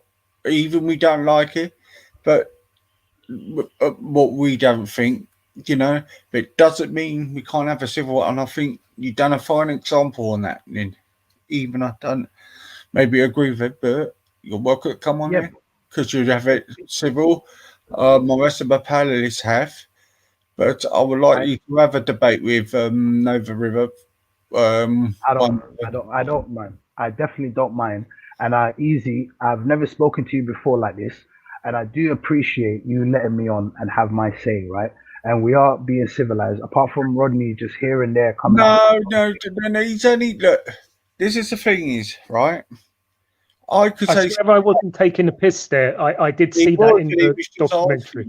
Honestly, Lynch. That's all I'm saying. I reckon you could basically get on a civil conversation with Rodney on here on the neutral thing. And the second thing is, I'm not going to be butthurt because you said something about my geography, but I have never, for the record, before you go back there, I said nothing nasty about your religion. I just want peace. Yeah. There's good and bad in everyone. Yeah. So do I. I want peace as well. I want peace as well. What I'm trying to say is, me personally, we have the views and that, yeah. But please, this is not a gang up thing. This is a debate channel. People can have their own thing. Doesn't matter if I agree with them or not. But you won't see me doing streams after stream. Do you get me? Do you know what I mean? No, I get that. No, that's Yeah. easy. With that, I totally believe you, right? I'm not here. I wouldn't jump like we as Muslims on these panels. We have decided to boycott a channel that you know about, right? Vellie, whatever Vellie stream, right? But you on the question of the day that you have today, you actually write Vellie after show carrying on Arab slave trade. So yeah. Then stop. Not. Now listen, right? There's something. There is a discussion, and I just feel we should be able to talk about it. Now, I only decided to do this because I got fed up with all this shit I'm getting thrown at. Right? Now, it doesn't mean... What are you getting thrown at? What are you getting thrown at? Oh, but I've had all streams done about me from your mate. You know what I mean? Which mate? Which mate is that? Which mate? Sabina. What she's done shows about you. Yeah. Calling me far right, take the mic, or do the thing, the way I speak, or anything. Saying they've got hit lists out for people and... What, someone has a hit list out for people? Like hit list in what way? You mean to take them out as in physically? I don't know. I don't know what she meant about it. You have to ask her. Not to mention doxing. Yeah. She's doxed easy. Well, it's not the right address. They think it is, but it isn't. She attempted to. Okay, so she has a problem with easy. She has a problem with anyone who opposes her. No, I think Zubaydah, because I kind of quite know her quite well, right? And I do speak to her, right, behind the scenes. She opposes anyone who she deems as Islamophobic and who is a racist bigot. These are the categories. This guy is not. He's not Islamophobic. This guy is not. I can guarantee I don't that. know. Listen, I don't know. You can call me, you know, whatever, you know. I don't think I am, but you can call me it. But you can't call this guy. Did I call Easy an Islamophobe? I don't know. No, I say you as in people. People cannot. Yeah, so you never called him that. I'm not saying but you called him that. You can't put people's opinions, but you can't call put people's opinions onto me, right? Like I have my own brain. If someone has got a beef with Easy, right? That's between them and Easy, right? Yeah, that's got nothing to do I'm with me. not having a dig. I'm just saying this is how I do things, and this can be done accurately. You know, we can discuss and things. Yeah, do you know what I mean? You would get I appreciate that. From me. I appreciate that. No, 100%. I appreciate that. Easy. You have welcomed me with open arms. I appreciate that. You've been kind to me. I'm not going to say anything other than that, right? But the question at hand here is with you and Zubaydah, you guys have issues, right? So I don't think it's fair to put any issues that you might have with her onto me, right? Because I'm my own person. She's her own person. She has a stream and has her own channel, which she also allows people to come on and have their say, right? She also allows someone like Rodney, just what the other night, I think he got banned yesterday or something. But what Rodney was been doing is just trolling people. Like me now, I'm not new to this. As Rodney said earlier, he was calling me nonsense pedo, and I asked him, why would you say that? And he said, oh, because in Vellie's channel, you said this and that. I was a regular on G Block and Vellie's panel. I used to go there and debate 5 people at a time by myself about these kind of issues, about Islam, about anything. I was an open book and I always spoke civilly. I never ever trolled people. I never disrespected them or used ad hominems. I never raised my voice. I never shouted at them. People know me well as someone who is ready to have serious debates and conversations with people. As long as they're respectful and have sincere questions, I also will be respectful and answer sincerely. This is the basis of a debate. If someone's out here to troll me and just diss me and shout over me, then that is not a debate. Then I could just easily just jump off the panel and whatnot. It's only when G Block and all of these people started allowing people to have pictures of the Prophet, peace be upon him, where people can just jump on the panel. Be fair on that, Vellie. He does work in between, actually. He didn't know that was going to happen. He didn't know it. But he stopped it after, really, didn't he? I mean, come on, it's a bit unfair on him. No, but it was too late. On Vellie, it was too late where he had actually was allowing people on his panel to openly say that they would kill Muslims. He was allowing people and reading out super chats that was saying that they would kill Muslims. He was allowing people to come on the panel with a picture of the Prophet, peace be upon him, as a cartoon in a derogatory manner. He was allowing that. Easy. You have your channel. You are responsible ultimately for what comes on your channel. You now have a choice to kick me off and say, no, I don't want you. Or kick off Rodney and say, no, I don't. Ultimately, the choice is in your hands. The button is in your hands.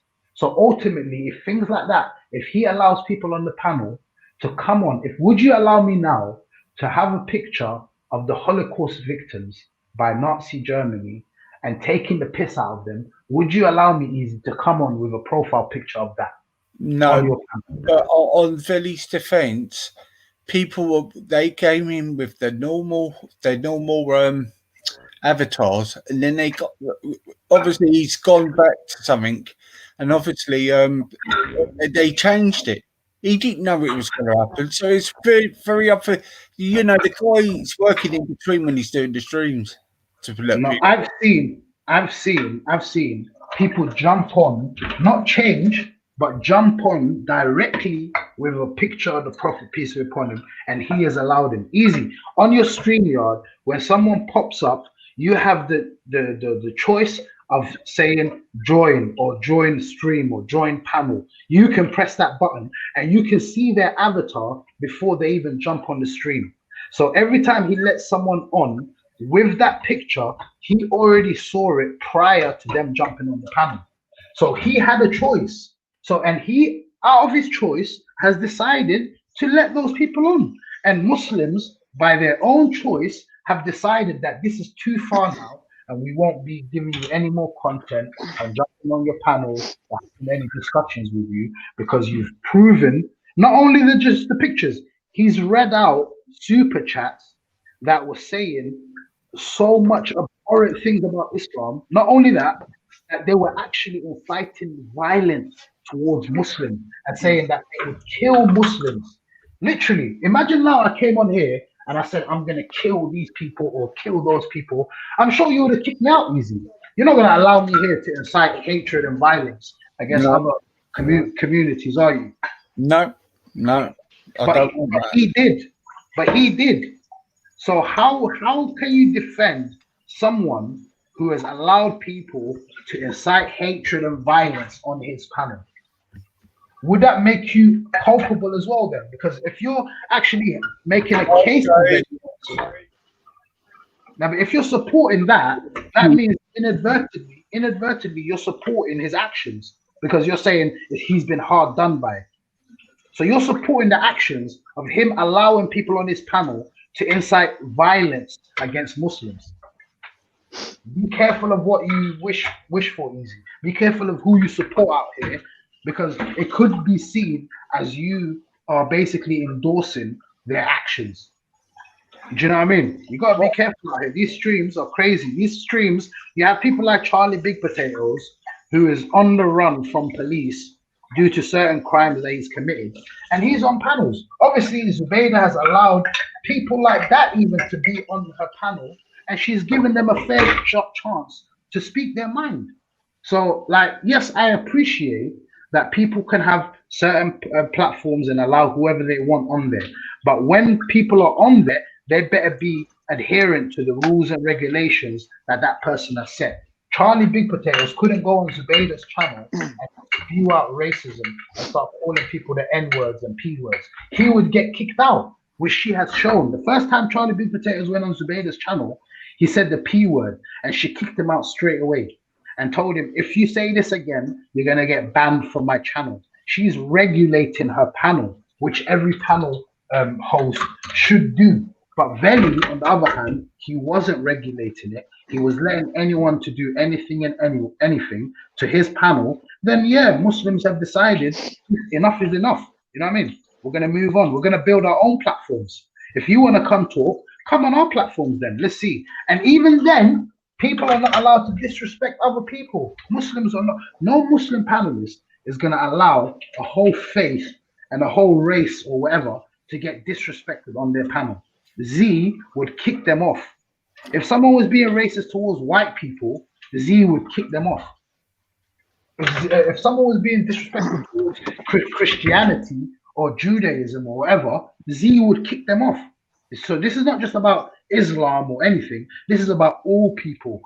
Every single minorities or religions or whatever, they're all protected. And she would make sure that she would not allow that filth on her panel.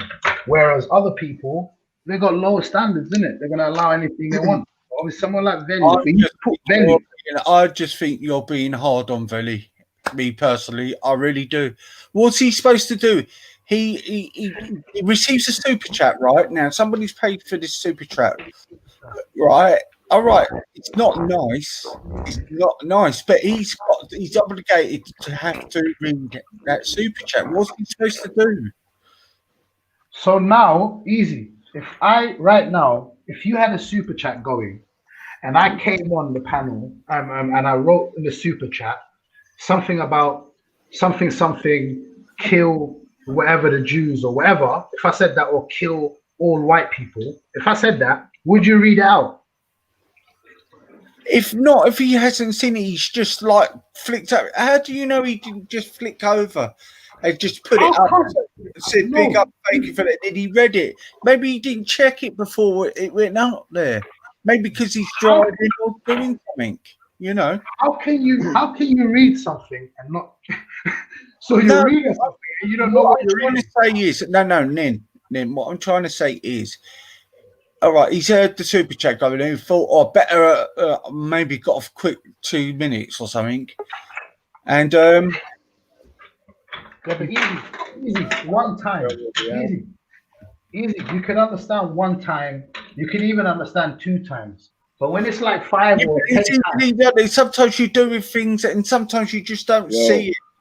Hello, Vellie. Welcome, mate. How you doing? All right. Yo, Nin, man, you still a ball, man. This guy was backing you up, man. I had to show him. I had to put in the heat to get me. I had to show him why that Muslims left your dirty channel. You remember, bro? Like you tell yo Vellie, didn't I used to come on your channel? Wasn't I regular on your channel at one point? Yeah. Did I used to debate people 3, 4, 5 at a time by myself on your panel? Yeah. Wasn't I always respectful, letting people finish?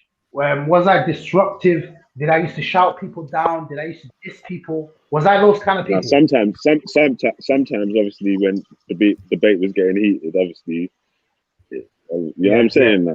So when I felt people weren't being respectful, then I could give as good as I get, right? But generally, wasn't I respectful and having debates about anything with anyone? Yeah.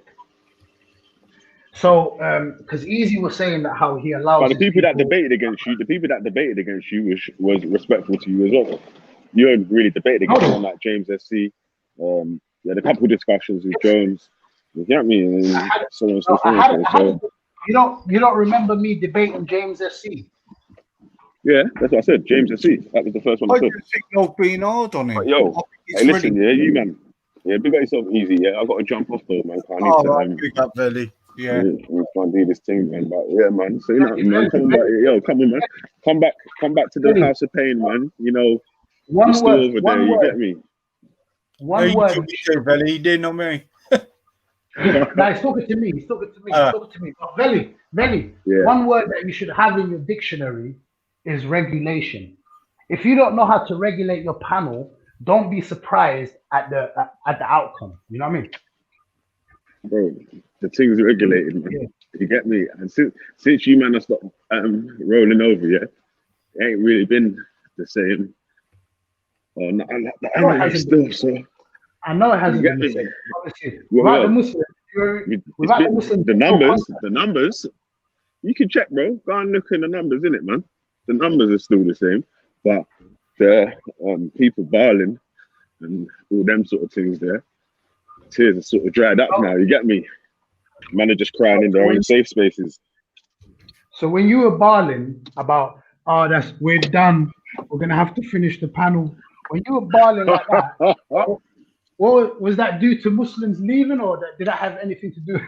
I was smoking a cigarette, man. You could hear the lighter in the video, man. So I don't know why you man keep fronting. It was like that. It was like this. We're done. We're done. We're done. Yeah, but bruv, listen, come man. When you're ready for more pain and agony, man, you know what I'm saying, man. We got the pain pack from Smash over there. You get me, cuz? Alright, so Now, but really, we got top shooters, right? Muslims are not afraid to do like the narrative you guys are pushing, like Muslims are afraid, and bro, I was there. Bro. Listen, I was there day in, day out. Listen. Hey, Nicholas, yeah. Check Educated Guest's latest video, yeah, vellie versus Sabida, yeah. And you see the earlier on, I jumped on Sabida's panel and they were saying, oh yeah, we want to debate you. 2 days later, I jumped on and saying, yo, Wagwan. Oh no, we're not debating you no more. So come on, man. Nah, I heard that. I was listening. No, I was listening. The thing is, what you have to understand, Vellie, that Muslims have chosen a path to leave your channel. Bro, you had so many chances, Vellie. We kept telling you, yo, Vellie, regulate. No, but listen, we kept telling you, regulate people. Take to him. That's a bit unfair, really. No, but I can't listen, man. Bro. Like I told Zabidi, there's like 2 billion people on this YouTube thing, cuz. Like, obviously, so people will get replaced if they don't come around. We're looking for high-hanging fruit right now. We don't want the fruit on the ground. We want the people that know what they're talking about, that feel brave enough to come through to the block, jump on, and test your skills, innit? Put your brain to work. If not, and you just want to put your mouth to work talking rubbish, there's other panels you can do that, cuz. You get me? If you man are brave enough, come through to the block, man. You know what I'm saying? But big up yourself, Dominic, yeah. Big up Easy. Big up Rodders. Cheers, Ultra Wisdom. Ultra the Lodge. I got a bounce though, yeah? Yeah, big up yourself, man. Please subscribe to Vellie Station. Plug it, Val. Nah, don't plug it easy. When you start plugging those kind of channels, people like me will start looking at you sideways and think, is Easy really an Islamophobe? No, it's not. That's not a fair. But do you know why I done that? Because I do like Vellie, and I don't think he is one. I honestly don't think he's one. I don't think certainly Ultra's not one.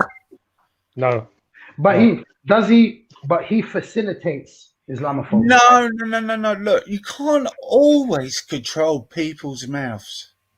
You can't. Oh, yes, you can. Yes, you can. Of course, you can. You can just kick them off. You've just said that you wouldn't allow me to incite violence against certain communities. You would kick me off. That's what you said. You would kick me off, right?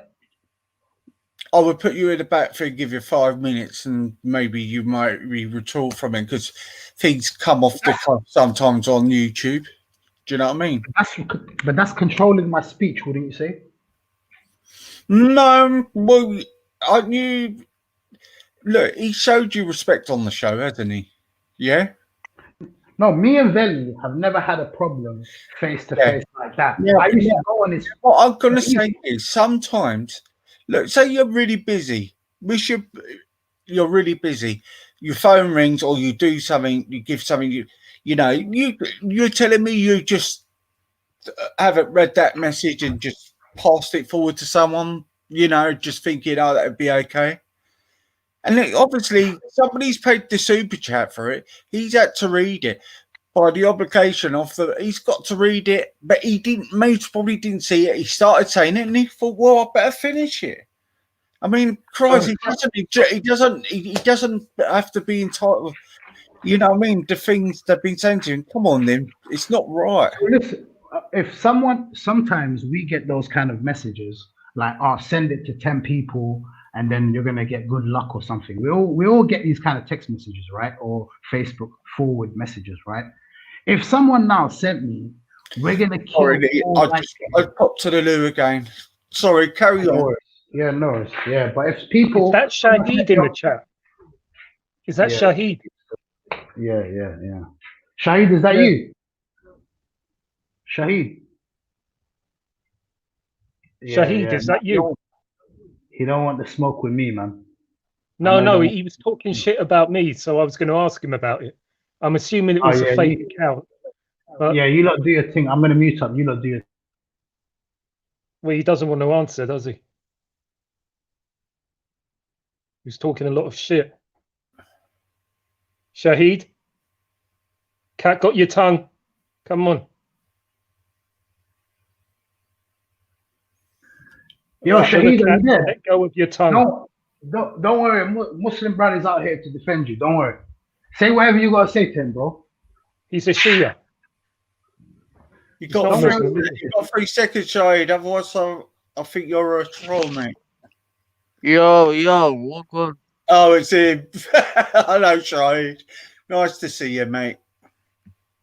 Yeah, Rodney and Shahid, you lot carry on, and I have to do something. I have to mute up for a couple minutes. So you got something to say to me, Shahid? What did I say to you, bro? Was that a fake account talking shit about me in one of the chats yesterday? When? Or was it you? That wasn't me, bro. What are you talking about? You wasn't calling me a neek or... I never called you, no. I never said that, no. Which account was it? It was this account. Which Wisdom. one? So This someone one. called if it's called someone Wisdom with my No, face on it, that's a troll. That's a troll account. All right, okay. Yeah, troll account with the name Wisdom with my face on it. That's not gonna be me. No, it's got the same cartoon avatars you got there. No, that's not me, bro. So I haven't done anything to piss you off in the last... No, you haven't. Okay. I don't know you. I don't know you. All right, okay. Anyways, easy. How's it going? Is easy on mute? Yeah, sorry, I've had to. I had to go to the loo. How you doing, Shahid? Have you two sorted it out? What's been going on? I don't know. Rods? I don't know. You tell me. You tell me. I'm just in the American sector all the time, man. I don't know what's going on. I don't know, on one of the chats, I think it was on Zubida's. I can't remember which one. But there was an account that looked like Shahid, exactly like his, that was talking a lot of shit about me, calling me... I got a lot of troll accounts. Yeah, there's a lot All right, of okay. accounts, Rod. Well, my apologies then, because I didn't know you had troll accounts, that's all. No worries, no worries. All right, mate. Yeah, Rodney, I've said bare shit about you in the chats. What are you saying? And it was not a troll account, it was me. What are you saying? Who's that speaking? I can't see. Well, you don't know my voice by now. I thought you were Nin? Yeah, I thought you were the detective that knows everything about everyone. Can't you not? You don't know my voice now. Well, I couldn't see it because Easy's changed the screen, so I couldn't see if it's someone else who came in. Yeah, but why are you so fixated with Zubaydah, Respect, Dan? Why are you so invested and fixated with these kind of people? I don't get your obsession. I really don't. I'm not obsessed with them. There's no obsession. If you ask all of them, I'm sure they would tell you that Rodney is obsessed with us. Oh, well, they would, wouldn't they? Because they don't like me. They'd do anything to paint a bad picture of me. Go on. Aren't you the one who jumps on their panels telling them about their life history, about someone's granddad or someone's mom or some? Aren't you the one who's that was very relevant with Respect because he made up his background to gain his followers and to gain members of this particular group he's got. He told everybody he was a homeless child. He was in and out of prison. He told everyone he went to school in Jamaica. It was all lies. So it was very relevant, his background, to what he's doing today. Why do you care? It does matter. Whereas with somebody else, it wouldn't really be relevant. If they didn't lie about their background. No, what's that got to do with you? And my whole thing is, why do you care so much? What's that got? What is his thing doing in the community or anything that he's doing for the black community or anything, why do you care? He's lying to the black community. He's going around the streets telling kids that he grew up rough. He was on the streets. He was in and out of prison. He's this roadman. He's all this. When really he's a posh kid whose grandfather was the mayor of Barking and has an MBE. If that was true, what's that got to do with you? Oh, you don't think that's relevant? No, forget about whether it's relevant or not. I want to know what's it got to do with you. It's got something to do with anybody who believes his bullshit story, which he used to gain his position that he's in now. But what's it's got something to do with those people, and I feel they should know. How does that affect? How does that affect it's your detrimental life? to them and the community as a whole. No. How are you black? I'm not answering that. What's it matter? So how can anyone? What does that matter? Rod, how can anyone take you How serious? can anyone take you serious unless you tell them your color? Okay. No. Listen. If you're talking about the black community, I think it's very relevant to see whether you're black or I not. am talking about the community as a whole. He is like to every community. Yeah, but his thing is family, forever family for the FFF that he's got. That is a lot of, yes, he has a few mixture of people, but mainly his thing So you're is saying it's a racist group, are you? Are you saying it's all about race? Yeah. No, I thought you can't do that in Islam. I thought you're not allowed to do that in Islam. No, Is that Islam. not a sin in Islam? No, Islam. To We fight favor one against race over another. I thought everyone was equal. No, we fight against oppression and we strive for justice, regardless of whose race it is. But in the UK, at the moment, black people have recognized that they're at the bottom of the economic social ladder. They have recognized that there's something called systematic racism within British society. Black people So have should they found be lied to by? So should they be lied to by this guy who's acting, pretending that he's from the streets, when really he's a posh kid who went to a private school in the Bahamas? No, what should be done is if Nicholas, people, if I lied to you about my whole background, about every single thing about me, and it was the complete opposite, would you trust me today? if you were doing things for the Indian community and you recognize that Indians are being oppressed and you had your own thing, I would expect the Indians to out you. I'm not an Indian. That's got nothing to do with me. Those Indian organizations, they can deal with it themselves. But then the thing I see about you, Rodney, is like CIA and the FBI, those kind of people, because even them, when Martin Luther King was put in prison or Malcolm X was being demonized. Hey, don't compare him to those guys. Don't compare him to those guys, please. No, I'm compare comparing him to Zippy from Rainbow or something like that.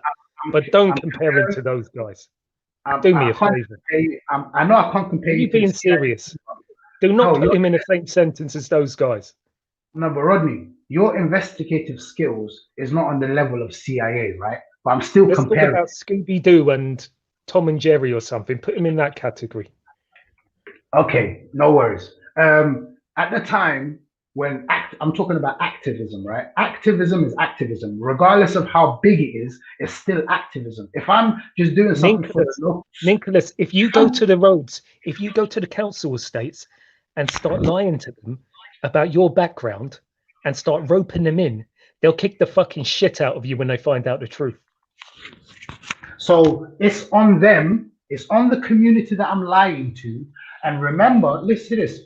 Whether you do something for an estate or whether you do something for the whole country, activism is activism. So I'm not talking about how big he is compared to. Parasite is a parasite. He's a parasite to the community. Oh, okay. So and I happen to care about the community, and I want them to know about him.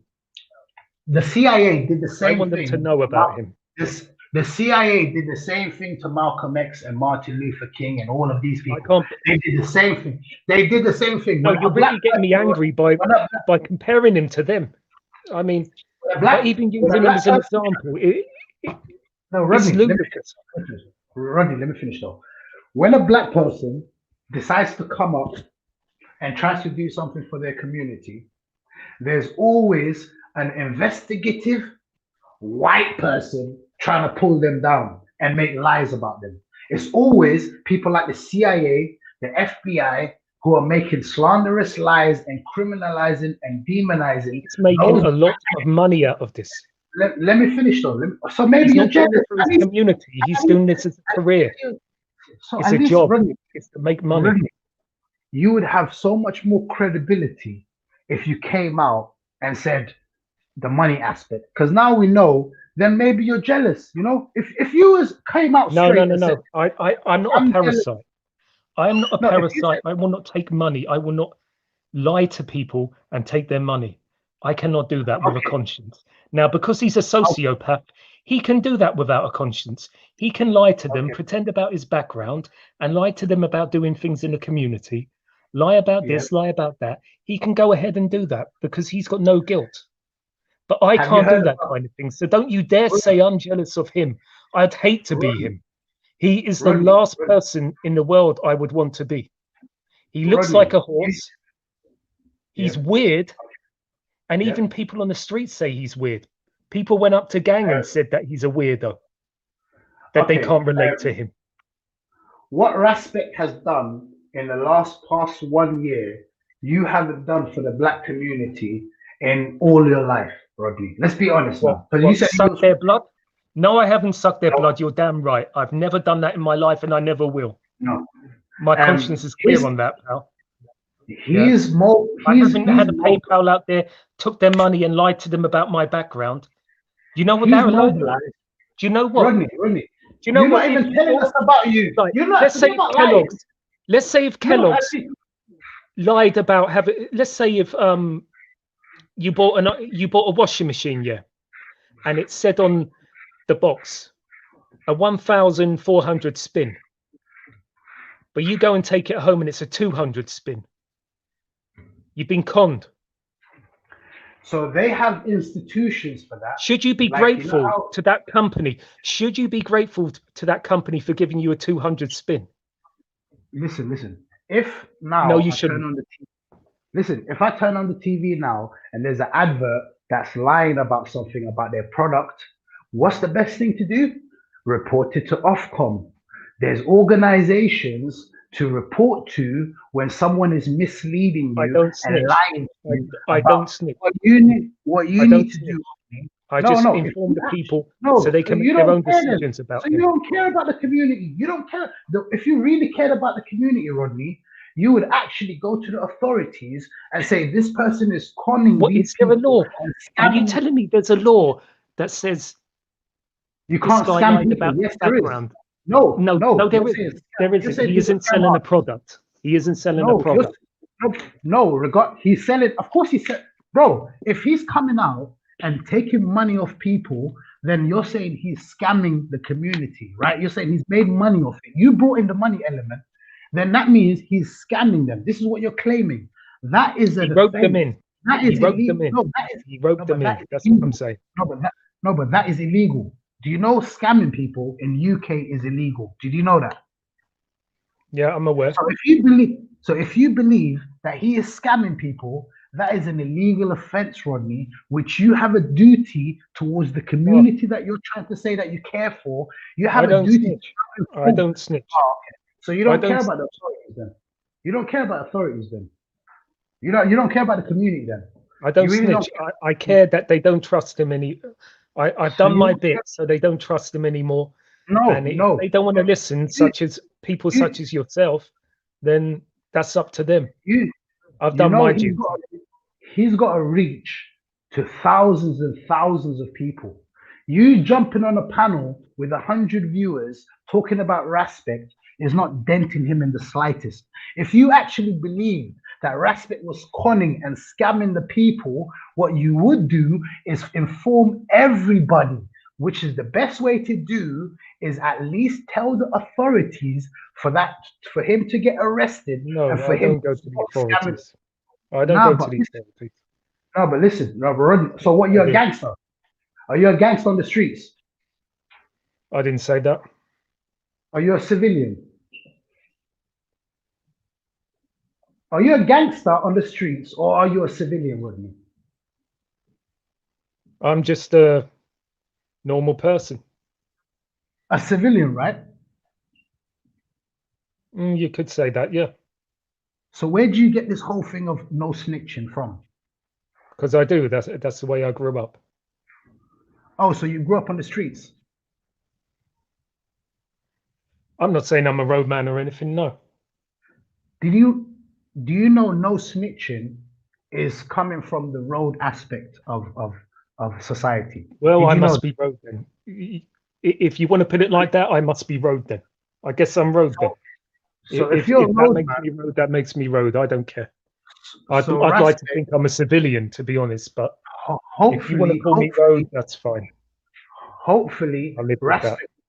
Raspek will protect you from the streets and yourself. Don't worry. If you're a roadman, Raspek is here for you. Don't worry. He'll be protected. Don't worry, Rodney. He's coming for you. Don't worry.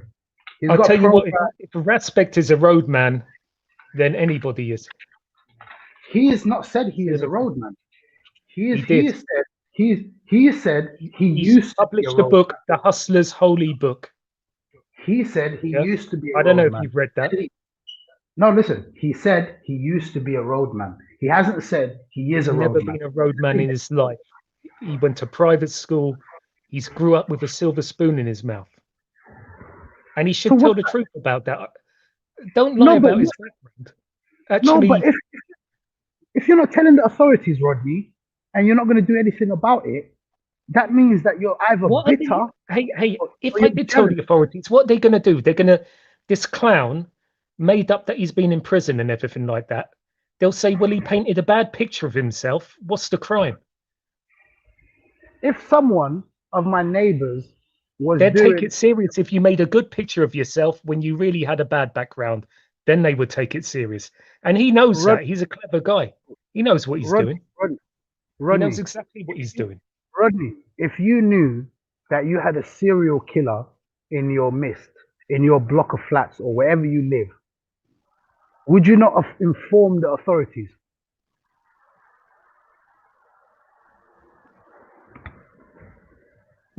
What did you say? I didn't hear you. I said, if you knew that there was a serial killer living amongst you in your block of flats or wherever you live on your road, and you knew there was a serial killer who was a harm towards the community, would you not call the authorities to stop him? Of course I would. But I thought you weren't snitch. What do you want me to say? What I would do on here? No, but I thought you weren't a snitch. Say, draw attention to myself and say that I'd go around and do something to him. No, put it this way, he wouldn't be around. Yeah, whatever way, he wouldn't be around.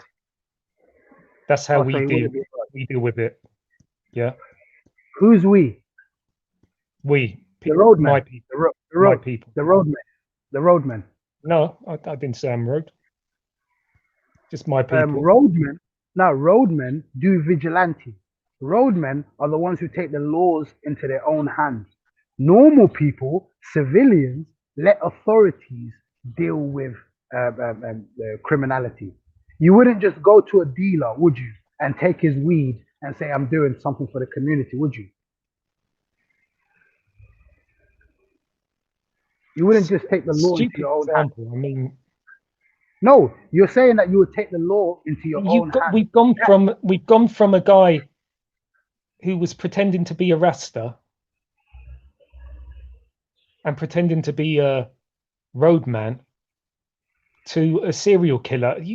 You don't half take the extremes, Nicholas. You really do.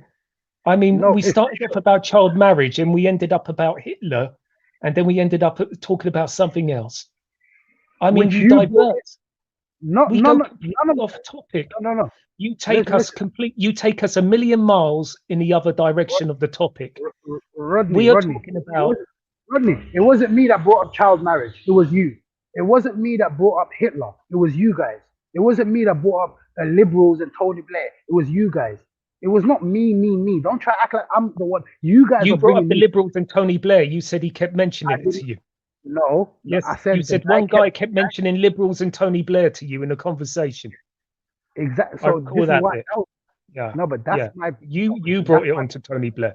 No, you forgot that's yourself, my, didn't you? No, you forgot that's yourself my, that you brought it on to Tony Blair, and then you tried to say we did. Rodney, the other guy You that said was the here man the other day kept saying Tony Blair and Liberals to you. The other guy that jumped on earlier, kept diverting to Liberals and Tony Blair. It was him, not me.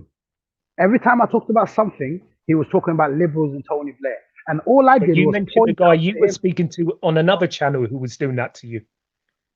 Yeah, this is what I'm saying. People, when I'm talking to them, they love to divert. They don't want to So talk you about mentioned Tony Blair and Liberals, didn't you? You were the one. in reference to someone else diverting to it.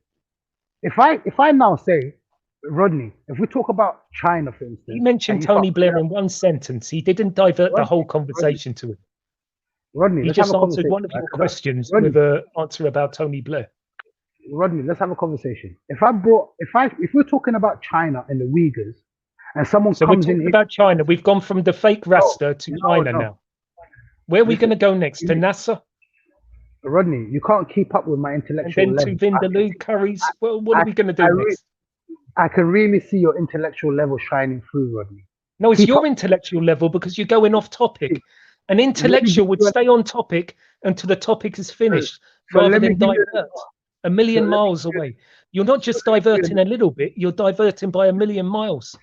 So let me give you an example of what I mean by the diversion, right? So we went from a fake...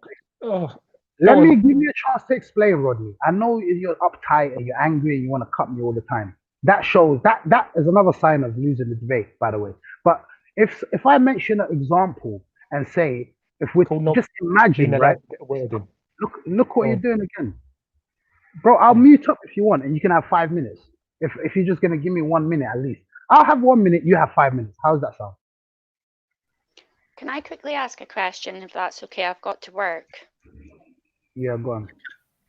Yeah, Nin, I'm just wondering if you can define Islamophobe. Someone who has a prejudice, a hate towards, is someone who is anti-Islam. So someone who has a prejudice towards Islam and Muslims, and someone who incites hatred and violence towards Muslims and Islam. No, it's not. A phobia is an irrational fear. Look it up in the dictionary. Islamophobia. See, listen, phobia also has homophobia. Does that mean I have an irrational fear of gay people? No, it just means I hate gay people. Just because that's what it pretty much means. No. Listen, she asked me my definition. If she asked you the question, you can ask, homophobic. If you Islamophobic. Yeah, right. So let's not talk about. Listen, she asked me the question. Islamophobia.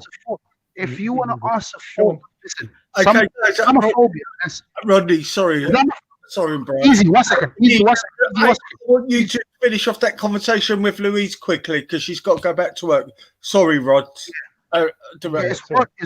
Is Rod keep interrupting? I don't know. She asked me the question and he wants to answer for me.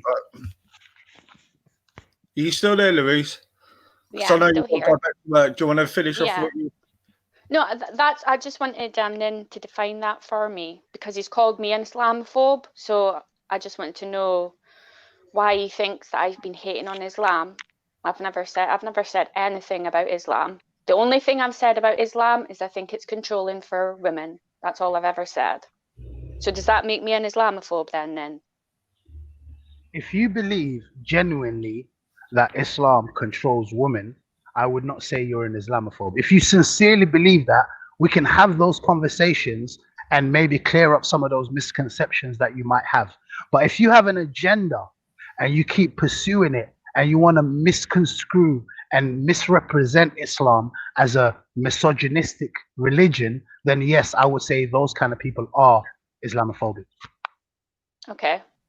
Because I all I've said is that the laws that I've heard, especially in the Sharia law, I think is not great for women.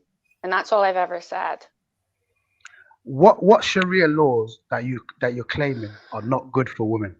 Well, the one that I did come across was that the woman, if she gets raped, she's got to provide 4 witnesses. And that's false. So that's not true. That's not true. No.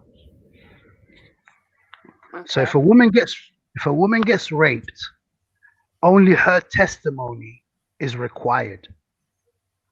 Okay. But yes, as in the court of law, right, in the Britain as well, they also require not only her testimony, but yes, there will be witnesses brought into account, CCTV, other exterior evidences which will be brought to trial, right, which will be shown. But yes, in a legal system, a Muslim woman does not have to bring 4 whatever witnesses in order to prove that she was raped. That is false. Okay, and the other one is, why did a man get to have 4 wives and the woman only has 1 husband? So we're talking about polygamy, right? Mm-hmm. Polygamy, that this is a whole conversation because you said you have to run off to work soon. I do have to work, yeah. I wouldn't be able to do it justice. I wouldn't Okay. be able to do it justice in the short amount of time that you have. Okay. Yeah, I do have to go back to work. But I would like you to retract saying that I was an Islamophobe, because I think that was really unfair. And I think it's unfair that this word is being thrown around. I mean, personally, I don't care about any religion, and whoever believes in what religion they do, they're free to do that. And I've always said that. So I just think it's unfair that you labelled me and others an Islamophobe for just maybe criticising some of the things. Louise, exactly. You might be guilty, maybe, of guilty by association, right? So you might be guilty of. That's unfair, though. Then that is really unfair. Let me explain why I say that. If I see you pop up in certain different channels on their chats, and I see you pop up on people who are clearly anti-Islam, right, and are propagating, misconstruing and misrepresenting Islam, and I see you in their chats being a cheerleader, then yes, someone has the right to actually say, hold on, and raise their eyebrows at someone like you and say, hold on, what's she on? If I see you all the time on Islamophobic channels, which we deem as Islamophobes, right, and I see you in those chats all the time and cheerleading them on, then you can't blame people for thinking, hold on, put 2 and 2 together, this person must be supporting those Islamophobes. So by extension, you also are an Islamophobe. So you're basically saying that if anyone goes into vellies or Jedis, they're Islamophobes? No, I'm not saying that. I'm saying when someone sees you, not just as vellie or Jedis or whatever, I'm just saying when someone who is a known Islamophobe and has a channel, right? Someone like what, Banksy or Rob or Steve or any of these characters which we deem as Islamophobes, and we see you on their chats, and not only being there sincerely and having conversations, but actually backing up what the person is saying on the actual panel and actually supporting them, then yeah, you're okay. So you're a supporter of Islamophobes then, if that makes it any better. Yeah, but when have I been in Rob's and Banksy's and all that streams? The only 2 streams I go to is vellies and Jedis in here. Yeah, I've seen you personally on Vellie's channel where certain Islamophobes have been allowed to have a free reign on his channel and spew their anti-Muslim propaganda and incitement to hatred and violence towards Muslims. I've seen no, then that's a complete lie, because when Banksy came on with the pictures, I was in the chat asking him to change it. The same with Paul, I asked him to take it down. So that is a lie.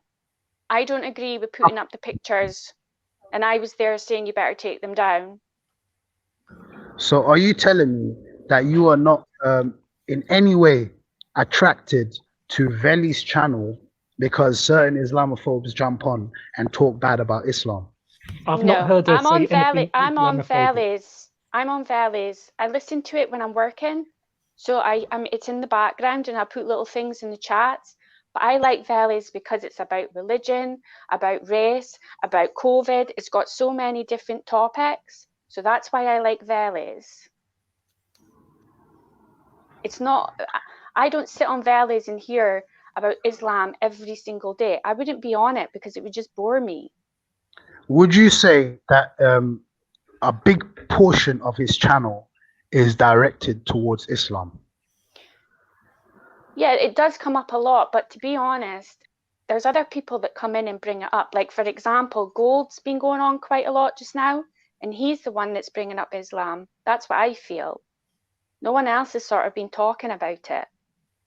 No, would you say in general his catalog of channel of streams and content has a big portion of that has been about Islam, right? Can we agree to that? Maybe before, when I first started going into the channel, but recently, no, I don't think it has been about Islam that much. Okay, so recently, because Muslims now have decided to take themselves away from that and not give him any air or any oxygen or any content, maybe he's had to switch it up. But let me just go through the last. Sorry, Nin, I'm really sorry, but I have to go back to work. I'm really sorry, yeah. but I will listen funny, in. Louise, it's funny though how it's funny how I always see you in Valley's chat, but then somehow now you've decided to jump on the panel because you used to see me probably. Was you there when I used to jump on Valley's panel? No, I was. Nin, I'm really new to all this, so when I jumped onto Vellies, it was sort of when you and Zabida and that were coming away from Vellies. So okay, I've just been. I'm just learning about all this just now, really. But I am a fair person, then. I am a fair person, then. Yeah. Yes. Yeah, Louise. I would say, if you see, this is just an advice to you for Muslims not to see you as an Islamophobe. So going forward in the future, I would refrain from certain things where people are saying on the panel, which we can debunk and actually prove that it's false. I would refrain from supporting certain rhetorics for you not to be labeled as an Islamophobe. This is just an advice from one person to another. Nin, just No, easy. Let me reply. No, Nin, I'm sorry, but nobody will control me and tell me what to do. So if I'm going to be there and you feel that I'm being like an Islamophobe, we're free to do whatever you want to say about me. But I know that I'm not an Islamophobe, so I'm not going to go anywhere just because you are saying that to me. I'm not saying you have to go anywhere, Louise. I'm not saying I'm not controlling you where you should go or where you shouldn't. Yeah. You can go anywhere you want. Yeah. But you're free to call me Islamophobe if you want to, because I will go to Velli's channel. You know, nobody's going to tell me that. I'm not telling you not to. Like what's it called? Someone like Jen Wallace. Yeah. Jen Wallace frequents G Block and Velli's channel. I'm cool, but I'm cool with Jen Wallace. I don't believe she's an Islamophobe. I don't believe she's an Islamophobe. So it's not about just because you go on Velli's channel, all of a sudden now you're an Islamophobe. That's not the case, which I've proven with Jen Wallace, who also goes to frequents Velli's channel, and which no Muslim calls her an Islamophobe. So there's a difference of frequenting a channel and actually supporting their content. There's a big difference. If Jen Wallace sees something which is Islamophobic or something is said on the panel or whatever, she does speak up and say, this is not fair. Whereas you, Louise, when something bad is said, you're there, kick, LOL, and all of that. That's what you do. No. If you bring that proof to me, then I'll accept it. But I've never been laughing at all the things that's been going on. As I said before, when photos were being brought up, even of people's family, I was in the chat saying, take them down. I don't believe in doxing. I don't go out intentionally to hurt anybody's feelings at all. So when the Prophet came up on the screen, I said it's best to take it down. So I'm no cheerleader for any of that. So that's all I wanted to say was, I think the Islamophobe word is thrown away to anyone too easily. That's all I wanted to say. Okay, thank you for your input. Right, I've got to go. Bye. All right, I've got a question from someone. Okay, I'm going to put it up because, you know, like I said, everybody's got a question to ask you, all right? Lynn Colours, can you see it, Lynn? 1 second, 1 second. Is inconsistent in calling Islamophobes. Why don't you call out Shidi Greg, who has called Nasheed's terrorist music, and that he has generalized all Muslims as? Who's Shidi Greg? I don't know who Shidi Greg is. Okay. If someone has called, listen, if someone has called labeled all Muslims as terrorists, then yes, I would call that person an Islamophobe. So I'm consistent with my calling of people Islamophobe. Listen, I can agree with Louise at some points where some Muslims have been quick with the gun, right? But because there is an attack on Islam at the moment, right? Not just in the UK, but worldwide, there's something that they call the war on terrorism, which is masked. It really is a war on Islam, right? Because it's only Muslim countries getting invaded, right? So we as Muslims feel under attack. The same way the Jews were feeling under attack under Nazi Germany before, when Hitler took power, and he was demonizing and making the Jews look bad under Nazi Germany. No, not just the Jews, the Polish, the Hungarian, the gypsies, yeah. But what I'm saying is the same. I'm just giving an example of the Jews for now, right? Yes, I agree that there was other people being dehumanized and oppressed, right? But we as Muslims feel that we are oppressed for our beliefs. I'm in a country called France right now, where a woman can't go to her primary school, high school. She can't go into university. She can't go into her public health and public work and wear a hijab. It's banned. It's not allowed. Can you believe we're in a country in 2021 in Europe where Muslim women are not allowed to wear their hijabs when they go to school? This is the kind of oppression that I am talking about when Muslims say that Muslims are under attack. So yes, I believe that we are sometimes quick to jump the gun on who's an Islamophobe and who isn't. But because of the psychology that we're under oppression at the moment, every person who might deem even a bit to be seen as Islamophobe will be labeled as an Islamophobe. Yes, I agree, and that should change, right?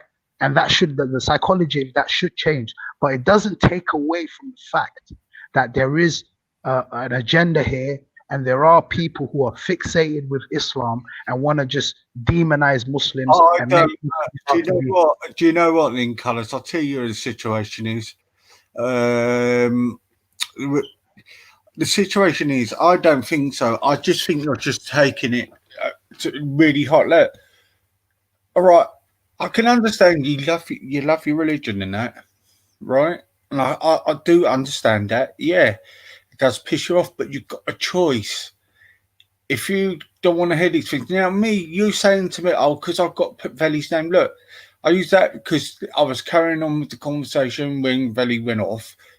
All right, admittedly, I done it so people could come over and we can discuss this because it was quite interesting. We watched a vid which I've seen, but I've seen the longer version. This is nothing about picking and choosing. On this channel, I advertise a lot of people's channels. Doesn't matter to me, audiences or anything. I've got a certain view. Just come here who like to have the late night shows. I do late night shows. So what you haven't? So what you're carried on from last night? Are you saying? I just carried on. I just carried it on. I just decided because I think it's interesting. And the thing was, there was the slave trade, what's happening now to black people, which people are denying on it. They're denying about it. They're denying. I'm putting it out there to say it is happening. And Respect said that it was worse than I. Look, people die. If people die, it's bad. It doesn't matter how many's died, it's bad. Yeah. Okay. Yeah. And I'm including with everyone. Yeah. Me personally, I wish we could all fucking see what's happening here is the government are doing a divide and conquer, me personally, because we've got different views or we oppose it, you're oppressing it. You're trying to repress people for saying something about we're not allowed. So if somebody mentions about your religion, the channels get struck. It's pathetic, and I don't think it's about the religion. It's about taking viewers off other people and putting money in their PayPal account. Okay, so that was a lot of things you said there, Easy. I think there's about 3-4 points you made, right? I know, sorry, So, mate. I've got to spread. Yeah, no, it's fine. That's No, why I talk like that. No, it's fine, man. But I think the most relevant one is coming back to the point that I made that you was responding to, was you don't believe that Muslims are being oppressed in today's day and age. I think we're all being oppressed at the moment. We're all being oppressed. Who's all? Who's all? Everyone in this country at the moment. So you think every single person in this country is oppressed? We're all suffering for something from the government. Don't matter what background you are. Look, I'll tell you what, Nin, right? It does frustrate me because do you know what? Regardless, I don't care about religion. I just said this, before, but what I'm going to say is, don't matter what background Shahid is, Rodney, or you're here, and you've been here most of the year. Do you know what? I'll class you British. Regardless if you. To me, you're British. No matter what your colour is or your religion is, you're British. That's how I see you. Yeah, there's other people here on these streams that will class me as non-English, non-British, or whatever. There are people that's advocating for me to be shipped out from this country because I'm not a... No. Do you know what it is? And this is what the papers do well, right? It's not about getting... Look, it'd be crazy to class every single person in your religion the same. Yeah?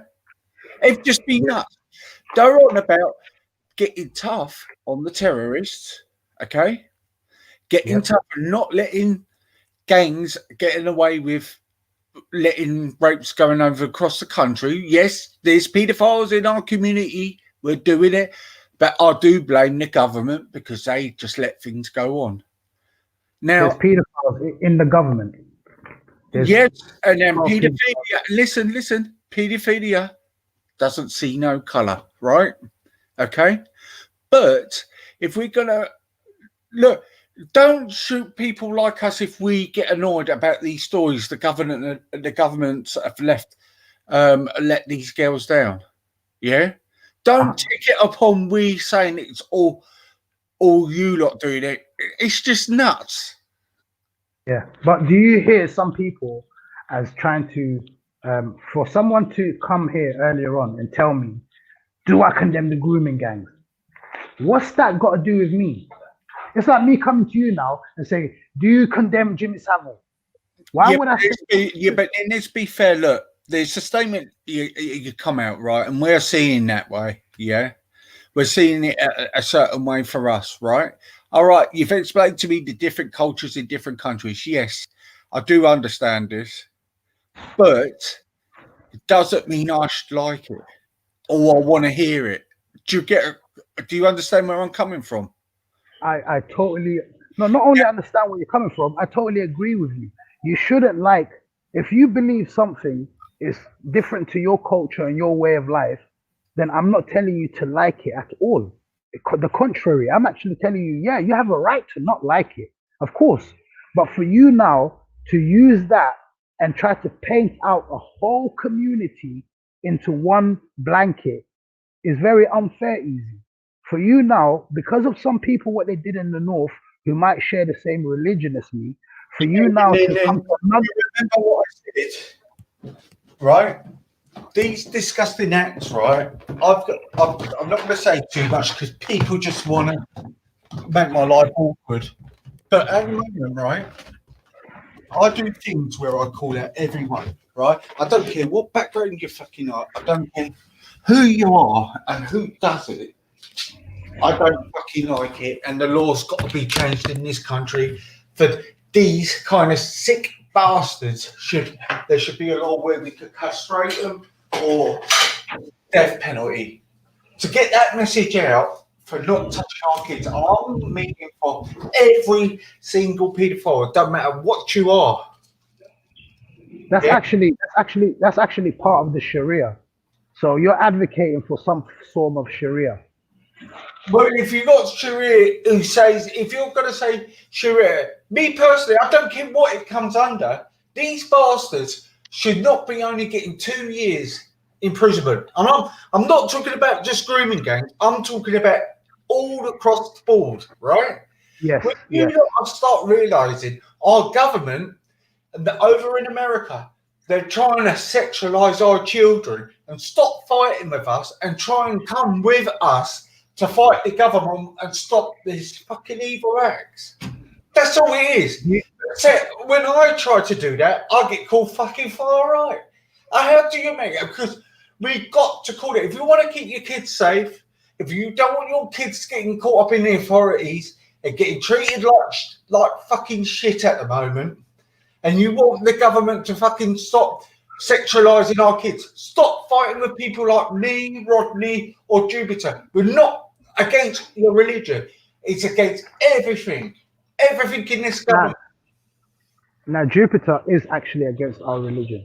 Jupiter is definitely against our religion. Because she hasn't said that. She realises good and bad. It is. No one doesn't. You don't want to hear what she said. She's not totally against your religion at all. She's never said that. I'll give you proof. You want proof that she is against my religion? Yeah, can people change their opinion? I'm talking about just from earlier today on your channel. Who? Jupiter. When? She hasn't been on the panel. You're talking about her sharing the link. Are you talking about her sharing the link to the video? Rodney's quick with it, you know. Rodney, you're an obsessed guy, bro. I respect you though, because you're persistent. You know, even Rodney knows what I haven't said a word in 10 minutes. No, I mean, like, what has she done? What did she do then? Rodney, explain what she shared links of videos that we watched. Oh, right, what's wrong with that? We reviewed. Yeah, nothing wrong with that. I put a video up about. But Nicholas doesn't like the fact that there was a video about them breast sucking. No, he was a bit embarrassed about that. I think Nicholas. No. It's kind of a bit sordid, isn't it? Yeah, I put a video up about rabbis interfering with boys in Australia. There's a group of other rabbis outing them out and victims. I put up a video about that. No, if I put up a video, if someone puts up a video of a known Islamophobe, someone who makes their daily bread off of Islamophobia, and someone shares that link, that to me shows that that person who's sharing that link is an Doesn't Islamophobe. Respect make his bread off of Islamophobia? What, demonizing Muslims? No, but doesn't he make his bread off Islamophobia? Islamophobia is the demonization of Muslims. Does he make but doesn't bread? he make money from that?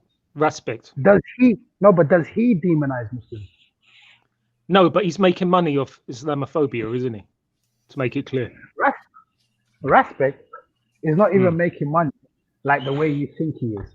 Because you've already said that his granddad is rich or he comes from a rich family. So why would he need to make money off Islamophobia? Because he's a greedy little fucker. It's not enough for him. Oh, so he's a millionaire asking people for PayPals. He grew up in a family who are millionaires, and he had all the privileges. So that would mean that he has access to wealth, right? Well, he had access to the best education, nice housing, comfortable home, everything that he said he never had. So according to you, someone who comes from that background has access to wealth, right? So what? I don't know. I don't know how much he can get off his grandfather, whether his grandfather put a trust fund away for him. I don't know. I know he grew up very comfortable. Oh, so now you don't know, but first you do know, but now you don't know. Like this, the I inconsistency. don't know how much his You say grandfather's given him. No, I don't know how much his grandfather gives him or his mother.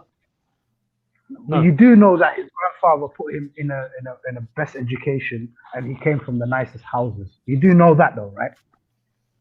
Yeah, well, it could be his mother's money, but his mother had a good life his- from living off so his somewhere- grandfather. You know, the money somewhere down trickles the its way down, doesn't it? So I Somewhere- don't know exactly who paid Okay, for his that- boarding school. That trickle down. That's what that you're trickle asking. down. No, but that trickle down would basically logically make sense that he has access to wealth. Yet you are here saying that he is stealing from the community and asking for PayPal Not donations and stealing. making money. Not stealing. He's deceiving the community by lying to them about his background. That's stealing. If It's someone not really is stealing. deceiving, It's not really stealing. scamming. It's being scamming. dishonest. Yeah, that's scamming. No, scamming. It's not a real scam, though. You know, it's a grey area. It's not a real scam, but it is a scam. You know what I mean? It's a Let me tell you scam, the- but it's not a scam. Okay, so let's check the definition of a scam, right? Okay. I know so- what a scam is. You don't have to check the definition of a scam. I know what Okay. a scam is. Okay, so the meaning of scam is a fraudulent or a deceptive act or operation. So a fraudulent or deceptive act or No, operation. when someone hands him money in Forever Family for their costs, whatever it is, to do the training and everything, he's Yep. giving them a service. Now he's given the service that they're paying for. They're getting a service of him that they're paying for. He's Through not lying to deception, them right? about the service, but he no, but lied. through- He lied about his background to get in that position, to get the publicity, to obtain that position where he can take the money. But So he in is order giving for them him- service that they're paying for. So technically, he's not scamming, but morally, he's absolutely scamming. Do you get me? I get you, but it doesn't make Good. sense, and I'll tell you why it doesn't. I'll tell you why it doesn't make Good. sense. For him to get to that, Rodney, for him to get to that position, you're saying he had to deceive people to be in the position that he's in right now, right? You know what? I don't think he needed to do that, but he chose to do that. That was No, but his Rodney, choice. Has he deceived people? He thought in order- it would get him in the. He thought it would get him more people on his side. He thought it would get him more publicity. So yeah, he got in that position doing that. Hold on, I've got a phone call. I'll be back in 1 minute. Yeah. Right, okay. Right, Nick, Right. what I was going to say is, right, I just think, me personally, I just think this what's happening to Ultra and to Vellie is too over the top. I've never seen Ultra say anything bad about you. He's discussed about things he doesn't agree with, and you're allowed to not disagree of anything of on your religion. Of course they can. But once this person like Ultra, who is a deceiving person, who has popped up in numerous Islamophobic channels, right, and actually has donated. There was a couple of fake ultras going around.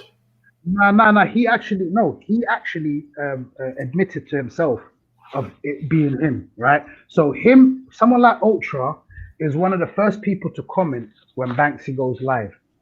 Ultra is one of the first people to comment sometimes when Raj goes live. Ultra has admitted to funding and donating to Islamophobic channels. He has openly admitted this. So You're someone being who unreasonable. I'm sorry. no, but listen. Okay. Listen, easy. If I donate to the BNP, is it safe to say that you think that you can conclude that I'm a racist? No. If you're having a discussion and they don't agree with certain aspects of the religion, they're entitled to say it. No, there's a difference between entitlement to saying something and there's a difference to donating. If I tell you now, Easy, and you've caught me on BMP channels donating to them, would it be safe to say that you can now call me a racist due to the fact that you have seen me donate to parties like the BMP? Benny's. I've donated to Jedi. No. I'm not talking about vellies or Jedi's though. I'm talking about something which is equivalent to the BMP. I'm talking about so-called ex-Muslim channels, right, who are devoted to Islamophobia. It's actually a East African ex-Muslim channel which I've seen Ultra pop up on their chats and donate to them. And I'm thinking, hold on, this guy's an atheist. What is an atheist doing on an ex-Muslim channel who promotes Islamophobia? What would his interest be of donating his hard-earned? Anybody would want to hear what people have got to say. I'm sure he's been on other channels. I don't know what he does, but you can't call him that just for listening to someone. I never said listening. I said being there and donating to them. If you now saw me on a Tommy Robinson live stream and saw me donate to Tommy Robinson, it's safe to say that I support Tommy Robinson, right? I wouldn't donate to someone I don't support. Well, Tommy Robinson's not far right. He's definitely not. No, I'm not saying if he's far right or not. I was just giving an example of if you see me donating to a channel like Tommy Robinson, right, and you see me in their chats, and then it's safe to say now that you can now call me a Tommy supporter because I've actually donated and supported them with my hard-earned money. This guy is a bus driver. He's not a rich person who has all the cash to splash, right? He's working in a bus. His hard-earned money, which he has a family to feed. He has multiple kids, and he has a wife. He has a house, or whatever he does. He has. He's not comfortable, right? He's someone who about to spend his money now. Need come on, man. No. But listen. But you're telling me who's not an Islamophobe. I'm telling you. And you tell me I'm obsessed. Listen to you about Ultra. No, but I can actually bring the proof. I'm not just going off the word on the street. I actually got screenshots of Ultra. I got proof about your mate Respect as well. What Do you want it? What the proof that you provided that his granddad was rich, when he clearly told you that his granddad's dead, and he has been dead, and he doesn't even know his granddad. That's How many grandfathers did you have, Nicholas? Did you only have one grandfather, or did you have two? Normally, logically, you had. Logic says you had two, isn't it? As a human being, I would. He was focusing on one, wasn't he? Yeah, but I don't know. Look how you divert again. I was talking about with Easy about Ultra and Ultra donating to an Islamophobic channel, which is clearly an Islamophobe's. His own hard-earned money that he's supposed to support his family with. He has decided. How do you know what money he's got? You must be obsessed and researching him. I don't care about his money, but when I see that it's money, not nice the other way round, is it? When you're called the obsessed one. Rodney, if I see someone, you know how much a bus driver makes, then, don't you? And you're thinking how many children he has. Yeah, and he's got a wife, and you're trying to calculate how much he could afford. Because you seem to be worried about how he's going to support his children after the donations. But clearly, he's doing okay with his children. He's raising a family. His wife is working as well. Whatever he's donating, he can afford. You're trying to say that he's donating money he can't afford. No, I'm not saying that. I'm saying it could have been better spent. You're questioning it. You're saying, no, he's just a bus driver. No, I'm saying he's not a rich person. We all know that, right? Or do you have another theory that he's from a dynasty or something? Is Ultra from a line of royals? No, but Ultra has said his wife works and he works. And between them, they make a good... I'm not going to say how much they make. He mentioned something along the lines. Ultra, and they're doing fine. They're doing fine. Okay, so let me ask you this. They're doing fine as well. Rodney, so let me ask you this. If you saw me donating to a channel of Tommy Robinson and you saw me putting donations in Tommy Robinson's fund, would it be safe to say that you can see me now as a Tommy supporter? Simple question. Don't divert, nothing. Simple question.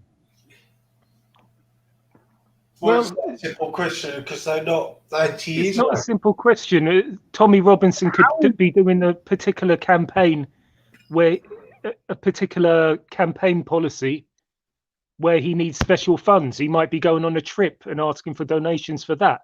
But you're talking about G Block, are you? You're talking about G Block. No, I'm not talking about G Block. Listen, I asked a simple question. If someone now you see on Tommy Robinson's channel, regardless of what he is raising the funds for or fundraising for, if you see me donate to Tommy Robinson's channel, is it safe to say now that I am a Tommy supporter? Or is that a logical fallacy? Or can you actually say, yes, supporting means the difference between a fan and a supporter? Let me tell you, a fan is a fanatic. Someone who is, like I support Chelsea, for instance, but I don't buy any of their clothes. Yeah, but you go from these extremes. So I'm wondering where this is going to go because you went from Ratspect to a serial killer. No, let me finish then. Within a space of a second. So where's this going to go? Let me see. Let me tell you. Okay, it would say that you want to give money to Tommy Robinson. You want to help him out. No, I'm saying someone who supports someone with their money becomes a supporter now. If I give you money, Rodney, and you're raising something, or you have a channel and whatever it is, and you start saying I want a PayPal or whatever, and I put PayPal into your account. Ultra hasn't donated to any races. No, I'm not saying racist. He's donated to Islamophobic channels, which I have the proof for. I have the proof. Which one's? What's that then? What channel's that then? They're called the Somali ex-Muslim something. I don't know. I forgot the name, but it's something Somali. Does that mean he's against your religion because he's donated to the stream? No, listen. If that stream or if that channel is dedicated to Islamophobia and someone like Ultra donates to that channel, it is safe to say now that he is supporting Islamophobia because those people who own that channel are Islamophobes. If he puts money in their pockets, he is supporting Islamophobes. Can you see that logic, or am I going crazy? Are you guys actually not seeing what I'm saying? No, you're going crazy. He could be donating for charitable work. They could be supporting their community. They could be supporting the community and everything. You're spinning everything. I've listened for a long time now, and mate, you've gone from child brides to this, that, and the other. Because every time we touch on something, you spin it round. I'm not stupid. No one's. I keep telling you. You keep donating. If you donate, listen to me. If you donate money, I might want to donate to the to Tommy Robinson Foundation, not because of what he stands for, but because of the work he may do. It might be Muslims or anything and all that. And Islamophobia is not a word in the Collins English Dictionary.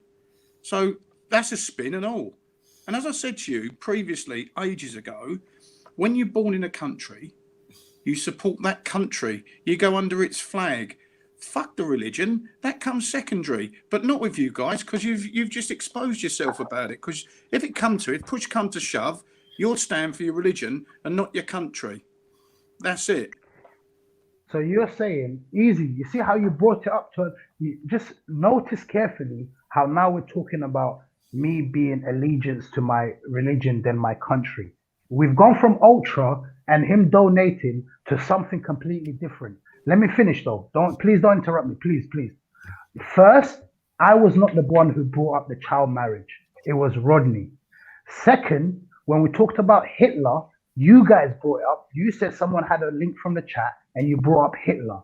Then the other guy who was on the panel earlier started bringing up liberalism and Tony Blair. Then he took it there. You mentioned Tony Blair and liberals. You mentioned about a guy on another chat, and then we went on a different spin, took it totally away, and then you brought it from Ratspect to serial killers. Rodney. Do you see your mind is kind of warped? It goes from one extreme to the other. You keep interrupting me. When you talk, I'll let you finish, Rodney. You know what, Rodney? You talk. Do you know How you about take that? a long time to I'll- finish, though? That's the problem. You do take. I mean, to answer one question, you can take half a day, can't you?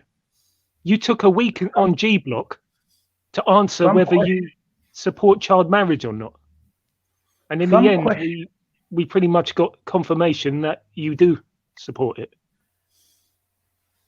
Are you finished?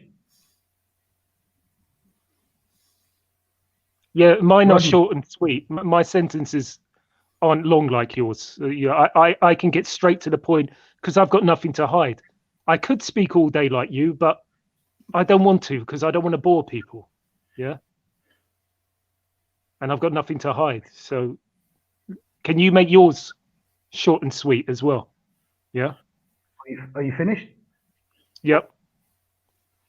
So number one, you can't dictate to me the way I'm supposed to speak, right? That's number one.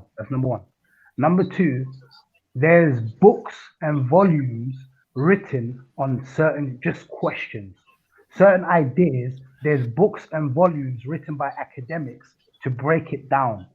Not every question asked is a 2-sentence answer, right? Some questions need in-depth analysis and breaking down. That's how intellectuals talk. If you are speaking like word on the road and I saw a cartoon, if that's how you want to bring your evidences, yes, you will answer it in 1 or 2 sentences. I'm not surprised by that. But because I take longer with answers, that means you're asking me a question that needs to be broken down in depth. It's not a 2-3 sentences answer. Can you understand yeah, but you've that? got the longest answers I've ever seen in my life. And then you don't answer in the end. You don't.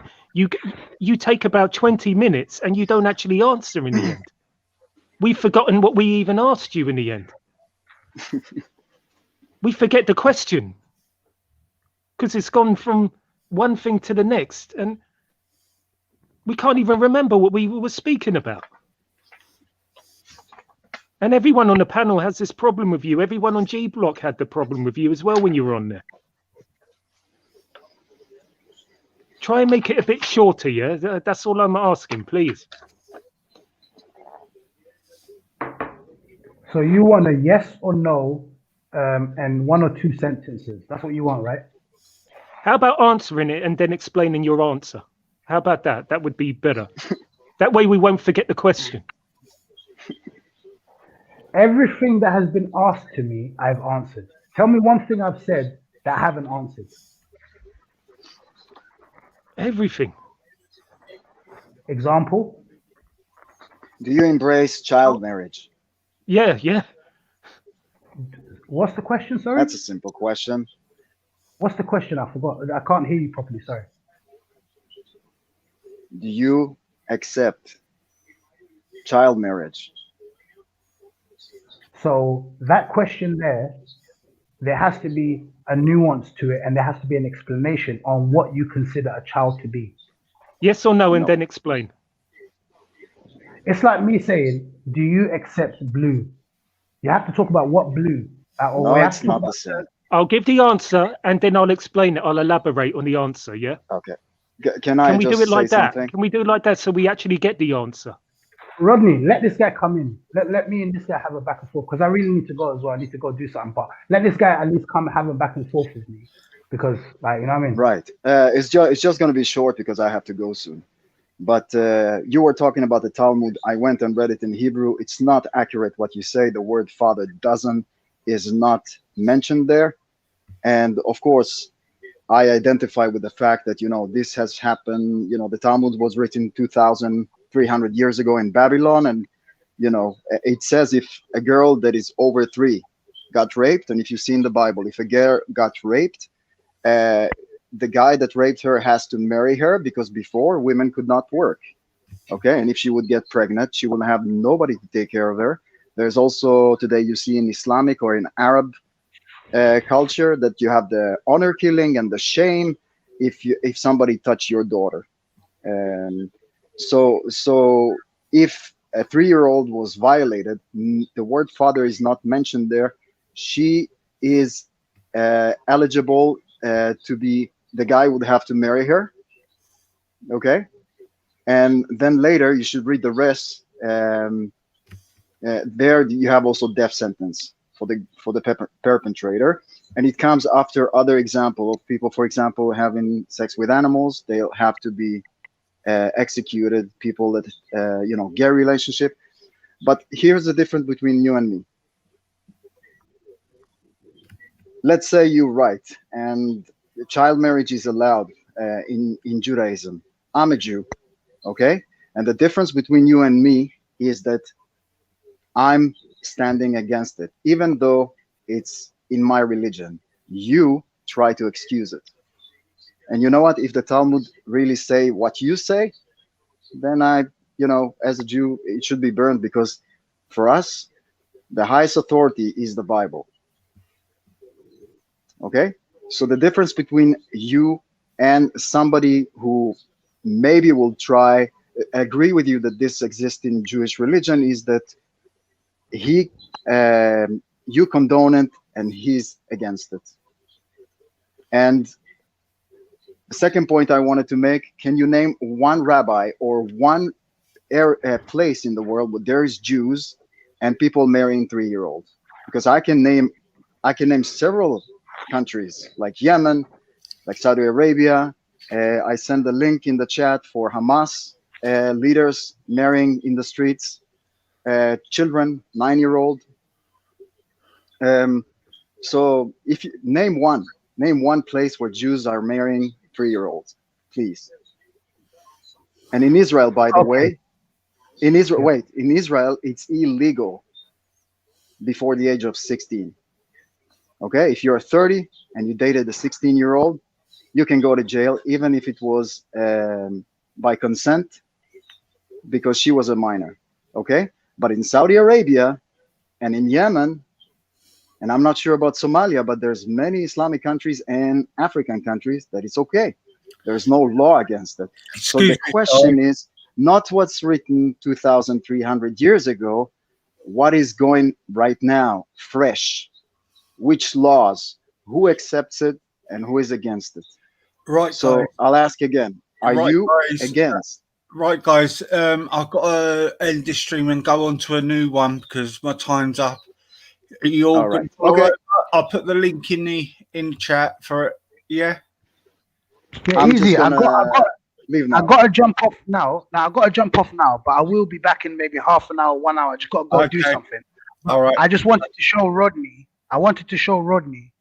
The etiquettes of listening to someone. This guy, you didn't tell him to make his answer. You didn't tell. One second. You didn't. Easy. He didn't tell him to keep his answer or question short or whatever. He spoke for a couple of minutes. I thought you both done pretty well. You both done pretty well. And yeah, no, but it's funny how he tells me to keep everything short. But this guy spoke for a couple of minutes, but all of a sudden, it's fine. But anyways, I really got to jump off. I will jump on later. And Rodney, I wanted to show you the etiquettes of listening to someone. I heard everything he said. I don't mind 2 minutes. And I can answer something. Everything he said, I can answer it. But not in 1 or 2 sentences. Right. Sorry, guys. I've got to end this stream now and go on to the other one. Okay. Thanks for letting me on, Easy. I might be on later on. Yeah. Thanks for letting me on. All right. Cheers. See you later.